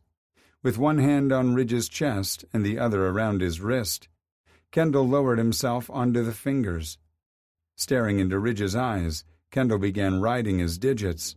"Fuck, this feels good." He tilted his head back and his mouth went slack. Soft whimpers escaped Kendall's lips, and he tightened his hold on Ridge's wrist and dug his fingers into his pectoral muscles as if he feared Ridge would try to escape. Fucking fat chance of that. He'd sooner die than miss out on seeing Kendall orgasm around his dick. "It's been too long, and I'm about to make a shameless slut out of myself." "Use me," Ridge said. Kendall rolled his head forward and met his gaze. He released Ridge's wrist and eased off his fingers. Kendall gripped Ridge's erection and positioned it against his pucker. "You asked for it, big guy," he warned an instant before he sank all the way down onto his shaft. "Fuck," Ridge roared as he gripped Kendall's hips to still him. The heat and clench were almost enough to make him shoot. Ridge clamped his jaws shut and gripped his teeth, willing his body not to fail him. Kendall leaned forward, using his hands to brace himself on Ridge's chest, and stared into his eyes. "Want me to stop?" Ridge forced his jaw to relax. "Hell no. I just needed a minute. I didn't want to." Kendall cut him off with a deep kiss that made Ridge's world spin on its axis. Fuck. This man could pack a wallop with such little effort. Would he even survive the night? If not, he'd go out with one hell of a bang. Kendall kissed him until Ridge relaxed and let go of his fears. Then he began to move, a slow rolling gyration of hips that had to be illegal in most states. Kendall used his thumbs to tease Ridge's nipples, catching his gasps of ecstasy with his mouth. Ridge's body quaked as the pleasure in his core built and tightened. As hot and horny as he was, Ridge couldn't banish the voice of doubt from his mind. It pointed out that he was just lying there and letting Kendall do all the work. Lazy, selfish. In a sudden move that surprised them both, Ridge rolled Kendall onto his back. He pinned Kendall's wrists over his head with one hand and gripped Kendall's cock with the other. Ridge snapped his hips forward hard, driving deep inside the tight heat, making the man beneath him cry out in ecstasy. Ridge buried his head in the crook of Kendall's neck, kissing the tender flesh while he pounded his ass and jerked him off. Kendall dug his heels into Ridge's ass, driving him deeper and encouraging him to go faster and harder. Ridge didn't let up his pace until Kendall stiffened beneath him and shot hot cum all over his hand. "Want to touch you?" Kendall mewed between pants. Ridge released his wrists, knowing the Hellcat would sink his claws into his flesh as soon as he was free.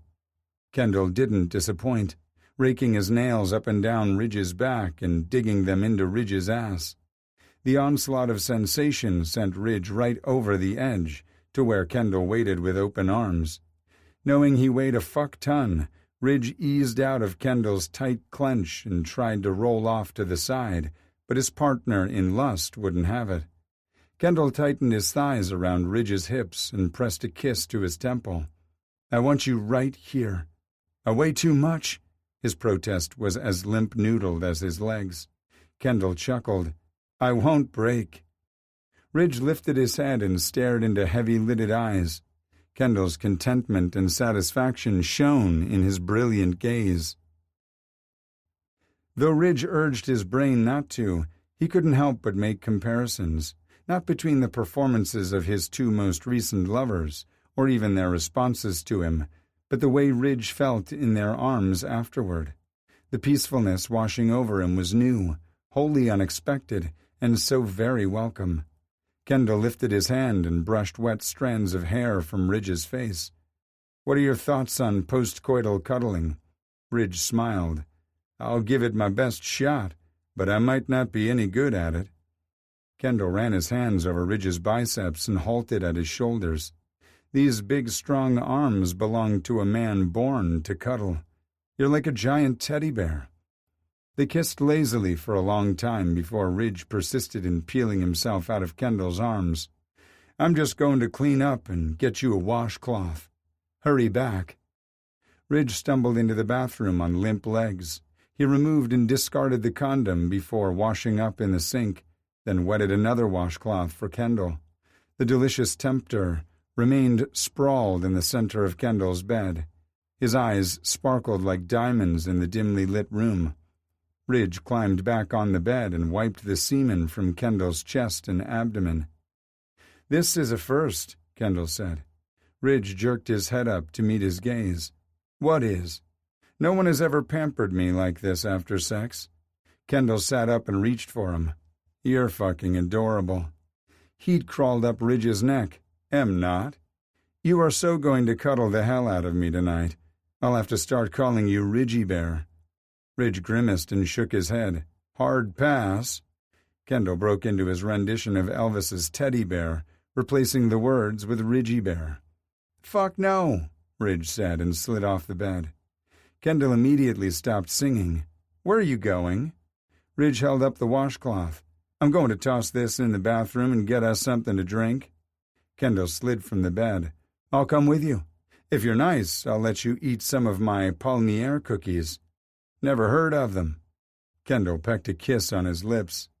"They're made of flaky, buttery pastry crust. You're in for a real treat." Ridge tossed the washcloth into the sink. Then they made their way to the kitchen. Kendall pulled open the refrigerator door and peered inside. "What do you feel like drinking? There's a variety of flavored water, some Gatorade, and—" Ridge cut him off by swatting his ass. "Water is fine. Now, about those cookies." Kendall removed 2 bottles of water and grabbed the plastic container he'd brought home with him from Stanton's. On the way back to the bedroom, Ridge got so caught up in staring at Kendall's ass, he nearly slammed into the back of him when Kendall slowed to turn into his room. "Distracted much?" Kendall tossed over his shoulder. "I'm just regretting the little time I spent getting to know your ass." Kendall pivoted and walked backward. The only thing separating them was the container of cookies in his hands. "I seem to remember straddling your face not too long ago. And there's more I wish I'd done to you when I had the chance," Ridge countered. Kendall set the cookies on the nightstand, turned on the bedside lamp, and turned off the overhead light. Then he crossed the room and placed his hands on Ridge's shoulders. Kendall worked his bottom lip between his teeth until Ridge reached up and freed the tormented flesh. Ridge brushed back the damp hair from his forehead. "What are you thinking?" Kendall took a shaky breath. "That I'm going to wake up and discover this has all been a dream." Ridge shook his head. "I'm not a dream." He smiled wickedly. "Possibly a nightmare, though." "No way." "Time will tell." Ridge pulled back the bedding and gestured for Kendall to slide in. "This is my side of the bed," Kendall protested. "I sleep closest to the door, no exceptions." Kendall searched his eyes for a few seconds before nodding. "Fine, but don't complain when I crowd you in your sleep." Ridge reached around and cupped one of Kendall's firm ass cheeks. "I think I'll manage." "Mind if we watch some TV?" Kendall asked. "I don't mind a little television before bed to wind down." Ridge chuckled. "The family we served warrants to tonight could definitely have their own reality show." "Fucked up, huh? You wouldn't believe me if I could tell you about them." Kendall snorted. "I wouldn't count on it." He grabbed the remote from the nightstand, then slid between the sheets to sit on the far side. Ridge handed him the box of cookies before joining him in bed.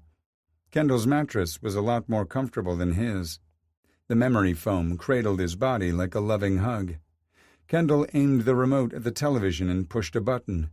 "Kill the lights, please." Ridge leaned over and turned off the lamp. Kendall scrolled through the menu on a streaming service and stopped on Forensic Files. "This is seriously your idea of light television before bed?" Kendall shrugged and handed him a cookie. "Don't knock it until you try it." Ridge scoffed, but had to admit, 6 cookies later he was feeling pretty relaxed. Maybe it was the cloud-like bed or the carbs making his eyelids droopy. Perhaps it was the narrator's monotone voice that made his eyelids heavy. More than likely, it was the man partially draped across his body. 1 minute, Kendall was calling a burglar a fucking amateur for leaving his fingerprints behind, and the next he lay utterly slack in Ridge's arms. He fumbled for the remote, intending to turn the television off and join Kendall in dreamland, but the unfolding case on the screen took an unusual twist. He dropped the remote back down and settled in to watch the rest of the show, but he didn't even stay awake until the next commercial break. Chapter 19.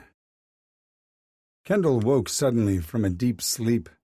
Sunlight filtered through the blinds, giving the room a dreamlike quality. His heart pounded in his chest, but he didn't know why. Had it been a bad dream? If so, he couldn't remember. Slowly, he became more aware of his surroundings. He'd slept on the wrong side of the bed, and he'd fallen asleep with Forensic Files playing again. Then his body became aware of the mountain-sized man curled protectively around him. I knew he'd be a teddy bear. Ridge slept peacefully behind him, and Kendall took comfort in feeling the man's chest rise and fall against his back. He located the remote without waking Ridge and turned off the television. He'd just closed his eyes again when he heard someone pounding on his front door. That must have been what had woken him up. Somehow Ridge had slept through it, so Kendall eased out from beneath his strong arm to ensure he stayed that way. He stopped long enough to slip on a pair of shorts before dashing to the front of the house where the banging had gotten louder and more persistent. Kendall yanked open the door without checking to see who his visitor was. He stared in disbelief at the sight before him. "Mom?" In his shock, he'd forgotten to address her as Rebecca. Kendall raked his gaze over her baggy t-shirt, black leggings, and flip-flops. "What are you wearing?" He hadn't seen her dressed so casually since the summer they'd gone to Myrtle Beach for a long weekend. That had been before she'd met Stan, so a lifetime ago. He looked over her head to see if his stepfather was loitering somewhere on his lawn, but he wasn't there. A faded silver Oldsmobile was parked behind his in the driveway, though. "Are you driving Adelaide's car?" "Yes," Rebecca said. "And what took you so long to answer the door? And why haven't you taken my calls? I've been trying to reach you for hours." Kendall grimaced. "I was exhausted when I got home from work and forgot to put it on the charger last night." Exhausted sounded better than extremely horny. "What's wrong?" "For starters," she said dryly, "my only son has chosen to interrogate me on his front porch instead of inviting me into his home." "Sorry," Kendall said.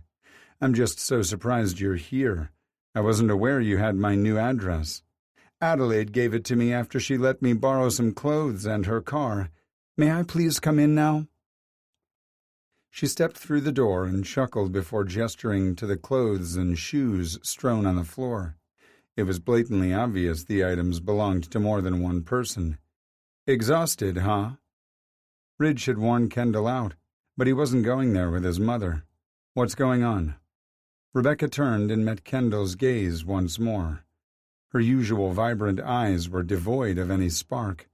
The cloak of aloofness she wrapped around herself was fraying at the edges, giving Kendall a glimpse of the insecure woman she used to be. Her bottom lip trembled for a second before she stiffened it along with her posture. "And how does this involve Adelaide?" he asked when she remained silent. "She picked me up from jail this morning," Rebecca replied, sounding as cool as a cucumber. "I tried calling you first, but you already know how that went." "Jail?" Kendall screeched. Rebecca flinched and lifted her hands to her temples. "Please dial it down a notch or two. I've had a headache since the feds showed up at our house last night."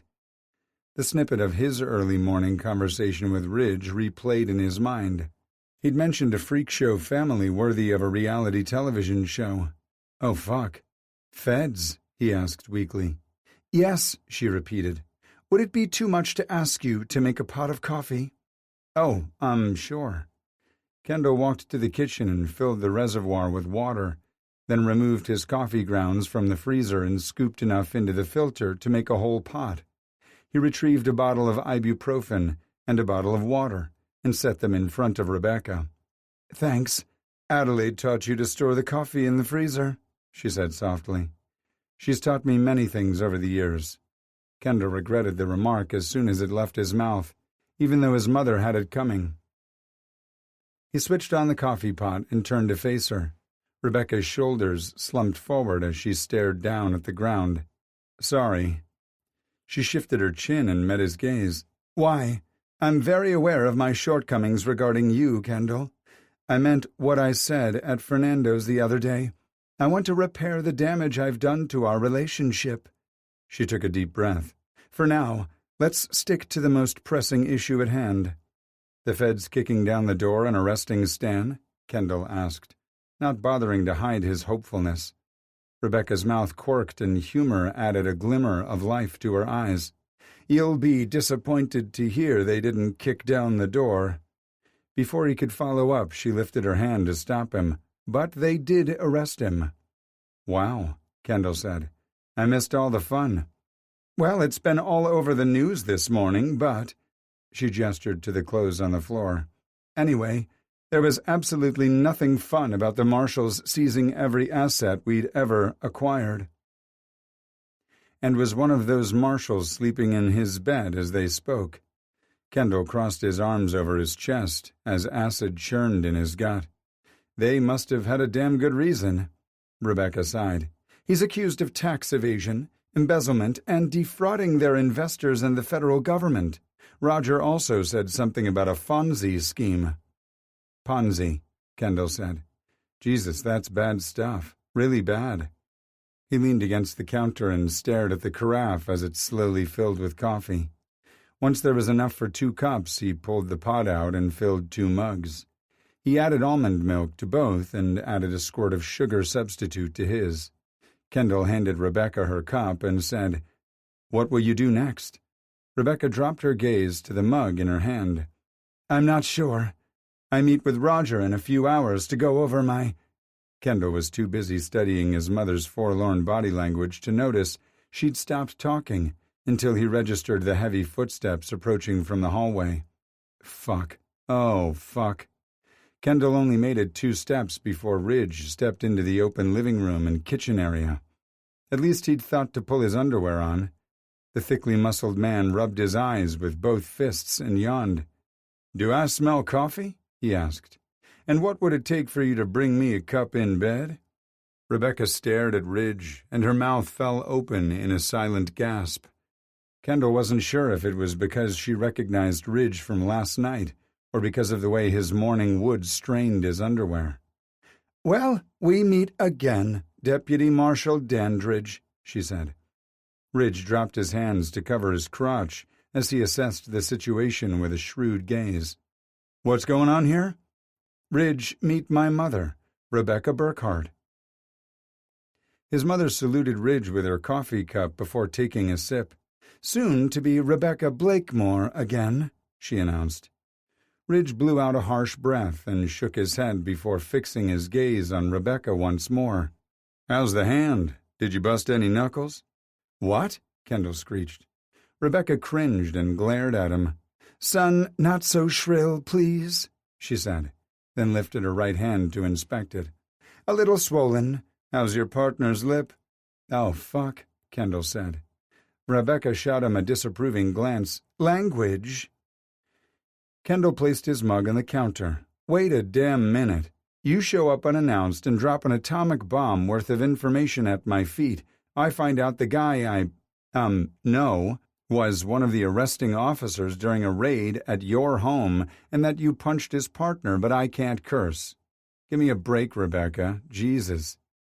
"In her defense," Ridge said, "she meant to hit your father." "Stepfather," Kendall and Rebecca said at once. "I'd raise my hands to surrender, but," Ridge said. His underwear clung to every magnificent inch of his bulge, enhancing rather than disguising it. Kendall turned to Rebecca. "Why'd you take a swing at Stan?" "Because I'd had enough," she said. "I can't wrap my head around any of this." "Drink more coffee," she suggested. Remembering Ridge had zombies shuffled out to the kitchen looking for caffeine, Kendall looked in his direction. Ridge was picking up his discarded clothes as discreetly as one could while trying to keep his goods covered. "Do you want a cup?" Kendall asked. Ridge straightened and looked at him. "Nah, I'll just get dressed and head out so you can have some privacy. It's obvious the two of you have a lot to discuss." Kendall and his mother quietly sipped their coffee until Ridge reappeared a few minutes later, his duffel bag in hand. "I'll walk you out," he told Ridge. Neither said anything until they reached the SUV. Kendall placed his hand on Ridge's shoulder, uncertain if he'd ever get another chance to do so. "I was right about you." Ridge settled his hands on Kendall's hips and pulled him closer. "Yeah? About what?" "You make an excellent teddy bear." Ridge laughed and glanced back toward the house.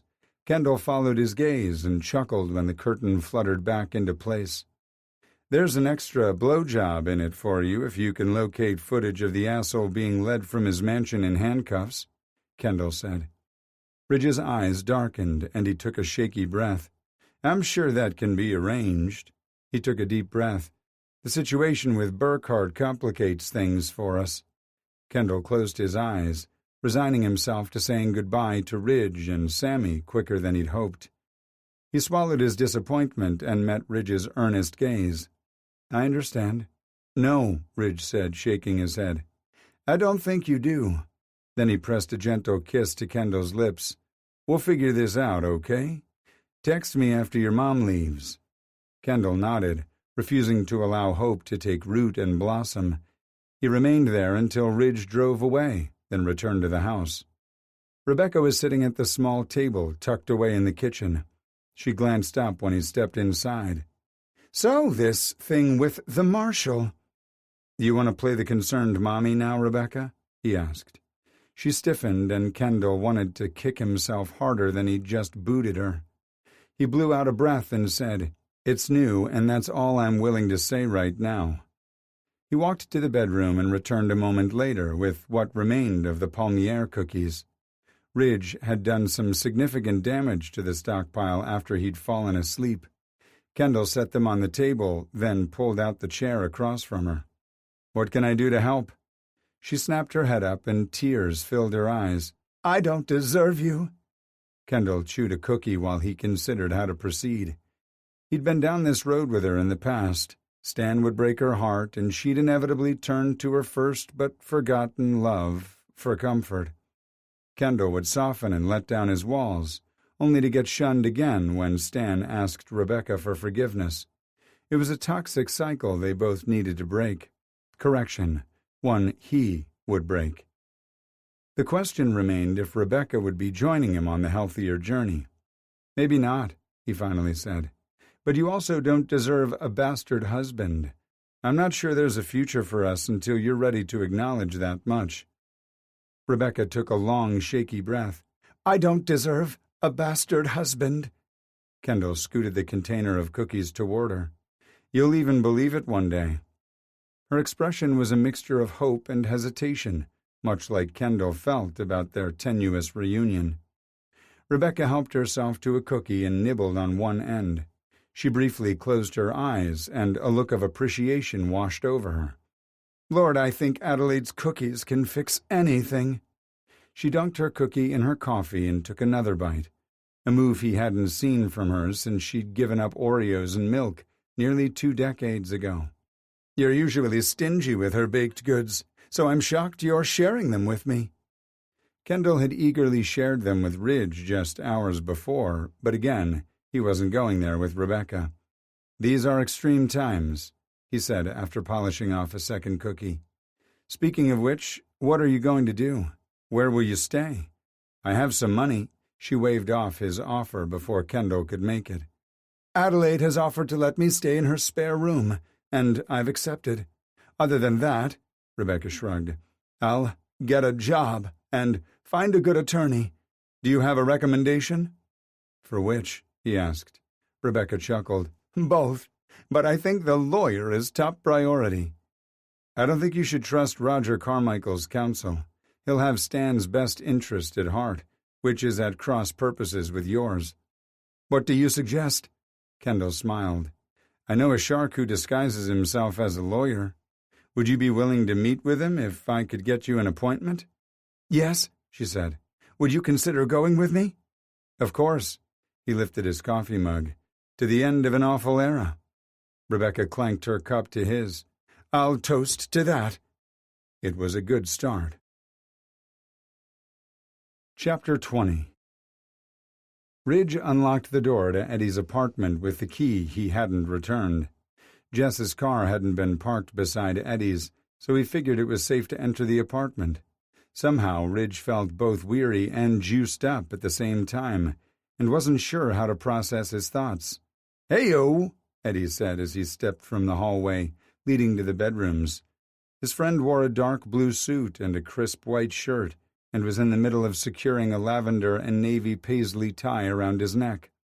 Ridge whistled. "Sunday brunch? Jess's cousin is getting baptized. I told you this at least 3 times, and you were the one who suggested this suit and tie combo." "Sorry," Ridge said absently on the way to the coffee pot. Caffeine would help to alleviate his weariness, but would also add fuel to the fire burning in the pit of his stomach. He poured himself a generous mug and took a sip of black coffee, because peculiar circumstances called for undiluted octane. "You won't believe what happened to me last night." Eddie looked up from smoothing his tie. "Oh, I have a pretty good idea, and you better have saved me some coffee." His friend strode into the kitchen and snagged a travel mug from the carousel and emptied the rest of the pot into it. Eddie turned and studied him through narrowed eyes. "You look too rested and sated to still be relying on hand-to-gland combat." "Gross, Eddie." His friend laughed. "Look at you blush. You're such a Boy Scout. So you finally surrendered to Kendall's charms, huh? Boy, had he ever. He couldn't wait to surrender again as soon as possible. A hand appeared in front of Ridge's face and fingers snapped. "Hey, come back to me, buddy," Eddie said. Ridge gave himself a mental shake and met his friend's concerned gaze. "So, yeah, you and Zach were right. Kendall and I click. So fucking well." Eddie smirked. "Yeah? I can tell from your goofy grin and adorable blush what transpired next, Ridgie. You don't have to go into great detail if it embarrasses you." "I'm not embarrassed, and I didn't plan to give you intimate details. You'll be more interested in finding out what happened this morning." "He turned into a pumpkin?" Eddie asked. Ridge laughed. "No, don't even try to guess, because you'll never get it right." Eddie couldn't resist a blatant challenge and spent the next 3 minutes tossing out every wild idea that crossed his mind. The list was both impressive and a little worrisome. When his friend gave up, Ridge enjoyed drawing out his suspense as he wove the tale.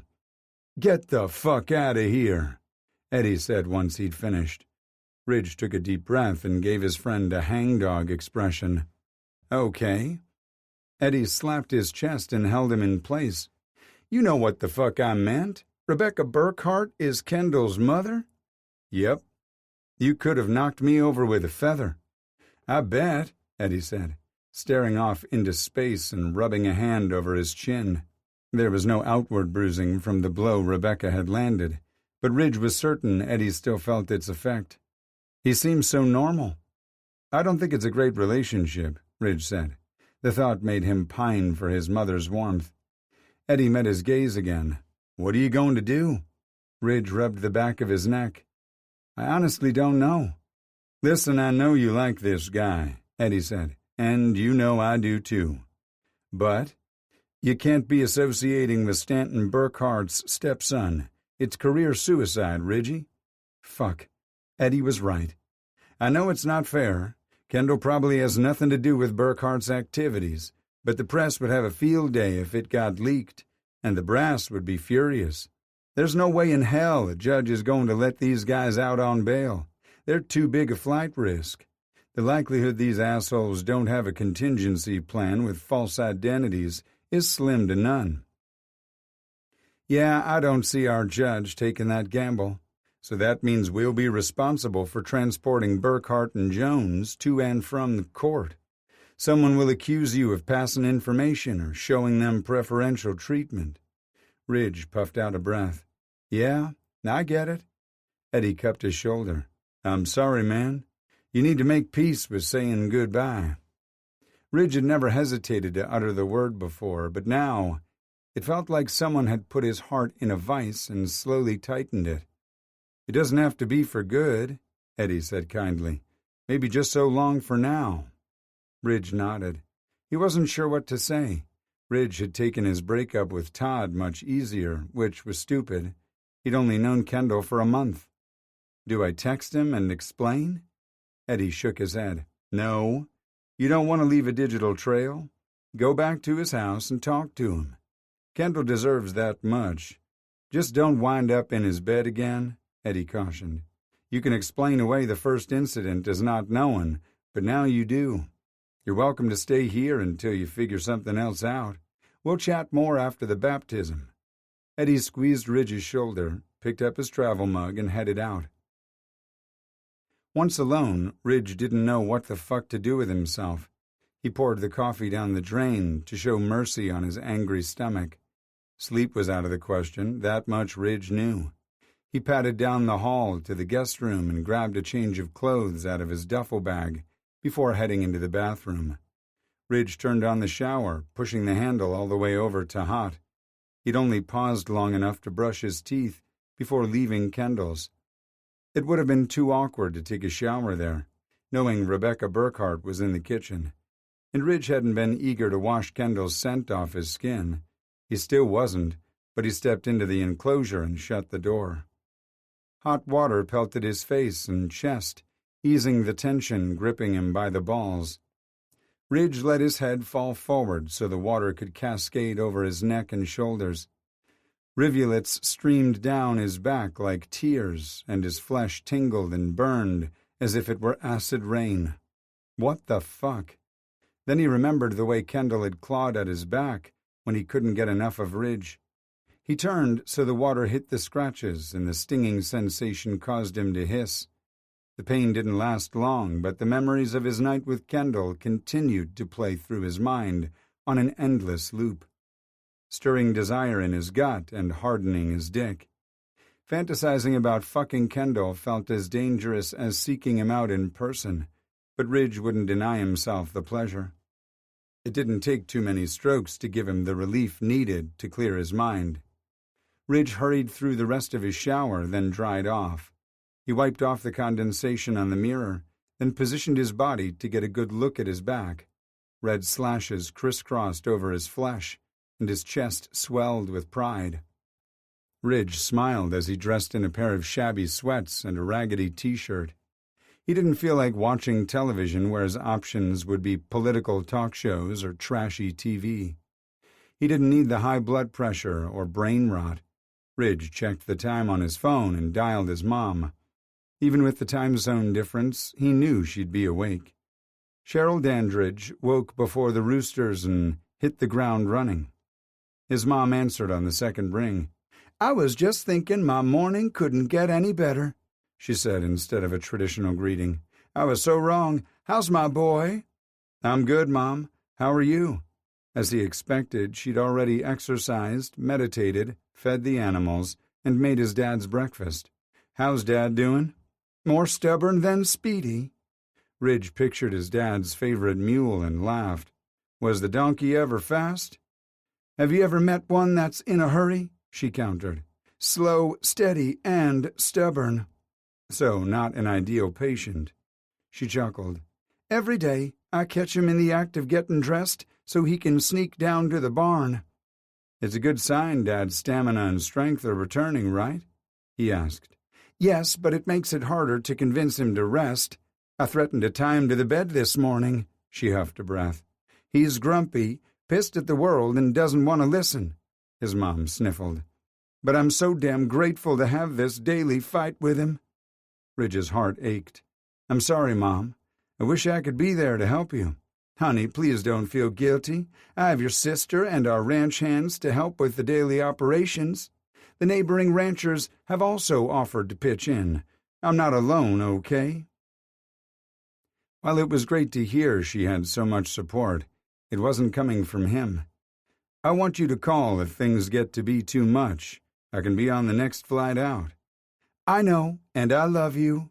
"Love you too, Mom." "Enough about me," she said. "How's the new living arrangement? Has my grand cat settled in nicely with your new roommate?" Roommate was such an inadequate way to define Kendall's role in Ridge's life, or it would have been before the revelation that had rocked their newly formed foundation. "It's the perfect setup since I don't plan to stay in Savannah." "Ridge, you've been saying that for 5 years already. Maybe it's time to consider you've already planted your roots there." He sighed. "That wasn't the plan." "Plans change, my love. Your father and I want you to be happy." Shuffling sounds came from her end of the connection. "Oh, I need to get off here. Your father has taken advantage of my distraction to try to sneak out. I'll call you back later." "Good luck. I love you." "Love you too." She blew him a kiss through the phone before disconnecting. Their brief conversation had left him feeling even more restless, so Ridge retrieved his sketchbook and charcoal pencils from his bag. He flipped on the television and scrolled through the channels, looking for something to play in the background. Ridge smiled when he saw a forensic files marathon and turned it on. Opening to an empty page, he turned off his brain and began to sketch. Ridge had planned to draw one of his favorite Montana mountain peaks from memory, but a different image burned brighter, begging to be immortalized. He worked until the rough outline of Kendall's face became a detailed rendering of the way he looked after orgasming. Ridge traced his thumb over the pouty lips, softening the harsh charcoal line. The tug in his chest was a warning, one he didn't heed when Kendall texted him. "The coast is clear." Eddie's voice echoed in his head. but the racing blood in his ears drowned him out. Be there in 15.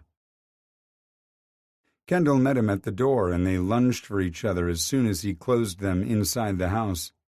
"This is the morning I wanted," Kendall said between kisses, as he made quick work of removing Ridge's shirt. He placed his mouth on the flesh he bared and peppered kisses across Ridge's collarbone. "There's so much of you I didn't get to explore, and flesh you left on my bones," Ridge said before turning around. Kendall gasped and traced his fingers over Ridge's back. "I'm so sorry." Ridge spun around and pulled Kendall into his arms. "I'm not. It was a pleasant little reminder of our night when I got in the shower." Kendall looped his arms around Ridge's shoulders and cocked his head to the side. "How pleasant." Ridge let his smile answer for him, and Kendall inhaled sharply before reaching into his pocket and removing a condom and small tube of lube. "So we won't need these." Ridge shoved Kendall's shorts down his hips and cupped his half-hard erection. "Hell yes, we will." He proceeded to prove just how up he was for the task of bending Kendall over the couch and taking him hard and fast, driving the man up on his toes with the force of his thrusts. Ridge couldn't be sure which version of Kendall he liked most, the seductive minx who owned him with a single glance, or the one who was too lost in his pleasure to string coherent words together. Both were beautiful and made Ridge feel like a god. Afterward, they cleaned up in the kitchen and collapsed together on the couch. Kendall draped himself across Ridge's chest and tucked his head under Ridge's chin. Stroking a hand over Kendall's smooth back, Ridge said, "Are you going to start purring now?"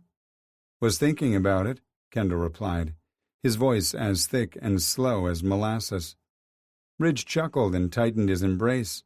Moments later, Kendall's breathing evened out as he drifted off to sleep. Ridge didn't mean to follow him, but the aftermath of 2 powerful orgasms and the lure of the man in his arms was too much to resist. He awoke some time later when Kendall shifted his weight to nestle between Ridge and the back of the couch. Ridge rolled onto his side to make more room, and noticed Kendall was wide awake. His expression was the same serene one he'd captured in charcoal that morning. "Hi," Kendall whispered. "Hi." Kendall worried his bottom lip until Ridge rescued it. "What's wrong?" Ridge asked. "I keep waiting for you to tell me goodbye." Eddie's advice replayed on repeat until Kendall brushed his hand over Ridge's forehead. "You'll get premature wrinkles if you don't stop doing that," Kendall said. "Doing what?" Frowning. Kendall tucked his hand under his cheek and smiled softly. "It's okay to tell me what's on your mind. I won't be mad at you." Ridge rested his hand on Kendall's hip. The need to anchor this man to him was so strong it stole his breath away. "I should move back to Eddie's." Kendall narrowed his eyes. "But—" Ridge heaved a deep sigh and stroked a finger down Kendall's nose. "I don't want to." "But," Kendall nudged again, "this will be a high-profile case, and the U.S. Marshals Service will be responsible for transporting Stanton to the courthouse for hearings and trial. If people find out that I'm involved with his stepson—" Kendall sat up so fast he nearly rolled Ridge onto the floor. "You need to go. I can't be responsible for destroying your career." After steadying himself, Ridge sat up too. He reached for Kendall's hands and tugged. The minx resisted for a few minutes before sliding onto Ridge's lap. "I like you a lot, and damn it, I haven't asked the universe for much. Maybe I can talk to the assistant chief deputy and explain the situation. Will your mom be a problem for us?" Us. Ridge hadn't even planned on there being an us when he'd acted on impulse the previous night. He couldn't deny how right the word tasted on his tongue. Kendall huffed a short breath. "I wish I could assure you Rebecca won't be an issue, but I can't. If she can use this to her advantage, she most likely will." Ridge's heart ached at the sadness and shame he witnessed in Kendall's eyes. "I want to trust her, but I can't. Yet. Marks can make sure I'm not on Stanton's detail. Maybe then—" Kendall shook his head. "I'm not worth the risk." Ridge gripped the back of his head. "I think you are." Kendall closed his eyes and took a deep breath. When their gazes met again, Ridge could see the resolve firmly in place. If I hadn't left Stanton's house early, what we shared last night wouldn't have happened. I'm not so sure about that, Ridge admitted. I am. You're a wonderful moral man who always does the right thing. I will not be the reason you lose your job you love so much. Ridge gathered Kendall closer and kissed him long and hard, pouring every ounce of emotion into his kiss. The minx melted against his chest, and Trouble had never felt so damned good. I can't say it, Ridge said after they pulled apart for air. Tears pooled in Kendall's eyes, and he started to speak until Ridge placed his finger over his lips to silence him. I just want one more day with you. Maybe it's stupid or selfish, but I don't care. Kendall looked like he was going to protest, but after a few moments he nipped Ridge's finger and smiled wickedly. If all we have is today, let's make the best of it. Chapter 21. Whistles greeted Ridge when he stepped into the bullpen the following day. Zach leaned his ass against Eddie's desk and raked his gaze over Ridge. Why are you so dressed up? It's a shirt, tie, and dress pants, Ridge replied. Why are you acting like I turned up in a tuxedo? Ridge locked eyes with Eddie, who just shook his head. He knew Ridge hadn't returned to the apartment as they'd discussed. What gives? Eddie asked. Are you attending a funeral today? His best friend's scowl made it clear he thought Ridge's career was dead in the water. Christ, Eddie, I get it, I fucked up. But he didn't regret his decision. Maybe a little when he'd been forced to put on a high-collared shirt to hide the freaking hickey Kendall had left on his neck at some point the previous day, or when their farewell tour had rolled over to Monday morning. They'd barely separated long enough to take care of the most basic functions, so he hadn't noticed the problem until he'd gone into the bathroom to start getting ready for work. Got my days turned around and thought I had court duty, Ridge tossed out as he set his coffee cup and keys on the desk. Have you seen Marks? I need to run something by her. Eddie's expression begged him to reconsider ruining his career, but he said, Yeah? He took a sip of coffee to shore up his nerves and headed out of the bullpen. Ridge knocked on Assistant Chief Deputy Marks's open door. Do you have a minute, Chief? She paused her typing to wave him in before resuming her task. Ridge sat down in a chair opposite her desk and patiently waited while she finished. Adrenaline raced through his blood and he squelched the urge to bounce his knees and fidget while trying to figure out how much to say about his involvement with Kendall. He noticed she'd added another photo of her twin sons to the collection on her credenza. This time they posed in baseball uniforms, but for opposing teams. You have my undivided attention now, Dandridge. He met her gaze head-on. This is it. Time to come clean. Having two kids playing sports all year round must be tough. Juggling separate teams must be brutal. Nice going, chicken shit. Marks was impervious to his internal struggle and laughed. Keeps things interesting for sure. Ridge smiled and relaxed a little. What's the competition like in your house? Marks shook her head. It's not as bad as it looks. Both my boys love playing sports, but Eric is just naturally better at it than Ethan. Eric had the opportunity to play for a select team, and we had some tough decisions to make. He had outgrown the rec league he'd been playing for since he was big enough to hold a bat. Ethan is a better athlete than most kids, but is only an average baseball player. Did he hold Eric back from pursuing opportunities to spare Ethan's feelings? No. Ethan is Eric's biggest fan and wants the best for his brother. Sounds like you have great kids, Ridge said. She held up her hand and rocked it from side to side. They'll do in a pinch. Smiling, she dropped her hand back to the desk. But you didn't come in here for parenting tips, did you? Not yet, but maybe someday. Marks laughed. I'll be ready. What can I do for you right now? Ridge decided to broach the easiest topic first. He handed her the information he'd found on Willie Morrison. This is the best chance I've had in 5 years to capture Sheldon Harris. I'm close. I can feel it. What do you need from me?" Ridge recounted his conversation with Carmen Elliott and his belief she could be the key to unraveling the whole thing. "I think she really wants to talk but needs some assurances. I've given her some time to think it over and would like to approach her again." Marks narrowed her eyes and drummed her fingers on her desk. "I'm not sure," she said after a long pause, then lifted her hand before Ridge could speak again. "Hear me out for a minute. The fact that she's alive tells me she doesn't know anything of value to us." "Or the cartel underestimated her," Ridge countered. "It's entirely feasible she has all the dirt on them without their knowledge." "It's possible," Mark said. "And I know for a fact they've talked about me in front of her. Their nickname for me is Pat Garrett." Marks tilted her head. "She could have made that up to flatter you." "Yes, she could have." "But do you believe her?" Marks asked. "I do. I believe Carmen wants to do the right thing, but protecting her kids is her primary concern. Carmen isn't convinced she can trust us." "What do you propose?" Ridge breathed a sigh of relief. He hadn't expected Marks to shoot him down outright, but asking her to rely on his hunches was a pretty giant leap of faith. "I told Carmen we can't make her any guarantees until she tells us what she knows. She doesn't want to tell us anything until she hears what we can offer in return for information and testimony. The chief director and I could sit down with Carmen and give her an idea of what her future could look like, but we can't help the woman if she's not willing to meet us halfway. The other option is to go straight to Willie and offer him the same opportunity." The thought made Ridge sick to his stomach. "It's a sucky alternative." "Agreed," Mark said.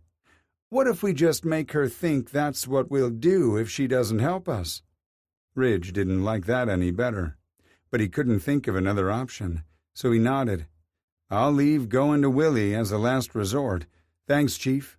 "No problem. Keep me updated." She called out his name when he reached the door. He turned and met her curious expression. "What's going on there?" she asked, gesturing to his clothes. Ridge looked down the length of his body, worrying he'd mismatched his shoes again or something. "Nope." She was smirking when he made eye contact. "What do you mean?" "It's just a simple shirt and tie." Marks narrowed her eyes. "You're not on courthouse detail this week, and you never dress up voluntarily." Her lips tilted into a teasing smile. "Reminds me of the time our oldest son dressed in a suit for church without being told to. It never happened. Andre had been attending services every Sunday without fail for nearly 18 years. I'd reminded him every week during breakfast that he needed to wear a suit, except for the morning after senior prom. The silly fool thought he could hide a hickey under his shirt collar without me noticing." "Busted." Ridge chuckled to cover his embarrassment. "Did he forget what you do for a living?" "Right? I asked Andre if he planned to wear a suit every day until the hickey went away. You should have seen the look on his face." Ridge figured his looked pretty much the same. "A bit short-sighted, huh?" Marks nodded. "Turns out Andre hadn't thought that far ahead. Hormones and such. So he swung by the drugstore on the way to church to find a concealer that matched his skin tone." "That's good information to have, if I should ever need it." "Uh-huh. Keep me posted about Carmen." "Yes, ma'am." She tilted her head and studied him. "Is there something else on your mind, Dandridge?" It was his opportunity to come clean. Instead, he said, "No, ma'am. Our real estate assessors will be assessing the property values for Burkhart's and Jones's commercial and personal real estate. Since you're dressed for the part, I'd like you to supervise. They're starting at the corporate office in 30 minutes. Ridge didn't budge from the threshold. This was the time to explain his predicament, or at least find a legitimate reason to recuse himself. To remain silent was inexcusable, and would be damning if it blew up in his face. Then he remembered Kendall snuggling in his arms in the pre-dawn hours. Telling Marks would force Ridge to make a choice he wasn't ready to make. "Dandridge, is there a problem?" "No, ma'am. Only that he was a fucking idiot." He mentally kicked his ass all the way back to his desk. What the fuck was wrong with him? He ended his internal ranting when he noted his keys were missing. He knew damn well he'd left them on his desk before going to speak to Marks. He opened each drawer and even checked the trash can. His keys weren't anywhere to be found. The office was suspiciously empty, and Ridge got the impression he was the butt of another stupid prank. "Not now, guys," he muttered as he moved over to Eddie's desk. Footsteps echoed on the tile floor, and Ridge jerked his head up when Zach entered the room. He had a cup of coffee in one hand and a file in the other. "What's going on?" "I stupidly left my keys on my desk while meeting with Marks." It was never wise to leave shit unattended around these animals. Zach set his drink and file down. "And someone took them. We're immature assholes sometimes, huh?" "Sometimes?" Zach snorted and helped Ridge look. They made quick work of searching all the desks, trash cans, and even the supply closet. No keys. "I don't have time for this shit. I have to meet the appraisers at Burkhart and Jones in—" Ridge checked his watch. 15 minutes. "Sign out a car from the impound lot," Zach said. "Oh, sure. Debauch Burkhart's stepson, supervise his asset forfeiture, and drive the bastard's car? That wouldn't reek of impropriety." Zach slapped his arm to get his attention, then pulled a set of keys from his pocket. "Take mine. I'll sign something out before I leave. I've never driven a Bentley before." Ridge accepted the keys. "Thanks, man. You're a lifesaver." He headed out to the parking lot and pushed the remote to see what Zach was driving. The responding beep came from the far right corner. Ridge turned his head and groaned when he saw the bright pink Volkswagen Beetle with yellow flowers and ladybugs painted on it. Someone had even added what appeared to be long eyelashes over the headlights. Ridge turned and looked up to the floor where their offices were located. He couldn't see Zach through the tinted windows, but knew the asshole was up there, laughing his ass off. Ridge shot him the double bird and headed for the Beetle. He wanted to be pissed, but figured the universe was calling him out on his recent sketchy behavior. It didn't mean Ridge wouldn't pay those fuckers back, though. He'd just have to get really creative and bide his time to ensure it was as epic as this prank. When he started the car, the radio blared Barbie Girl from the speakers so loudly he nearly pissed himself. Ridge reached over and turned the volume down, and that's when he heard the hooting and hollering. Every single one of the assholes had come outside to enjoy their prank. Some of them were doubled over while others were filming the incident on their phones. He'd give them something to record. Ridge rolled down the windows and cranked the radio up. He backed out of the parking spot and drove a big loop around the lot, holding out his middle finger as he passed his so-called friends. It was hard to tell who was laughing harder, them or him. By the time he exited the lot and turned onto the main street, Ridge forgot to turn the music down until he reached the next intersection and got a dirty look from an elderly woman. Fuck. She probably thought he was a pervert trying to lure kids into his car. Ridge rolled his windows up, blasted the air conditioning, and tried his best to forget what he was driving. He'd nearly accomplished the feat until he pulled into the lot at Burkhart and Jones and found their appraisers, Emma and Jess, speaking with the Burkhart's attorney, Roger Carmichael, and another suited gentleman.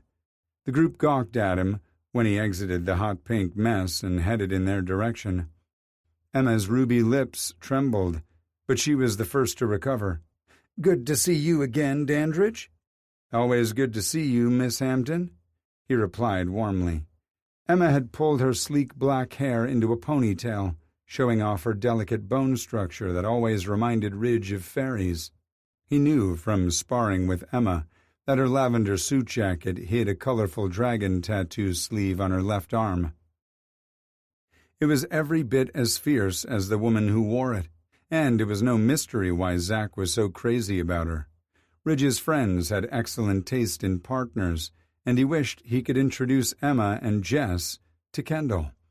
Jess gestured to the car's eyelashes. "I've heard about the pranks you marshals pull on one another, but this is the first time I've witnessed one. Wow."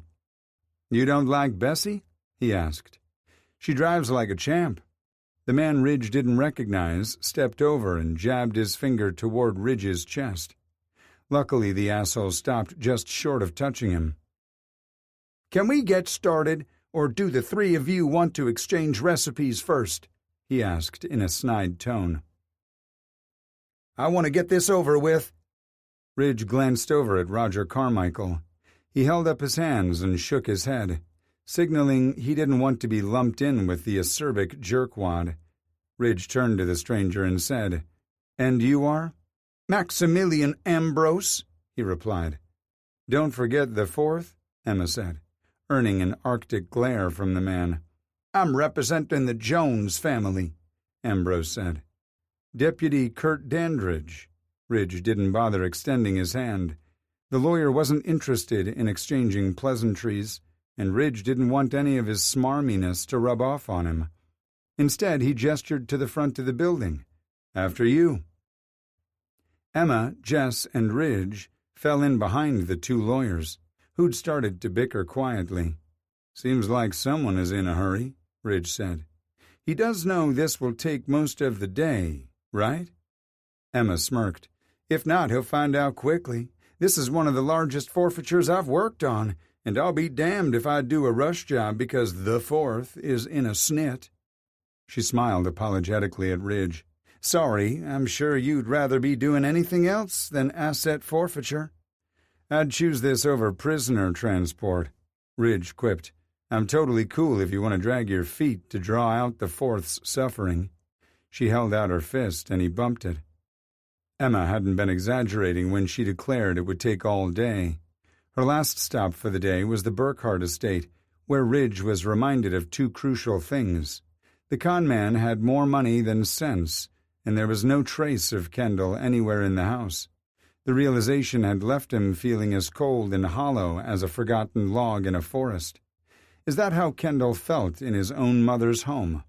Forgotten and unseen. It wasn't fair of Ridge to make assumptions, but he drew a direct correlation between Kendall's ridiculous notion he was bad at love and the erasure of his presence at the Burkhardt residence. While the lack of photos provided Ridge with plausible deniability, it made him deeply sad and weighed heavily on his mind as he drove back to the field office to retrieve the keys for his SUV. His fellow marshals were assholes, but they weren't psychopaths who'd force him to drive the pink monstrosity for more than one day. In the dark hours before dawn, Ridge and Kendall had agreed to continue their living arrangement as roommates only. He'd held Kendall tightly against his chest and kissed him long and deep before easing from his bed and walking away. In light of everything he'd discovered, Ridge couldn't be just another person who'd erased Kendall from the picture. He needed the man to know he was seen, wanted, and cherished. All emotions so fucking foreign to Ridge they stole his breath. He smiled to himself as he headed out to retrieve his vehicle. No, Ridge hadn't accounted for Kendall Blakemore in his grand scheme, but he was damned grateful for waylaid plans. Ridge hit the fob to unlock the door and did something else completely uncharacteristic of him. He swung by the grocery store to buy a bouquet from the floral department. He'd only purchased flowers for his mother and sister before, and wasn't sure what Kendall would like. A bouquet of pink, yellow, and orange blooms caught his eye. He had no idea what the flowers were called, but they reminded him of a glorious sunrise over his beloved mountains, and of Kendall's smile. Standing in the middle of the supermarket, Ridge imagined the warmth of both things. He closed his eyes and felt the phantom sun on his face, and joy swelled in his heart, chasing away the chill and filling the hollowness he'd felt at the Burkhardt estate. Ridge snatched up the bouquet and paid for it before he could talk himself out of the gesture. Kendall was dancing in the kitchen once more when he arrived home, and Ridge took a few moments to observe his grace. How could anyone want to erase this beautiful man from existence? How was it no one had cared about his happiness until now?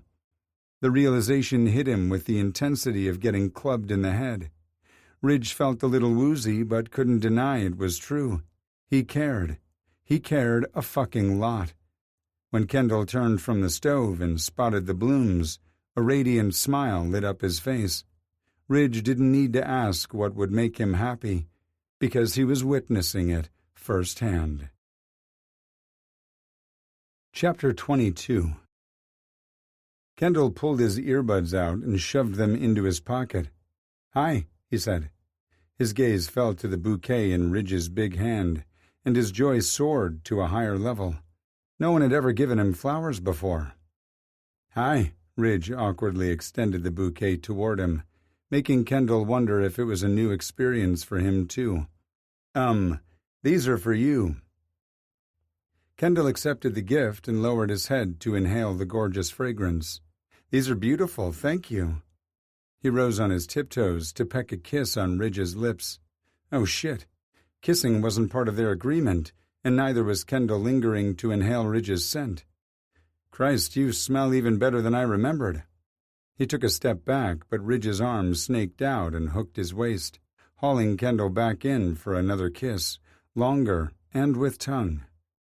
Kendall swayed on his feet a little after Ridge released him. He wanted to be confused about the abrupt departure from their early morning agreement, but he couldn't rustle up enough resources to combat his euphoria. "Whatever you're cooking smells delicious," Ridge said. His stomach growled in emphasis as if cued by a director.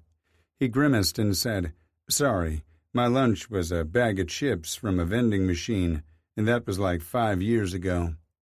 "Long day, huh? You can say that again." A dark emotion washed over Ridge's face but disappeared when he blinked. Kendall wanted to ask questions but knew better, so he nodded toward the kitchen. "Come on. Dinner will be ready in a few minutes. I have just enough time to put these beautiful flowers in a vase." Ridge followed so closely Kendall could feel the heat rolling off his body. "I feel underdressed," he tossed over his shoulder. "You're wearing a nice suit, and I have on my old faded holey jeans, a tank top, and no shoes." But they weren't on a date, so it didn't matter, and he needed to stop rambling. Kendall set the bouquet on the counter and opened a cabinet to assess his options for the flowers. He didn't have a vase, but he had several different sizes of mason jars and a few pitchers. He picked the largest mason jar, set it beside the flowers, and shut the cabinet. "You look perfect," Ridge said, stepping up behind Kendall and sliding both arms around his waist. Ridge ran his nose along Kendall's neck, eliciting a full-body shiver. They probably should address the boundaries they were blowing through, but Kendall didn't want to spoil the moment. "You smell perfect." Ridge slipped a hand under Kendall's tank top and circled a finger over the ticklish skin around his navel. Talking could wait. "You feel perfect." Strong fingers gripped Kendall's hips and turned him around. Ridge lowered his head, his lips hovering over Kendall's. "You taste perfect, too. I can't get enough of you." Ridge captured Kendall's lips and stole his breath. Their kiss was long and languid, as if neither of them had anything else to do with the rest of their lives. Ridge's fingers snuck back under the hem of his tank and traced the waistband of his jeans, while Kendall stroked his hand over Ridge's silk tie. He wrapped the fabric around his wrist and gave it a nice tug. Ridge gasped and broke their kiss. "I want to tie you to my bed with this," Kendall told him. Ridge's mouth fell open and his eyes glazed over. "Okay?" But then his stomach rumbled again. Kendall released the tie and stepped free from his embrace. "After I feed you." He filled the mason jar halfway with water and sprinkled in the packet of plant food that had come with the bouquet. "I know much of your job is classified, but I want to hear about your day." Kendall pulled a pair of scissors from his knife block and began snipping the ends off the flower stems. He'd seen Adelaide do it many times over the years, when she put together centerpieces for their formal dining room. "What's something you can share?" A rumbling chuckle pulled Kendall's attention away from his task. A dark flush stained Ridge's cheeks and his eyes glittered with humor. He looked both embarrassed and tickled at the same time. "Must have been a real doozy," Kendall said. Ridge picked up the next flower and handed it to Kendall, who trimmed the stem and arranged it in the jar. "It was one for the records." They worked together like that as Ridge recounted his morning at work, starting with his lieutenant giving him advice on covering hickeys to the Barbie beetle stunt the other deputy marshals had pulled off. Kendall better understood the juxtaposition of Ridge's blushing cheeks and laughing eyes. "You should have seen the looks I got when—" "Hey, what's wrong?" Kendall glanced up from his task. Ridge eased the flower from Kendall's fingers and held it up. He'd gripped the stem tight enough to bend it. "What did I say that upset you?" "I didn't mean to mark your skin and invite speculation," Kendall whispered. He reached up and loosened Ridge's tie so he could see the damage for himself. The red spot was small, but definitely recognizable as what it was. "It's nothing. I like wearing your marks." He dropped a quick kiss on Kendall's lips. "Maybe just put them someplace where no one else will see them." "But we said—" "It won't work. And I don't want it to. I'll figure something out." We're in this together," Kendall said, then raked his gaze over Ridge's body to map out all the places he wanted to lick and suck and leave his mark. The timer on the stove went off. "You're saved by the buzzer." Ridge snorted. "I'm not feeling very grateful at the moment," but he changed his tune when Kendall pulled baked rigatoni from the oven. "Holy shit, that looks delicious. I hope it turned out well. This is my second favorite dish of Adelaide's. I asked her for the recipe and she emailed it to me." Kendall laughed. "I had to call her several times since I've never made marinara sauce from scratch. She also helped me make her infamous chocolate bourbon pecan pie." "Wow," Ridge said. "You didn't need to go to so much trouble." "On the contrary," Kendall countered. "Staying busy quiets my anxious mind." "You're anxious about me living here?" Ridge asked. Kendall set the casserole dish on top of the stove and shut the oven door. He tossed his mitts onto the counter and faced Ridge. "I'm anxious in general, but today I was hyper-focused on keeping my hands to myself." They both glanced down to where Kendall's hand rested on Ridge's chest. "As it turns out, I had reason to be concerned." Ridge cupped his face. "Not anymore. I want your hands on me. Let me worry about my job, okay?" "I'll try." Ridge searched his eyes for several seconds before letting go. "Can I help set the table?" Kendall nodded. Ridge laid out the dishes and cutlery while Kendall carried the pan of baked pasta over, then retrieved the salad and a loaf of Italian bread. He quickly sorted their drinks and joined Ridge at the table. "You're one of those people who can do anything, right?" Ridge asked. Kendall chuckled. "I don't know about that." He scooped up a large portion of baked rigatoni and put it on Ridge's plate before taking a smaller amount for himself. He'd have to take little bites until he overcame his nervous stomach. "I'm one of those people who puts in 100% effort when I decide to do something. It doesn't always turn out the way I want it to, though." Ridge grabbed the salad tongs and filled their bowls. Kendall liked that he hadn't skimped on the greens. The baked rigatoni smelled like Adelaide's, but would it taste as good? Kendall held his breath while he waited for Ridge to take his first bite, but released it on a sigh when a euphoric expression washed over Ridge's face as he chewed. "Good?" he asked. Ridge made Kendall wait through another bite before answering. "It's the best thing I've ever eaten." Kendall must have worn a doubtful expression because Ridge chuckled and pointed at his uneaten food. "Try it for yourself." Kendall cut a small piece and blew on it until the steam dissipated. Ridge made an inarticulate noise that sounded like a combination of a growl and a whimper. Kendall glanced at Ridge and caught him staring at his mouth, so he licked his bottom lip to see if he could entice the same guttural reaction.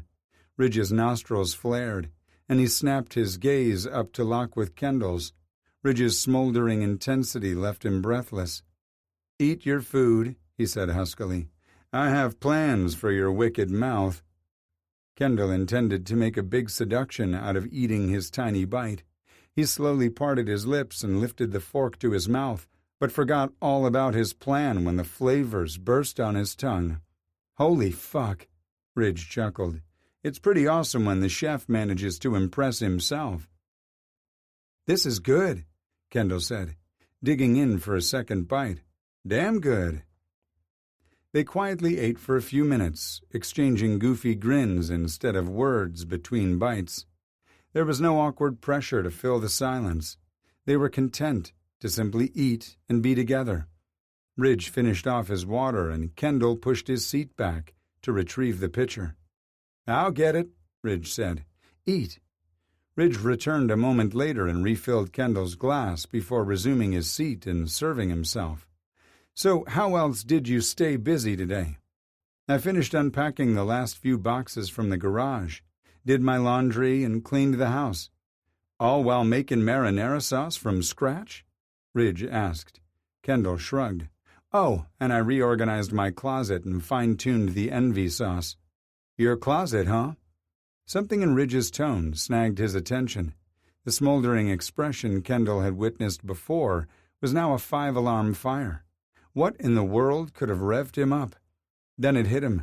Ridge had seen those damn canvases before he'd moved them. Apparently, Ridge was reliving the moment and getting hot under the collar because he loosened his tie and the top few buttons on his shirt. "You liked those pictures, didn't you?" Kendall asked, crossing his legs to hold on tighter to the thrill building in his groin. Ridge swallowed hard and nodded. "I see them every time I close my eyes." A wide smile spread across his handsome face, or step into the shower. Knowing he affected Ridge so strongly was the strongest aphrodisiac he'd ever experienced. "Are you assuming I put the canvases in my closet, or did you go looking for them?" Ridge's grin grew wicked. "What do you think?" Kendall imagined him digging through the closet until he found them. "And then what?" "Did you—" Ridge shook his head. "Searching your closet was bad enough. I might have thought about it, though." Kendall let his mind conjure up an image of Ridge stretching out across his bed, taking himself in hand while staring at the pictures. "Why'd you tuck those beautiful photos away?" Ridge asked. "Why not hang them in your bedroom?" Kendall took a deep breath. "They're a reminder of the person I used to be, not the person I want to be." Ridge cocked his head to the side. "And you can't merge the two versions together?" "Not yet." Kendall saw the questions burning in Ridge's warm eyes, but he didn't press. "Will you tell me about the inspiration behind the mysterious green sauce now?" "You are." "I'm what?" Ridge asked. "Annoying, nosy?" Kendall laughed. "You're the inspiration for the sauce. You're envious of me?" Kendall held Ridge's gaze and took a deep breath. "I'm envious of the man who will eventually win your heart." "When?" Ridge asked. "Are you asking me when you'll fall in love? I'm not clairvoyant." Ridge laughed. "No. When did you start creating envy?" Once the truth was out, Kendall wouldn't be able to take it back. Playing it safe might save him from getting hurt when Ridge eventually left town, but Kendall would never know if Ridge could love him. "I made it the night we met.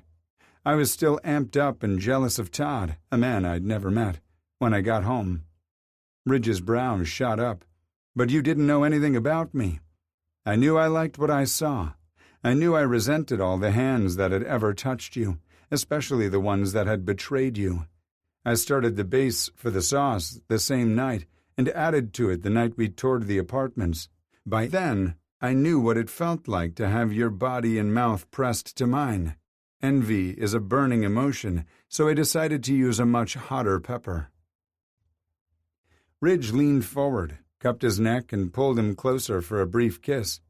"I'm incredibly turned on by your confession, but I've consumed so much pasta, I'm doubting my ability to act on the emotion."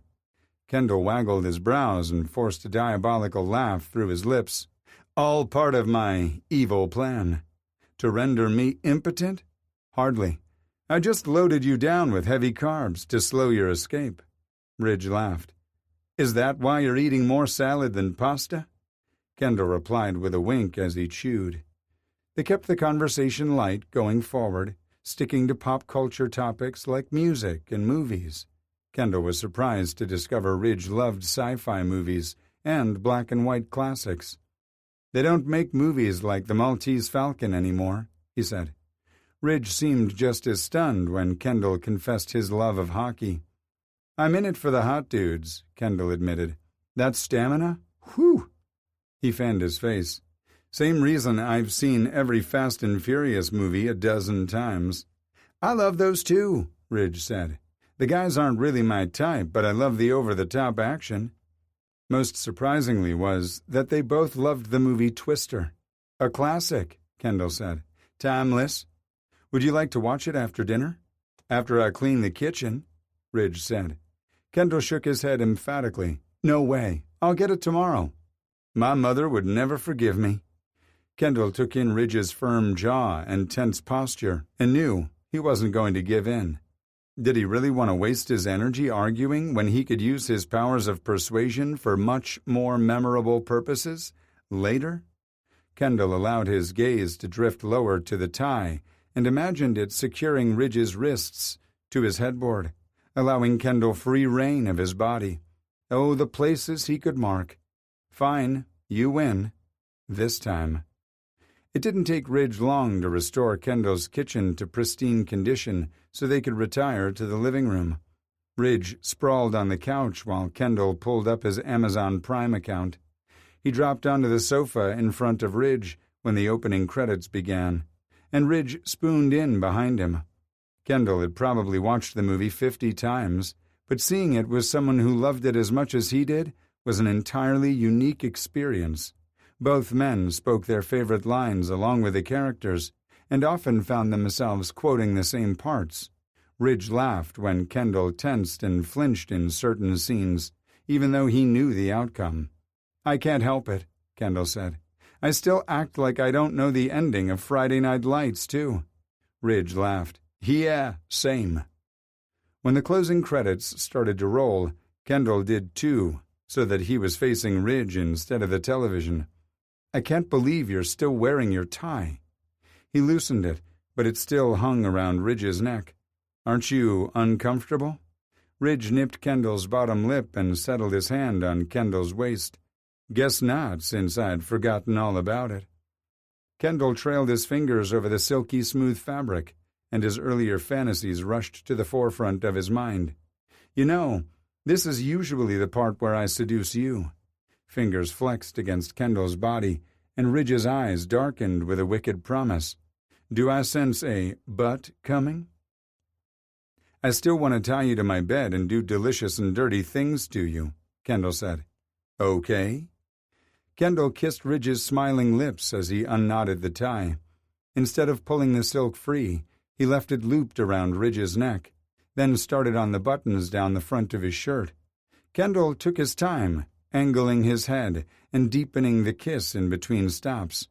Ridge slid his hand under Kendall's tank top and traced a finger above his waistband, stopping to explore the places that elicited a shiver. Kendall threw his leg over Ridge's outer thigh, and the bigger man bent his leg and pushed it through the gap, tucking it under Kendall's balls. The friction pulled a slutty moan from Kendall's throat, and he couldn't resist rocking against the thick muscles. Ridge grunted and gripped Kendall's ass with both hands, like he was worried Kendall would vanish. They kept kissing and touching until the need for air took precedence and forced them apart. Ridge swiped his thumb over Kendall's lips. "You have the prettiest mouth I've ever seen."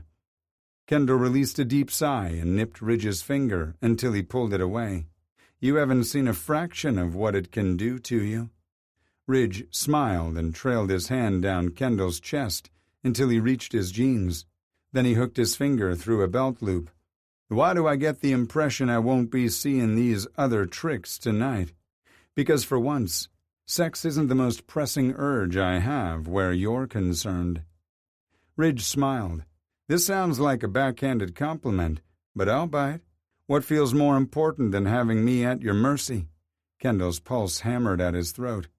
"I'm handling this all wrong." "I don't need to be handled," Ridge replied, "and you don't need to sugarcoat your feelings on my behalf." Kendall cupped Ridge's face and kissed him. I need this thing between us to be different. I want to get to know you." Snuggling deeper, Kendall tucked his head into the curve of Ridge's neck. "Where did you grow up? Where does your family live?" My family owns a ranch in Montana. It's situated in the valley between the Bitterroot Mountains and Sapphire Range. Montana. I never pictured you as a cowboy. Ridge laughed. I'm not.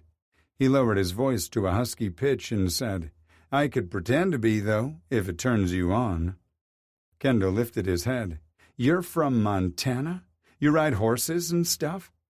Technically, I was born in Germany where my dad was stationed. He was in the army. We moved back to the States when I was a few months old and kept moving until my dad retired to Montana at the end of his career.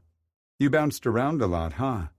I think I attended 8 different high schools before my dad made his final transition to Corvallis, Montana. Kendall cringed. Yikes! 8 high schools. One was bad enough. He ran his hand up and down Ridge's arm. Did you hate the constant moving? I loved it. Mom said it's responsible for my wanderlust. Montana was the first place to feel like home, though. Those mountains just called to me. I bet you fit in pretty well there. Ridge snorted. Not really. I was a scrawny, awkward kid who'd rather draw pictures of the mountains than interact with people my age. An artist, huh? Kendall asked. How romantic. No one would call me either of those things. Kendall thought about the gorgeous flowers Ridge had brought home but didn't argue. Ridge's lips were loose and spilling details, and he wanted to keep it that way. Just so you know, I would have been your friend, Kendall said, nestling closer. You would have tried to shake me, but it wouldn't have worked. Ridge slid his hand into Kendall's hair and massaged his scalp. I wouldn't have appreciated you the way I do now. I wasn't ready to admit my attraction to the same sex back then, and I would have resented the feelings you stirred inside me. I'm no stranger to resentment, Kendall said, but I'm glad we're meeting now. Me too. Ridge moved in and resumed their kiss for several languid moments. The intense emotions Kendall felt earlier still simmered beneath the surface, but he lusted for knowledge over sex, so he broke the kiss. I want to see some of your art. Fuck no. Kendall smiled at his vehemence. Okay. Tell me more about your family. Now? Kendall nodded. I want to know about the people who produced a man like you. What are your parents like? Do you have siblings? I have a twin sister, Ridge said. Her name is Sierra. Kendall pulled back and narrowed his eyes. What? Ridge asked. You don't believe me? Kendall smiled. Of course I believe you. I'm just trying to picture what a feminine version of you looks like, and I keep seeing you in drag. He buried his face in Ridge's neck and laughed again. Does your sister have shoulders like a linebacker, too? Ridge laughed. No, she's the exact opposite of me.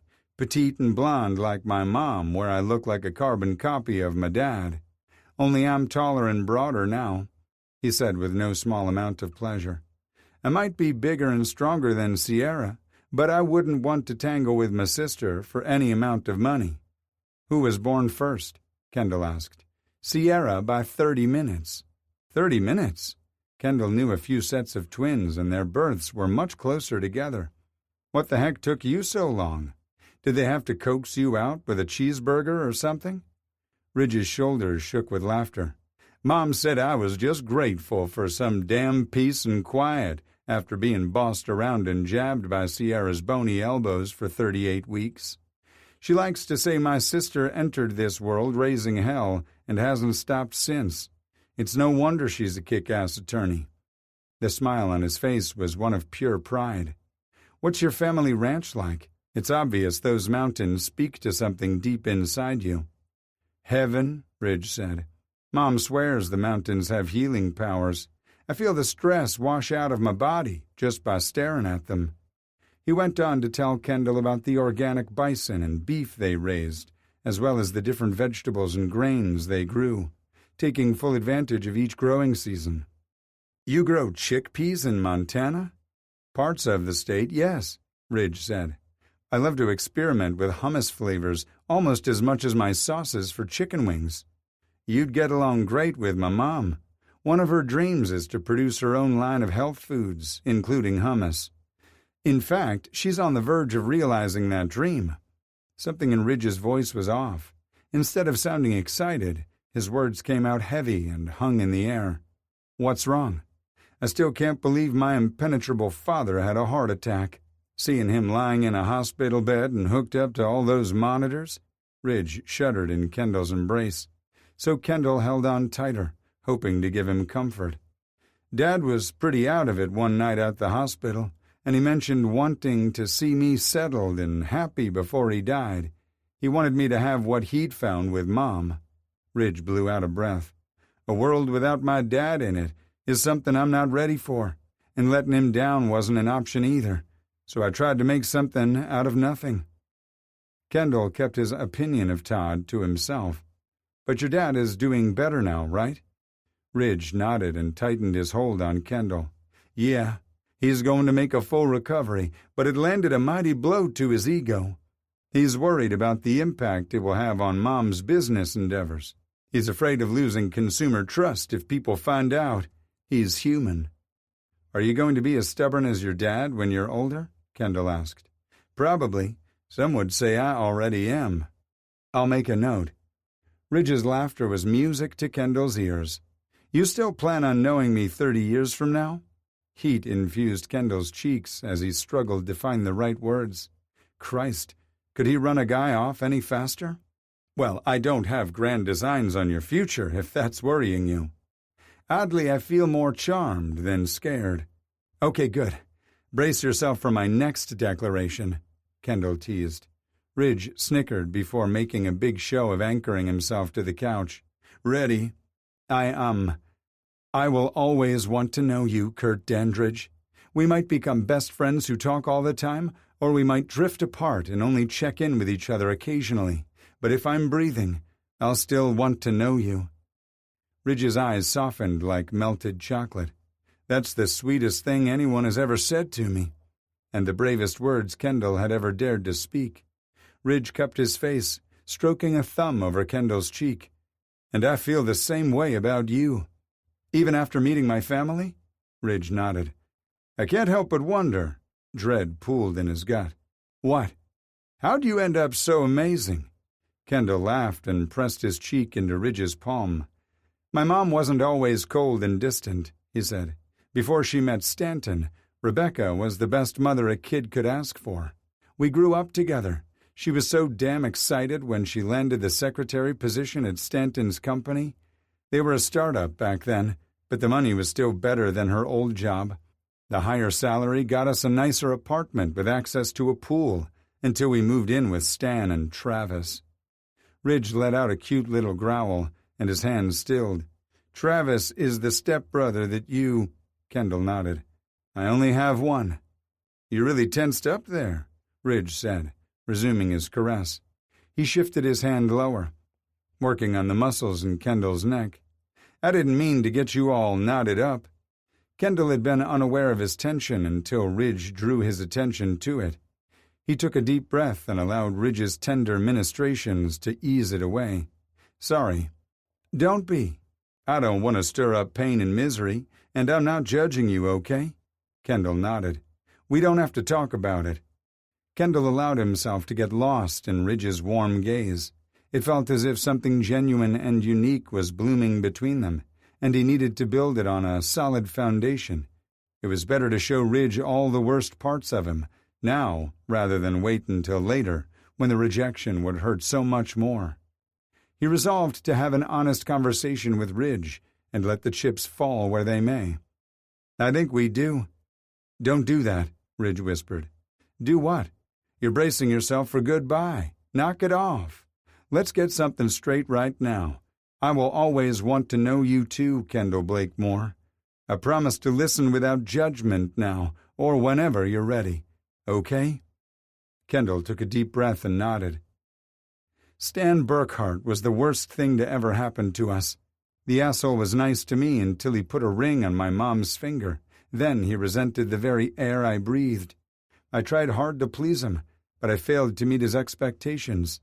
Stan made it his personal mission to drive a wedge between my mother and me. It happened gradually, but she became a person I no longer recognized. My warm, loving mother became cold and aloof.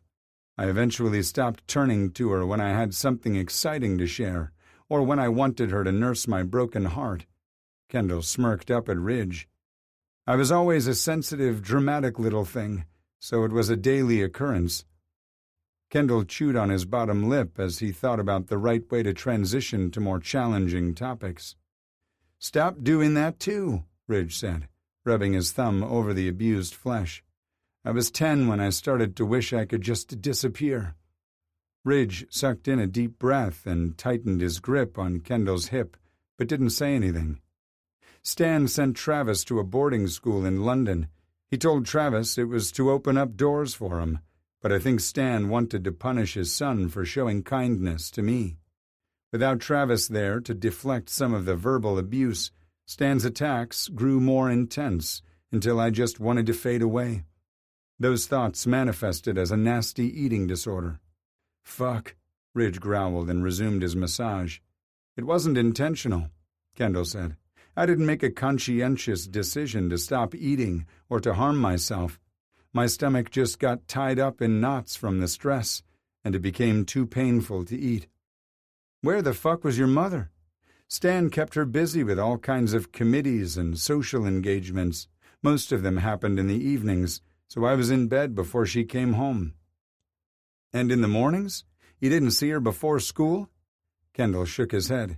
She was sleeping off the effects of self-medicating with booze and pills. Stan took advantage of my mother's absence in more ways than one. Ridge stiffened, and Kendall worked quickly to assure him Stan had never physically or sexually abused him.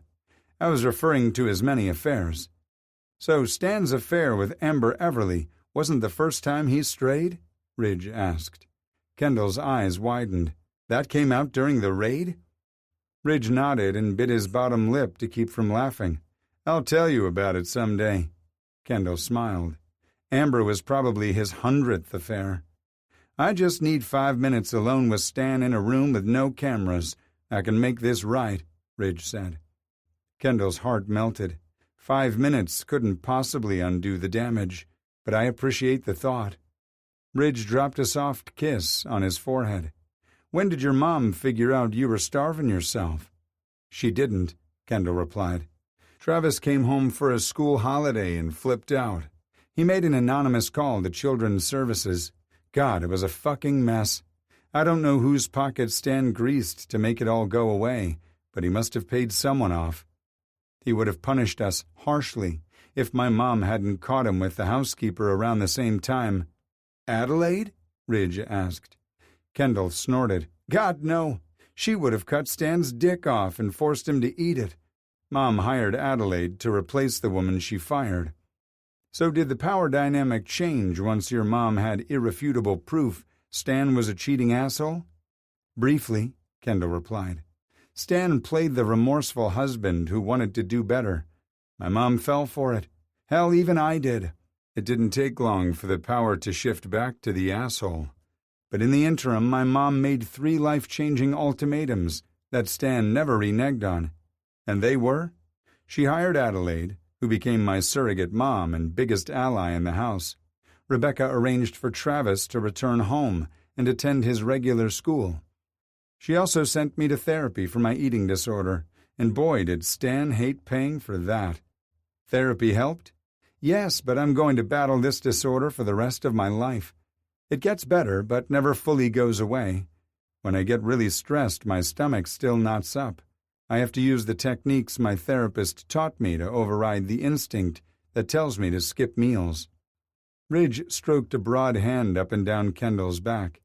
Something about you stirs my protective instincts. No, stirs is too tame a word. It's more like poking a bear. Because you don't think I can take care of myself? Ridge rolled his eyes. You can't be serious. I saw you take down a hardened criminal with your fist and a serving tray. You're more than capable of taking care of yourself, but I still want to shield you from ugly things. But you can't. Ridge smoothed Kendall's hair off his forehead and pressed a kiss there. I want to. Kendall stretched and yawned.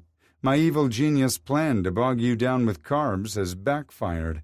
I don't know what was heavier, the food or the conversation I insisted we have. I really know how to bring down the tone of an evening. You did no such thing, Ridge assured him. Kendall rolled over, grabbed the remote off the coffee table, and switched the television over to cable. He turned on forensic files and scooted until there wasn't even an inch of space between his back and Ridge's chest. "You know what to do," he said over his shoulder. Ridge looped his arm around Kendall's waist, resting his hand on Kendall's stomach. "We're both going to be asleep in minutes." Kendall yawned. "Seconds." Chapter 23. Ridge stood over Kendall's bed early the following morning as the beautiful blond man lay sleeping. They'd woken at some point in the middle of the night and stumbled down the hallway toward the bedrooms. Ridge hadn't even considered veering off to his own room, and Kendall sure hadn't protested his presence between his sheets. Kendall had thrown a possessive arm and leg over Ridge like he was terrified Ridge might sneak off at the first available opportunity. The thought hadn't so much as flitted across his mind. Unable to resist, Ridge ran a hand over Kendall's silky hair, earning a soft whimper from the slumbering man. He arched his back like he was trying to get closer, and Ridge would have made it a reality if he hadn't wanted to arrive at work early to talk with Marks. Sammy, who'd been curled up on Kendall's lower back, raised his head and glared at Ridge. He chuckled and scratched the little lion's chin. "Mind your own business," he whispered to the cat. Ridge leaned over and kissed Kendall's cheek, inhaling the intoxicating scent of sexy and sweet that was uniquely his. He stepped back from the bed and noticed his silk tie on the floor. They'd undressed hastily in the middle of the night, and it had still been pitch black when Ridge had forced himself from Kendall's bed to get ready for work. He'd managed to pick up all his dirty clothes, except the tie. Promises from last night echoed in his ear. "I want to tie you to my bed with this."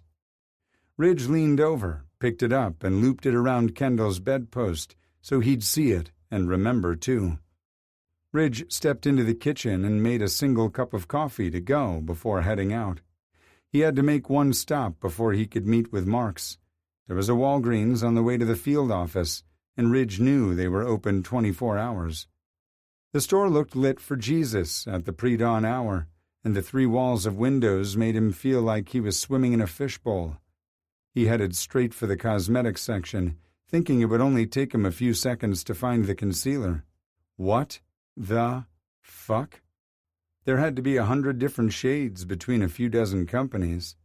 Some he could rule out right away.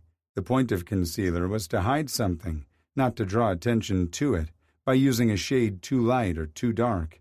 But there were too many variations of what looked like the same color, and it irritated him. Ridge bit the bullet and asked the clerk for her opinion.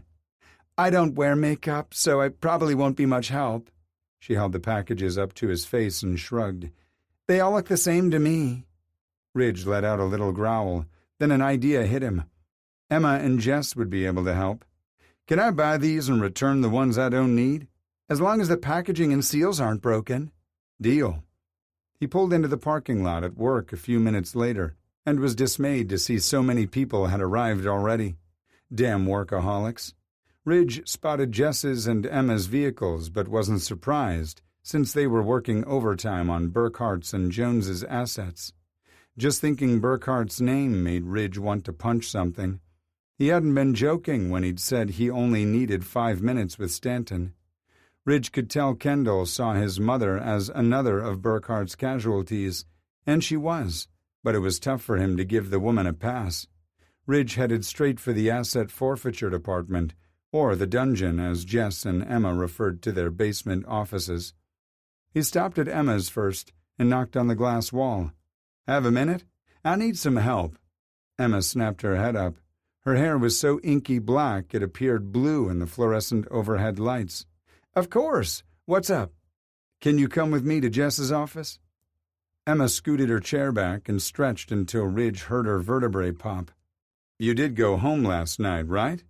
"For a little bit," Emma replied as she fell into step with him. "What time did you come back?"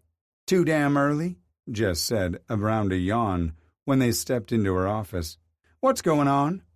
Ridge upended the pharmacy bag and the array of concealers fell into the middle of Jess's desk.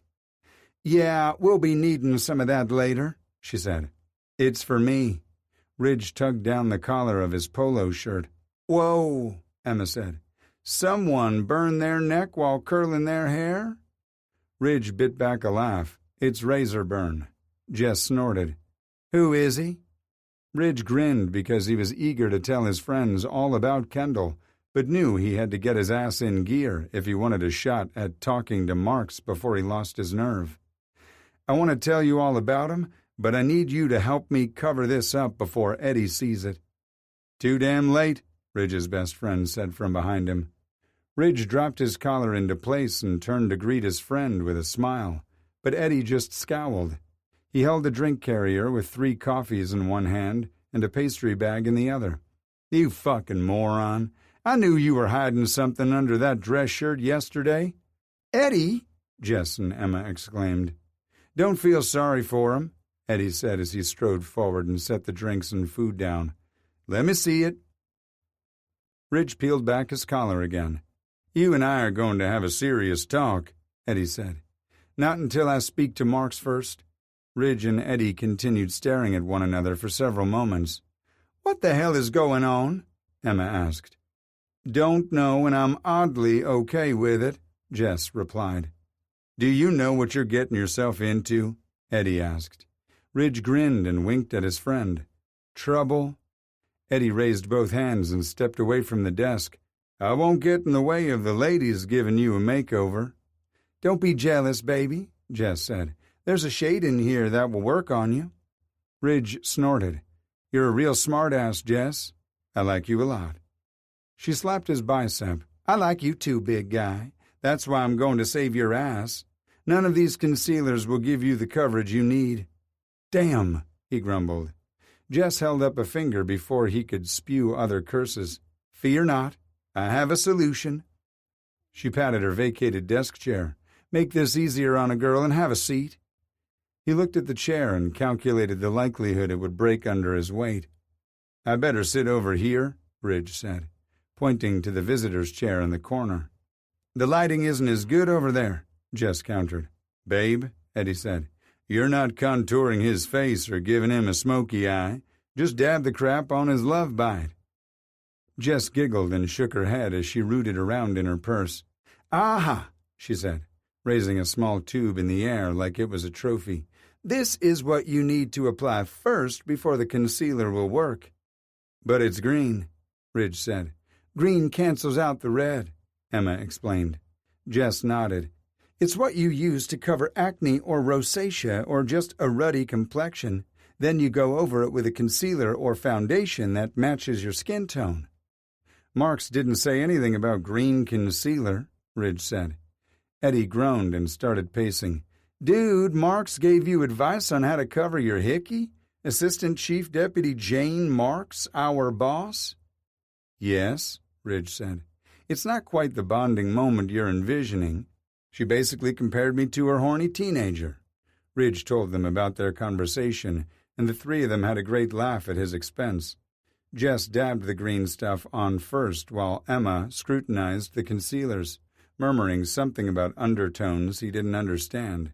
He did a great job choosing shades. I think this one will work best, Emma said, showing him the lightest one he'd picked. I want to hear about this guy, Jess said, as she fanned her hand in front of Ridge's neck. Me too, Emma said. I'll introduce you to him soon, I promise. Maybe we could— No, Eddie said. You're not dragging us all down with you. Jess swatted her boyfriend hard on the arm. Eddie, you're not in charge of me. I want to meet. She looked at Ridge. Kendall, he supplied. And she snapped her head back in Eddie's direction. Wait a damn minute. That's the name of that cute guy we met at the barbecue. The one you said would be perfect for Ridge. Oh, Emma said. I remember Kendall. Why don't you like him now? I do like him, Eddie said, softening his voice. Kendall's a great guy, and he makes this big lug smile like I've never seen before. But? Jess and Emma asked. It's complicated, Ridge said. Eddie is right, though. I need to have a conversation with Marks before I drag anyone else into my situation. Fine. Jess dabbed on a second layer of concealer with a light touch before stepping back to survey her handiwork. Not bad at all. She pulled a compact mirror from her purse and handed it to Ridge. He closely inspected Jess's work and handed it back to her. You did good, he said, just as she came at him with a spray bottle. Tip your head back, he immediately obliged, and she hit the spot with a couple of squirts. What's that? Setting spray, Eddie said. Ridge looked over at his friend. How do you know this? I pay attention to the things that are important to my lady. Ridge kissed Jess's cheek, then Emma's. You're lifesavers. He took a deep breath to settle his jitters as he tossed the cosmetics back in the bag. Wish me luck, yeah? Good luck, his three friends said. You're going to need it, Eddie added. Ridge heard the ladies chastising his friend on his walk to the elevator. Served him right. Ridge's phone rang just as he stepped onto his floor. The number was local but didn't belong to anyone he had programmed into his contact list. He accepted the call and said, Deputy Marshal Dandridge. Hello, Pat Garrett. Carmen Elliott. There was only one reason she'd be calling him. You ready to do the right thing? You ready to fulfill your promises? She countered. Yes, ma'am. Good. Be in Hinesville at 1 o'clock. She rattled off a restaurant and address. I'll have a small sample of the information I can give you on Willie and Sheldon Harris. I'll be bringing the assistant chief deputy and chief deputy. They're the ones you need to convince for WITSEC placement. She chuckled. That should take me all of 20 seconds. Carmen, are you someplace safe right now? Yeah, I'm good. Just be there at 1. Bring your appetite and your credit card. Lunch is on you. Yes, ma'am. Ridge ended the call and headed straight for Marks's office. This was the break he'd been waiting for. Chapter 24. Kendall raised his fist to knock on the blue door, but froze before his hand could connect with the wood. The paint color reminded him of the silk tie he'd found looped around his bedpost, the same one he'd trailed over his morning wood and used to masturbate while thinking about Ridge. He rapped his knuckles against the smooth panel and forced his mind to pick a subject that wouldn't cause a reaction that would shock his mother. The breakfast invitation from Rebecca had been a pleasant surprise, and he'd readily accepted.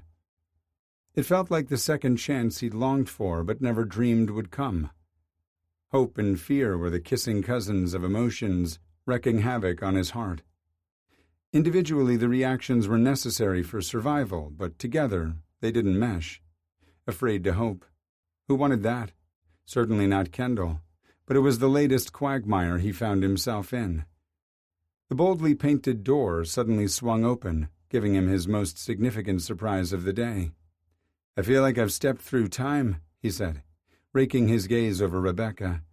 She wore white, wide-leg beachcombers, a turquoise tank top, and a pair of flip-flops.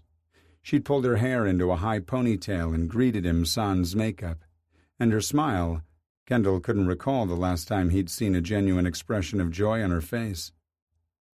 What I wouldn't give for a time machine about now, she replied. Standing up on her tiptoes to kiss his cheek, I would change so much. Rebecca stepped aside so he could come inside. Adelaide's home was as warm as he'd expected. Kendall noted the earthy tones in the furniture fabrics and wall treatments, which she'd accented with jewel tones in her decorations and area rugs. Kendall sniffed the air appreciatively, breathing in the cinnamon and vanilla he always associated with Adelaide. This must be what heaven smells like, he said. Is Adelaide making French toast? Of course. It's your favorite. Adelaide has it in the warmer while we finish cooking the rest of the food. We. His mother hadn't cooked in ages. Another welcome aroma greeted Kendall's nose, and his mouth watered. Bacon? Rebecca nodded. Extra crispy, just like you like it. She smiled again, and Kendall could no longer keep his thoughts to himself. It's been nearly 2 decades since I've seen you smile so effortlessly, and suddenly I see it twice in 2 minutes. Odd, isn't it? She asked. My world has turned completely upside down. I have no money, home, or even clothes to call my own, but I've never been happier. I feel like I've escaped a prison, even though it was one of my own choosing." Kendall shook his head. "No one chooses to be brainwashed, bullied, and abused. You didn't sign up for any of that when you agreed to marry Stan." "No, but I should have been wiser. I can't even claim I was blindsided," she snorted. "Did I really expect Stan to be faithful to his clients and honest to the IRS when he couldn't show me the same courtesy?" Her glow dimmed before his eyes. Eager to get it back, Kendall forced down his shields and reached for her hands. What-ifs won't get you anywhere. Let's start asking what next instead, okay? She took a deep breath and nodded. "What next? I like it." "Good." "Breakfast seems like a good starting point, right?" she asked. Kendall sniffed the air appreciatively again. "The best." He followed his mom into the kitchen where Adelaide was busy creating culinary magic. She glanced up when they entered and beckoned Kendall to her for a hug. "My boy," she said, patting his back. "Hi, Adelaide." Rebecca's cell phone rang, and she excused herself and stepped out of the room to take the call. He stared after her for a few seconds, wondering who was calling her. "She was waiting on a call from her lawyer friend," Adelaide said, reading his mind. "She's much stronger this time." Kendall met Adelaide's sincere gaze. "Thank you so much for taking such good care of my mom. We'll never be able to thank you for your kindness." "You guys can thank me by socking it to Stanton Burkhart," Adelaide said, flipping the bacon. "We'll give it our best shot." Kendall walked over to the counter where an open carton of eggs sat next to a bowl. "Want me to crack some eggs?" "Nope." "Why not? You taught me how to do it without getting shells in the bowl." Adelaide laughed. "Yes, and now I'm teaching your mother. She wants to make the scrambled eggs." "I'm back," Rebecca said as she breezed through the door. She shooed Kendall away from the bowl and lifted an egg. "Chet sends his best, by the way." Unsure how to respond, Kendall said, "That's nice." "Give it a good whack against the edge of the bowl," Adelaide said when Rebecca was in position. "You want a nice, clean break to prevent the shell from falling in." Rebecca tapped the egg against the edge, barely producing a crack. She gave Kendall a sheepish grin. "Pretend it's Stan's face," he said. On her second attempt, she cracked the egg so hard the shell split in two, and most of the egg landed on the counter and not in the bowl. "Oops, looks like I have a lot of rage." "Justifiably so," Kendall said, then pointed to the bowl. "But no shells." Rebecca laughed and tried again. The third time was a charm, and she whooped in celebration when the egg landed cleanly in the bowl. "2 down, and," she looked to Adelaide, 4 to go." Kendall helped himself to a cup of coffee while Adelaide and Rebecca worked together. His mom was surprised to hear Adelaide whisked in a splash of heavy cream. Kendall sipped from his mug. "Makes them extra fluffy." A few minutes later, they made their plates and carried them over to the small dinette tucked into the corner. The tabletop was a mosaic of bold red, blue, green, and yellow tiles. The 4 wooden chairs surrounding the table were painted in matching hues. Sunlight filtered in through the windows, making the space even cozier. As always, the French toast was perfection, but Kendall stopped noticing the flavors after the first bite or two. He couldn't take his eyes off his mother as she chatted over the shared meal. Rebecca seemed too composed and calm about her situation. Decades of being Stanton Burkhart's wife had indeed taught her to suppress her feelings, but she wasn't in his home anymore. She was with her son, and what exactly was her relationship with Adelaide?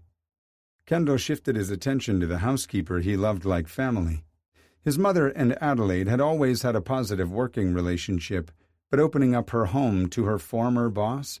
That seemed above and beyond, even for someone as kind as Adelaide. Were they friends? Were they more? A soft snort pulled him from his reverie. Kendall glanced over and caught Rebecca smiling. She gently elbowed Adelaide to get her attention. "He thinks we're lovers." Adelaide's eyes widened seconds before she lapsed into girlish giggles. Rebecca joined her and said, "You're not doing anything to disabuse him of the notion." "A woman like your mother attracted to someone like me?" Adelaide said. "That's preposterous." Rebecca sobered immediately. "Why wouldn't I be? You're a beautiful woman with a kind heart and loving nature. I'd be lucky to win your affection." Adelaide placed her hand on Rebecca's shoulder and said, "You're too kind." Then she looked at Kendall. "There's nothing but friendship between us, sweetheart." "Damn," Kendall said. Rebecca forked another bite of fluffy eggs into her mouth and chewed. "I can see we need to build up Adelaide's self-confidence." "I'm in," he said. Adelaide dismissed them with a wave of her dainty hand. "I'm too old for any kind of makeover." "Nonsense," Rebecca said at the same time Kendall blurted out, "Bullshit." Adelaide giggled harder and shook her head. "You're helping me to become more self-sufficient. I think it's only fair I help boost your self-esteem." Rebecca chuckled. "But maybe my current circumstances nullify that ability." Adelaide patted her hand. "You're fiercer than you realize. I'm proud of you." His mother nodded and turned her hand to squeeze Adelaide's. A beat later, her gaze swung back to him. "Kendall has romance on the brain, so he's projecting it onto everyone else." Adelaide lowered her fork and narrowed her eyes. "Is that so? Who is he, and when do I get to meet him?" Kendall dropped his head as heat infused his cheeks. He forked a bite of eggs into his mouth as an excuse not to answer. The ladies saw his tactic for what it was and laughed. "It's a bit complicated right now," Rebecca said. "I think Kendall's trying to get a feel for where things are going." Kendall raised his head and smiled to show his appreciation. Rebecca reached across the table and patted his hand. "You're still young," Adelaide said. "Take all the time you need." Time. How much longer before Ridge's urge to roam kicked in? Kendall should slow things down instead of hurtling himself toward heartbreak at breakneck speed. "Kendall," his mom said, her voice as soft as a kitten. He looked up and caught her watching him closely. "I know it's hard to believe right now, but sometimes you just need to have faith things will work out as they're intended," she said. Kendall inhaled a deep, shaky breath and released it slowly. "You're right. The world doesn't revolve around my every whim and fancy. Could it revolve around just one, though?" After breakfast, Kendall and his mom insisted on cleaning up. Adelaide argued with them until she realized she was wasting her breath. "Fine, I'll just go read my new book." Once alone, Kendall bumped his hip against Rebecca's at the kitchen sink. What was the call from Chet about? He shoved his hand beneath the suds and scrubbed the egg skillet. Rebecca had forgotten to hit it with cooking spray, so it was a bit of a mess. "There was a scheduling conflict, and he wanted to personally apologize for the inconvenience and work out a new time for us to meet." She nudged Kendall with her elbow. "He speaks very highly of you, and it sounds like the office isn't running as smoothly with you gone." Kendall pulled the skillet from the soapy water and closely inspected his work. Satisfied, he rinsed the pan and handed it to his mother to dry before moving on to a platter. He'll adjust. Chet isn't used to someone telling him no. Kendall had declined one of Chet's offers outright and avoided the other. "When's your appointment?" Rebecca glanced up from her task. "Friday at 1. "I'll be there." She heaved a sigh. "Oh, good." "What are your plans for the day?" he asked. "Well, I was hoping I could talk you into helping me look through the classifieds for a suitable job, and maybe help me pick out an interview outfit. There's a great consignment shop in the neighborhood." She chuckled. "I bet they still have some of the pieces I donated last month. Let me buy you something new." Rebecca stored the dried dish before facing him once more. "I appreciate your offer more than you'll ever realize. I don't want to be Rebecca Burkhart anymore, so I'm trying to do the exact opposite of what she'd choose." "Who do you want to be?" His mother's eyes filled with tears. "Becca Blakemore. Do you remember her?" A lump of emotion lodged in Kendall's throat, making it impossible to respond at first. He nodded until the tightness dissipated. "She was the best. I really miss her." Rebecca patted his cheek. "Me too. I say we coax her out of hiding." "Definitely." Becca loved consignment shop bargains, so I thought it would be a great place to start. I remember going to Goodwill stores in the wealthier cities, Kendall said, smiling at the memory. I dressed you like a little prince for a few dollars. They returned to the dinette when they finished cleaning the kitchen and looked through the job postings. Kendall's gaze landed on an ad for a receptionist at a thriving private investigator's office. He circled the ad, then tapped it with the pen. Baxter and Jacobs. I know one of the partners, Rocky Jacobs. I could get you... His mom covered his hand to cut him off. I need to do this on my own. I'll apply just like everyone else. Think you can help me jazz up my resume? Of course. They spent an hour on Adelaide's laptop creating a resume before sending it to Baxter and Jacobs, as well as a few other promising listings they'd found. Afterward, the pair headed out on foot to the consignment shop Rebecca wanted to check out. A portion of the proceeds goes to the women's shelter, she told him. And since I sat on the board for the shelter, I know the shop's claim isn't just window dressing. That's good to know. Rebecca stopped suddenly half a block away from the shop. Do you think anyone will recognize me? The Burkhart-Jones bust had topped the headlines ever since the raid, but the photo of his mother the media was splashing around looked nothing like the woman standing in front of him. No way. She sighed in relief, and they continued down the sidewalk. The boutique had just opened when they arrived, so they had the entire place to themselves. Kendall helped her pick out a few suits for interviews and a few other casual pieces. So Adelaide can have her clothes back, Kendall said, then winked. They argued briefly about who should pay when they reached the cash register. Kendall was shocked to hear Travis had stopped by to check on her and had given her some cash to cover essentials. She wanted to use the money to buy clothes, but Kendall refused. The sales clerk's attention volleyed between them, her lips quirked in amusement, but she didn't recognize Rebecca. Kendall looked out the big picture window and widened his eyes. Oh my God, is that Patsy Hanover? What, where? Rebecca asked as she spun around to look for her country club nemesis. If there was one person who'd recognize his mom, it was that she-devil.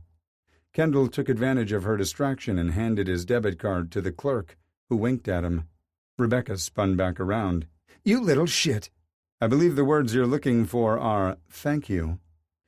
She laughed as the clerk handed her the bag. Thank you, Kendall. You're welcome. Rebecca looped her arm through his, and they exited the store. Her flip-flop got caught on something, and she stumbled a bit.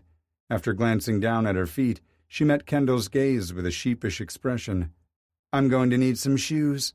A nice pair of ballet flats would go with these outfits. There's a shoe store down the street, he said, gesturing in that direction. This time Kendall kept quiet and allowed her to pay for her purchase. It was painful to watch her count out her money, knowing it was all she had to her name. His mother didn't seem fazed, though. She smiled and thanked the sales clerk when he handed her the shopping bag. Back out on the sidewalk, Kendall looped his arm around her shoulder. I'm proud of you. She tucked her head against his chest. That means more to me than I can say. There are moments like this when I just feel so happy to have survived being married to Stan. Others, I'm terrified of what my future holds. Kendall squeezed her shoulder.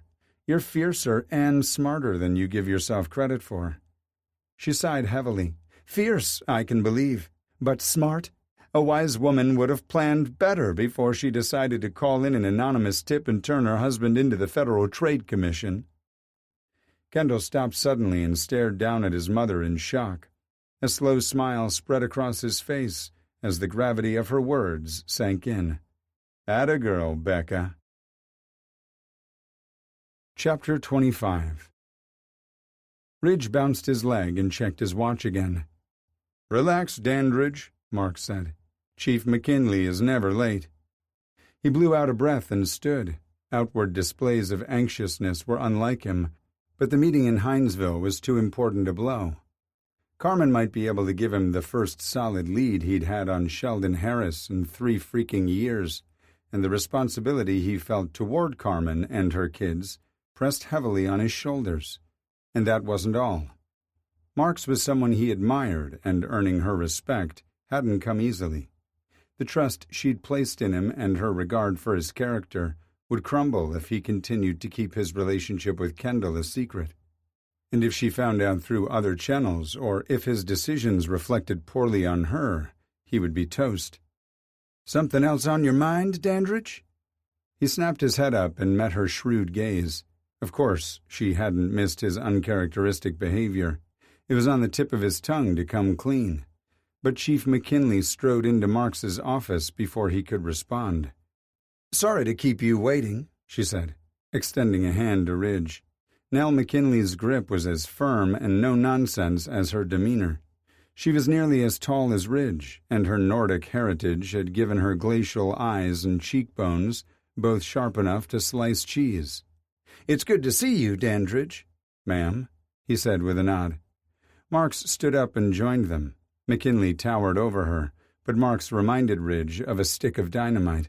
Small, but deadly. "Let's get on the road before Dandridge wears a hole in my floor." "Nervous?" McKinley asked as they filed out into the hallway. "Yes, ma'am," he replied honestly. A lot rides on the success of this interview. He longed for the day when he could call Rashonda's parents and tell them Harris was in custody. McKinley fell into step with him. "We'll have an hour to come up with a strategy." "I'll drive," Marks said. "No offense, Dandridge, but I don't want to get caught up in the prank war going on with your team." "I was an innocent victim," he said. This time, Ridge had instigated his fair share of trouble over the past 5 years. He'd missed the team like crazy when he moved on. Marks snorted. "Save it for someone who'll fall for that puppy dog expression?" "Yes, ma'am." During the hour-long drive, the trio discussed various strategies based on what little Ridge knew about Carmen's personality. Then they explored the different outcomes they faced, ranging from walking away empty-handed to moving Carmen and her family into protective custody. As extreme as the options sounded, there wasn't a whole lot of middle ground to give. Carmen either had the information they needed to crack the cartel's organization, or she didn't. If she possessed proof, would she use it? They arrived at the diner 15 minutes early, but Carmen was already there and seated in a rear corner booth with 3 children and an older woman Ridge assumed was her mother. Carmen held up a finger, and Ridge acknowledged her with a nod. Ridge, Marks, and McKinley sat down at a table in the opposite corner of the restaurant. In the car, he'd been too nervous to even think about eating, but the tantalizing aromas wafting through the dining room had him rethinking his plans to skip lunch. It also reminded him of the night he'd just shared with Kendall, which stirred reactions he didn't want to encourage. Ridge sat where he could keep an eye on Carmen until their waitress swung by to take their drink orders. After she moved on, Ridge noticed Carmen appeared to be having an intense conversation with the other woman. He couldn't hear them over the din of the lunch crowd, but both women wore pinched expressions and gestured with their hands. If Ridge had to guess, Carmen's mother was trying to talk her out of meeting with them. He couldn't blame her. Ridge hoped Carmen would allow them to address her fears. The waitress returned with their drinks, cutting off his view of the 2 women once more. "Do you know what you want to eat, or do you need another minute?" Ridge hadn't so much as glanced at the menu yet. "We'll need a few minutes." "Sure thing." The waitress moved on to the next table, allowing Ridge to check in on Carmen. His heart stalled when she wasn't in the booth, but relaxed when he saw her mother and children were still there. Carmen's mother pinned him with a hard stare, then pointed to the hallway in the back of the diner. Above the archway was a restroom sign. Ridge nodded at the woman and took a sip of his too-sweet tea. "Whoa," he said, reaching for a glass of water to wash away the sugary residue clinging to his mouth. "Mm-hmm," Mark said. "I didn't ask for a glass of sugar with a splash of tea." A moment later, Carmen exited the bathroom and made her way to their table. She pulled out the chair next to Ridge, then blew a kiss to her kids across the room. Her mother pulled out some coloring books and crayons from a large purse. The kids forgot all about their mother as they argued over the items. "Cute kids," Ridge said. "Thanks, I think so too." Ridge introduced Carmen to Marks and McKinley. I wish I could say it was nice to meet you, Carmen said. McKinley cracked a smile. I'm used to it. Ridge wondered if he should warm Carmen up with small talk or cut right to the chase. This wasn't a date, and he didn't want to insult her intelligence. Carmen reached into her tote and removed a flash drive, proving she had no misconception about who was truly in the driver's seat. I have audio files on this. Do you have anything you can plug it into? McKinley retrieved a laptop from the messenger bag she'd stowed beneath the table and inserted a pair of earbuds before accepting the flash drive. The deputy chief averted her eyes as she listened but snapped her gaze up to meet Carmen's within a few seconds. Ridge's pulse hammered as his imagination kicked in. McKinley showed him mercy by not making him wait for long, handing the laptop and earbuds to him. The noise-canceling headphones blocked out 80% of the noise around him, making Ridge feel like he was locked in a tunnel where the only sound he heard was his own pounding heart. He forced himself to calm down and push play. Did you have anything to do with shooting the little girl, Willie? Carmen asked on the recording. A muffled sound came in response, and it took Ridge a second to realize it was an anguished sob. She wasn't supposed to get hurt, Willie replied. Harris got careless. Carmen burst into tears. Rashonda was in our daughter's class. How are you going to look her mother in the eye knowing what you did? Melody's not my daughter. Stop calling her that.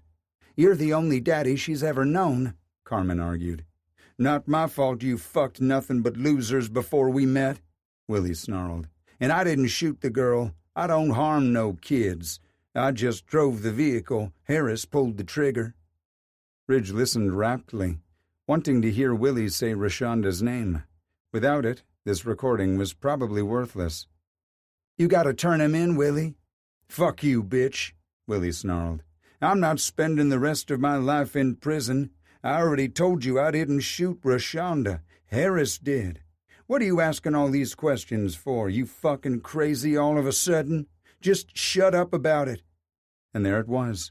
Proof Willie had been driving the vehicle when Harris shot Rashonda. You didn't just drive the car, Willie. You took care of the cleanup, didn't you? Carmen pressed.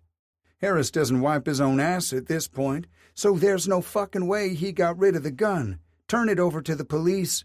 They can trace it. A loud slap echoed through the earbuds, and Ridge flinched as Carmen could be heard crying on the recording. Shut your whore mouth before I do it for you. Is that what you want? Keep causing trouble and I'll make sure it stays closed for good. A gagging sound came from the recording, and Ridge suspected Willie had wrapped his hands around her throat. Ridge suddenly found it hard to breathe until the recording stopped abruptly. He met Carmen's gaze. "You're very brave." Tears filled her eyes. Not yet, but I will be. She took a deep breath and looked at the women sitting across from them. That's just the tip of the iceberg. I have hours of recordings. Carmen met Ridge's gaze. This one is for you. I can tell how much getting justice for Rashonda means to you. She looked at Marks and McKinley. I need some promises if you want the rest. This was the part of the negotiation that could go sideways. Most of the people in Witsack were connected to unsavory people or circumstances. Yes, there were a few who had unfortunate luck and wound up in the wrong place at the wrong time, but usually they were scratching the feds' backs to save their own asses or the asses of someone they loved. They'd been asked to overturn convictions and other things beyond their scope and reach. Ridge didn't know enough about Carmen to even guess what her stipulations were. I just want a fresh start in a new city, she said. I want to go to nursing school. I want to live in a safe neighborhood, and I want my kids to have opportunities. That's it? Marks asked. Carmen nodded. It would be everything I've ever dreamed of. Why did Willie tell you these things? McKinley asked. He's not the badass he wants everyone to believe. Sure, he can rough me up, but killing kids isn't something he'd ever willingly do. Ridge could point out that peddling drugs and guns did, in fact, kill plenty of children, but he didn't want to piss her off. As you heard, my daughter went to school with Rashonda. Willie and I attended the little girl's funeral and comforted Melody when she had nightmares." Carmen took a deep breath. "And she wasn't the only one suffering restless nights. I thought Willie's restlessness was because he wanted to be a good parent, until I caught him sobbing in the dark one night after we'd gotten Mel back to sleep. I knew he was involved, and it would only be a matter of time before he wanted to talk. I was ready to capture that conversation in every one since." "Were any of these confessions coerced through alcohol, drugs, or any other means?" McKinley asked. Carmen snorted. "Other means? Like sex?" Of course the waitress chose that moment to arrive. She blinked a few times and offered to leave again, but the group ordered. After the heavy meal he'd consumed with Kendall, Ridge ordered the same grilled chicken and strawberry salad Marks ordered. "I didn't coerce any of the confessions from Willie," Carmen said once they were alone again. "You'll be able to tell that when you listen to them." She ran through the highlight reel of confessions, which was enough to impress his stoic bosses. According to Carmen, Willie wasn't shy about discussing the names of cartel associates he worked with, or their processes for moving their product into and around the U.S. Plus the dirty cops and politicians on their payroll. The last part made Ridge sick to his stomach, even though it was expected. "We'll have to authenticate the recordings and make sure they weren't altered," McKinley said. Carmen didn't flinch. "I wouldn't expect anything less, ma'am." She glanced across the diner and gave her mother a thumbs up. "Saying goodbye to my mama is going to hurt so bad." Marks leaned across the table. "She can come with you." Carmen sat up straighter and stared at Marks. "Are you for real right now?" "As real as the sugar in this damn tea." Carmen smiled. "Thank you." Marks nodded at her before turning her attention to Ridge. "Get your partner down here to help you relocate the witnesses." "Now?" Carmen asked. "I wasn't followed." "That you know of," McKinley said. "You were smart to pick a public meeting place, but there's no guarantee Willie's guys aren't outside watching the place. We'll tuck your family away in a safe house for now, and we'll move you to a permanent location once we get a plan in place." "Oh, God," Carmen said. "This is really happening." "You've got this," Ridge assured her, "and we've got you." Chapter 26. Kendall set his grilled cheese sandwich down and looked across the table in the employee break room. "What do you think of the envy sauce?" Emmett wiped his mouth and took a long drink of water. Kendall had passed the first hurdle, which was impressing Chef Mike and the line cooks. The next phase was testing it out on a few volunteers. Some of the staff had been suspicious of the green sauce, but not Emmett. Chef Mike had given the fearless bartender 2 different options to test: wings tossed in the sauce and naked wings with the sauce on the side. "Or do you want me to address you by the name given to you on your planet?" They'd had some good laughs over the alien suggestion, but Emmett hadn't flirted with him since the night Ridge had shown up at the club. "Your human ears wouldn't comprehend the sounds, and you certainly wouldn't be able to pronounce it." Laughing, Kendall rolled his eyes. "Try me." Emmett looked left and right as if making sure no one was too close to overhear his secret. Then he opened his mouth and released a sequence of the most ridiculous noises Kendall had ever heard in his life. Before Emmett finished, Kendall leaned against his chair and hoped he wouldn't fall off from laughing so hard. Straightening, Kendall wiped at the tears sliding down his face and stuck out his hand. "Nice to meet you, Steve." Emmett widened his eyes dramatically as he shook Kendall's proffered hand. "You are one of us." Kendall held a finger to his lips. "Don't tell." The bartender crossed his heart theatrically, then resumed eating the wings. After 2 more of each, coated and naked but dipped, Emmett sat back in his chair. He cleaned his hands carefully and mopped the sweat dotting his forehead. "Fucking fantastic," he finally said. "That's what you call them." "Mike insists on keeping it classy," Kendall said. He asked Emmett a series of questions and made notes. By the time he finished, he was confident the flavor profile was what he was looking for, but worried the sauce was too hot and the color made it unpalatable. Those were things he could work out with Mike. The color was probably easier to work around than the heat level. Thanks for being brave enough to eat them and provide feedback. Emmett winked. Anytime. Okay, so he flirted a little. Seth burst into the break room. Kendall, there you are. I've been looking all over for you. I told Colt I was taking my break a little early. Yeah, but a break for you consists of 5 minutes alone in your office, which is where I dropped your handsome visitor, Seth told him. Kendall stood up, his heart racing as he picked up his notebook and pen.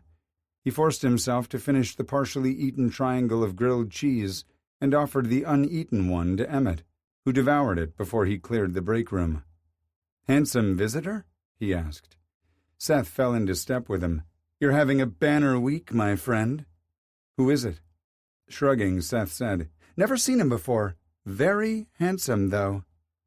Kendall racked his brain for the possible identity of his visitor, but remained clueless. But you thought it was okay to leave him alone in my office? Seth grimaced.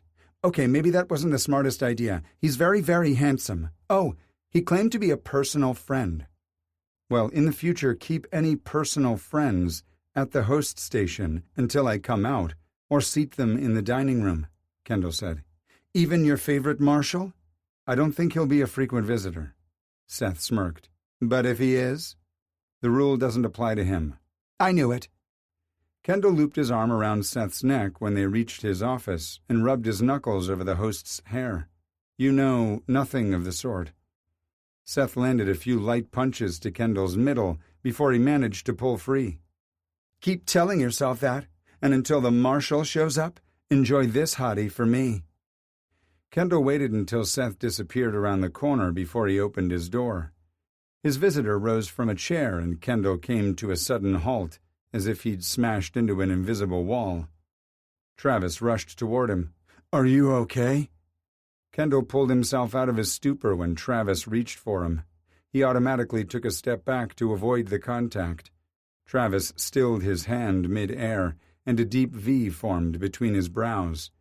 He took a deep breath, lowered his hand, and gave Kendall the space his body language demanded. Steeling himself for something unpleasant, Kendall stepped inside the office and closed the door. I'm sorry about Stanton, he said, breaking the awkward silence. Travis laughed, and Kendall was pleased it sounded genuine and sober. No, you're not, Travis said as he dropped into a chair. Kendall shrugged. Maybe I'm not sorry on his behalf, but I am worried about the impacts that will have on my mom. And you, he added. Travis smiled, but it didn't reach his eyes. Thanks. How is Rebecca doing? As good as can be expected, I guess. She submitted her resume for a couple jobs, and we went shopping for a few interview outfits. Thanks for checking on her and making sure she had some cash. Of course. Travis blew out a harsh breath, then sprang to his feet.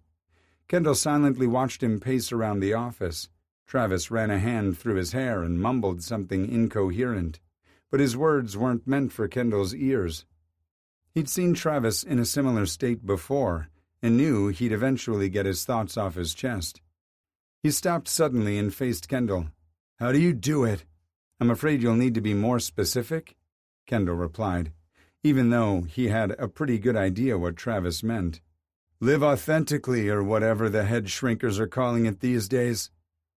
Well, absolutely no one refers to therapy as head shrinking anymore, Kendall said. Travis arched a brow. They knew plenty of people who would refer to it as such, Stanton Burkhart being the primary offender. Okay, so no one who would actually benefit from the sessions calls it that. A person had to believe in the process and want to change before it could happen. Therapy, Travis. Say it with me. Kendall repeated the word slowly, and though Travis didn't join in, a genuine smile briefly tugged at his lips.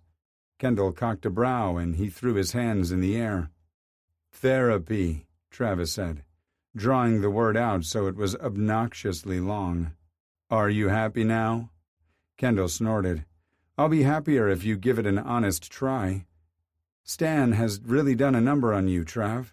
You can't undo his kind of influence through drinking, drugs, or wishful thinking. Do you really want to live an authentic life? Travis slowly crossed the room and lowered himself into the chair. Yeah. It starts with honesty, and I'm talking the brutal kind. You have to be willing to take responsibility for your actions and deeds. You mean I can't just bitch about how my mother dared to die in a freak accident and left me alone with a heartless bastard of a father? Therapy isn't about passing all the blame onto others, but it will help you see why you made some of your decisions. You can't heal if you don't acknowledge your mistakes. Travis shot to his feet and resumed his pacing. Unlike the first time, Travis wasn't searching for a way to get things off his chest. He was fighting the urge to unleash his feelings. Kendall had seen this before, too. Don't hold back. Travis stopped suddenly and pinned Kendall with a sharp stare. I'm so angry, Kendall. I don't even know how to process it. I've spent my entire life trying to live up to my father's impossible standards, and he... Travis's voice broke, and his lips formed silent words, as if they were too incomprehensible to speak. Your father has been accused of many things right now, but he hasn't been convicted of any of them. Kendall reminded him. He didn't dare mention that his mother had been the whistleblower. It would probably come out eventually, and he'd deal with the fallout then. Things look very damning, but maybe... I can't believe I'm about to say this. He took a deep breath. Maybe you give him the benefit of the doubt until you can talk to him, or see the evidence they have against him. You're an accountant, and you'll be able to make sense of the numbers. Travis huffed a heavy sigh. I'm an accountant my father refused to bring on board at his company. That alone makes me extremely suspicious of his actions. Nepotism, Kendall pointed out. Maybe there were company rules in place to avoid it. His business partner's kids worked for the company. He was stealing even back then, Kendall. It's the only explanation. All this time I've been kicking myself in the ass for not being good enough. You're more than good enough, Kendall said. You landed a job as CFO for a global corporation before your 30th birthday. They don't just hand a title like that to any old bean counter. Travis chuckled. God, I want to believe you. I don't want my worth to be tied to Stent and Burkhart anymore. What do? You go on and live your best life. What better revenge will there be when your dad spends the rest of his days in prison? Maybe he'll see pictures of your big gay wedding in the society pages. Oh, that's devious. I like it, Travis said. Well, you can't exist solely on revenge, unless you want to become a vigilante. The first step is healing. It will make your revenge even sweeter, because your happiness will be genuine and fulfilling. Anger and hatred will just leave you cold and brittle. Travis shivered. Like Stanton. Yes, Kendall agreed. Travis cocked his head. How'd you get so smart? His situation with Ridge was the opposite of clever, but Kendall was having difficulty finding remorse over it. I'm not always, but you asked how I live an authentic life. This is me keeping it real. Nodding, Travis said, You think therapy will help me? If you meet your therapist halfway, they can't do the work for you. Kendall opened his desk drawer and pulled out a pad of sticky notes. He scribbled a name and number on the top sheet, pulled it off, and handed it to Travis. Karen is a wonderful therapist, and I think she'd be a good fit for you. She instinctively knows when to push and when to pull back. Kendall grinned as Travis scowled at the note. She also knows when you're trying to bullshit her, so don't bother trying. Travis's chin notched upward and their eyes locked. Sounds like you've tried to pull one over on her a time or two. Kendall laughed as he recalled her gentle but firm rebukes. Yep. Well, Travis said softly, therapy seems to have worked wonders for you. Kendall chuckled. For the most part, but the temptation to fall back on bad habits is hard to overcome. Like falling for another guy whose heart he could never win. Travis nodded.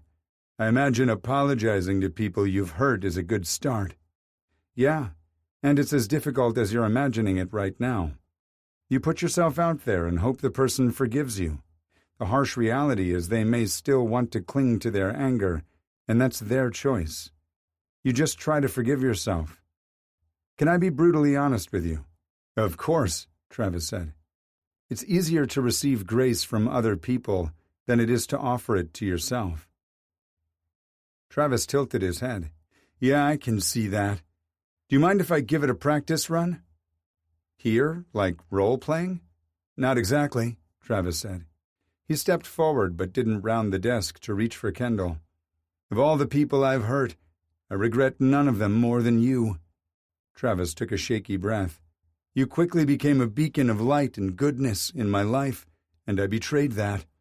First by pursuing you romantically, and later by making you feel unworthy." Travis closed his eyes. "If I could go back and do things over, you wouldn't have been my first love?" Travis snapped his eyes open, and Kendall saw a bevy of emotion he hadn't expected. "I'll never apologize for or regret our connection, just the awful way I behaved afterward. All I ever wanted was to be with you, but I would have had to forego everything else. I didn't think the sacrifice was worth it." He'd always known Travis would never belong to him, but hearing him admit the reasons why cut Kendall to the quick. "Because you didn't really love me. It was just infatuation." Travis shook his head. "I was wrong then, and you're wrong now. Can you forgive me?" Kendall's heart stuttered to a stop. "I already have." Travis sighed, and tension melted from his tall frame. "I understand it's too late for us to be more than friends, and I respect that. I hope to have your friendship someday." Travis shook his head. "No, I'm going to work hard to earn it. You can't be doling it out willy-nilly like with your lemonade stand." "Willy-nilly? My booth made a killing. Remind me how many cookies you sold when you set up a competing stand. $5 for a single cookie was too steep, even in our overpriced neighborhood. Cheap bastards drove right by me in their Bentleys and Mercedes." Travis groused. "And I'll have you know, I still made more money, even though you moved more product, because my sales covered the cost of production, whereas your cheap-ass lemonade barely broke even." Kendall was laughing so hard by the time Travis finished that he had to lean on his desk. "We're going to be okay, Trav. We really are. What about you and your mom?" "Time will tell, but I have a good feeling," Kendall said. "Good." Travis rubbed the back of his neck. "Think we could have lunch soon?" "Yeah, that sounds nice." Travis smiled ruefully. "And maybe you could properly introduce me to Seth." "Prove you deserve an introduction, and I will." Travis nodded. "Take care, Kendall." "You too." After an awkward lull, Travis took a few steps back. He lifted the sticky note with Karen's name and number. "I'll call her in the morning." "You won't regret it." Travis crossed his fingers and exited Kendall's office, leaving him alone with his swirling thoughts. Sitting around and mulling things over was the absolute last thing Kendall needed at the moment, so he got up and headed out to the club. He greeted patrons and stepped in to assist the staff wherever he was needed. He stayed so busy that it was closing time before he knew it. After the patrons left, the lights went up and the music went down, even though the DJ still entertained them as they closed. His new favorite song, Dancing with a Stranger, came on, and it reminded Kendall of the time Ridge had caught him dancing to it. Kendall stopped wiping down a table, closed his eyes, and swayed to the music. When he reopened them, he found his favorite Marshall leaning against the table next to his. It was like he conjured him out of nowhere. "I want to see him naked." Kendall closed his eyes and spun around, but Ridge was still dressed when he tested his newfound powers. "Damn, you still have clothes on." Ridge walked to him, placed his hands on his, and pulled Kendall flush against his body. "For now." Ridge dropped a kiss on his lips, then said, "Teach me to dance." "Here? Now? It's clear you love this song." Kendall didn't question it. He just started moving. Ridge was stiff at first, but he loosened up a little more with each beat. "Move your body with mine. Mirror what I'm doing." Ridge tightened his grip on Kendall's hips and swayed with him. It felt as intimate as having sex, and Kendall was equally as turned on. He saw the answering lust sparking in Ridge's eyes. He released Kendall's hips to cup his head. Ridge captured his lips in a deep, devouring kiss while continuing to sway to the music. The music stopped abruptly and a booming voice said, "I'm thinking you two should take that on home." Ridge and Kendall jerked apart. Kendall looked over at the DJ booth and Curtis blew him kisses. Catcalls erupted all around them, so Kendall took Ridge by the hand and led him out of the club. They started kissing again as soon as they exited through the door. Kendall took advantage of the shadows out back to drop his hand and squeeze Ridge's cock through his pants. Ridge sucked in a sharp breath. "Fuck, I need you." His lust only encouraged Kendall. He pushed Ridge against the hood of his car, then dropped to his knees. Ridge groaned and tightened his hands in Kendall's hair as he made quick work of his belt and pants. "We shouldn't," Ridge whispered. Kendall smiled at the sheer lack of conviction in Ridge's voice, then wrapped his lips around his cockhead. "Baby, someone—" Ridge's protest became a guttural groan when Kendall swallowed him down to the base. Ridge tightened his hand in Kendall's hair, working his dick in and out of Kendall's eager mouth. He continued sucking Ridge off until his big thighs trembled. Kendall pulled back suddenly, letting Ridge's erection slide from his mouth. "What?" Ridge asked when Kendall stood up. "You're just going to leave me like this?" "I figured I'd drive you around to your SUV so we could finish this at home. I seem to recall a blue silk tie hanging around my bedpost and an unfulfilled promise." "You little minx," Ridge growled as he tucked his cock away. "You're going to pay for this." Kendall blew him a kiss as he unlocked his car. "Here's hoping." Ridge was all hands and lips during the short drive to the front lot, and Kendall barely managed to avoid crashing into a parked car. The dome light felt especially bright when Ridge shoved the passenger door open. "Drive carefully," Ridge said, pinning him with a dark look before shutting the door. Kendall rolled the window down and called out Ridge's name. He turned around and Kendall said, "I hope you don't mind, but I stained your tie this morning." "With what?" Kendall laughed and hit the accelerator, nearly jumping the curb when he turned to exit the parking lot. Ridge caught up to him quickly, his headlights looking big and menacing in Kendall's rearview mirror. His phone rang, and he knew who was calling without looking. "Hello? What kind of stain did you get on my tie?" "Oh, I think you know exactly what I leaked onto it." Ridge growled, and Kendall laughed as he approached the next intersection. The traffic light turned yellow, and instead of stopping, Kendall pushed down harder on the gas. He glanced up, expecting Ridge to stop, and was shocked to see his front grille looming even closer. Kendall gasped in mock outrage. "You just disobeyed a traffic law, deputy." "I need you," Ridge growled.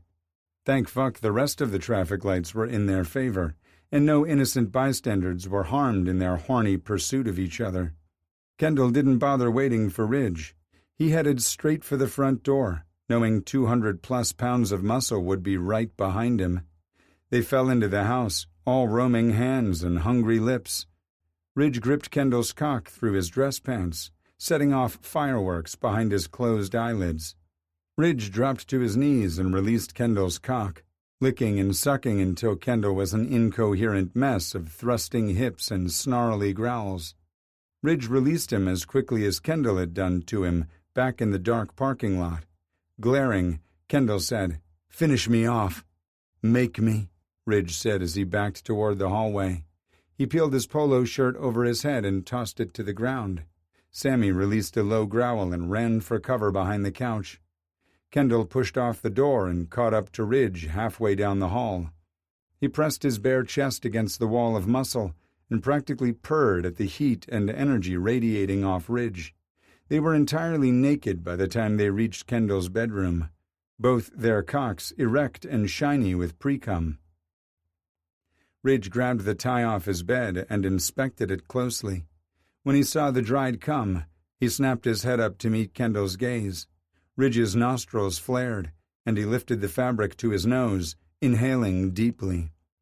"Next time, I want to watch," Ridge said. "Now?" Ridge shook his head.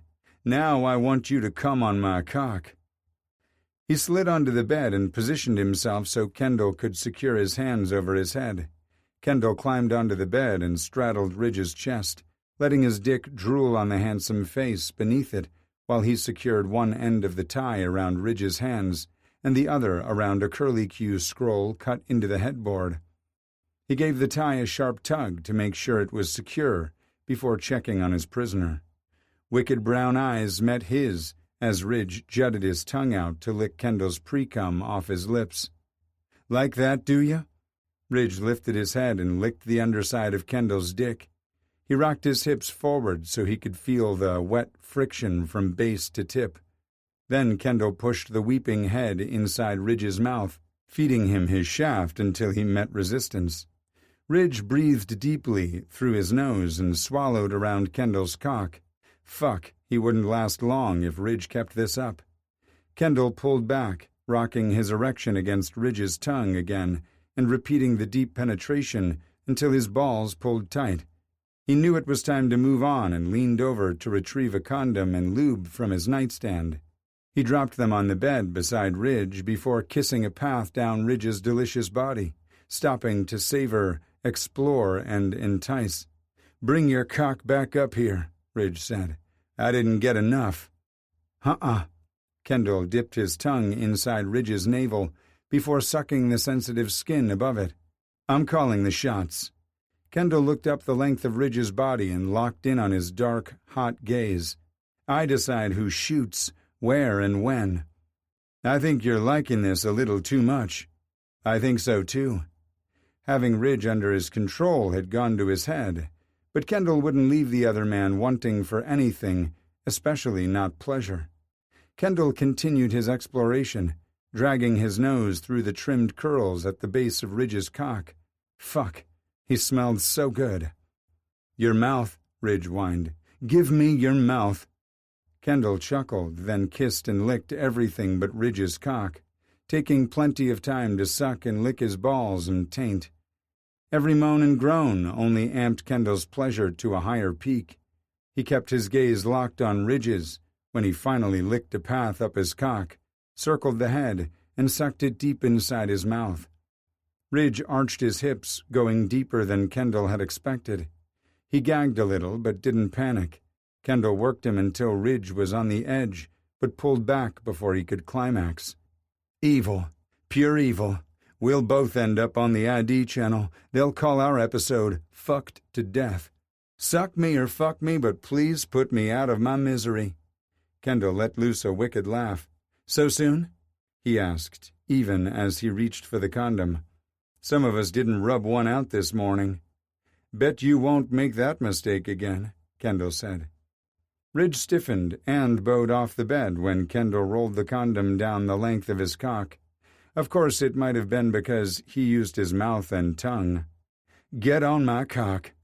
Kendall bit his lip to keep from laughing at the desperation in Ridge's eyes. His body looked tight enough to snap, and they couldn't have that. There was so much pleasure to be shared. Kendall straddled Ridge's thighs, facing away from him. "What are you doing?" Kendall poured some lube onto his fingers and rubbed them together to smear the moisture. He looked over his shoulder and caught Ridge staring hungrily at his ass. "Reverse cowboy for my cowboy." Ridge snapped his gaze up, but it didn't stay there long, because Kendall eased his hand between his spread cheeks and began teasing his own hole with slick fingers. Ridge tugged at his restraints and growled, "I can't believe I agreed to this." If Ridge was stressed or uncomfortable, Kendall would have untied him. He was neither of those things, just extremely horny. So Kendall made a big show of stretching himself open before smearing additional lube on Ridge's cock. "Christ, Kendall, you're killing me." "With kindness, baby." Kendall sank all the way down onto Ridge's erection. Kendall's groan mingled with Ridge's euphoric cries. Indeed, he didn't think Kendall would get him off that quickly. He rested his ass against Ridge's pelvis and pressed his feet flat on the bed so he could rock and swivel on the cock buried deep in his ass. Kendall relished the sensation of being stuffed by this man, and he wouldn't be rushed, despite the begging and snarling going on behind him. "Fuck me, please," Ridge begged hoarsely. "I want to come in your ass." Kendall stilled his hips and looked over his shoulder. "Not until you need it more than oxygen." Ridge bucked his hips upward, trying to get Kendall to bounce on his cock, but Kendall pushed the center of gravity into his ass to make it harder for Ridge to buck him off. Ridge surrendered with a growl and relaxed on the bed, but then he switched tactics. "Please, baby, I need you." Now they were getting somewhere. Kendall took pity on him by using his thighs to slowly lift up and lower himself onto Ridge's erection. "Fuck," Ridge snarled. "I can see your greedy ass taking every inch." "I came up with this idea when I was jerking off this morning," Kendall said. His breath hitched, and he saw stars when Ridge's cockhead brushed against his prostate. "It's even better than I imagined." Kendall worked out a lot and practiced a ton of yoga, but his thighs screamed for mercy along with the sexy man beneath him. He leaned forward, pushing his fists into the mattress between Ridge's spread legs and using the leverage to ride his cock harder and faster. "Baby, I need to come," Ridge said, his voice sounding guttural and desperate. Kendall took pity on him, reaching between his splayed thighs to cup and massage his taut balls. Ridge shouted and bucked up, flooding the condom. He kept riding him until the big man melted into the mattress. Only then did he ease off Ridge's spent cock and crawl his way toward the head of the bed. Ridge's dark eyes glittered with delirious delight, daring Kendall to be bad. He straddled Ridge's head and painted his lips with his dripping cock. "Finish me off," Kendall instructed as he pushed his throbbing erection between Ridge's lips. He knew it wouldn't take much, a few short thrusts in a hot, wet mouth, and Kendall's balls drew up tight. He pulled back at the last second and painted Ridge's lips, tongue, and chin with his release. Ridge moaned and licked it up, and Kendall had to taste himself on Ridge's tongue. They kissed for several moments before Kendall eased up enough to release Ridge, who then rolled Kendall to his back, made himself at home between his legs, and they kissed and touched until they worked themselves up again. The second time was slower and more intimate than anything Kendall had ever experienced. Ridge didn't just worship him with his body. His warm gaze promised things Kendall was afraid to believe in. Ridge's eyes silently searched his, as if asking what would make Kendall happy. "This, you," but he wasn't brave enough to speak the words out loud. Not yet. Afterward, they lay together in a heap of sweaty, tangled limbs.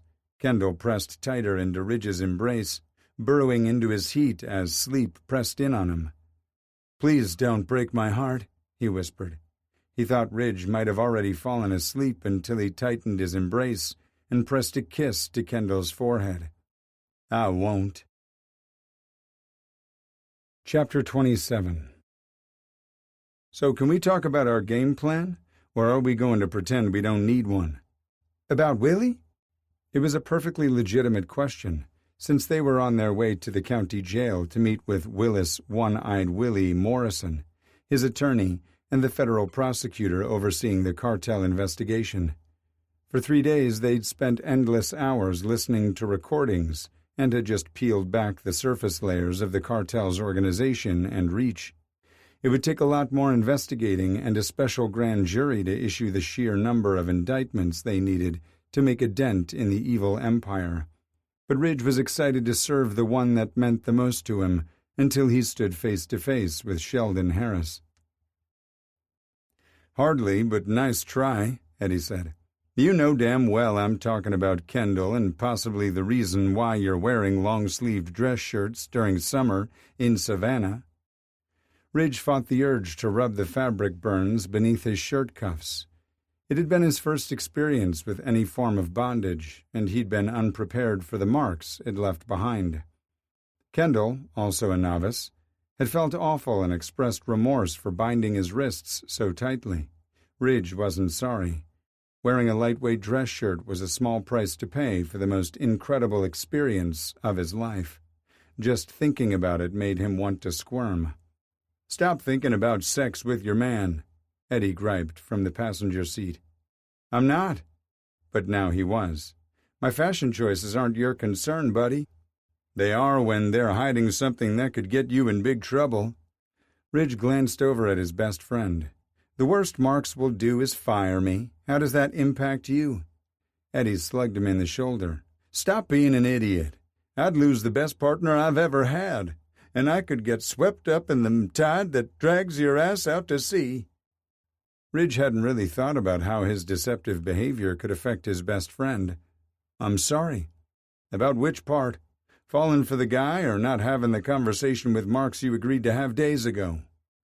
Ridge had promised Eddie, but that was before the case against Willie and Harris had heated up. "Your tunnel vision will cause you to get blindsided. Makes me think of a few quarterbacks I played against. Brilliant athletes until you blitzed them." "Blindsided by who?" "No one knows about my living situation," Ridge said. "Kendall's mother knows. Do you really think she won't use the knowledge to her advantage?" Kendall hadn't said much about the situation with his mom, but he had told Ridge Rebecca was the one who'd tipped off the FTC. Stan had gotten careless and left falsified documents on his desk, and Rebecca had overheard a few phone conversations between Stanton and his business partner. The news bumped her up in his esteem, but only slightly. Ridge couldn't get past his thoughts of Kendall practically starving himself as a kid because he wanted to disappear. Ridge tightened his grip on the steering wheel and forced his thoughts back to the conversation with Eddie. "I don't know." And it was true. One good deed didn't make Rebecca Burkhart someone Ridge could trust. He'd seen firsthand what a damn good actress she was.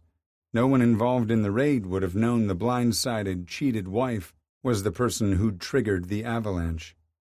Ridge and Kendall had spent very little time together since the cartel investigation had kicked into high gear, and the time they did steal wasn't spent discussing topics that might dampen the mood. Ridge had learned a lot about the kind of entertainment Kendall liked, and got to witness the creative genius develop a new sauce for the club. It was delicious, and Ridge's praise made Kendall blush. Seducing the sauce's name from Kendall had left them both in a sticky, sweaty, and satiated mess.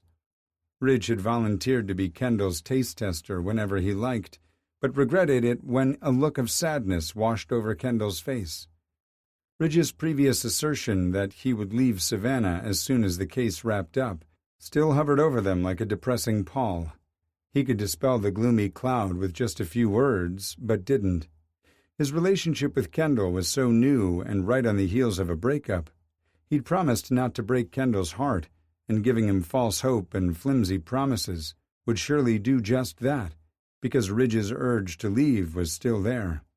It wasn't as strong, and Ridge would be the first to admit it, but he also couldn't deny his reasoning might not be sound. Kendall wasn't asking him for a commitment on any level, and Ridge wasn't going to volunteer one until he knew his affection for Kendall and the urge to stay weren't just fleeting emotions. Eddie snapped his fingers. "Come back to me, buddy." Ridge glanced over at him. "What?"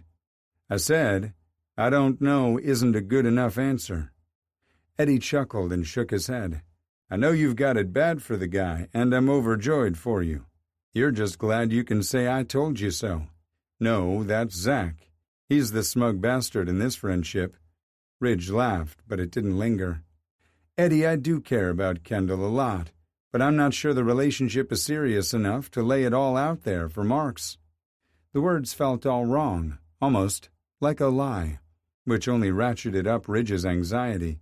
"You're an idiot," his friend said. "It may not be serious enough to keep you in Savannah, but I promise you the relationship is damaging enough to ruin your career in any city. That's where your brain needs to be right now, but you're so hyper-focused on—" "Do not say sex or anything else that belittles Kendall," Ridge warned. Eddie was silent for so long that Ridge glanced over at him again. Eddie's smile was brilliant and rare, the one usually saved for talking to Jess or about her.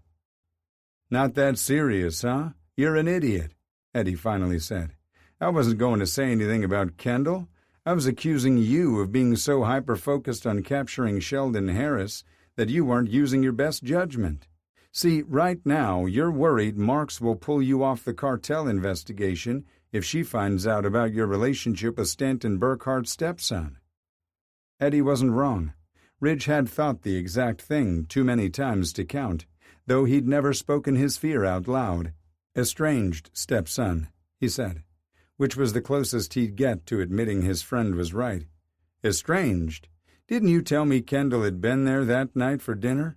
And the staff can confirm he left abruptly, Ridge said. It won't be good enough for Marks, and we both know it, Eddie said. Look, I don't want to see my best friend unhappy, whether you're only here for a few more weeks or you retire to Tybee Island at the end of a long career. Burkhart's lawyers will drag this out forever, and it will hang over your head until you come clean.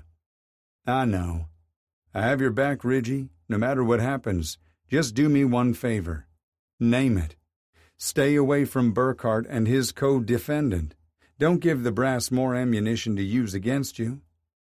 Ridge took a deep breath, relieved to have Eddie on his side. The tension between them had been weighing heavily on his heart. And what do you propose? I don't care how you do it, Eddie said firmly. Call in sick if you get assigned to transfer them or volunteer for more desk duty. Ridge snorted. Like that's not suspicious. No worse than you wearing long-sleeved shirts. Eddie quieted as they pulled up to the guard shack at the jail. Once they showed their credentials and drove through the gate, he started back up again. So handcuffs, zip ties? Shut the hell up, Eddie. He continued guessing every outlandish thing he could think of until they entered the jail. Then their demeanor and conversation matched the tone of the upcoming meeting as they navigated the various security checkpoints. An undercurrent of euphoria spiked Ridge's bloodstream, making him feel a little buzzed when they greeted federal prosecutor Francesca Barrow. The woman's sleek hair was pulled into a tight bun, displaying a face with delicate cheekbones and a vivid scar across her right cheek that made her look like a warrior ballerina. "Gentlemen," she said as she shook their hands, "the accused is already in the interview room, but we're still waiting for his attorney to arrive." Knowing Willie was on the other side of the steel door amped up Ridge's energy. A jovial laugh echoed down the hallway, and he turned to watch a tall, roguish man wearing an expensive suit and a wicked grin approach. Ridge had seen him before, of course, and couldn't help but notice Vincent Bianchi had more gray hair at his temples than the last time they'd met. "Well, if it isn't my cousin Vinny," Francesca said drolly. "Seriously?" Eddie asked. "Are you really related, or are you spoofing on the movie?" Bianchi laughed when he reached them. "Cousins by marriage." He leaned forward and kissed her offered cheek. "Enemies by choice," she said, patting the taller man on the arm. Their tones and demeanors were far too friendly to mark them as enemies, but that all changed when they entered the interrogation room. The pair immediately started arguing as soon as everyone was seated at the table. Ridge would have wondered what their family functions were like if he hadn't been focusing all his energy on staring Willie down. The asshole had the nerve to look smug and unconcerned about the reason for their visit. The look never wavered as Willie refused to answer any of the questions Francesca asked him, and Bianchi silenced him on the few occasions it looked like Willie might break. "My client knows nothing about the allegations you've just made," he said after the first hour passed. "And if you have any proof at all, you would have charged him by now." That's when Francesca opened her laptop and hit play. Ridge had never been so grateful to sit in during an interview as he was the moment Willie realized they had him by the nuts. It didn't happen quickly. It was a slow awareness, dawning over his features until his face became mottled with red splotches. "That bitch!" Willie roared, as he tried to lunge to his feet, but the ankle cuffs attached to a ring in the concrete prevented him from getting far. "I'll kill—" "Enough, Willie," Bianchi growled angrily. "You're not helping. Let me handle this." He settled his client back down in his chair, then straightened his suit jacket. "You expect us to fall for this doctored recording?" "I'll take my chances with a jury," Francesca said. "And this is just the tip of the iceberg, which you'll find out during discovery." Ridge held his breath while he waited for the next part.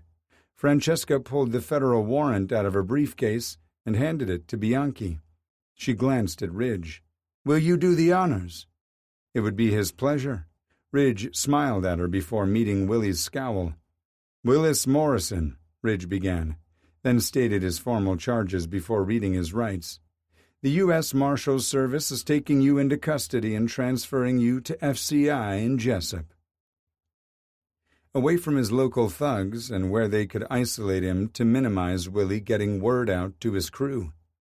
"Your plan won't work," Willie said when Ridge rose from his chair and came around the table to begin transportation. "I will never betray my brothers."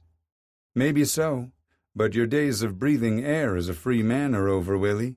You're going to die in prison," Ridge said.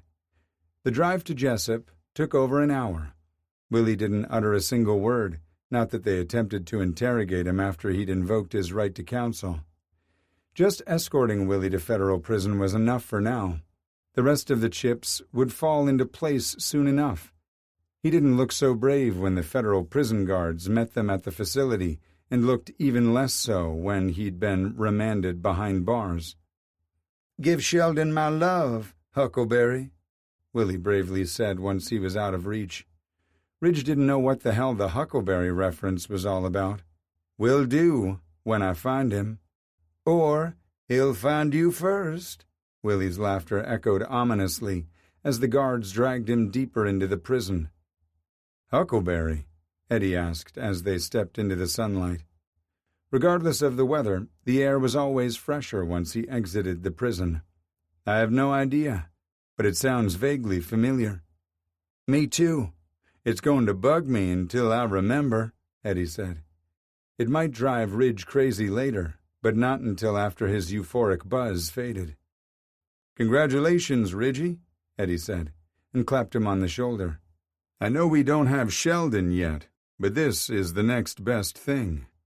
It was, and Ridge knew precisely who he wanted to celebrate the victory with. Chapter 28. "Pink, huh?" Chef Mike asked as they watched the timer for the fryer count down the last few seconds. "I'm not sure I like it better than the green.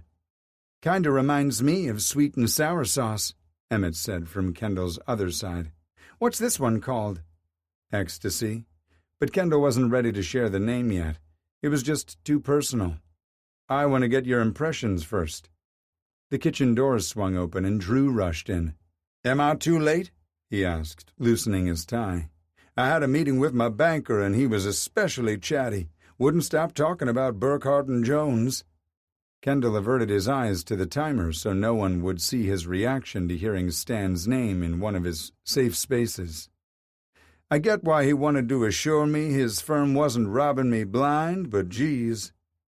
The timer went off, silencing the conversation for the small group gathered in the kitchen. Kendall had chosen the slowest period of the day to do a test run of his latest creation, which meant several staff members had time to spare. "Pink, huh?" Drew asked. "Guessing what the next color will be is almost as fun as tasting the sauce." "I think someone is in his feels," Emmett said, nudging Kendall with his elbow. "Love is a wonderful inspiration for food and art," Mike said as he coated the wings in the sauce.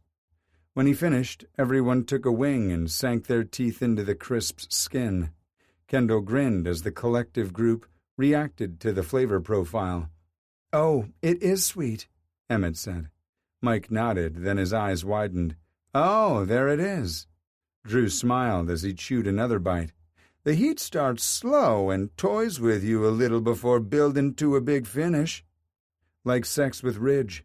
Ecstasy." Emmett reached for the last wing and got his hand smacked by Mike. "What?" "Go find something to do," the chef said. Drew snagged the last wing and held it up in victory. "Now just take this off your hands and end any fighting before it can start." Emmett leaned in close. "If he weren't the boss, I'd sucker punch him and take the wing." He winked at Kendall. "You did damn good. That sauce could become addictive." "Like sex with Ridge." "Thanks," Kendall replied. He always loved pleasing his co-workers and club patrons, but their praise had a more profound effect when his creations were spawned by something so deeply personal. The group disbanded once the chicken was gone, leaving Kendall, Drew, and Mike alone to chat. "I don't care if it's pink," Mike said. "That's your best sauce yet." Drew licked the tips of 2 fingers before Mike tossed a damp towel at him. I agree. What's the name?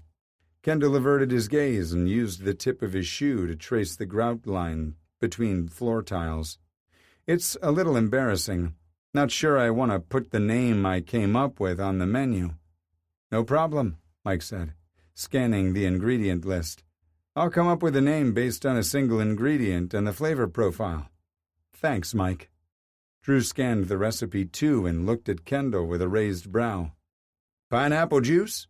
Kendall smiled and nodded. He thought it was quite possibly the most underrated fruit of them all. I know you're not on the clock right now, but do you have a few minutes to chat? Drew asked. Sure. They chatted about trivial things until they were alone in Drew's office. I want to hear how you feel about the job. It was a pretty big change for you all of a sudden. I've learned I'm better at some things than I realized and need to step up my game in areas I thought would come more naturally to my personality. From where I sit, you're doing a wonderful job. I'm very pleased you accepted my offer, Drew said. Thank you. I appreciate the opportunity so much and didn't want you to regret your decision. Drew leaned back in his chair and studied him closely. I sense you're still not comfortable in the new role. Is there anything I can do to help you? I just don't think managing people is in my wheelhouse. It doesn't come naturally to me. We'll agree to disagree on that one, Drew replied. I think you might be judging yourself too harshly. Possibly. I'm just not convinced this is what I want to still be doing in 10 years. Fair enough. What would you like to do? Kendall laughed dryly. What I wouldn't give to know that answer. What are you passionate about? A man who's trying to solve a case so he can leave Savannah with a clear conscience? Kendall sighed because that wasn't what they were discussing. Creating sauces for wings, but it's not a career. Says who? Drew asked. It's a hobby at best. I disagree. Specialty restaurants are all the rage now. And what about food trucks? They used to just pop up at fairs and festivals. Not anymore. Me? Owning and operating a food truck? Can you imagine? Absolutely. I think you'll succeed at whatever you put your mind to. Kendall bit his bottom lip. I wouldn't even know where to begin.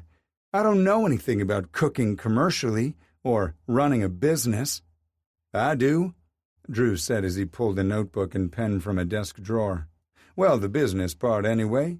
It just so happens I live with a Michelin-starred chef. He did? And Mike would also take you under his wing if Pierre isn't looking for an apprentice. Kendall just blinked as Drew steamrolled on. Money is always the first consideration. He wrote the word and underlined it. There's the cost of buying a used truck and refurbishing it. He wrote that down, then added the other things Kendall would want to research. You'll also want to get quotes for business insurance and find out how much licensing fees will cost you. Trucks, insurance, and licenses. Oh my. Kendall's head started to spin, but he couldn't deny the picture forming in his head thrilled him. And once you're working with some solid figures, you'll decide how much of it you can do on your own and how much financial assistance you'll need. That's when you create a proposal. Your two obvious choices for assistance are a small business loan or finding investors who believe in your dream. Find investors, huh? You make it sound so simple. It can be if you know the right people. Drew set his pen down and gave Kendall his full attention. And I think you know the right people. Kendall was momentarily confused. Had Drew made the connection between Kendall and Stan? If so, he had to know his stepfather wasn't going to have enough money to buy a pack of gum when the feds got done with him. I can tell your mind has gone somewhere dark, Drew said. I was talking about myself, and I wasn't proposing anything more than a business venture. Oh my God, Kendall said, dropping his face into his hands. After a few seconds, he met Drew's gaze once more. Stanton Burkhart is my stepfather, so I initially thought you were talking about him. God, no, Drew said, like he'll have any money left. Right? And I already knew Burkhart was your stepfather, Drew winced. I guess it slipped my mind when I was running my mouth in the kitchen a few minutes ago. Sorry about that. It's no problem. But how'd you know? The asshole offered me money to fire you when you first started working here. I told him to go fuck himself." Kendall's mouth fell open, and he stared at Drew in shock. "Stan? Came here?" he asked once he recovered. "God, no. He sent some pompous asshole to do his dirty work." Kendall covered his face once more. "This can't be my life." "Oh, knock it off," Drew said. "I wouldn't have held his actions against you, then or now. But to get in business with me, knowing what you do about him. You're not anything like Stan Burkhart. You'd go hungry before you'd steal from someone else." Kendall sighed and nodded. "I have to give this idea some thought. I feel like I've been floundering without an anchor lately." "Take all the time you need. This doesn't have to be a move you make right now. It's something you can plan ahead for and save some capital." "Thanks, Drew." His brain churned out the thoughts like an ice cream maker, but instead of a delicious frozen treat, Kendall ended up with a headache. He curled up with Sammy on the couch, closed his eyes, and willed his brain to settle down. The next thing he knew, warm lips pressed a greeting to his forehead. Kendall jerked awake and looked into the most beautiful brown eyes he'd ever seen. The room wasn't quite dark, but the sun had shifted enough to cast the living room in shadow. "I see you're trying to steal my guy," Ridge said warmly. "Nah," Kendall said as he rubbed the sleep from his eyes. "I was just holding your spot until you got home. Sammy still loves you most." Ridge cupped Kendall's face and kissed his lips.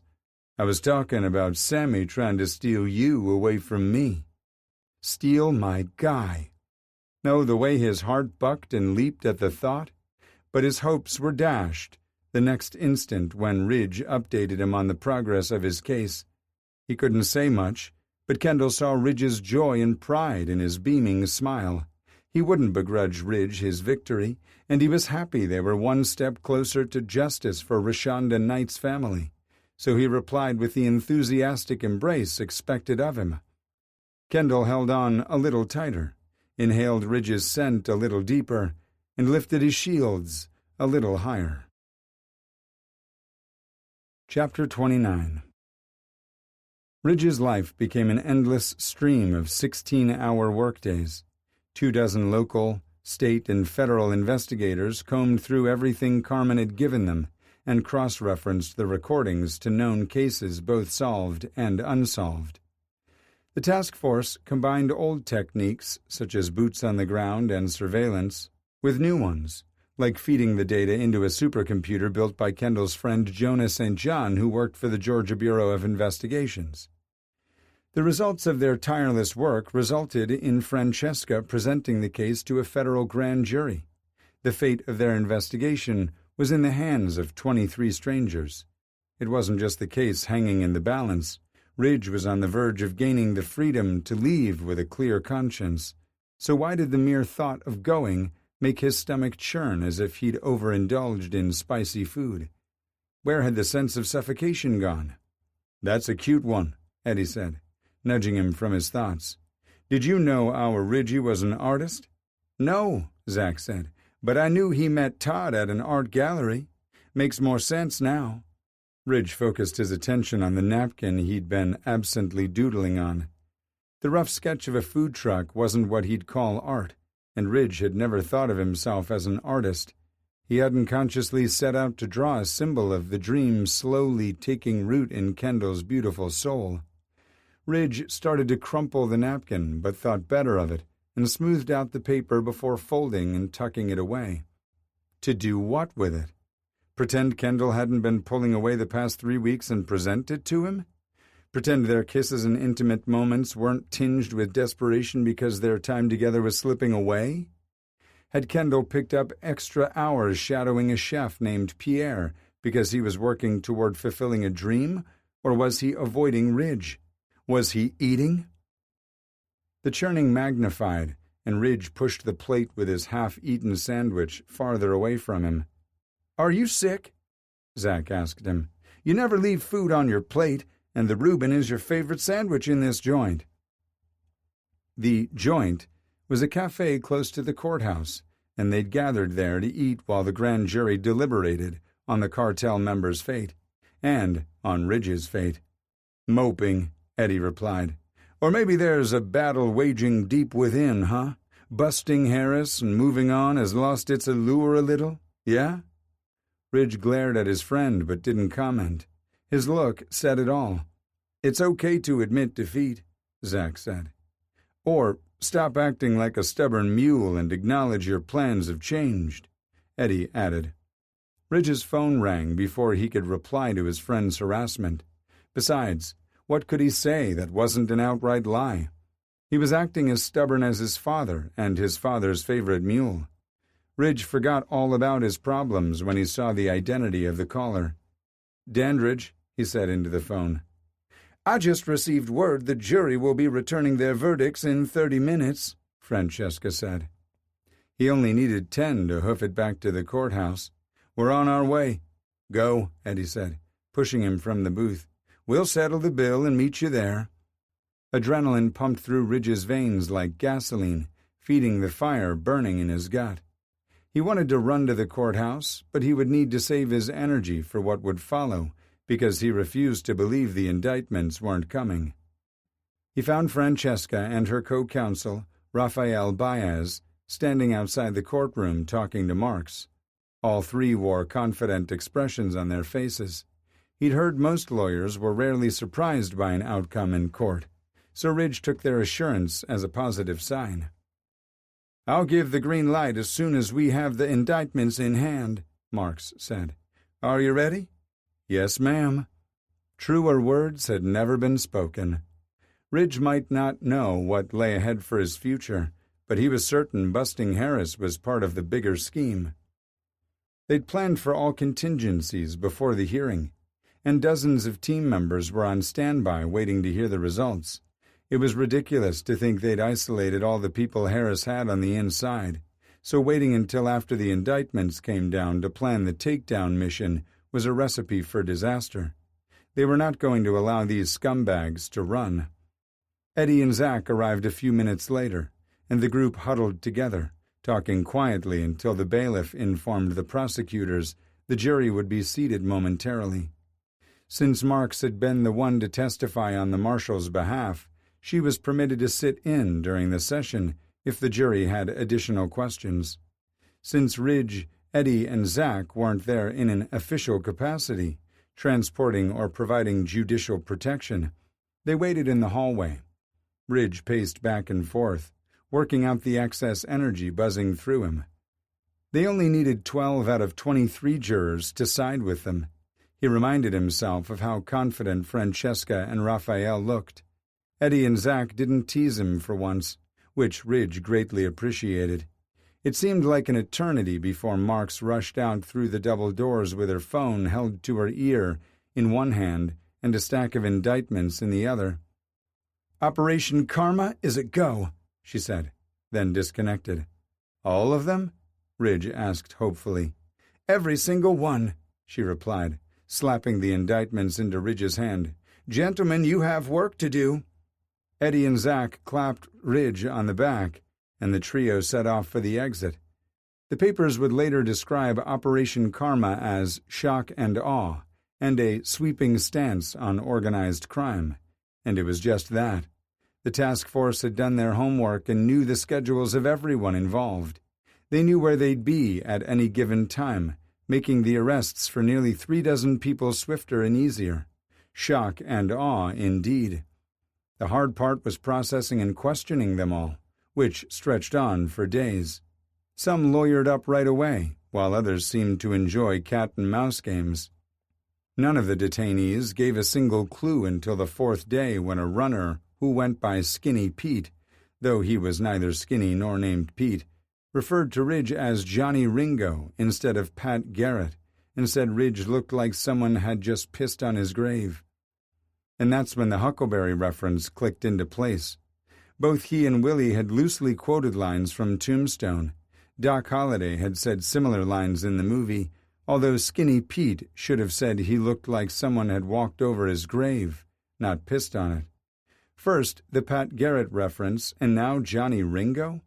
Was Sheldon Harris just a fan of Westerns? Or was there some hidden message there? Did Harris view himself as a modern-day Doc Holliday? And why the hell would they refer to Ridge as the outlaw in this scenario? Pat Garrett made sense, but Johnny Ringo? And what did that make Willie? Wyatt Earp? No fucking way. Ridge didn't let on he recognized the line, the movie, or the reference. He sat silently, while Rafael Baez conducted the interviews. The prosecutors were the ones in the driver's seat after the marshals had made the arrests. Ridge just liked being an intimidating, scowling presence. He sat in as many interviews as possible, hoping word got to Harris that he wasn't backing down. Desmond Bobbitt, a.k.a. Skinny Pete, made one other fortuitous slip by referencing Tiggy Barnes during questioning. Bobbitt didn't say Barnes's name, but the vague mention of a chubby, balding gunrunner with a Tigger tattoo was all Ridge needed to make the connection. Tiggy had never been directly connected to their cartel investigation, although it made sense. He'd deal with anyone who had the cash to pay for his services. Tiggy looked genuinely surprised to see Ridge when he paid the man a visit. "Still having guy problems?" he asked. Ridge didn't respond, but was certainly glad they'd kept the conversation vague in Tiggy's presence. He wouldn't be able to live with himself if something terrible befell Kendall, or even Todd. "You're not dealing with Deputy Dandridge," Francesca said. "You're dealing with me." Tiggy waggled his brows and raked a lewd gaze over her. "Now we're talking. How about you and I have a private conversation?" "Don't make me tell your granny about your disgusting behavior," Ridge said. Tiggy's face turned bright red. "You leave my granny out of it." "What's she going to think when she finds out you're in bed with the Cardoza cartel?" Francesca asked. Tiggy stiffened and tried to school his features into a neutral mask, but Ridge saw a flash of fear in his eyes. He could tell Francesca hadn't missed it either, because she dove in hard and didn't let up. Tiggy had been a fool to waive his right to have his attorney present because he was no match for her. And just like that, they had a new direction. Ridge left a message for Marks on his way back to the field office, and she called just as he pulled into the lot. "Chief, I got intel Harris plans to enter the U.S. through El Paso in 2 days, Ridge said when he answered. "We need to mobilize quickly, get Border Patrol and—" "I want you in my office yesterday, Dandridge." She disconnected without letting him respond.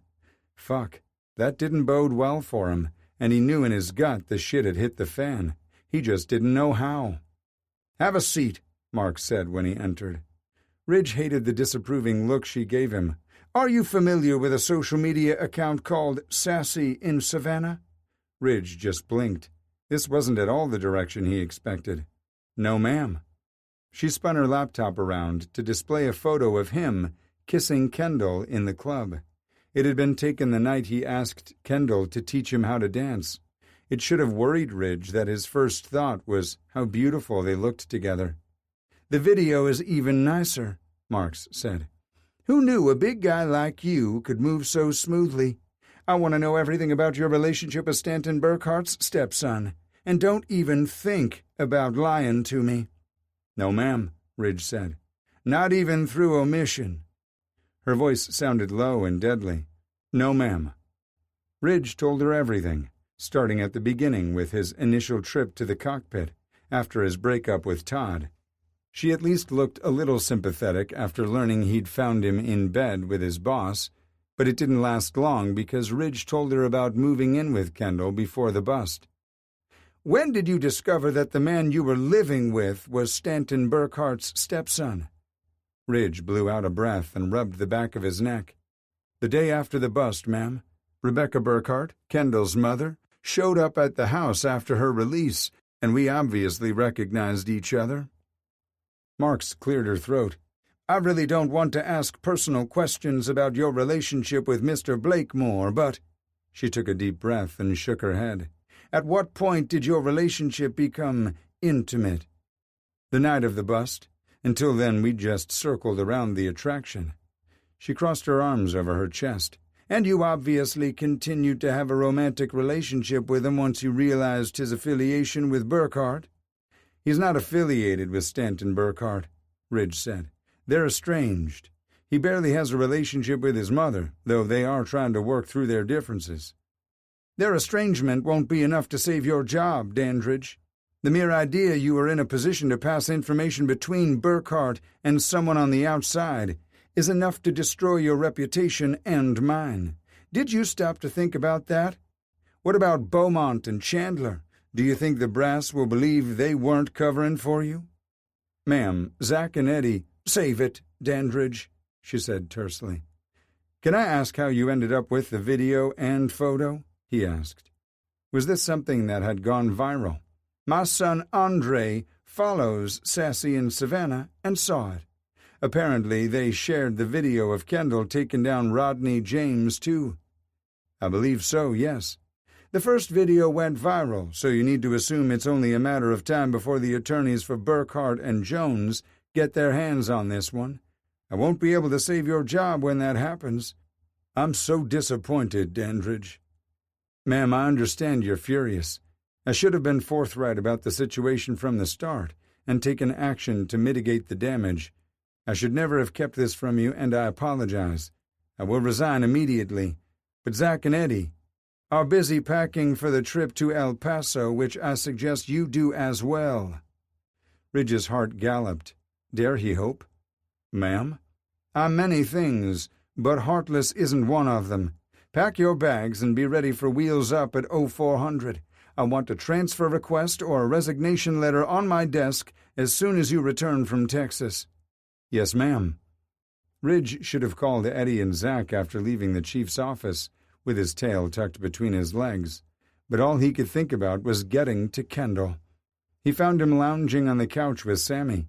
His eyes were red and puffy, and Ridge didn't need to rely on years of training to figure out he'd been crying. "Hey," Ridge said softly as he knelt beside the sofa. "I guess you saw the video." Kendall sat up and blinked away tears. "What video?"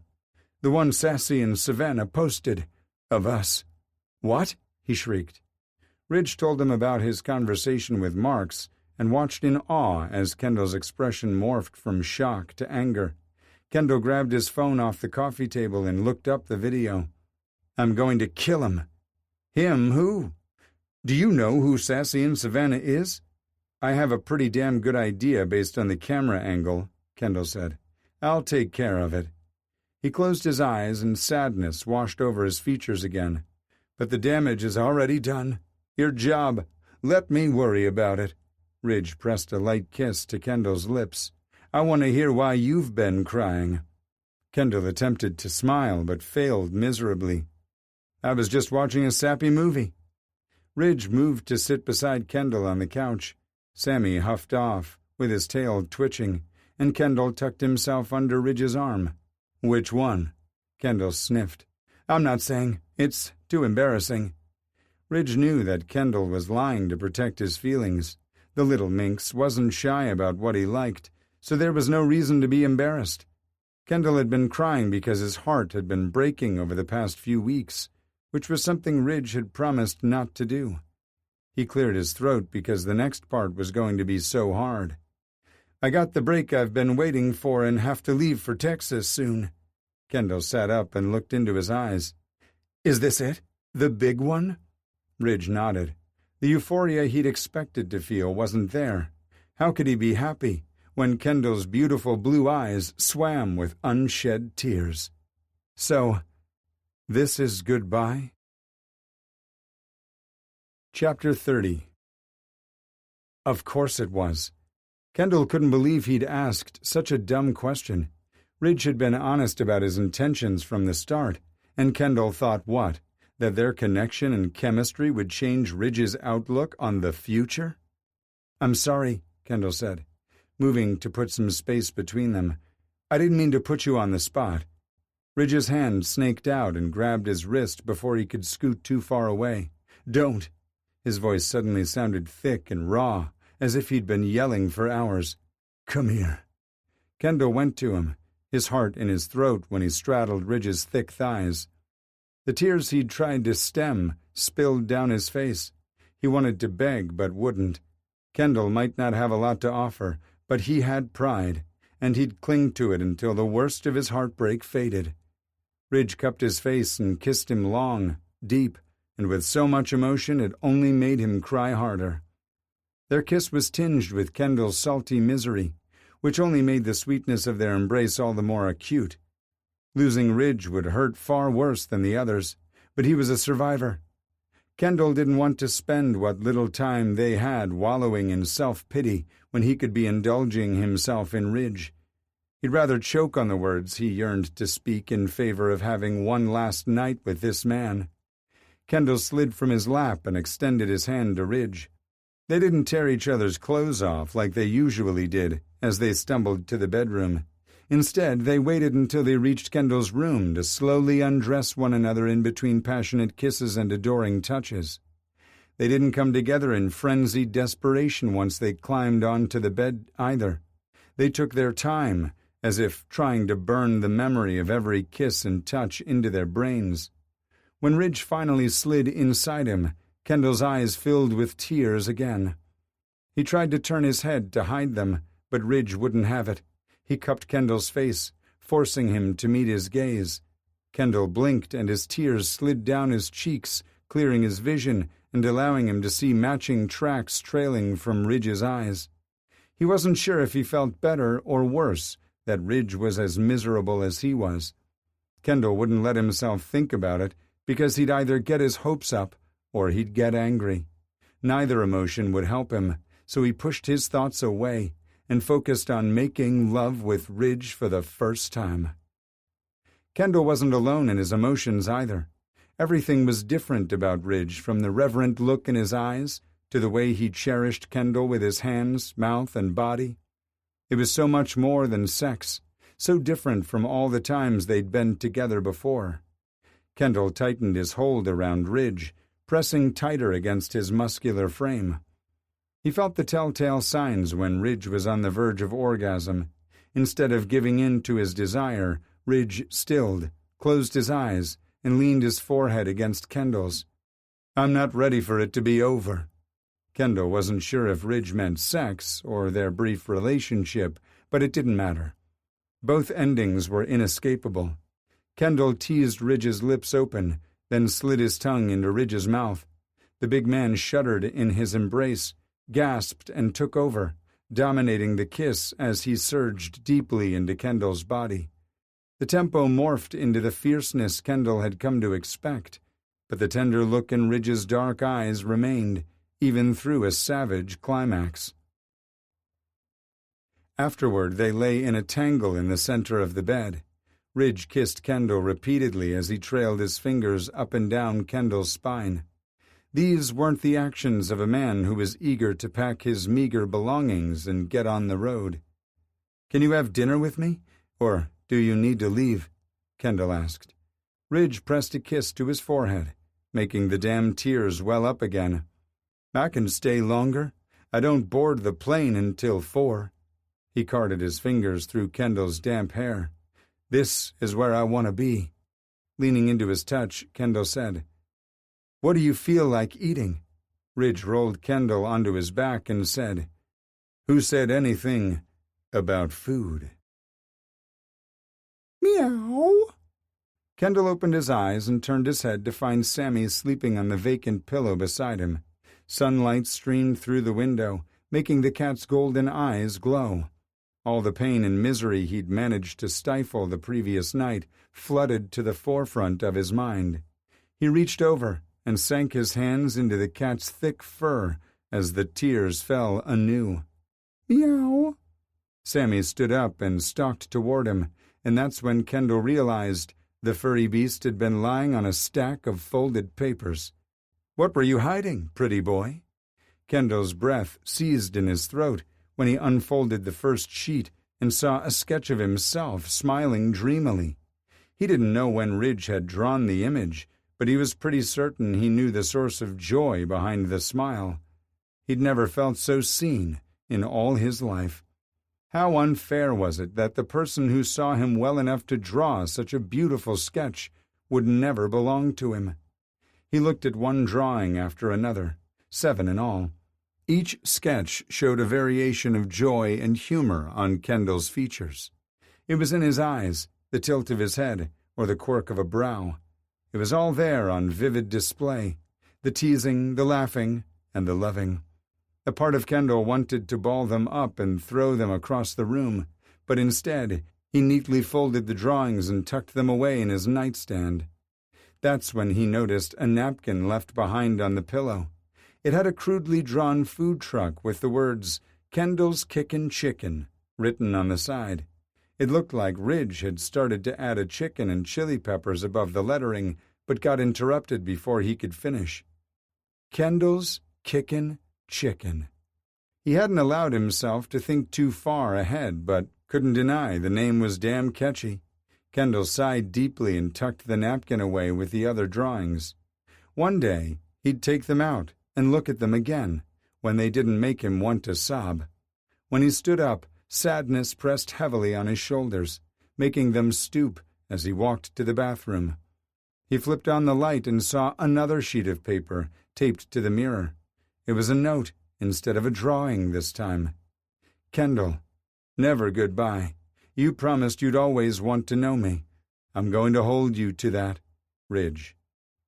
Kendall smiled through the tears. He had said he'd always want to know Ridge, and he'd meant it.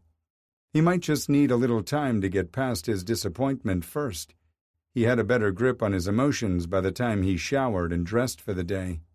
His first act was to deal with Sassy and Savannah, which meant watching the video again. Kendall sucked in a sharp breath when he saw him and Ridge dancing together. The urge to throw himself down and bemoan the unfairness of it all was strong, but he shoved it aside.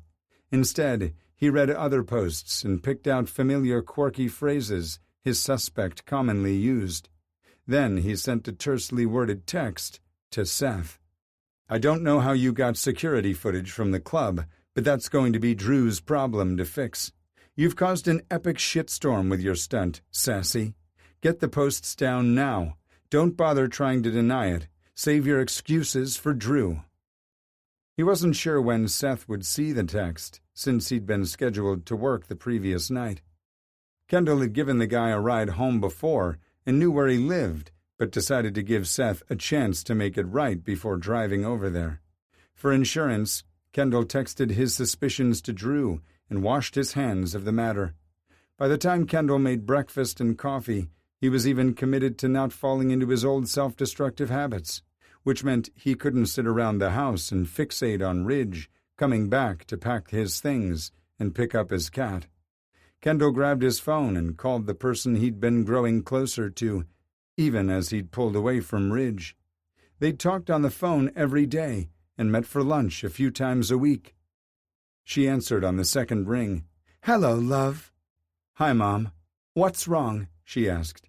Ridge will be leaving soon, and I'm gutted. This calls for French toast and bacon. Kendall chuckled. I appreciate it, but I'm not making it, silly. Adelaide volunteered. I'll be there in 15 minutes. Chapter 31.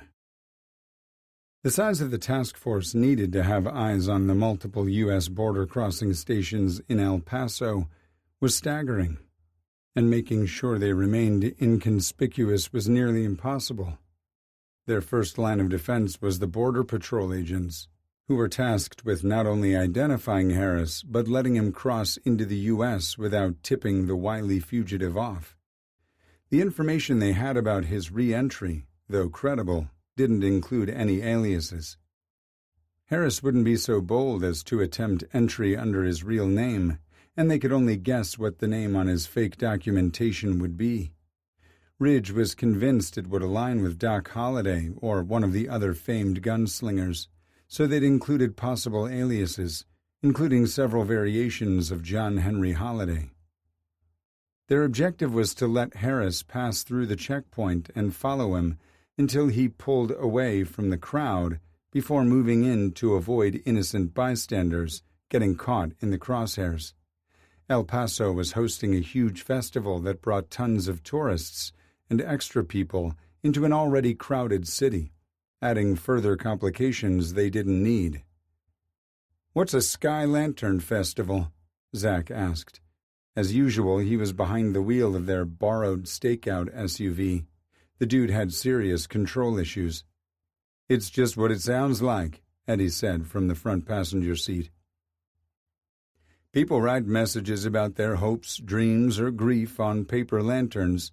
They'll celebrate with food and music during the day, then light the lanterns and release them into the air once it gets dark." "What's the point, though?" Zack asked. Ridge kept his eyes glued to his laptop, watching the camera feed from multiple crossing stations. "It symbolizes giving wings to your hopes and dreams and releasing grief." He heard Zack pivot around in his seat, but Ridge kept his eyes trained on his task. "How do you both know so much about this festival?"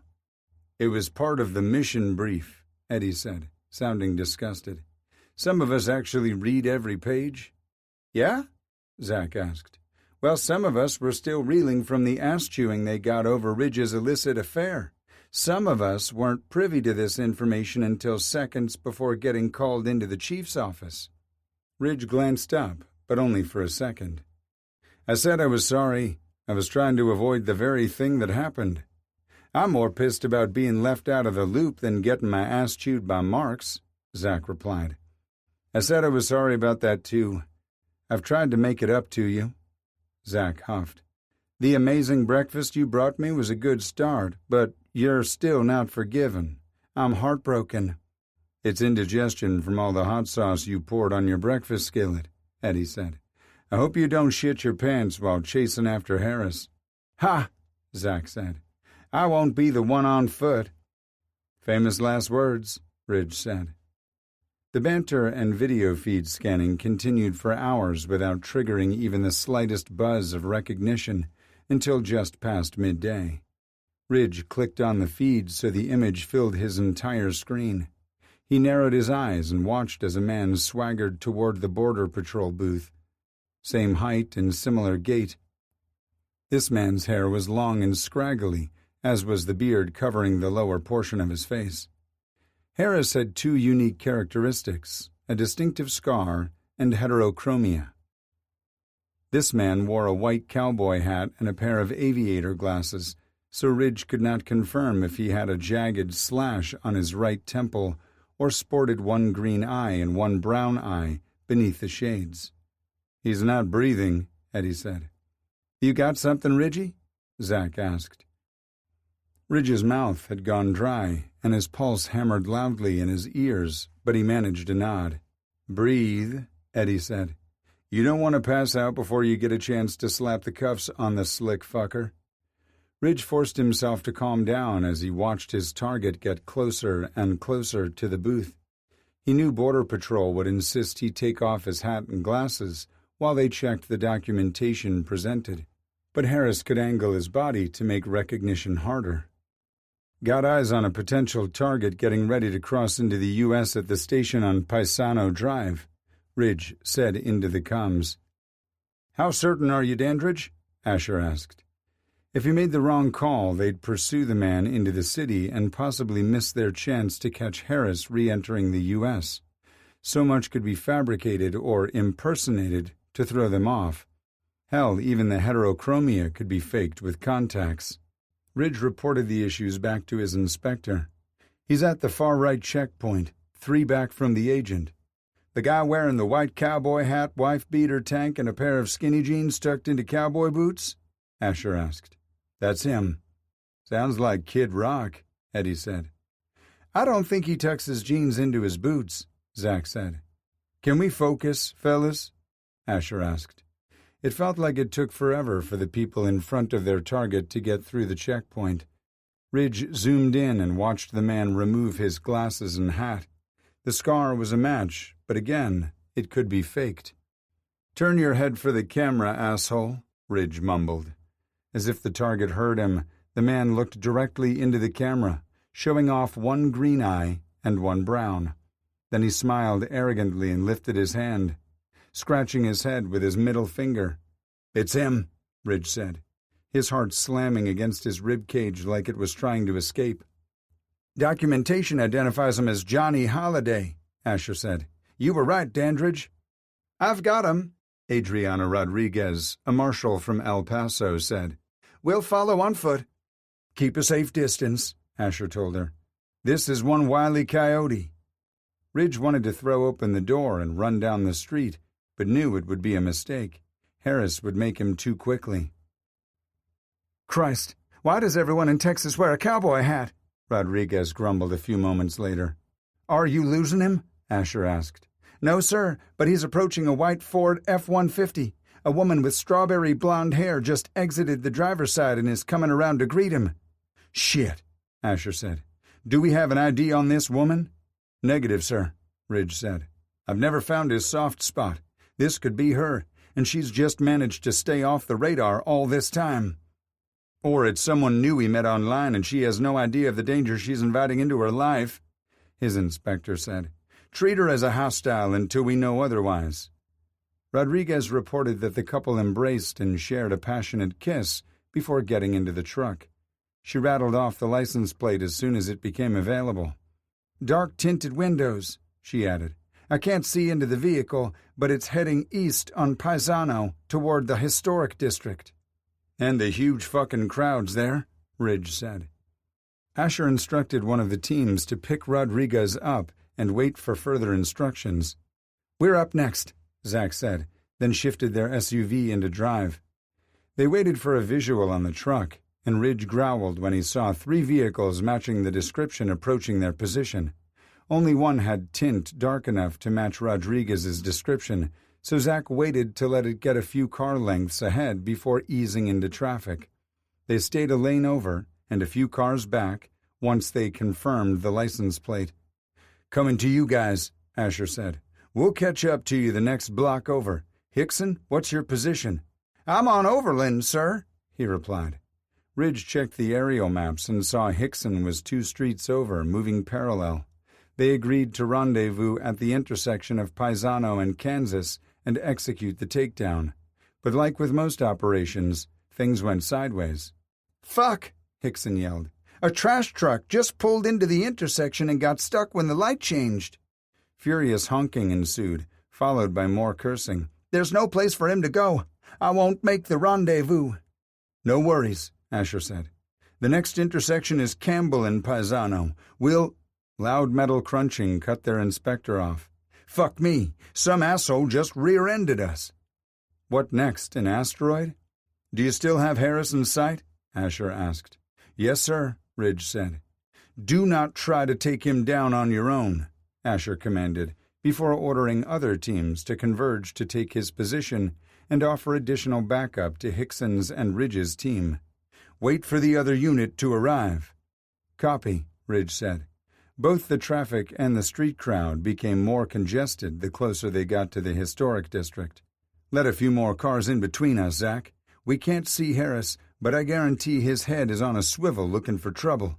If we're not careful, he'll burn us and bail out of the vehicle and try to disappear into the crowd." Zach backed off and allowed 2 smaller cars to cut over in front of them. Ridge tore his gaze away from the back of Harris's truck and surveyed their surroundings. People were everywhere, many of them wearing white cowboy hats to shield their faces from the scorching Texas sun. Ridge caught a brief glimpse of a helicopter on the periphery and confirmed it was their eyes in the sky. The white truck swerved into the right lane immediately before the next intersection. When the light turned red, the passenger door opened, and Harris stepped out. "He's going on foot," Ridge said. "Did he make you?" Asher asked. "Not sure. Are there any other units in the area who can follow?" A rapid roll of negative responses came through his earbuds. "It's me and you, Ridgie," Eddie said. "Let's do it." "Keep your comms on," Zach said. "I'll park and catch up as soon as possible." "Negative," Asher said. "Follow the female driver. Once Harris is in custody, I want you to pull her over and arrest her." "Yes, sir," Zach said. They removed their vests and untucked their shirts to cover their badges and guns. It only took seconds, but felt like hours. They threw open the door and stepped onto the sidewalk, doing their best to blend in with the crowd while keeping an eye on Harris. "We stand out like a sore thumb," Eddie complained. Up ahead, the foot traffic became denser as they approached the street festival. Craft vendors and food booths lined the sidewalks, congesting the area further. People stopped suddenly or gingerly bounced back and forth, blocking their progress and putting more distance between them and their target. On the flip side, there were a few times Harris got bogged down, and they were forced to back off and look busy shopping to avoid getting too close. Ridge used the time to buy a couple cowboy hats to better blend in with the people filling the sidewalks. "He's on the move again," Eddie said. Hats firmly in place, they resumed following Harris without crowding him. The helicopter buzzed over again, and it was even closer than the last pass. "Lose the helicopter," he said into comms. "Relax," an unfamiliar voice said. Ridge presumed it was the pilot or someone on the crew. "Helicopter tours are buzzing over the city all hours of the day or night." Ahead, Harris appeared to have picked up the pace a little. It wasn't so much that he was walking faster, but he was no longer stopping to look at the various booths. "Are we burned?" Eddie asked. "I don't think so." The energy buzzing through Ridge made it hard to stay calm and focused. Ridge groaned when Harris got into line for the streetcar. "Fuck." "What?" several voices asked. "He's waiting to ride the streetcar," Ridge replied. "There's no way in hell we can get on it, too. Zach, where's the woman going?" "Just turned onto San Antonio Avenue," he replied. "I'm not sure what she's up to."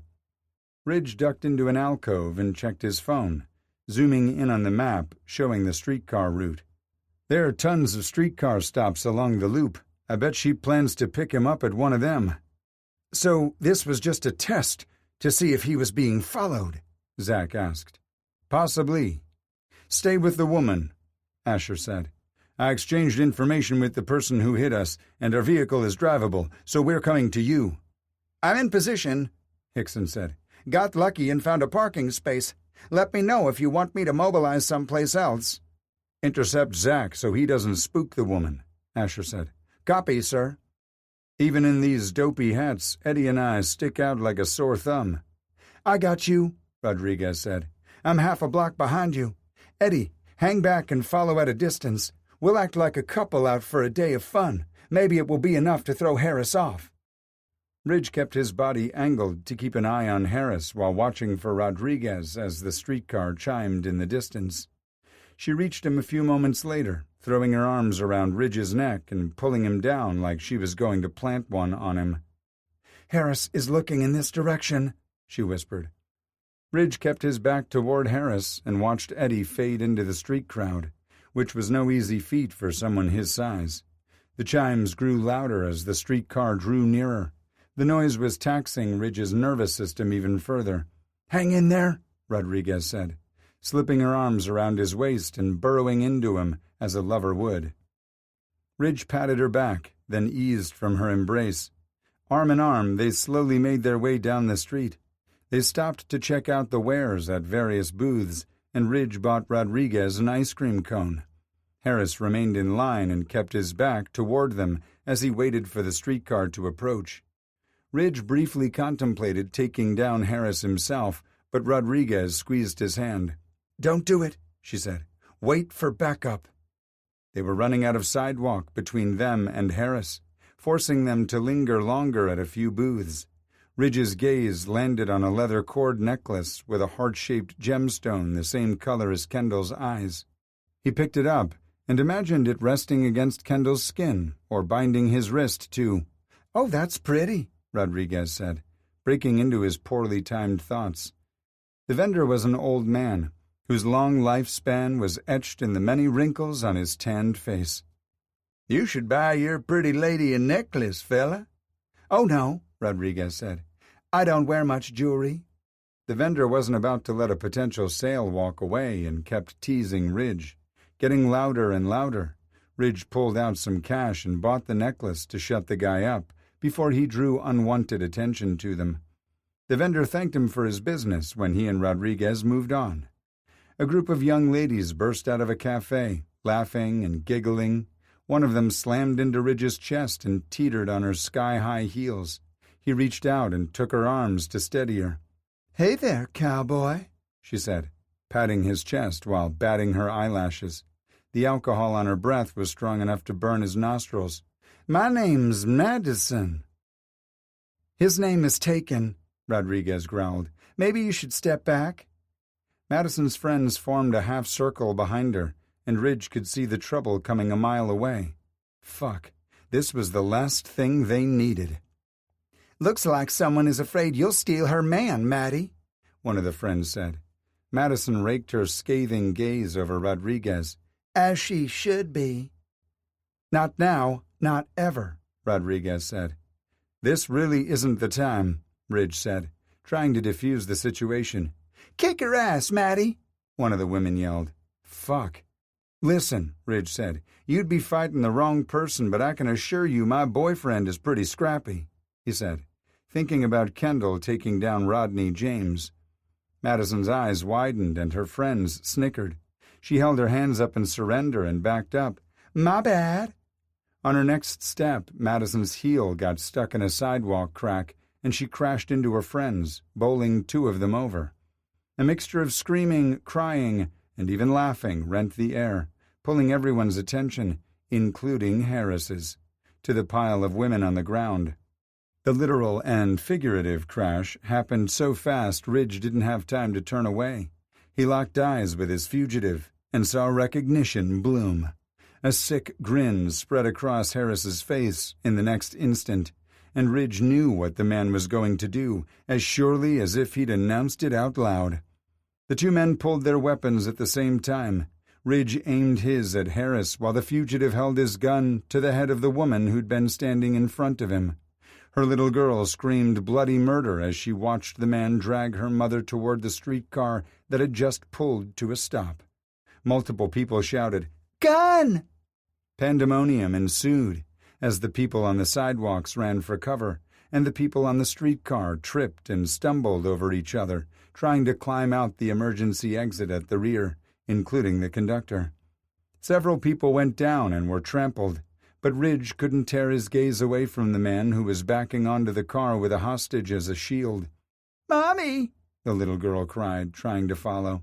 "Shut her up," Harris yelled. "I've no problem putting a bullet in a little girl who stands between me and revenge. Ain't that right, Pat Garrett?"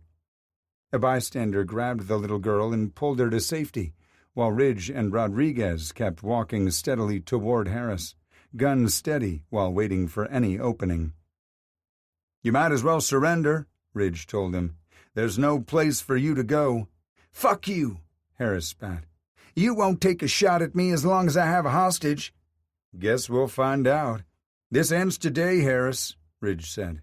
"Don't get on that streetcar," Rodriguez told him. "I don't have a choice. Stay out here. If you see a shot, take it." Ridge carefully entered the vehicle, his gun trained in front of him. "You're going to be okay, ma'am," he told the sobbing woman.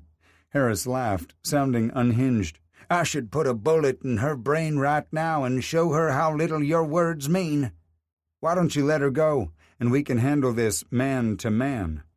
He just needed to buy them some time until someone from the task force crept up the emergency exit. Harris was so focused on Ridge, he wasn't checking to see if anyone was coming up behind him. "Let her go. You and I can square off like old gunslingers at high noon. Doesn't that sound fun?" Harris laughed harder and jammed the barrel of his gun into the woman's head. "Or, why don't I—" He stopped and sniffed the air before looking down. A growing puddle of liquid pooled around their feet. "Did you just fucking piss yourself? I paid $600 for these alligator boots." Ridge caught the woman's gaze and gestured for her to drop, knowing the sudden shift would catch Harris off balance. Her eyes widened in fear, but she did as Ridge asked, just as Harris was shifting his gaze back to Ridge. The woman lurched forward, pulling Harris off balance. Ridge fired his weapon, hitting Harris in the shoulder of the arm holding his gun. The fugitive let out an enraged scream as the gun clattered to the ground and his hostage crawled away from him. Harris lunged for the gun at the same time Ridge hurtled over the woman. He was about to fire his weapon again, but Eddie rushed Harris as if he were a rookie running back, and the big game was on the line. Harris landed face first in the woman's piss. He flailed and screamed about police brutality as Ridge leaned over his prone body and slapped handcuffs onto his wrists. The only sounds he loved more were the ones Kendall made deep in his throat when he curled into his arms after sex. Ridge hauled Harris to his feet while Eddie called for medical attention. "Who's the huckleberry now?" Ridge asked. Harris's only response was more sniffling and whining. "It's a flesh wound, you'll live." Asher signaled Zach and Hickson to take down the female companion, and they arrested her without incident moments later. Ridge handcuffed Harris to a gurney and left him under supervision so he could check on the hostage who'd been reunited with her daughter. They clung to one another on the sidewalk. "You both were so brave," he told them. Rodriguez stayed with them while Ridge rode in the ambulance with Harris to the hospital. He wasn't nearly as brash and bold now that he was in custody. Ridge's bullet had gone clean through the meaty part of Harris's shoulder, and much to the fugitive's disappointment, only required a thorough cleaning and stitches. He wasn't getting a drug-induced escape. The asshole was getting some extra-strength Tylenol and a one-way ticket to Georgia. "Wow, would you look at that?" Zach said a few hours later. They were killing time back at the hotel while waiting to meet their transport plane at El Paso International. Witnesses were moved on commercial flights, but dangerous fugitives were moved on JPATS flights, like the one made famous in Con Air.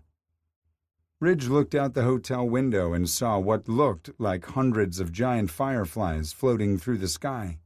It took him a minute to realize he was looking at lanterns from the festival. Each one of the lights represented someone's hopes, dreams, or anguish. He'd thought the festival sounded like a neat idea when he'd read about it, but seeing the lanterns floating in the sky was something you'd have to see to believe. Ridge tried to take a video, but it was impossible to decipher what the glowing lights were. He wished he was sharing the moment with Kendall. The thought reminded Ridge of the conversation he'd had with his dad while Harris was being processed. "Congratulations, son. I'm proud of you," his father had said once Ridge told him his news. "Thanks, Dad. That means a lot to me. What's next?" Ridge blew out a short breath of frustration. "I'm not sure. Can I make a suggestion?" his dad had asked. "Of course. Maybe it's time to admit you've planted roots in Savannah." "You sound like Mom," Dad chuckled. "Thank you for the lovely compliment." "Savannah wasn't in my plans." "Well, I hadn't planned for your mother either. You see how that turned out?" They shared a laugh. "Son?" "Yeah?" "Bring Kendall home to meet your family. I want to meet the man who's responsible for the happiness I've heard in your voice." "That's just it, Dad. We haven't known each other very long. How can this happiness be real?" "You sound just like me after I met your mother. You can fight it, or you can embrace the light he brings to your life." "I wasn't even aware I talked about him that much during our weekly chats." "I could buy a new tractor if I had a penny for every time you said his name," Dad said. "Talking about Kendall comes so naturally to you that you don't know you're doing it. That's how I know it's the real thing. Mom knows it too, so she's knitting a Christmas stocking for him." Ridge had been unable to think about anything else since the conversation ended. He knew Kendall would fall in love with his mountains and would soak up his mother's affection like a sponge. Ridge imagined Kendall curled up next to him by a roaring fireplace or riding on the back of his horse. The two of them could share a sleeping bag and camp beneath a starlit sky. Ridge turned his attention back out the window and watched the lights continue to drift upward. Those little symbols of hope had left an indelible mark on him, not unlike the man he longed to make love to and hold in his arms. Everything Ridge thought he knew and wanted shifted like those paper lanterns in the breeze until a new dream started to emerge. Something clicked deep inside Ridge's chest, and a sense of peace he'd never experienced before washed over him. Gazing at his beloved mountains was close, but even they couldn't hold a paper lantern to the rightness he felt just then. "What's with his dopey face?" Zach asked. Eddie glanced over at Ridge and smiled. "He's a man who finally gets it." Zach scratched his head. "Gets what?" "The secret to life," Eddie replied. They didn't land in Savannah until 5 the following morning. A small army of reporters and their cameramen waited at the airport, wanting sound bites for the morning shows. Ridge felt like he had sand trapped under his eyelids and wasn't in the mood to stop to piss, let alone grant an interview. The sun was starting to come up when they grabbed their gear and loaded into the SUVs to get Harris settled at lockup. "I got this, Ridgie," Eddie said. "Go make your call." Ridge blew out a shaky breath and nodded before hugging Eddie and Zach. He strode as far as he could get from everyone and dialed the number stored in his contacts. "I've seen the news. Is it true?" Asian Knight said in place of a typical greeting. "Yes, ma'am. We arrested Sheldon Harris yesterday in El Paso and transported him back to Georgia to face charges." Ridge heard her broken sobs. Then her husband came on the phone and said, "Thank you for keeping your word. I hope it will bring your family peace of mind." After their brief call, Ridge headed into the bullpen to clean out his desk and write his resignation letter. His possessions were few, since he was a minimalist who liked to make moving easy and painless. Ridge stared at the photo of Rashonda for a few moments before tucking it away in a box. No matter where he went or what he did, Ridge would want her smiling face to brighten up his desk. Then he sat down and typed up his resignation. Ridge wasn't surprised to find Marks at her desk. She was dressed to the nines for a media appearance and glanced up when he knocked on the doorframe. "Congratulations, Dandridge. That was excellent work in El Paso." "Thank you, ma'am." He strode to her desk and extended the sheet of paper toward her. "You asked me to have a decision ready." She glanced at the paper before meeting his gaze. "Are you sure this is the right one for you?" "Yes, ma'am. I'm sorry I let you down."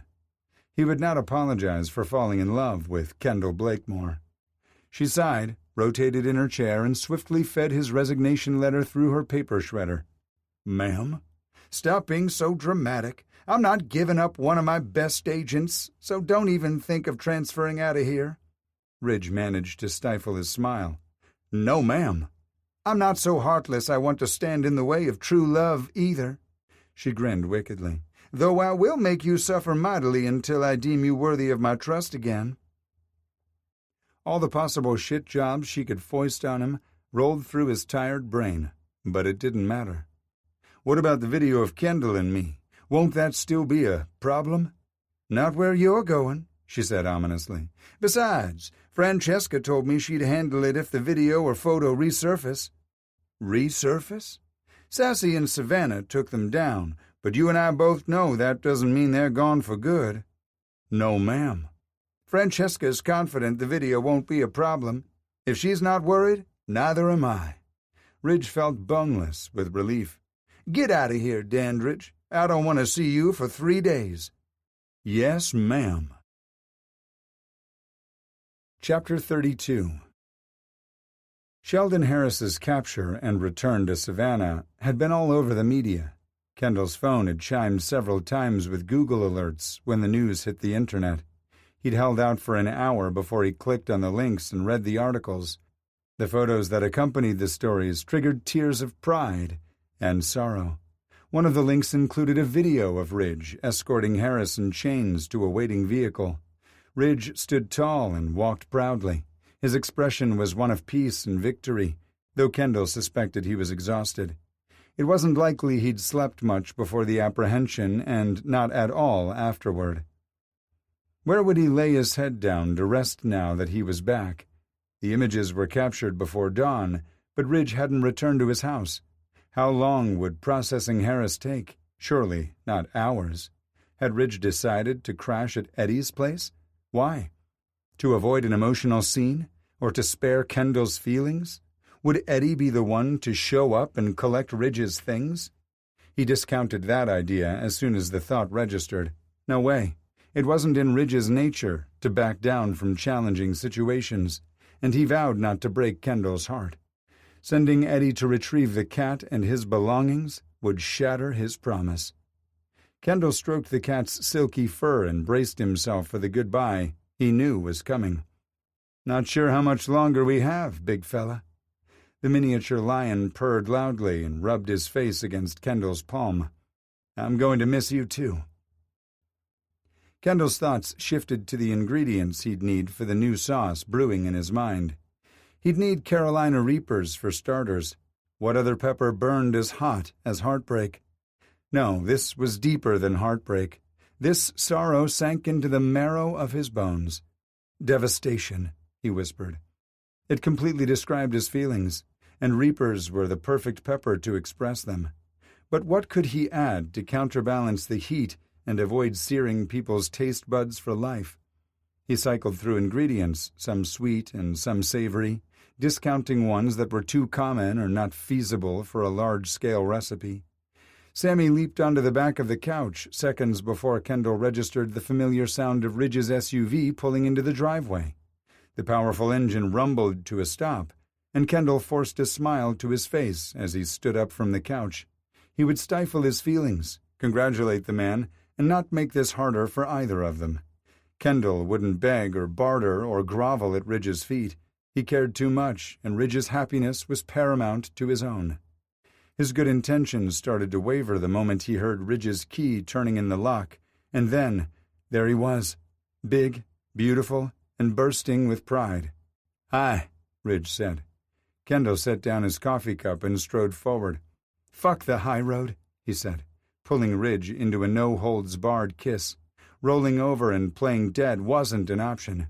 No mercy, no surrender. Ridge met his eagerness with a surge of passion that left Kendall breathless. He released a slight growl as he backed Kendall up against the small table. The jolt pulled Kendall out of his trance, and he experienced a moment of pure panic. What if this was Ridge just working through the adrenaline of his big arrest? All the doubts and fears he'd shoved aside started to creep in. Kendall took a deep breath and closed his eyes. "Don't," Ridge said fiercely. Kendall reopened his eyes and met Ridge's intense gaze. "Don't what?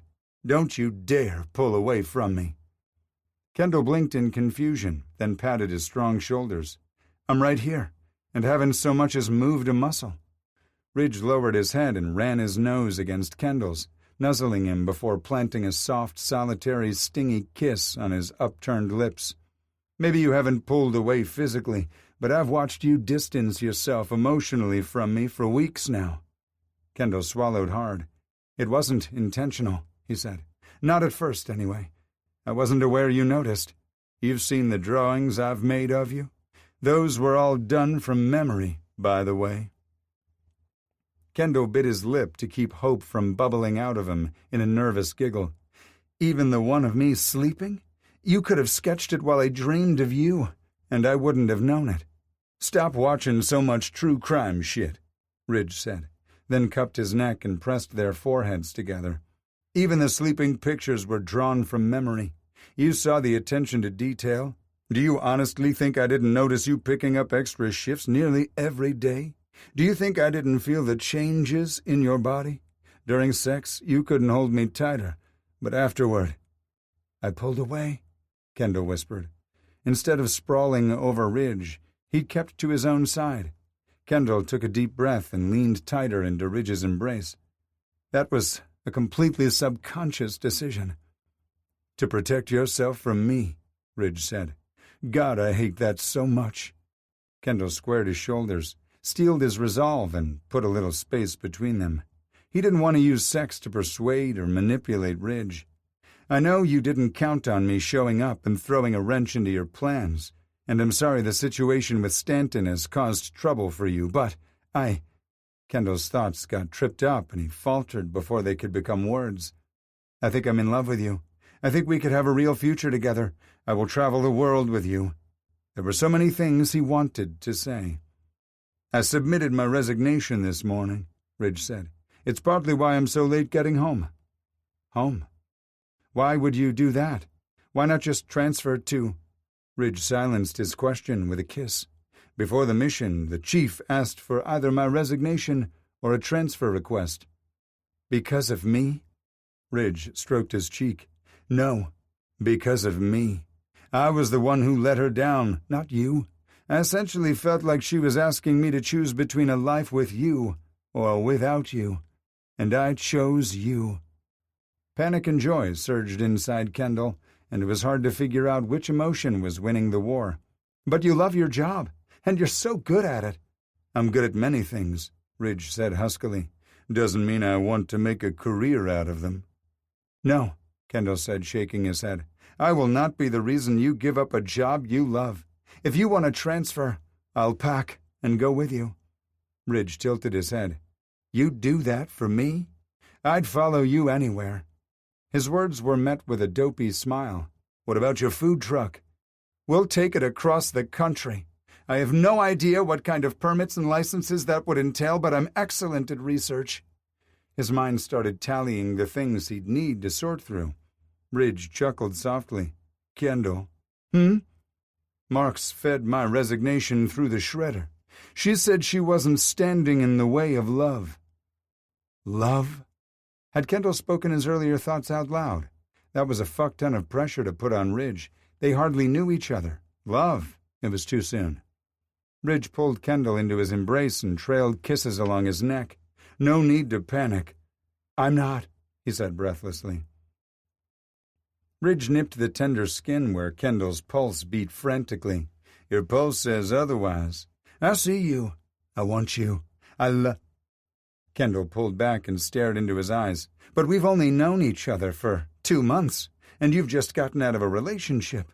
We went from eye-fucking one another to living together. It's a bit of a leap, isn't it? Does it make it less true?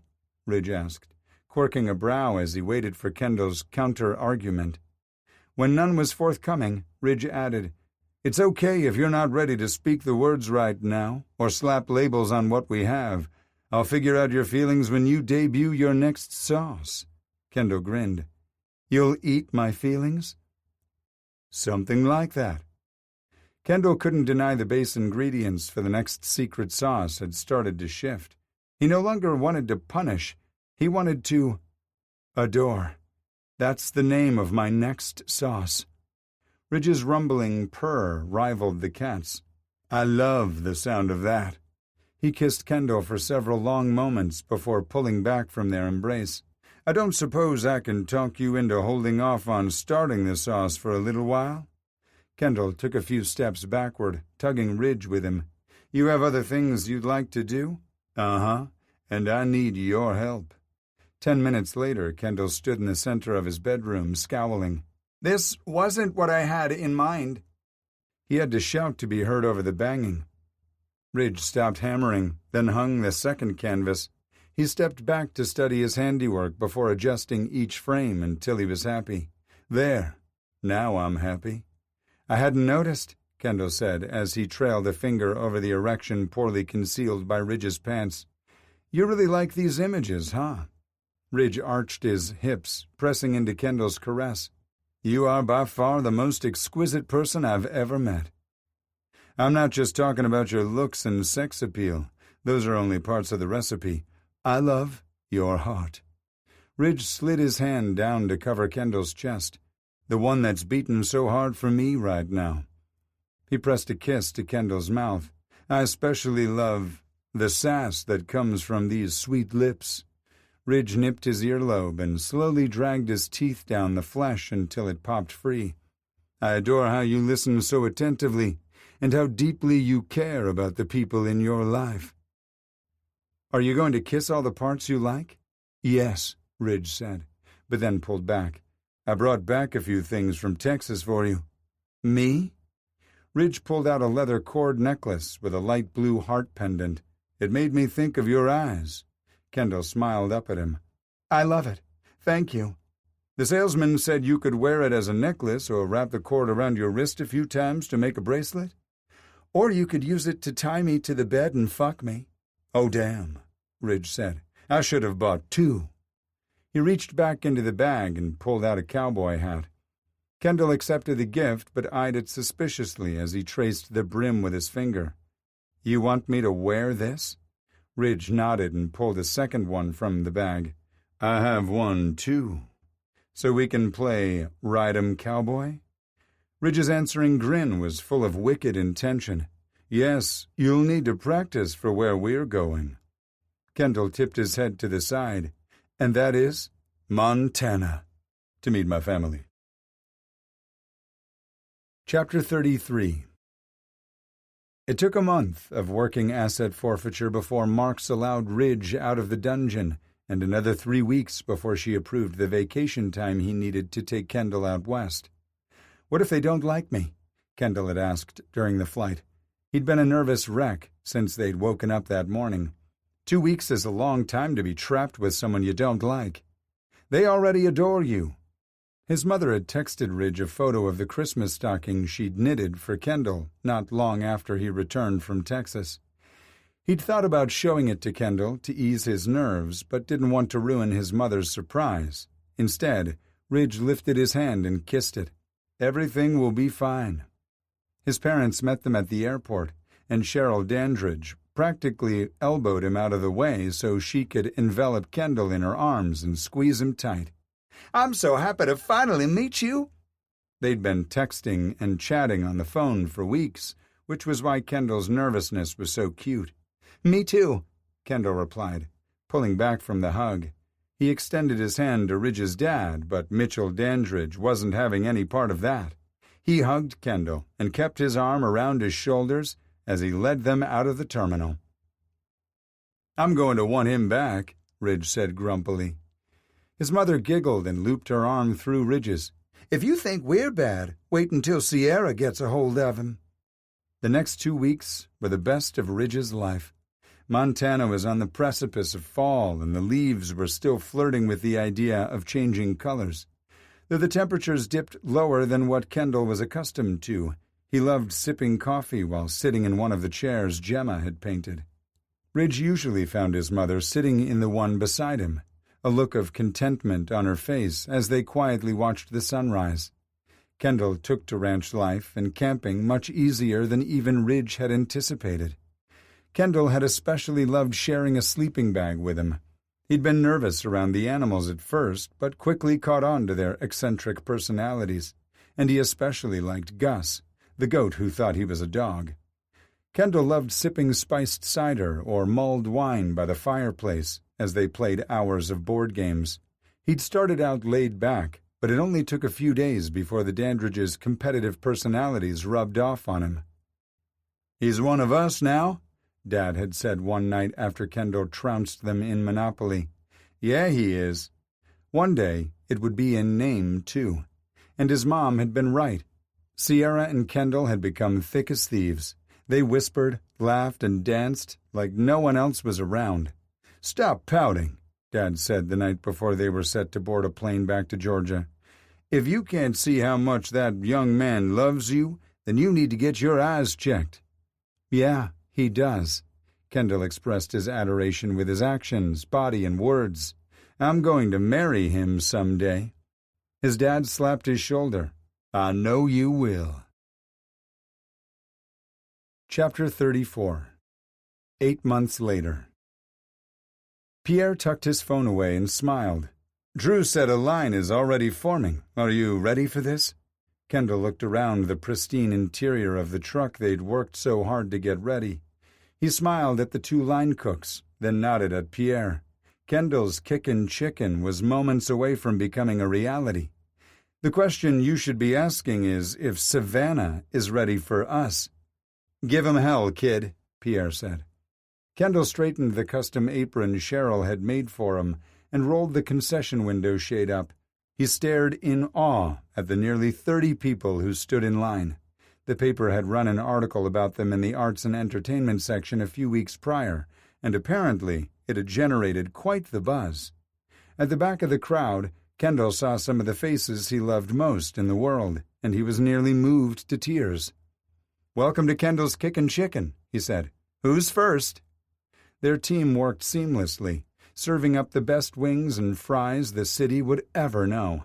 Kendall not only felt it in his heart, but saw it in the faces of his customers as they took their first bites. He'd served nearly 24 people before his fan club arrived at the window. His biggest fan was first in line. "Quit pushing," Eddie grumbled. "Save some wings for us," Zach chimed in. "Hey, fellas," Kendall said without tearing his gaze away from Ridge's gorgeous brown eyes. "Hi, baby." "I'll take a dozen boneless chicken wings and heartbreaker sauce," Eddie said, muscling in. Kendall leaned forward and kissed Ridge's smiling lips before taking the rest of their orders. "Your food will be right out." "Ridge better not get extra," Zach said. "I'll be counting." His mother and Adelaide were the next to step up to the window. "Thank you for coming," he said as he hugged both women. Kendall couldn't believe the changes he'd witnessed in his mom in just a few months. She'd interviewed for the receptionist position at the private detective agency and had landed the job the same day. It had boosted her confidence, which kept her going on the darkest days. She'd known all along she wouldn't escape media scrutiny, which would only get worse when the trials started. The court of public opinion seemed evenly divided between those who thought his mom was in on the scam and those who thought she was just another of Stanton's victims. Kendall told her not to read the stuff written about her in the paper or on social media sites. None of them knew the truth and wouldn't until she testified on behalf of the government. Even then, Stan's high-powered attorneys would do their damnedest to pick her apart. Kendall hoped Stan would do the right thing and work out a plea bargain, but he doubted Stan would do anything that included an admission of guilt. Kendall would worry about the trial when the time came. For now, he was just so happy to see his mom thriving and grateful for the chance they'd been granted to repair their fractured relationship. "There's no place we'd rather be, honey," his mother said. Adelaide nodded and smiled through her tears. "We're so proud of you." Kendall covered his heart with both hands. "What can I get for you lovely ladies?" Adelaide ordered the mildest wings on the menu while his mom went for the hottest. "Mom, are you sure?" "Oh, I'm positive. Bring on the heat." Mitch, Cheryl, and Sierra were next. Kendall's eyes filled with grateful tears. "I can't believe you guys flew in for the grand opening. Ranch work waits for no one." "Well, we're a tight-knit community and pitch in to help others when needed," Mitch said. "Right here is where we were needed, so our friends are running things while we're gone." Cheryl rose on her tiptoes, and Kendall leaned forward to kiss her cheek. "Nice aprons." "Thank you," he said. "An extraordinary lady made them for us." "My boo," Sierra said, pulling a happy squeal from Kendall. She made him model and pose for pictures before they placed their orders. The girls went easy on the sauce, and Mitch begrudgingly ordered a grilled chicken salad with vinaigrette dressing. "Never thought I'd see the day," Ridge said as he joined them. His dad clasped his shoulder and said, "I have too much to live for." The line seemed to stretch on forever. Not that Kendall was complaining. It just made it hard to enjoy the expressions on everyone's faces when they took their first bites. Most of the waiters and bartenders from the cockpit dropped by to order food and offer encouragement. "How's my favorite earthling?" Emmett had asked. Kendall had responded in a series of squeaks that made his friend howl with laughter. "What the hell was that?" Chet asked as he approached the window. "Secret language only Emmett and I know," Kendall told him, then made introductions. The two men eye-fucked one another for a few seconds before Emmett took his food and joined the others from the club. Chet turned and stared after him for so long, Kendall had to tap his arm to get his attention. "Sorry," Chet said. "Who is that guy?" "Emmett. He tends bar at the cockpit." Chet winked. "Good to know." Then he tilted his head and studied Kendall closely. "You look ridiculously happy right now. Doesn't your face hurt from smiling so much?" Kendall shook his head. "Nope. You can be just like me someday, if you try really hard." "Well, I took the first step toward happiness today," Chet said. "I dropped Bobby Jack Dennison as my client and tendered my resignation at Elderwood, Johnson, and McClary." "Whoa! What's next for the bull shark?" Chet cringed. "I'm going to champion the underdog." Kendall noted. "Nice. I'm so proud of you." "That means a lot," Chet said. He turned his head and scanned the menu before placing his order. "Be out in just a few minutes." Chet stepped aside so Jonah and Avery could approach the window. Kendall had been so busy with final preparations that he hadn't been able to spend much time with his friends. They agreed to a double date the following weekend. Travis and Seth stopped by a little while later. Kendall was happy to see his stepbrother living his best life. but wished he'd been a fly on the wall the day Stan found out Travis had eloped to Vegas with Seth. "Hey, guys," Kendall said. "Good to see you." He smiled down at the grumpy-looking pug sitting by Travis's feet. They'd recently adopted the little gremlin. "Hello, Lulu." The old dog blinked once, but otherwise didn't acknowledge him. When Kendall handed them their food a few minutes later, he held tighter to Seth's tray. "Remember, I get the final say on any videos about me from now on."